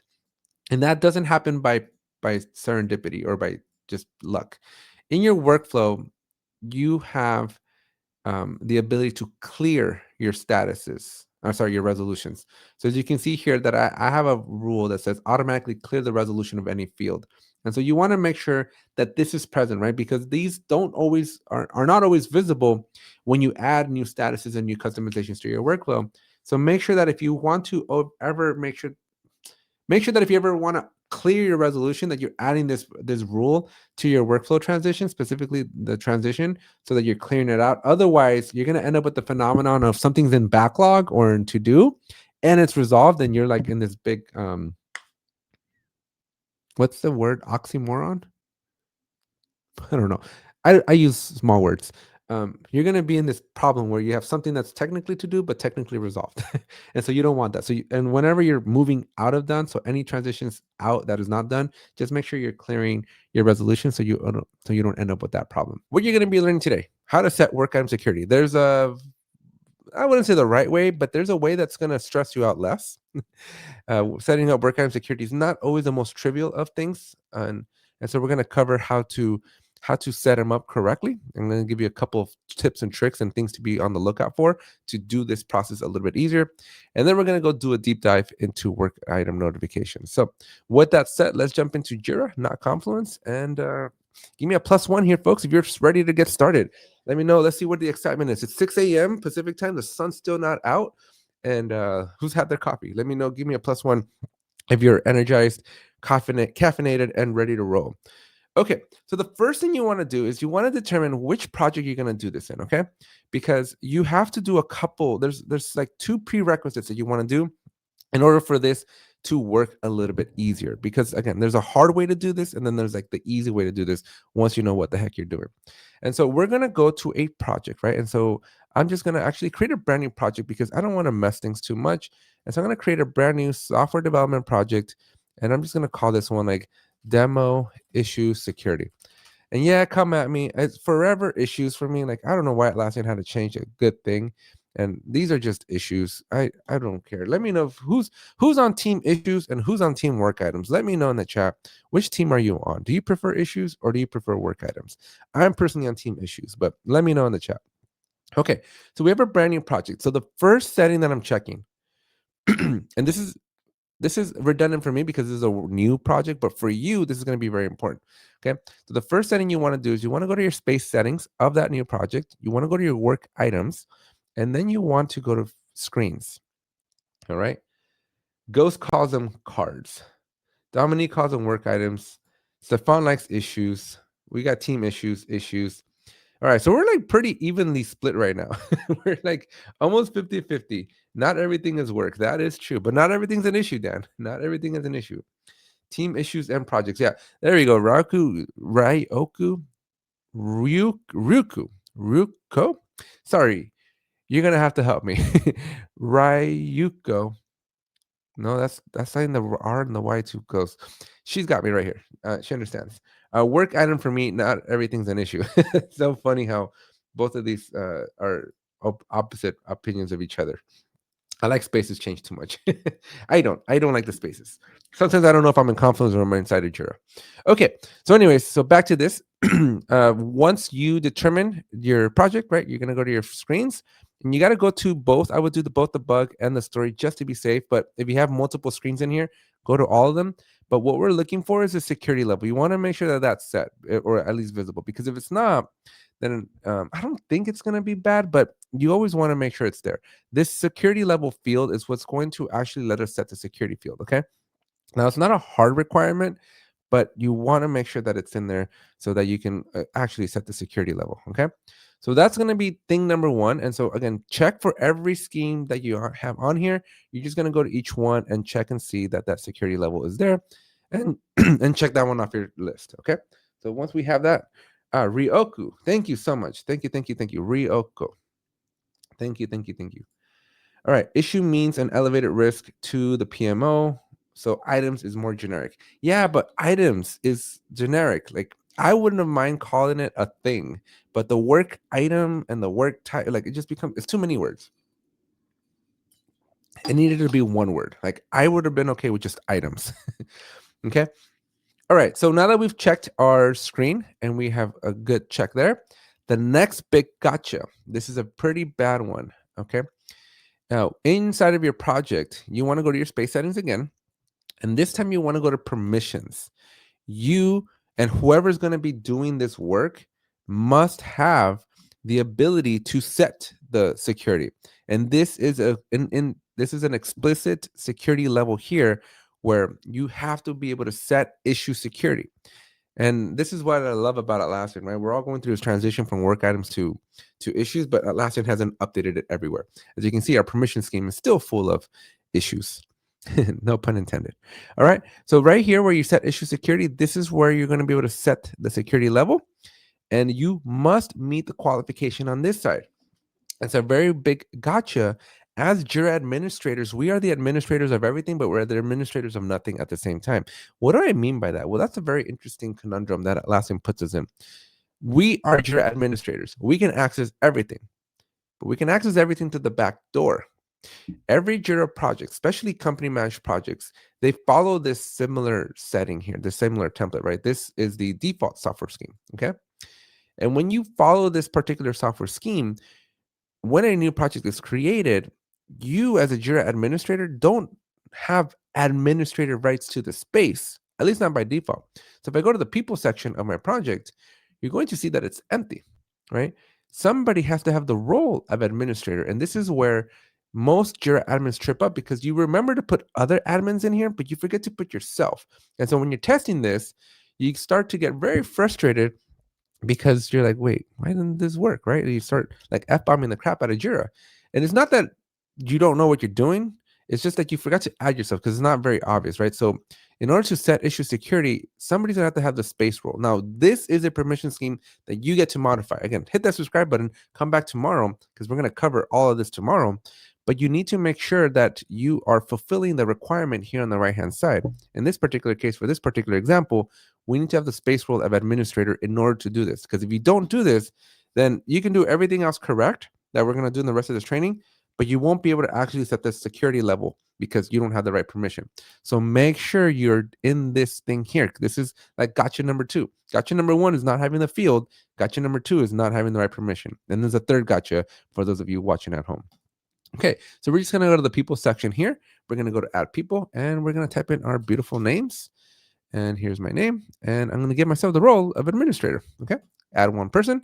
And now I'm in this project or space, right? And so now that I'm in this space, now I have the like I meet the qualification to then eventually, when we're ready, go and do the security. All right.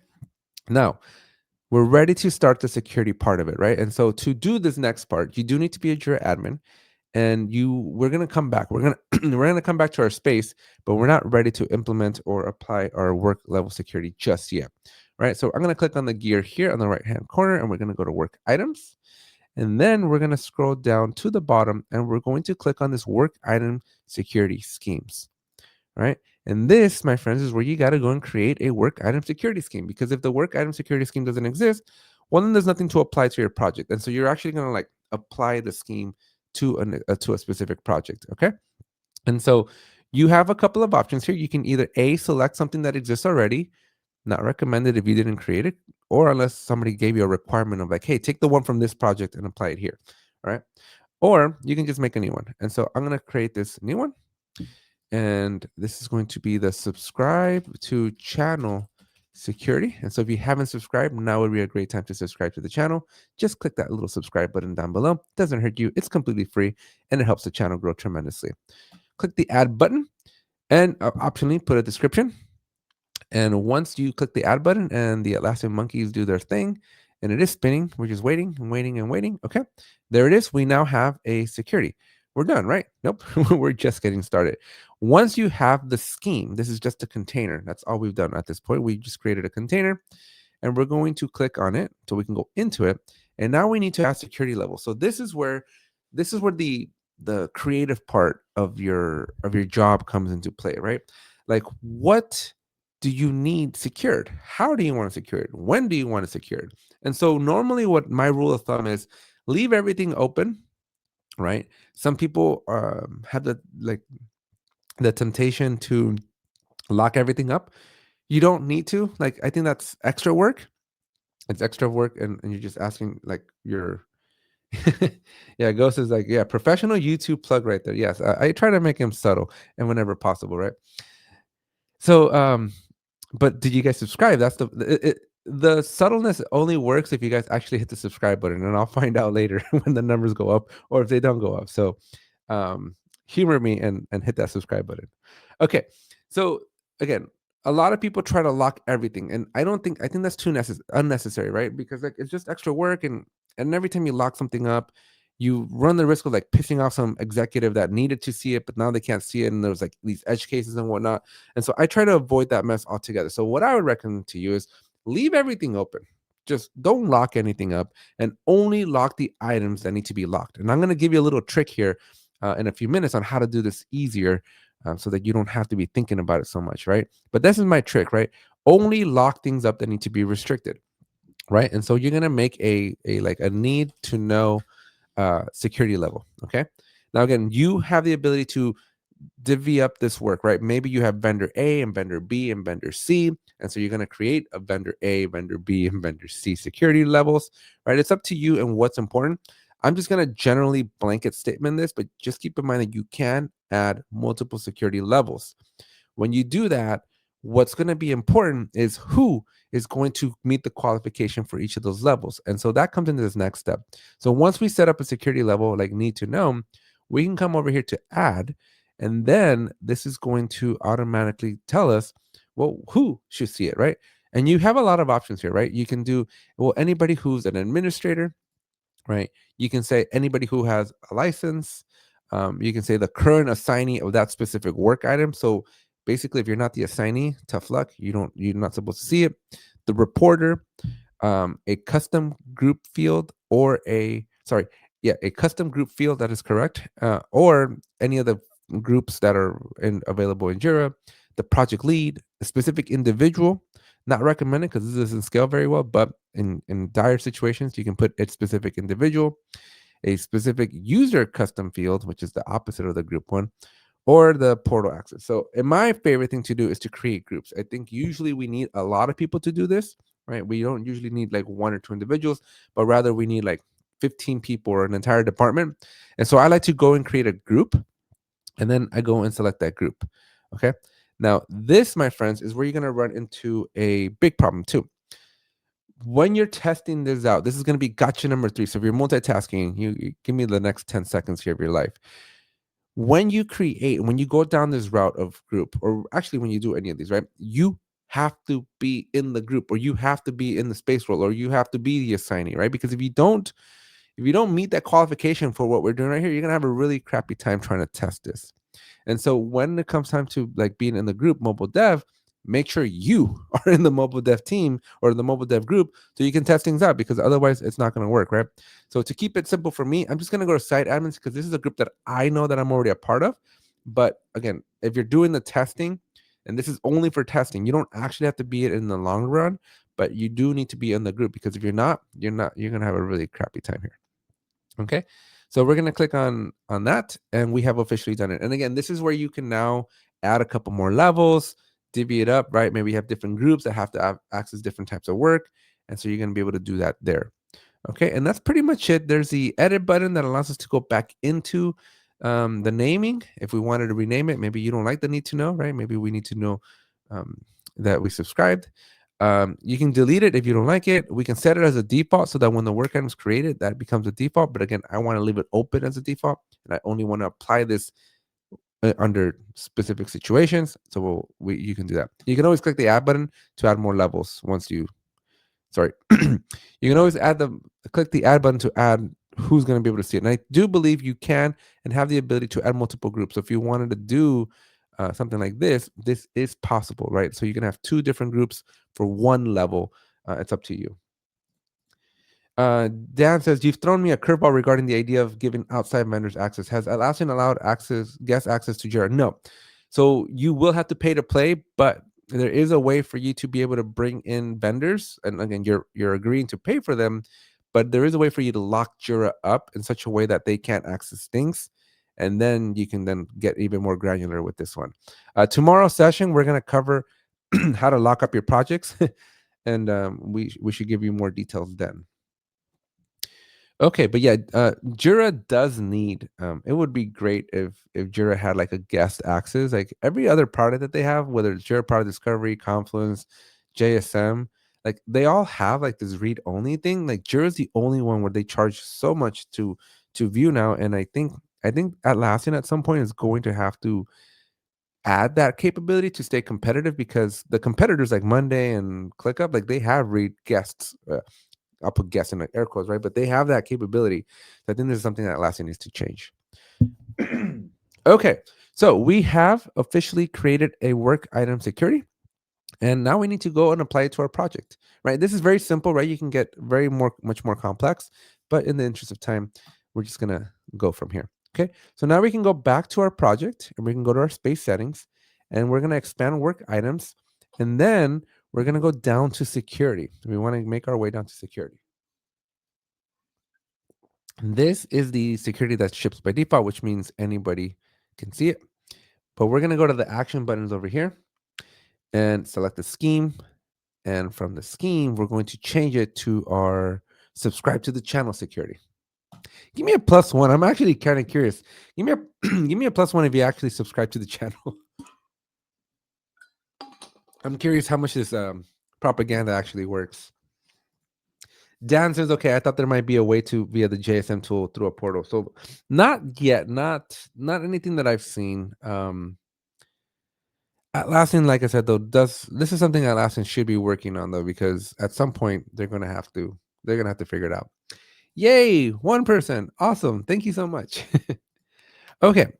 So we're gonna associate our work to this security scheme that we just implemented. And again, we're going to watch a little paint right here because I don't know why it's being so slow. Come on, I'm clicking buttons. I subscribe from with my workaround. Thank you so much. Appreciate you guys subscribing. This is again, this helps the channel grow tremendously. I don't know why, but the month of October, well, I think I might know why, because I left for 2 months to go do this 3-day conference and plan it out, which is $100,000 event, folks. Not recommended.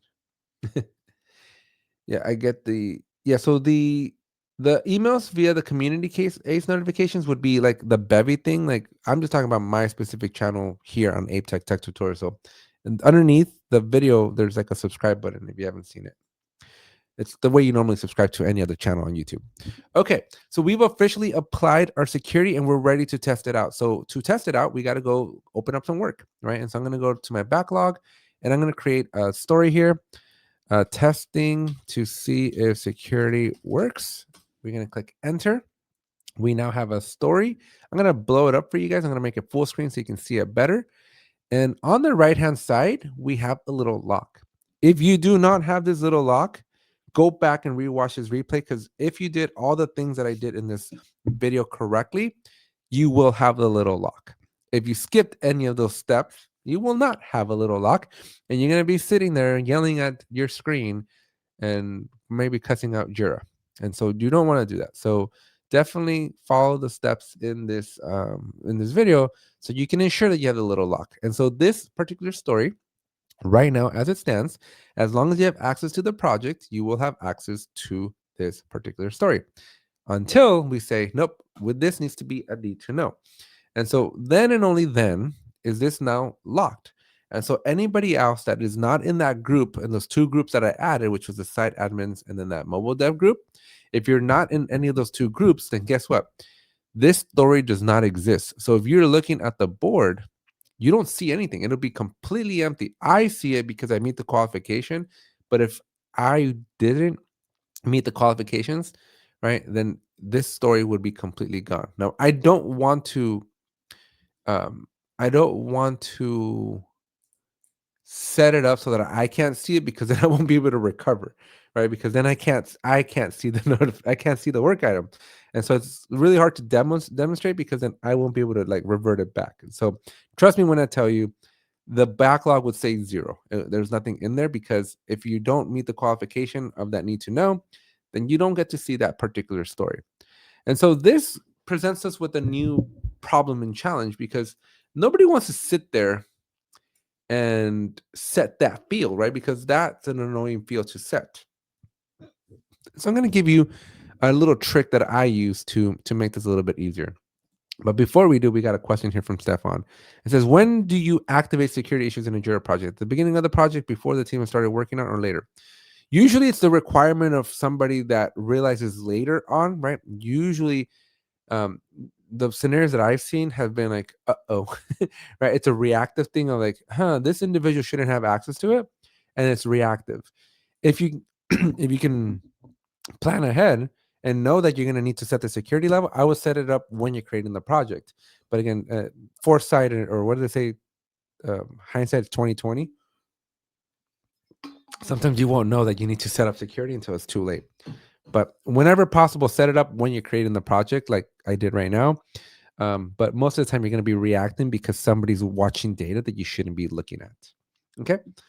So how do we automate this? How do we make this a little bit easier, right? And so this is where we're going to actually go, and we're going to create a custom field, and we're going to do some clever stuff here. So, okay. So when we have a work item, and when I have somebody create the work item, and I'm going to have them select a required field that we're going to make required, okay? And when they choose that required field, then and only then is this security going to work. I never give up my access as an admin. So I'm not saying that we would have given up our access, but what would have happened if I would have selected the current assignee? If I'm not the assignee of that work, it's blinded to me, but I don't think I can see it. There's like, I don't know of a way to be able to see like the project when the work item is like locked. It is locked for everyone except for the people that meet the qualification. So the only way around that is you got to go and update the scheme, and like you got to shove your way into that scheme so then you can see it. But if I would have set like current assignee only, and I'm not the assignee, that work item is gone. Like I can't retrieve it. I can't see it anymore unless I go and again alter the scheme so that I can meet the qualification so I can then see it. But I just didn't want to go through all that trouble. Okay. Let's see. So normally what I do, when I'm creating a this thing, I don't want people to like click the little lock. I want the lock to be automatically clicked. And so what I normally do is I create a custom field, right? Again, your mileage is going to vary here, but I create some sort of a custom field. And you know what? I already have one. It's called send to PMO. I'm just going to reuse that one because that one's a yes no drop down, right? And oh boy, I have two of them. Not good. Not good at all. All right. As you can see here, this has a yes, no, and I'm just going to basically pretend that send to PMO is like lock it down, right? Like if it says yes, I want to lock it down. If it says no, I don't want to lock it down. Okay. And so what we're going to do next is we're going to um, go to our field configuration for this particular project. So let me close this one out so I don't get lost with my tabs. Okay. And so what we're going to do next is we're going to go to the field configuration of our particular work item. I'm going to keep it simple, folks. What I'm about to do is not something I would normally do because this is the default field configuration. I don't do this normally. Like, do not do what I'm about to do. Do it. In the interest of time, I'm trying to save time here, folks. But what you should do is go make a new field configuration, make the field required, and then um, apply that field configuration to the project. But if you do what I'm doing, you just broke Jira. This is a deadly sin of Jira. This is a fireable offense in my opinion. Nobody right now can make work in this Jira, and that's okay because I'm the only one in this Jira. But in your case, you just completely handicapped and killed Jira for everybody in your company. So do not do this. The proper way is to make a copy, make your field required in the copy, make a new scheme, put the configuration in the scheme, go to the project, swap out the schemes, and then you're good. But again, I want to save clicks in the interest of time. I'm just being lazy and setting it here. Okay. The next thing I'm going to do is I'm going to make sure that that field is in my screens. And so I'm going to go back to my project here, go to my screens, and I'm going to add that send to PMO field inside of Jira here. Okay. So I'm going to do send to PMO. Okay. Now that it's in there, I'm going to move it up high so that it's up high in my create. And that's pretty much it. We are ready to well, actually, we have to do the automation part, but I want to show you this part first, right? So when I click the create, we now have a send to PMO. It's going to be no by default. And then I have the option to set yes, and you can see that it's required. So if I hit create, it's always going to be no by default. This is a setting that I configured. But in the likely event that I set it to yes, right? Again, this would be whatever field you want. Then when I hit create, then it's going to actually set it up correctly.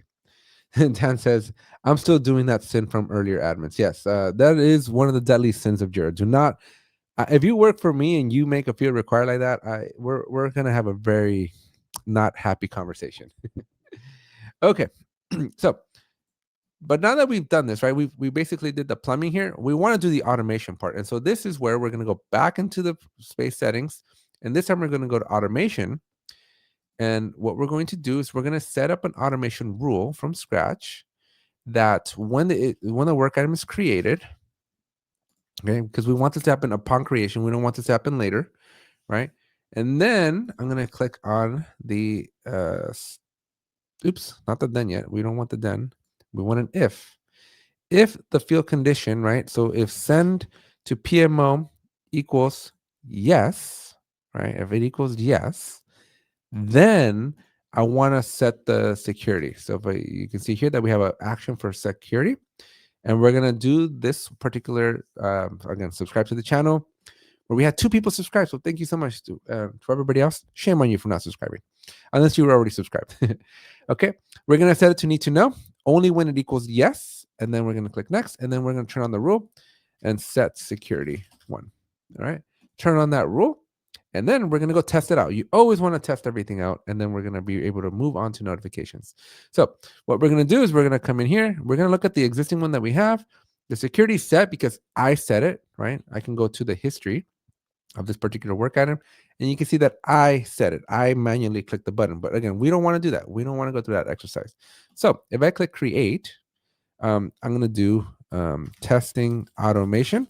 I'm going to click enter because I have a required field that's going to give me a pop-up. Or not. Oh, sorry. No, because I set the default to no. And so this is a good test. So you can see that the send to PMO is no. And I'm going to do a refresh. You can see that it's not locked. And so I'm going to refresh just to show you that there's no tricks up my sleeves, if you will. And the security is still set to not locked. Okay. I always still have the option to lock it if I want to, but I'm not going to. But instead, what I'm going to do is I'm going to click the create button again. And this I'm going to do like lock this one down. And then I'm going to set that required field to yes. I'm going to set that required field to yes. And then I'm going to click create and watch what happens this time. So now when this item is created, which is right here, lock this one down and I open it up. Again, I can see it because I meet the qualifications, but you can see that it's automatically locked. And this is something you're going to want to do and implement because, again, nobody wants to sit there and start locking all the work down.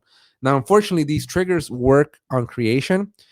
If you already have like 1,000 work items that need to be like, oh, we got a new member. Thank you so much, Bill. Thank you, thank you, thank you, thank you. Awesome. Thank you for becoming a member. Again, for everybody else, membership capabilities are available on this channel. So, if you want early access, I do live streams just for the members, and I do member only videos. We have a lot of fun with the members, and so definitely become a member. Okay, but back to this, right? So if you have a lot of work already and you need to apply the security, then you would have to change your trigger or do a bulk edit based on, again, specific criteria. But having a field that works as your driver to determine when something should be required locked or not locked, that's going to be pretty important, right? So you need something to tell Jira so that you can do it automatically. Otherwise, just having the lock is okay if you expect someone to make the decision for themselves and click the lock. But most of the time, you don't want somebody to be making that decision. You have to use a field with a specific value, and based on that value, that's when we're going to lock it up. So keep that in mind. That's a little food for thought. So let's do a quick little sanity check. Give me a little. Do you guys have emojis, right? You guys can do emojis. Why don't you give me a little thumbs up emoji? Let's see how the feeling is. We're a little over halfway. We got last 20 minutes. We're going to be jumping into notifications, but give me a little heart emoji. Yeah, a little heart emoji. That's the one I want. Give me a heart emoji. If you're liking what we're learning right now, if you're getting some value, if you're having fun, give me that heart emoji. And I don't know, maybe give me this little pissed off guy. Give me this little one that's cussing me out if you're not liking this session so far. So vote with your emojis, okay? Let me know how we're feeling in the chat here. Okay, so we're going to be transitioning. We're going to be transitioning over to notifications. Okay, now every single space when you create it, always, always, always, and this is a little gotcha in case you didn't know, they all have a notification scheme, but they all have the same notification scheme. Okay, there is a default notification scheme that applies to every new project. And this, my friends, is a very dangerous place to be because when one manager, director, or VP is like, hey, I want to be notified on everything, well, you're going to naively go and modify the notification scheme for a project, but you're actually modifying the default notification scheme. And you don't want to do that because when you make the changes to the default notification scheme, you're making that change to every project and every space. And you don't want to do that, right? Like that is going to get a lot of people really, really mad at you. But luckily for you, you all took my course. So you avoid these very embarrassing moments of incorrectly configuring Jira in ways that people get mad at. And so I'm going to show you how to do this correctly so that you don't get people pissed off. And then I'm going to show you what's possible. Okay. But again, keep in mind that every new project, when you create a brand new project, all of them always have the default notification scheme. Okay. They're all going to default to the exact same scheme. And this is a little gotcha because unless you know to look for this little blue text here, you're going to think that you're modifying this particular project, but you're not. You're going to be modifying it for everybody. So you want to be very, very careful there, right? This is not, I wouldn't call this a deadly sin, but it's very, very close to becoming a deadly sin. Okay, so how do we actually make new notification schemes? Well, as a Jira admin, you click on the gear, you go to work items, and then we're going to come down to our notification schemes. And as a spoiler, as you can tell, tomorrow we're going to do permission schemes. Today we're going to wrap it up with notification schemes. All right. And so we're going to click on notification schemes. And normally you should only have one notification scheme, right? If you have a brand new Jira and nobody's really been messing with it too much, you're going to have just one notification scheme. And that's okay, right? And you can see that all of my projects share this notification scheme, but we don't want that. We actually want to customize this and we want to make a new notification scheme for this new project. Now, I do not recommend that you click on add notification scheme. Because when you do that, right, and we're going to call this one like a brand new scheme. When you click add there, we will have a completely barren, empty notification scheme where we got to go and add everything, including the defaults, which is like the reporter and the assignee and the watchers and stuff like that, right? Because when you look at a pre-built one, at least at the default one, oops, let me hit cancel here. Okay, when you look at the default one, you're going to see that it comes pre-configured with the current assignee, the reporter, and all the watchers. And so if you naively go and make a brand new one, you're gonna have to pop all of these back in. And unless you get paid by the hour, which I tend to get paid by the hour, this is not something that you want to do, because then you're gonna sit here for like another hour figuring this one out. All right, Dan says I set the security based on the issue type in a purchase requisition system. Consultant contracts got a security level versus the standard. Yeah, that will work. That's a good. I mean, there's so many use cases. Like you can now start getting very creative with how this actually, like how you set your security levels. Um, just make sure that when you're testing it, you got to be in the right groups. Otherwise, you're not. It's not going to work very well. All right. NK Whoa Peter. I'm assuming your name's Peter. Says awesome. Awesome. Yes, awesome indeed. Okay. So again, we don't want to do what we just did, which was creating a brand new one, because you're just gonna add a lot of unnecessary work for you. Okay. So I'm actually gonna delete this one because you should never do that. Don't go that route. Like it's just too much extra work, too many headaches. What you should do instead, let's take the default one, because everybody uses that one. Make a copy of that one, okay? Because now you're just making a small little copy, and then we can edit. You're gonna edit because we don't like the name, right? And so we're gonna just call this one like the new. We're gonna be like Apple here. New iPhone, new iPad. Okay, so we have our new notification scheme, and when we click on it, spoilers, it looks exactly the same as the other one that we just copied from, which is good, right? Sometimes. If somebody did go and modify the default one too heavily, you might need to undo that modification. But for the most part, we have a baseline that we can work with, right? And so here, the sky's the limit. You can delete stuff, right? So if you don't want all watches to be notified, delete it. You're not impacting everybody, right? As long as you are in the right one, right? As long as you're in the new one that we just made, you're not going to impact anybody at all. You can delete all you want, right? So you can get rid of stuff, right? This is possible, or you can click add and we can add things, right? And so you have to pick the type, right? So you do have a limited list. So unfortunately, you do not have the ability to make notifications for anything that you want. You have to follow this, whatever's available here. However, there's one little workaround. You can make automation rules that send emails, and then you can do it on whatever you want at that point. Okay. But in the notification scheme, you do have to pick one of these specific triggers. And so if it's not here, you don't get to, like, you can't do it, right? Like, for example, if you want to send a notification when an issue is transitioned from like to do to in progress, we have a work item is edited notification, right? But not a specific from one status to the other. At that point, you would want to actually, maybe this one was not a good example, right? But if you want something very specific, then you should go make an automation rule that sends an email notification. Otherwise, you are limited to these notifications. Okay, so we're gonna leave the first one, which is a work item is created. We're gonna scroll down, and then very similar to the work level, see, to the issue security. Very similar to the issue security, you got to pick like, okay, so who should get this notification? Your options are the current assignee, which is redundant because it's already there, the reporter, which is redundant because it's already there, the current user, whoever's looking at that particular work item at that particular time, the space lead. This is interesting. And the other one I could have sworn it said project lead.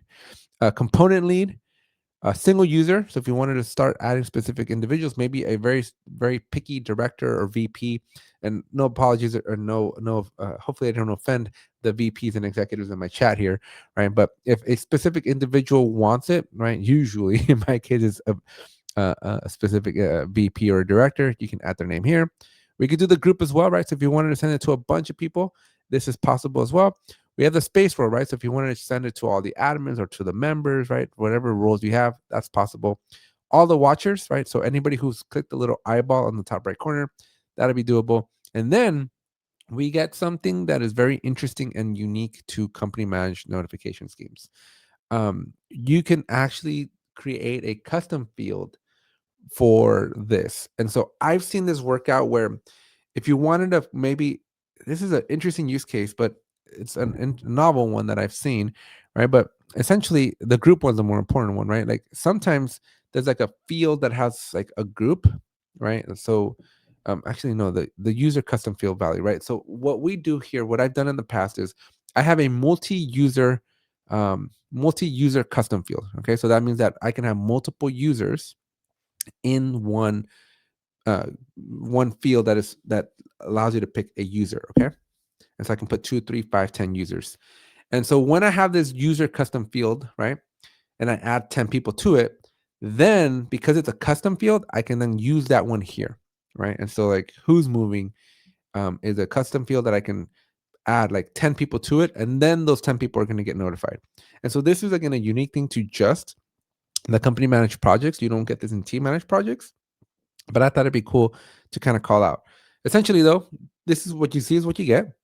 You have to make a call, right? You have to maybe you're gonna have everybody that's an administrator be notified, right? It's up to you, whatever you want. But when you're ready, again, you pick the notification type, you pick who, then you click add, and that's it, right? We now have modified our permission scheme. Sorry, our notification scheme. So now that we have the notification scheme, and obviously you would go through each one of these and tweak it just the way you want, right? Whatever you want, whatever, it's up to you and your requirements and your customers and your end users, whoever's asking you for stuff. It's up to you all to go figure that one out.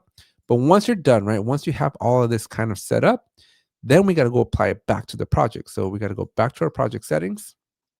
We're going to go into the space settings here, and we're going to go to notifications. We're going to go to settings, and then we're going to go to actions, and we're going to use a different scheme. Do not edit these notifications because you're going to be editing you're going to be editing the wrong one. You're going to be editing somebody else's scheme here. So we're going to click on use a different scheme, and we're going to be able to select a new notification scheme, right? The new one that we just clicked or created. Click on associate, and then that's it. Okay. Now our scheme applies. And now in the future, if you wanted to, now you can just edit this one. You don't have to go back to the work, to the gear and all that other stuff. Like it automatically takes you there. But now you can modify this one because it only applies to one project and only one project. Okay. Or again, if it's okay if it's shared, but just keep in mind who's going to be impacted. And so if you have 2 or 3 projects that are using the same scheme, the same notification scheme, just check with the different space leads so that you know that they're aware that you're going to make some changes. Okay. Dan here says, I've only created a couple of new specialized notification schemes, a very minimal one where nobody gets notified.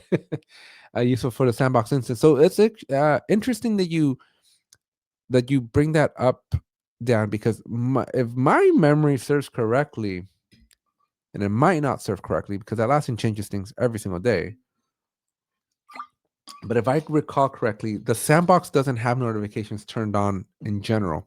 The other thing that you can do, Dan, if you wanted to play it safe, is you do have the ability to go to the system settings, and you do have a outgoing mail, and you can just turn that off. So you can just turn it off on your sandbox, and then you don't have to worry about making notification schemes. Like just no emails go out. And so a little drastic, but food for thought. All right, so what are we going to be learning today? What are we focusing on today? So we're going to cover roles. Roles, I think, is one of the more confusing things, and we're going to cover roles. Then we're going to go to people and understand the relationship with the roles and the people, and then we're going to go do a technical deep dive of the space permissions, and we're just going to be able to take a look at everything. Okay. So let's start off with roles. I think it's very important. Taxonomy is one of the most important things, in my opinion, especially when you're in the wonderful world of Jira, that you should know what different things mean. And so we're going to start off by defining the word roles and what that actually means. And so there's actually 2 places for roles. And I'm going to show you the more common place for the role where most people see it. And Atlassian might have changed it. I haven't checked. So I don't script these videos, folks. And I barely ever have time to prep for them. So let's go and check. So over here on the admin, right? So we've left Jira and we're in admin.atlassian.com. And when we come in here, you can see that there's a role. There's a role of the organization admin, the site admin, the user access admin, the product admin, the user, Confluence guest, right? So when you invite somebody to Jira or to Confluence, there's a role section up here, right? And this is essentially how you grant a license. Okay.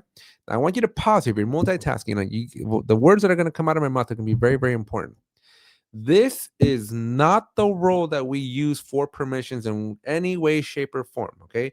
You want to ignore this role. Anything that you see here, you want to ignore it completely when it comes to access. These roles are very, very, very important to grant licenses, money, but not for access. Okay. You do not care about these roles. These roles do not exist in the world of Jira. They're strictly there to grant access. Sorry, to grant a license. Okay. So monetary. Think money when you think of these app or product roles. Okay. So do not confuse these roles with the roles we're going to take a look at. Okay. So I just wanted to get that elephant out of the room there, because, or address that elephant in the room, because most people tend to get confused, right? Every time I talk about roles, they're like, wait, didn't we give somebody a role already? I'm like, no, that's just the license. We don't worry about this. Okay. So flush that out of your memory now, and we're going to go into the real roles. Okay. So inside of Jira, okay, so not an admin.lawson.com, but inside of Jira, you have the ability to create roles and then assign people to those roles. Okay, and to get to the roles, you're going to click on the gear again, but this time we're going to go to system. Now, these are global. So once a role is created, and there's space roles over here on the left-hand side, once a role is created, unless an admin goes and deletes it, they exist. Okay, and once they exist, they're going to show up in a lot of different places, specifically with the people part. And this is where people get confused. Okay, now what tends to happen, right, is people are going to come in here and they're going to do like a project manager role. Okay, optionally, you can add a description. I like to put a developer role. Okay. Then I like to do like a user role, right? If any of you have ever, give me a +1. Have you guys ever used Linux? Right? Who's got their read write deletes correct? Right? Who's got their chmos 555 and 455? Who's got those memorized? Right? Give me a +1 if you've ever done a chmod command in Linux, right? But this is usually what we have. We have our administrators, we have our developers, right? So our administrators can read, write, delete. Our developers can read and write, and then our users can usually just read, right? And so we got a couple +1s here on the read, write, and the chmod. So shout out to all my Linux system admins out there in the crowd. Okay. So anyways, so we've created roles. Now you would think that we're done, right? We've created a role. Yay. Well, nothing has actually happened, right? So these roles, while they're cool, they're great. We're going to be able to use them. We're going to be able to leverage them. They're completely useless if this is how far you get, right? If this is as far as you get, you have failed miserably, because it doesn't do anything, right? But it causes a lot of confusion, because now that these roles exist, now that they're available, right? They've been defined globally. If we go into a space, and I'm going to just randomly pick a space, and by the way, for full disclosure, folks, we don't do team managed projects in this organization, right? Like, we just absolutely hate them. If you are in a team managed project, everything that I'm talking about is completely irrelevant and useless to you all. And so don't worry about it. And I'm sorry, like, we just don't do team managed projects here, but everything that I'm talking about applies only to company managed projects. So keep that in mind, that this is really for my true Jira admins out there in the company managed projects. Okay. So we're going to go to space settings. And then there's a people section in all of our spaces. Okay. And when we go to the people section in our spaces, you're going to see that there's a roles button here. And now your brain should start correlating. Wait, these look strangely familiar. We can see the administrators. We can see the developer. We can see the members. We can see the user. Ronnie says that I lie. He totally loves team managed projects, but I do not like team managed projects at all. Team managed projects are the curse that we have to live with as Jira administrators. Let me know. Give me a heart if you guys heart team managed projects. I just don't. I lost like 8 people in this stream, so maybe people do like team managed projects. But give me a little heart if you like team managed projects. Give me a rocket if you do not like team managed projects. Right. So let's see. Let the people vote. What do we like? Team managed projects or company managed projects? Heart if you're on team managed. Rocket if you are on company managed projects. What team are you on? Let the people vote in the chat. And if you're watching the replay, let us know in the comment section as well. Debbie says team managed projects are bad. I blocked creation of them when I became an admin. Debbie, that is the first thing that I do when I join a new team. We got Chilled Hill with the rocket We got rockets. So yeah, so there's no love for team managed projects. I don't know why people. I actually asked the guy that created team managed projects, and I've asked Mike Cannon Brooks, the CEO of Atlassian, why team managed projects exist, and they try to make it look like there is a reason for it, right? But as Ronnie says here, right, the right tool for the right use case. There is a place for team managed projects. It's just a very hard sell for me. Okay. So, anyways, so those roles that we just created, they show up here, right? So now we have them inside of our roles, and here's where a lot of people, right? So you have the roles, awesome, but this is what next. This is what usually happens next. So people will come over to the, and by people I mean like a project admin, right? So to be able to get to the screen, a project admin. So you do not need to be a Jira admin to do what I'm about to do, which means that this is why there's always a lot of confusion, because usually your project admin who's not as skilled or as well versed in the wonderful world of Jira is the person that's doing these configurations, right? So usually what happens is they're going to come in here, they're going to go, all right, we got Alana, and we're going to give them the role of developer, and then they're going to click add, and then they're going to go to the people section again, and they're going to get who else do I have in my team?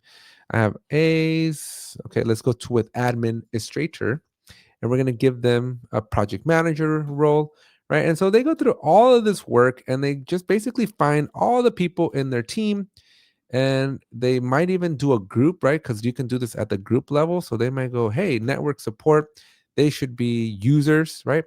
Because you could do this at the user level and at the group level, right? And so they go through all of this effort, and they end up assigning roles to people, and then they call it a day, right? They're like, okay, wash their hands, step away, we're done, finished. Well, not quite.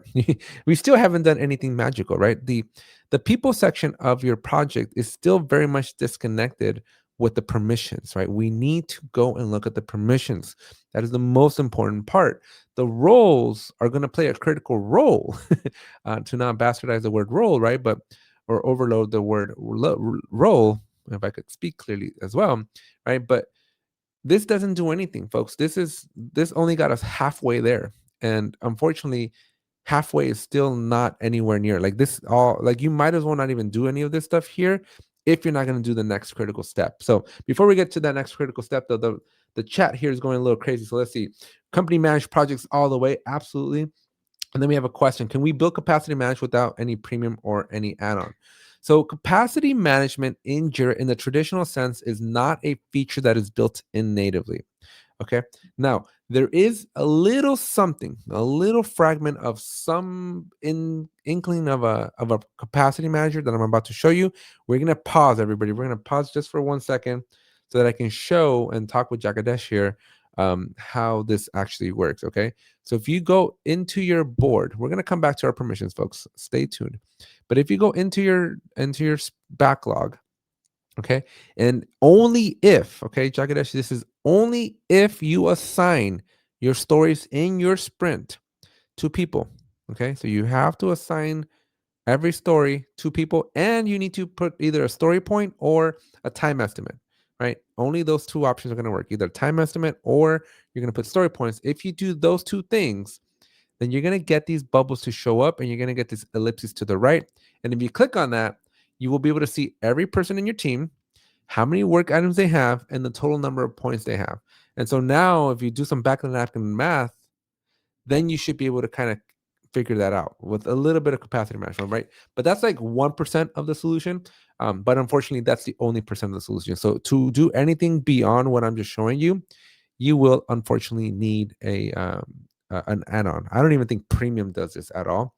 Um, I do know that in plans we have some other segment that you could do at the team level, but it works very, very differently than that. So this would be the easiest, best free way to do some version, some variant really of capacity management. All right, folks. Again, if you have any questions at any point, feel free to drop them in the chat and just let me know what's going on in that with you, in the any struggles you're having. Right, even if they're not related, like Jagadesh question here had nothing to do with permissions, but we're gonna take some time here and get those questions answered. So this is why we're live, and we love the interaction. So let's continue. Okay, so we are back to the space settings. How are you today? Thanks, Rodney. Right when I'm gonna get into the most important part, you're asking me how I'm doing today. So we're doing good. We're just on the countdown. I just want to vegetate on the couch and watch some Christmas movies. Is that so wrong? That's all I want to do.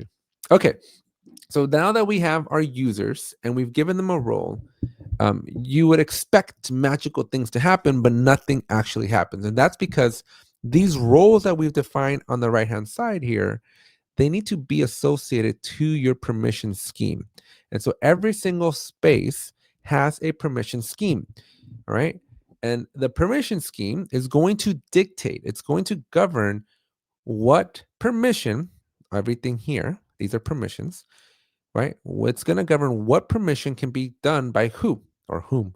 English is my second language. Either who or whom, I don't know. I'm not an English major, right? But the person on the thing on the right, it's going to tell you who can do what on the left, right? Hopefully that's simpler enough, right? And so it's very critical, right? For company managed projects, you have to go through every single one of these, every single one. And you got to determine for every action, who can do it, who's on the right for the what on the left. Okay, very, very critical that you do this. Okay, and if you add plugins, sometimes they add stuff to the bottom. So there's like extra plugins that I might have because I have a bunch of crap on my Jira or sometimes, right? And so that is okay. Don't freak out, but you should go through every single one of these. So whenever you go through this exercise of configuring your permissions, don't stop at the top. Don't just do the administrator ones. Like go down, down, down, down, down, and get through all of these. In this course, I'm going to highlight like the 5 or 6 that are like non-negotiable. Like these are the ones you always, always have to worry about. But then you should always really be looking at all of them. We have a good morning from Cyber. So good morning to you all. Okay. So one gotcha though. I want to give you, I love giving you the gotchas, right? Because there's a really big gotcha here that you need to be aware of in case you weren't aware of it, right? And so that is when you create a new space, every company managed space is going to ship with a permission scheme already configured. And this is very critical. What I'm saying here is very, very important because you need to know 3 things about permissions. Number 1, okay, we're going to backtrack. We're going to a little side quest here. Number 1 thing that you need to know about permissions. Every team managed project, right? Again, we don't talk about team managed projects here, but every team managed project doesn't have a scheme. There's no concept of a permission scheme. So all of the permissions within a team managed project are isolated to the team managed project itself, and you do all the configurations with respect to the access inside of the team managed project. We're going to push that aside because again, we don't care for team managed. You just do it on every project. But in company, we have 2, technically 3 paths that we usually follow. Okay. And so what I'm going to do to highlight and to illustrate this point that I'm trying to make, we're going to click on the gear and we're going to go to work items. And then we're going to go all the way down on the left-hand side to permission schemes. And then this is where the fun begins. There's 3 scenarios here, folks. Number 1, every time that you create a software type project, okay, so every time that when you go to create a new space and you pick software development as the project type, right, whether it's Scrum or Kanban, doesn't matter, but as long as you picked it from the software type, it's going to default to the software project's permission scheme. Okay, this is going to do it every time that you select a software type of project. It's going to all default to this particular permission scheme. Number 2, every time that you create a business type, right? Whether that's the HR one, the legal one, the marketing one, right? All those business ones, all the work ones, those are going to default to the permission scheme, to the default permission scheme, which is very different, very, very different than the software one. These are 2 different permission schemes. But just know that every time you create a new project, it's always going to default to one or the other. There is one exception to that rule. Every time you create a JSM, so every time you create a service project, it will get its own permission scheme. Very similar to the team manage, except you have all the bells and whistles and power of the company managed permissions.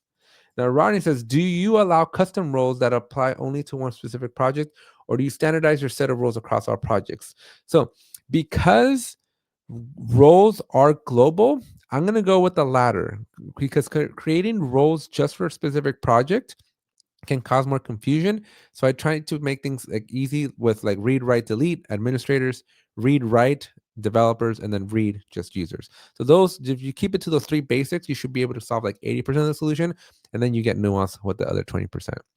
But folks, hopefully that was clear to everybody, right? So we want to make sure team managed projects in their own category. Whenever you create a work type, so whether that's the HR one, the design one, the marketing one, the sales one, right? Those are going to be under the default permission scheme. Whenever you create a Scrum or a Kanban project, those are going to be the default software scheme. And then every time you create a service management project, it will have its own permission scheme. All right. So give me a +1 if that was clear to everybody, because this is a concept that is going to haunt you if you don't completely grasp that, right? You got to understand how this mechanic works, because when you go to modify the permission scheme, it's very easy to accidentally modify the permission scheme for more than one project, because it's not a clear thing to understand that every time when you create a new project based on the type of project you selected, it's going to default to a permission scheme, and it's usually one of the top two, right? Again, hopefully that was helpful and beneficial, and hopefully that was like an, oh, I didn't know that happened, right? Because it's very important, right? It's very, very important, because when we go to change the permission, right, you do not want to be changing the permission on 8 spaces, at least not all the time, right? It depends on your use case, but you want to be very mindful that if you are ever editing the default one, you're going to impact quite a few amount of people, and sometimes that's not the intention, right? And me, as a best practice, I try not to modify the default one unless it's like a global, like a blanket, like here's the permission, here is what we're going to do. I'm going to give you a good example of that in a second, but for the most part, I tend to make a new permission scheme that is going to be applied only to that particular project. Okay. So that's some of the tips that I got for you. Tip number 2, if I had to give you another significant tip, a lessons from the trenches, if you will, do not ever click on add permission scheme on the top right corner. If you click on add permission scheme and you give this a brand new scheme permission, I can't spell permission in public, right? If you do this and you click on add, you are going to get a blank permission scheme. Do not ever, ever, ever, ever, ever do this, folks. Don't ever do this, because if you go down this route, okay, if you go down this route, you are going to basically add people, right? You're gonna add roles, and you're gonna add like groups, and you're gonna do like the any logged in user, right? You're gonna call out specific whatever option you pick, right? But if you go down this route, you are going to forget something so critical, so important, that you're gonna get mad at yourself when Jira breaks. Okay, and this might actually be one of the deadly sins of Jira. I think, Rodney, that we're gonna have to add to our list. I think we're gonna have to increase our list to 8 deadly sins of Jira, right? Because if you create a brand new permission, you are going to omit. You are not going to have a very, very important permission in the chat. Does anybody know what this very, very important permission is? And if your name starts with Ronnie and ends with Nissen, do not answer, please. If you're also the Jira guy, please don't answer. Let others answer. But in the chat here, or if you're watching the replay in the comments, let's see if you're right, right? But does anybody know what special permission I'm talking about? Debbie says browse projects. Okay, so maybe let me get specific. Okay, so it's the browse projects is a permission. I might be misspeaking. Over here, when you go to update and you're granting permission to somebody, there's something in here. Okay, there's something in this section here that is critical, that every permission scheme should have. But if you make a brand new one, right? If you make a brand new permission scheme, it's not going to have that. So there's a very critical one of these checkboxes should be selected, and you don't have them selected when you create a brand new one. So anybody want to take a guess which of these checkboxes should always be selected no matter what? But if you create a brand new permission scheme, it will not have it. And sorry, Ronnie, yeah, you feel it's because I know you know the answer. Unless you don't know the answer, then I'd be happy if you don't know the answer. So let me know if you don't know the answer, because I'm gonna like that. All right, so yes, so Debbie with the win here. Atlassian add-ons equals project access. If you do not go to application access, and nope, not here. Where is it at? Where did you put it at, Atlassian? Oh boy, see, this is why you shouldn't even mess with this one. Space roll? I don't think it's a space. Yeah, here we go. It is a space roll. If you do not have that Atlassian add-ons project access, okay, if that's missing, okay, it's going to be a huge problem because your automation rules will not be able to function. Some of the workflows automations like you do in the rules will not be able to function. Third-party plugins will not be able to act or function, right? So if you have an app that does something, right, they're not going to have the right permission. So bad things will happen. And unfortunately, when you pick a brand new one, as you can see, it's pretty empty. There's not a whole lot going on in here. So if you go down this route and accidentally make a new permission scheme, you're going to be in for a world of like carpal tunnel because you got to go and add it back in. So don't do this. What I do instead, right? I'm going to delete this one because I don't want to even have this anywhere near my Jira, right? But what I do instead is take the one that's already in your team and copy it. Make a copy of it, right? And it's just so much easier because when you make a copy of it, it already has, right? So when I open the permissions, it already has the Atlassian add-ons project everywhere. You can see that it's everywhere. We're obviously gonna have to get rid of this any logged in user. We'll talk about that in a second, right? But this thing is already added everywhere. So unless you want to like go through every single role and add this add-on, you're gonna have a really big, really crappy day. Can you list all the deadly sins of Jira? I'd see that movie. Ronnie, help me out. I know we have them documented somewhere, but there are like 7 or 8 deadly sins of Jira. I will tell you the top 3 that are off the top of my head right now, right? Is renaming a status, making a field required through the field configuration, and then this one right now that we just covered, right? Having a permission scheme that doesn't have Atlassian add-ons project access, that's definitely going to be a deadly sin. I would probably say creating a team managed project is number 4. So Ronnie, you just got to figure out the last 3. Okay. So Ronnie's working on it. All right. So folks, so now that we have a new permission scheme, this permission scheme applies to nothing, right? And so one of the first things we want to do is give it a good name, right? We want to give this a good name. So you're going to go back a screen and we're going to just rename our copy. Otherwise, you're going to end up with like a copy of a copy of a copy of a copy of, and you're just going to have copies of everything. So give it a good name, click the edit button, and then just call it what it's for, right? So this is going to be, I don't know, a demonstration, demo software permission scheme. Ooh, Ronnie has entered the room. And as soon as Ronnie enters, we drop half the people in the chat. Thank you, Ronnie. Okay, so now that we have our new permission scheme, this is going to be our demo one. We're going to apply that. You can see there's no project, so this is good. Here's a deadly 7 sins of Jira: renaming the status, making a field required on a shared field configuration scheme, making a new custom field with a similar name or duplicate name, giving everyone the delete issue permission, any changes that floods user with emails, testing in production, enabling create manage. And I think we have to add, Ronnie, to this one, number 8, basically creating a permission scheme with we're just going to add it, bump it up to 8 deadly sins, folks. You are seeing it here first, folks. The 8 deadly sins of Jira. As Ronnie's going to have to update to add an 8th line in there. I think we can squeeze it. I think there's some room in there to squeeze it in. Okay, folks. So now that we have our brand new, sorry, we're back to me. Thank you, Ronnie. Okay, so now that we're back to our permission scheme here, right? So a couple things that you're going to want to know. So the left-hand side is the permission. The right-hand side is who can do it. You have 2 options. You can either remove something by clicking the remove button, and then you pick which one you want to remove, or you can do an update, which means add. Really, it's just an add, okay? And so in here, you have a few options. You can either go at the space row level. So that's going to be that drop down of those values we created. So this is where like now the developer is going to get something, right? Or maybe the user. But remember, administer projects is the ability to do some advanced things. So we don't want to give the user or the developer or the project manager things. We always mainly want to give it to the administrator. So the first one is usually pretty good out of the box. Just administrators with an S is going to be good enough.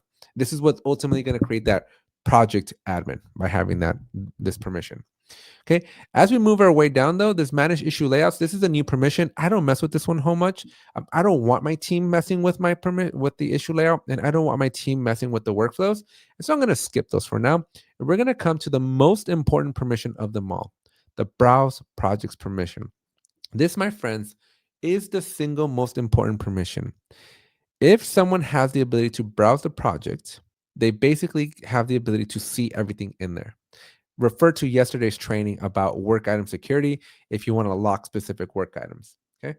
But for the most part, browse projects is the most important permission because all the other permissions we're going to look at downstream, they're all dependent on this browse permission, right? And so if you want to do this correctly, you want to make sure that like make sure you do not screw this part up, right? You want to get the browse to be the right one because that is the gate. If you cannot get past the bouncer, right? If you can't get past that gate, all the rest of the permissions don't really matter because you need to be able to see the project to do something with that project. But if you can't see the project, then the rest of these permissions are irrelevant because you don't even know that the project exists. And so you want to make sure you get browse permissions the most correct. This is the most important permission. And by default, out of the kindness of Atlassian's heart, because they do things a little bit differently down under, it's open to any logged in user. And this is usually where we hit the biggest roadblock.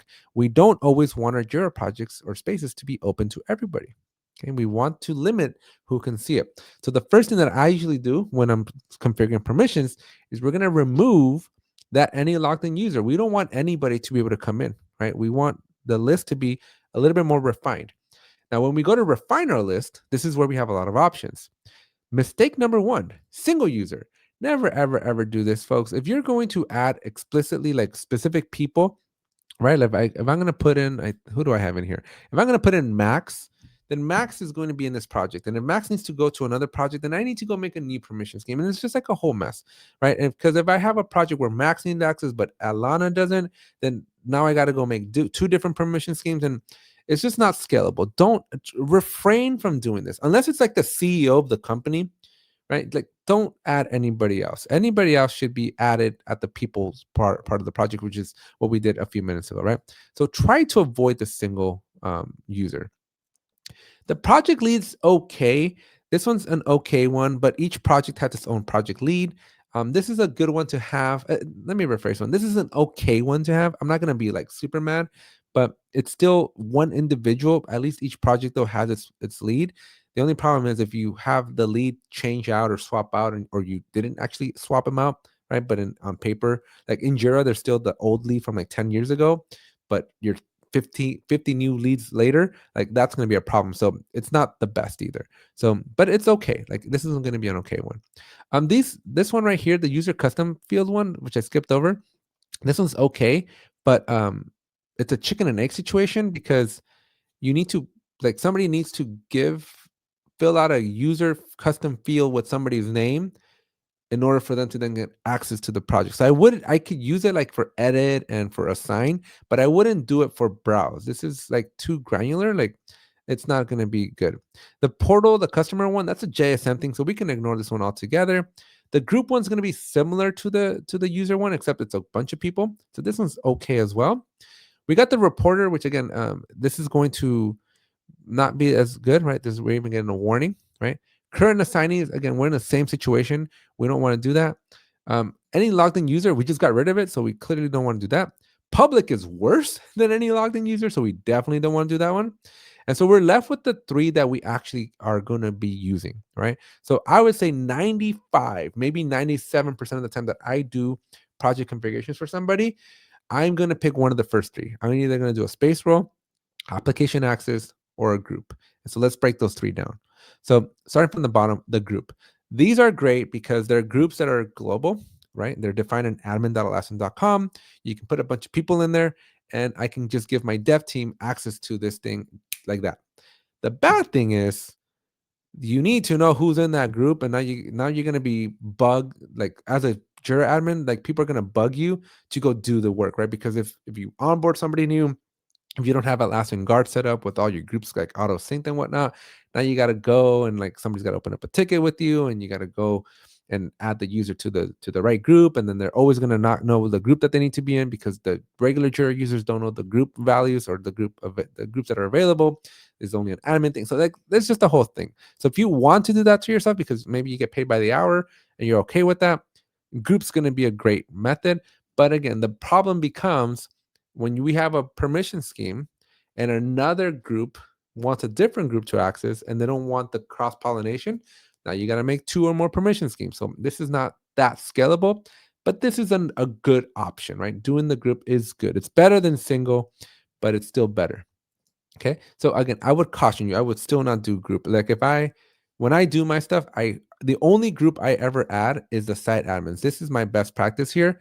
is I just add my site admin so that my administrators always have access to the projects. Because believe it or not, your site admins, your org admins, your Jira admins, depending on the permission of your projects, they might not have access. They might not be able to see the work. They can always do the back door. They can always come into the back door, but they won't ever be able. They won't always be able to see the actual work in there. So this, if you do this group, right, this is a best practice that I usually do. Where at the browse level, I usually give my site admins the ability to see the project. I want them to see it, right? Again, this is just a best practice that I have. Now, that moves us up to application access. This is almost as bad as the any logged in user, but it's limited to whoever has a license. So if you do this, then if you have a Jira license, then you're going to be able to access it. Versus any logged in user, you don't necessarily need to have a license. So it's slightly better, but still not the best.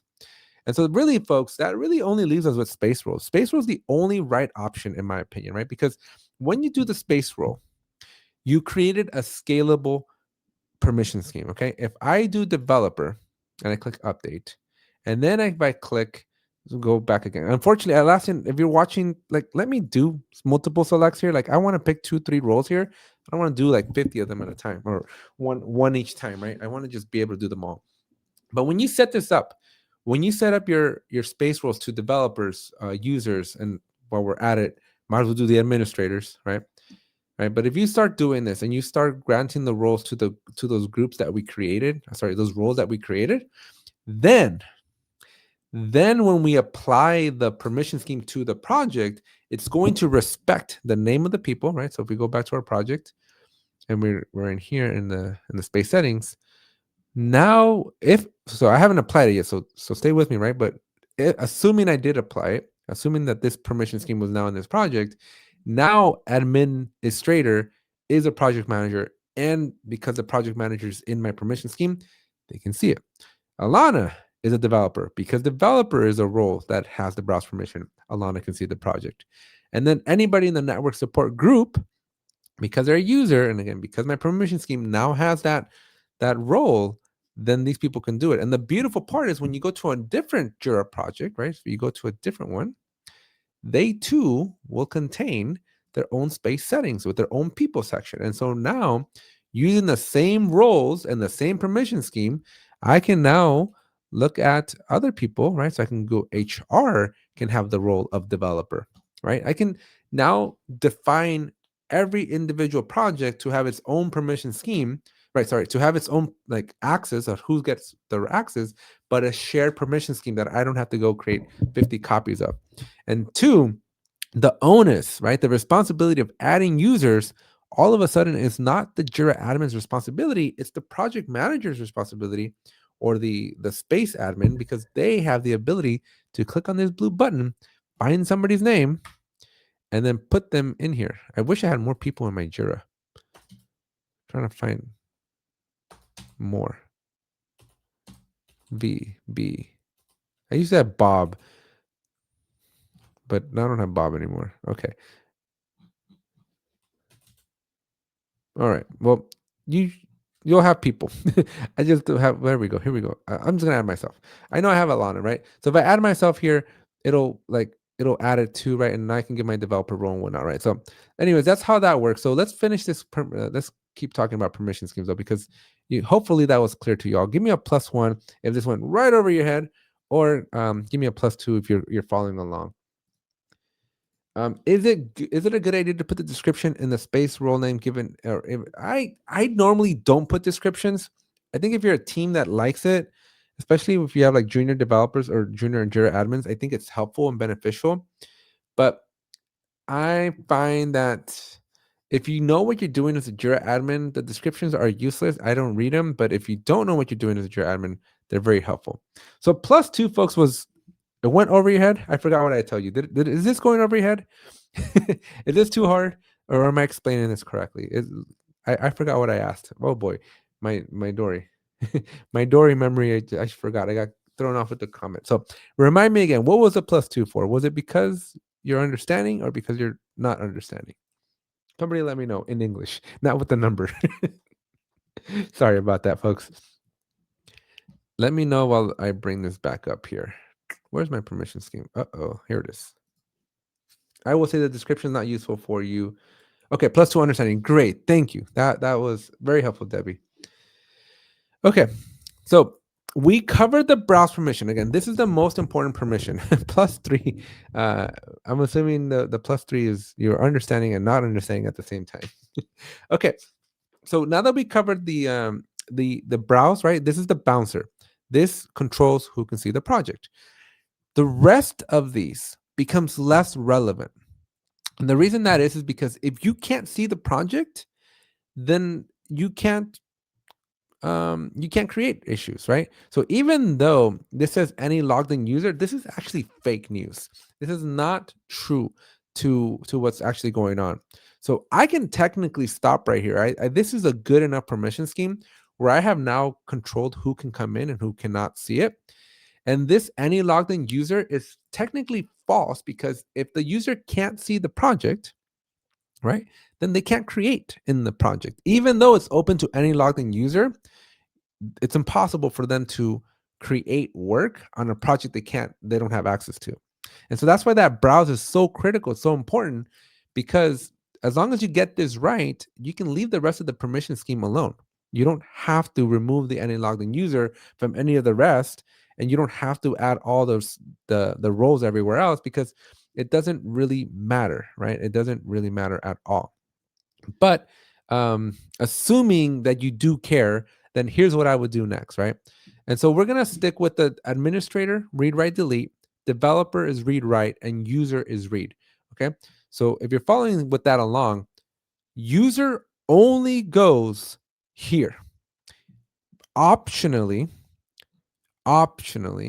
you can put the user in create attachments, and you can put the user in add comments, but that's an optional, right? If you only want the user to see the work but not interact in any way, shape, or form, then only put user here and nowhere else.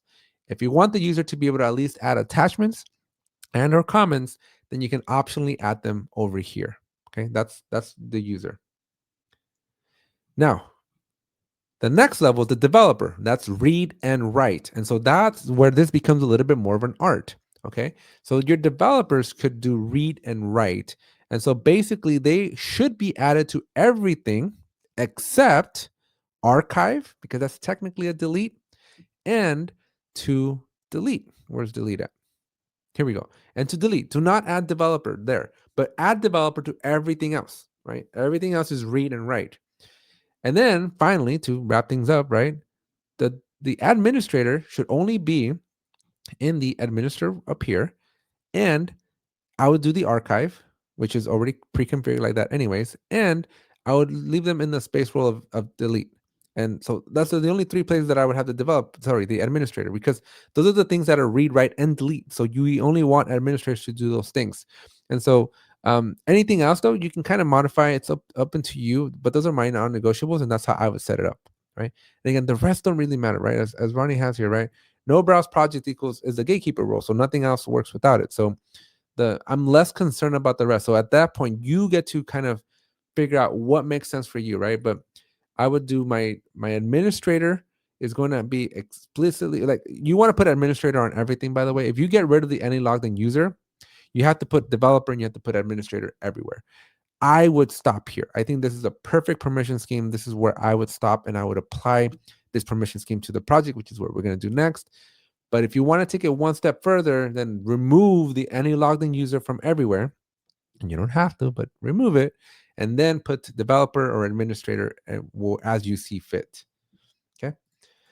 Ronnie says you can stack multiple roles on a user to combine permissions. So a person is both. Yes. So let's go show that. So let's go show those two things. So we're going to show that. Plus, we're going to apply this permission scheme to somebody. So check this out. I'm going to intentionally lock myself out of Jira. Okay. We're going to go to the people section. I'm not here. Right. Actually, I won't be able to lock myself out of Jira because I added my safety, which is added the group, the site admins as a group that always has access. So I lied. I'm gonna have access. But the first thing you should do is go and swap out your permissions, right? So now that you've created the perfect permission scheme, you come to your permission section. You notice that we're still on the software one. We're gonna go to the actions and we're gonna use a different scheme. And then we're going to swap it out. So just go to the demo one and hit associate. When you do that, now this permission scheme is the one that applies. So now these roles are important. Now they're very, very important, right? These roles here now correspond to the roles for these three people. And so that means that if you're not either Alana or admin or in this group, you are not, this project has disappeared from your radar. That basically means that when somebody goes to spaces, view all spaces, right? This Android team one is not on the list anymore. Again, it shows up for me because my permission scheme has the site admins as browse. That's my safety. That's my backup. That's my ability to always stay in control, if you will, as an admin. But if I didn't have that, right? If I didn't have that foresight, then Android team would have been gone. It would have poofed out of my view too.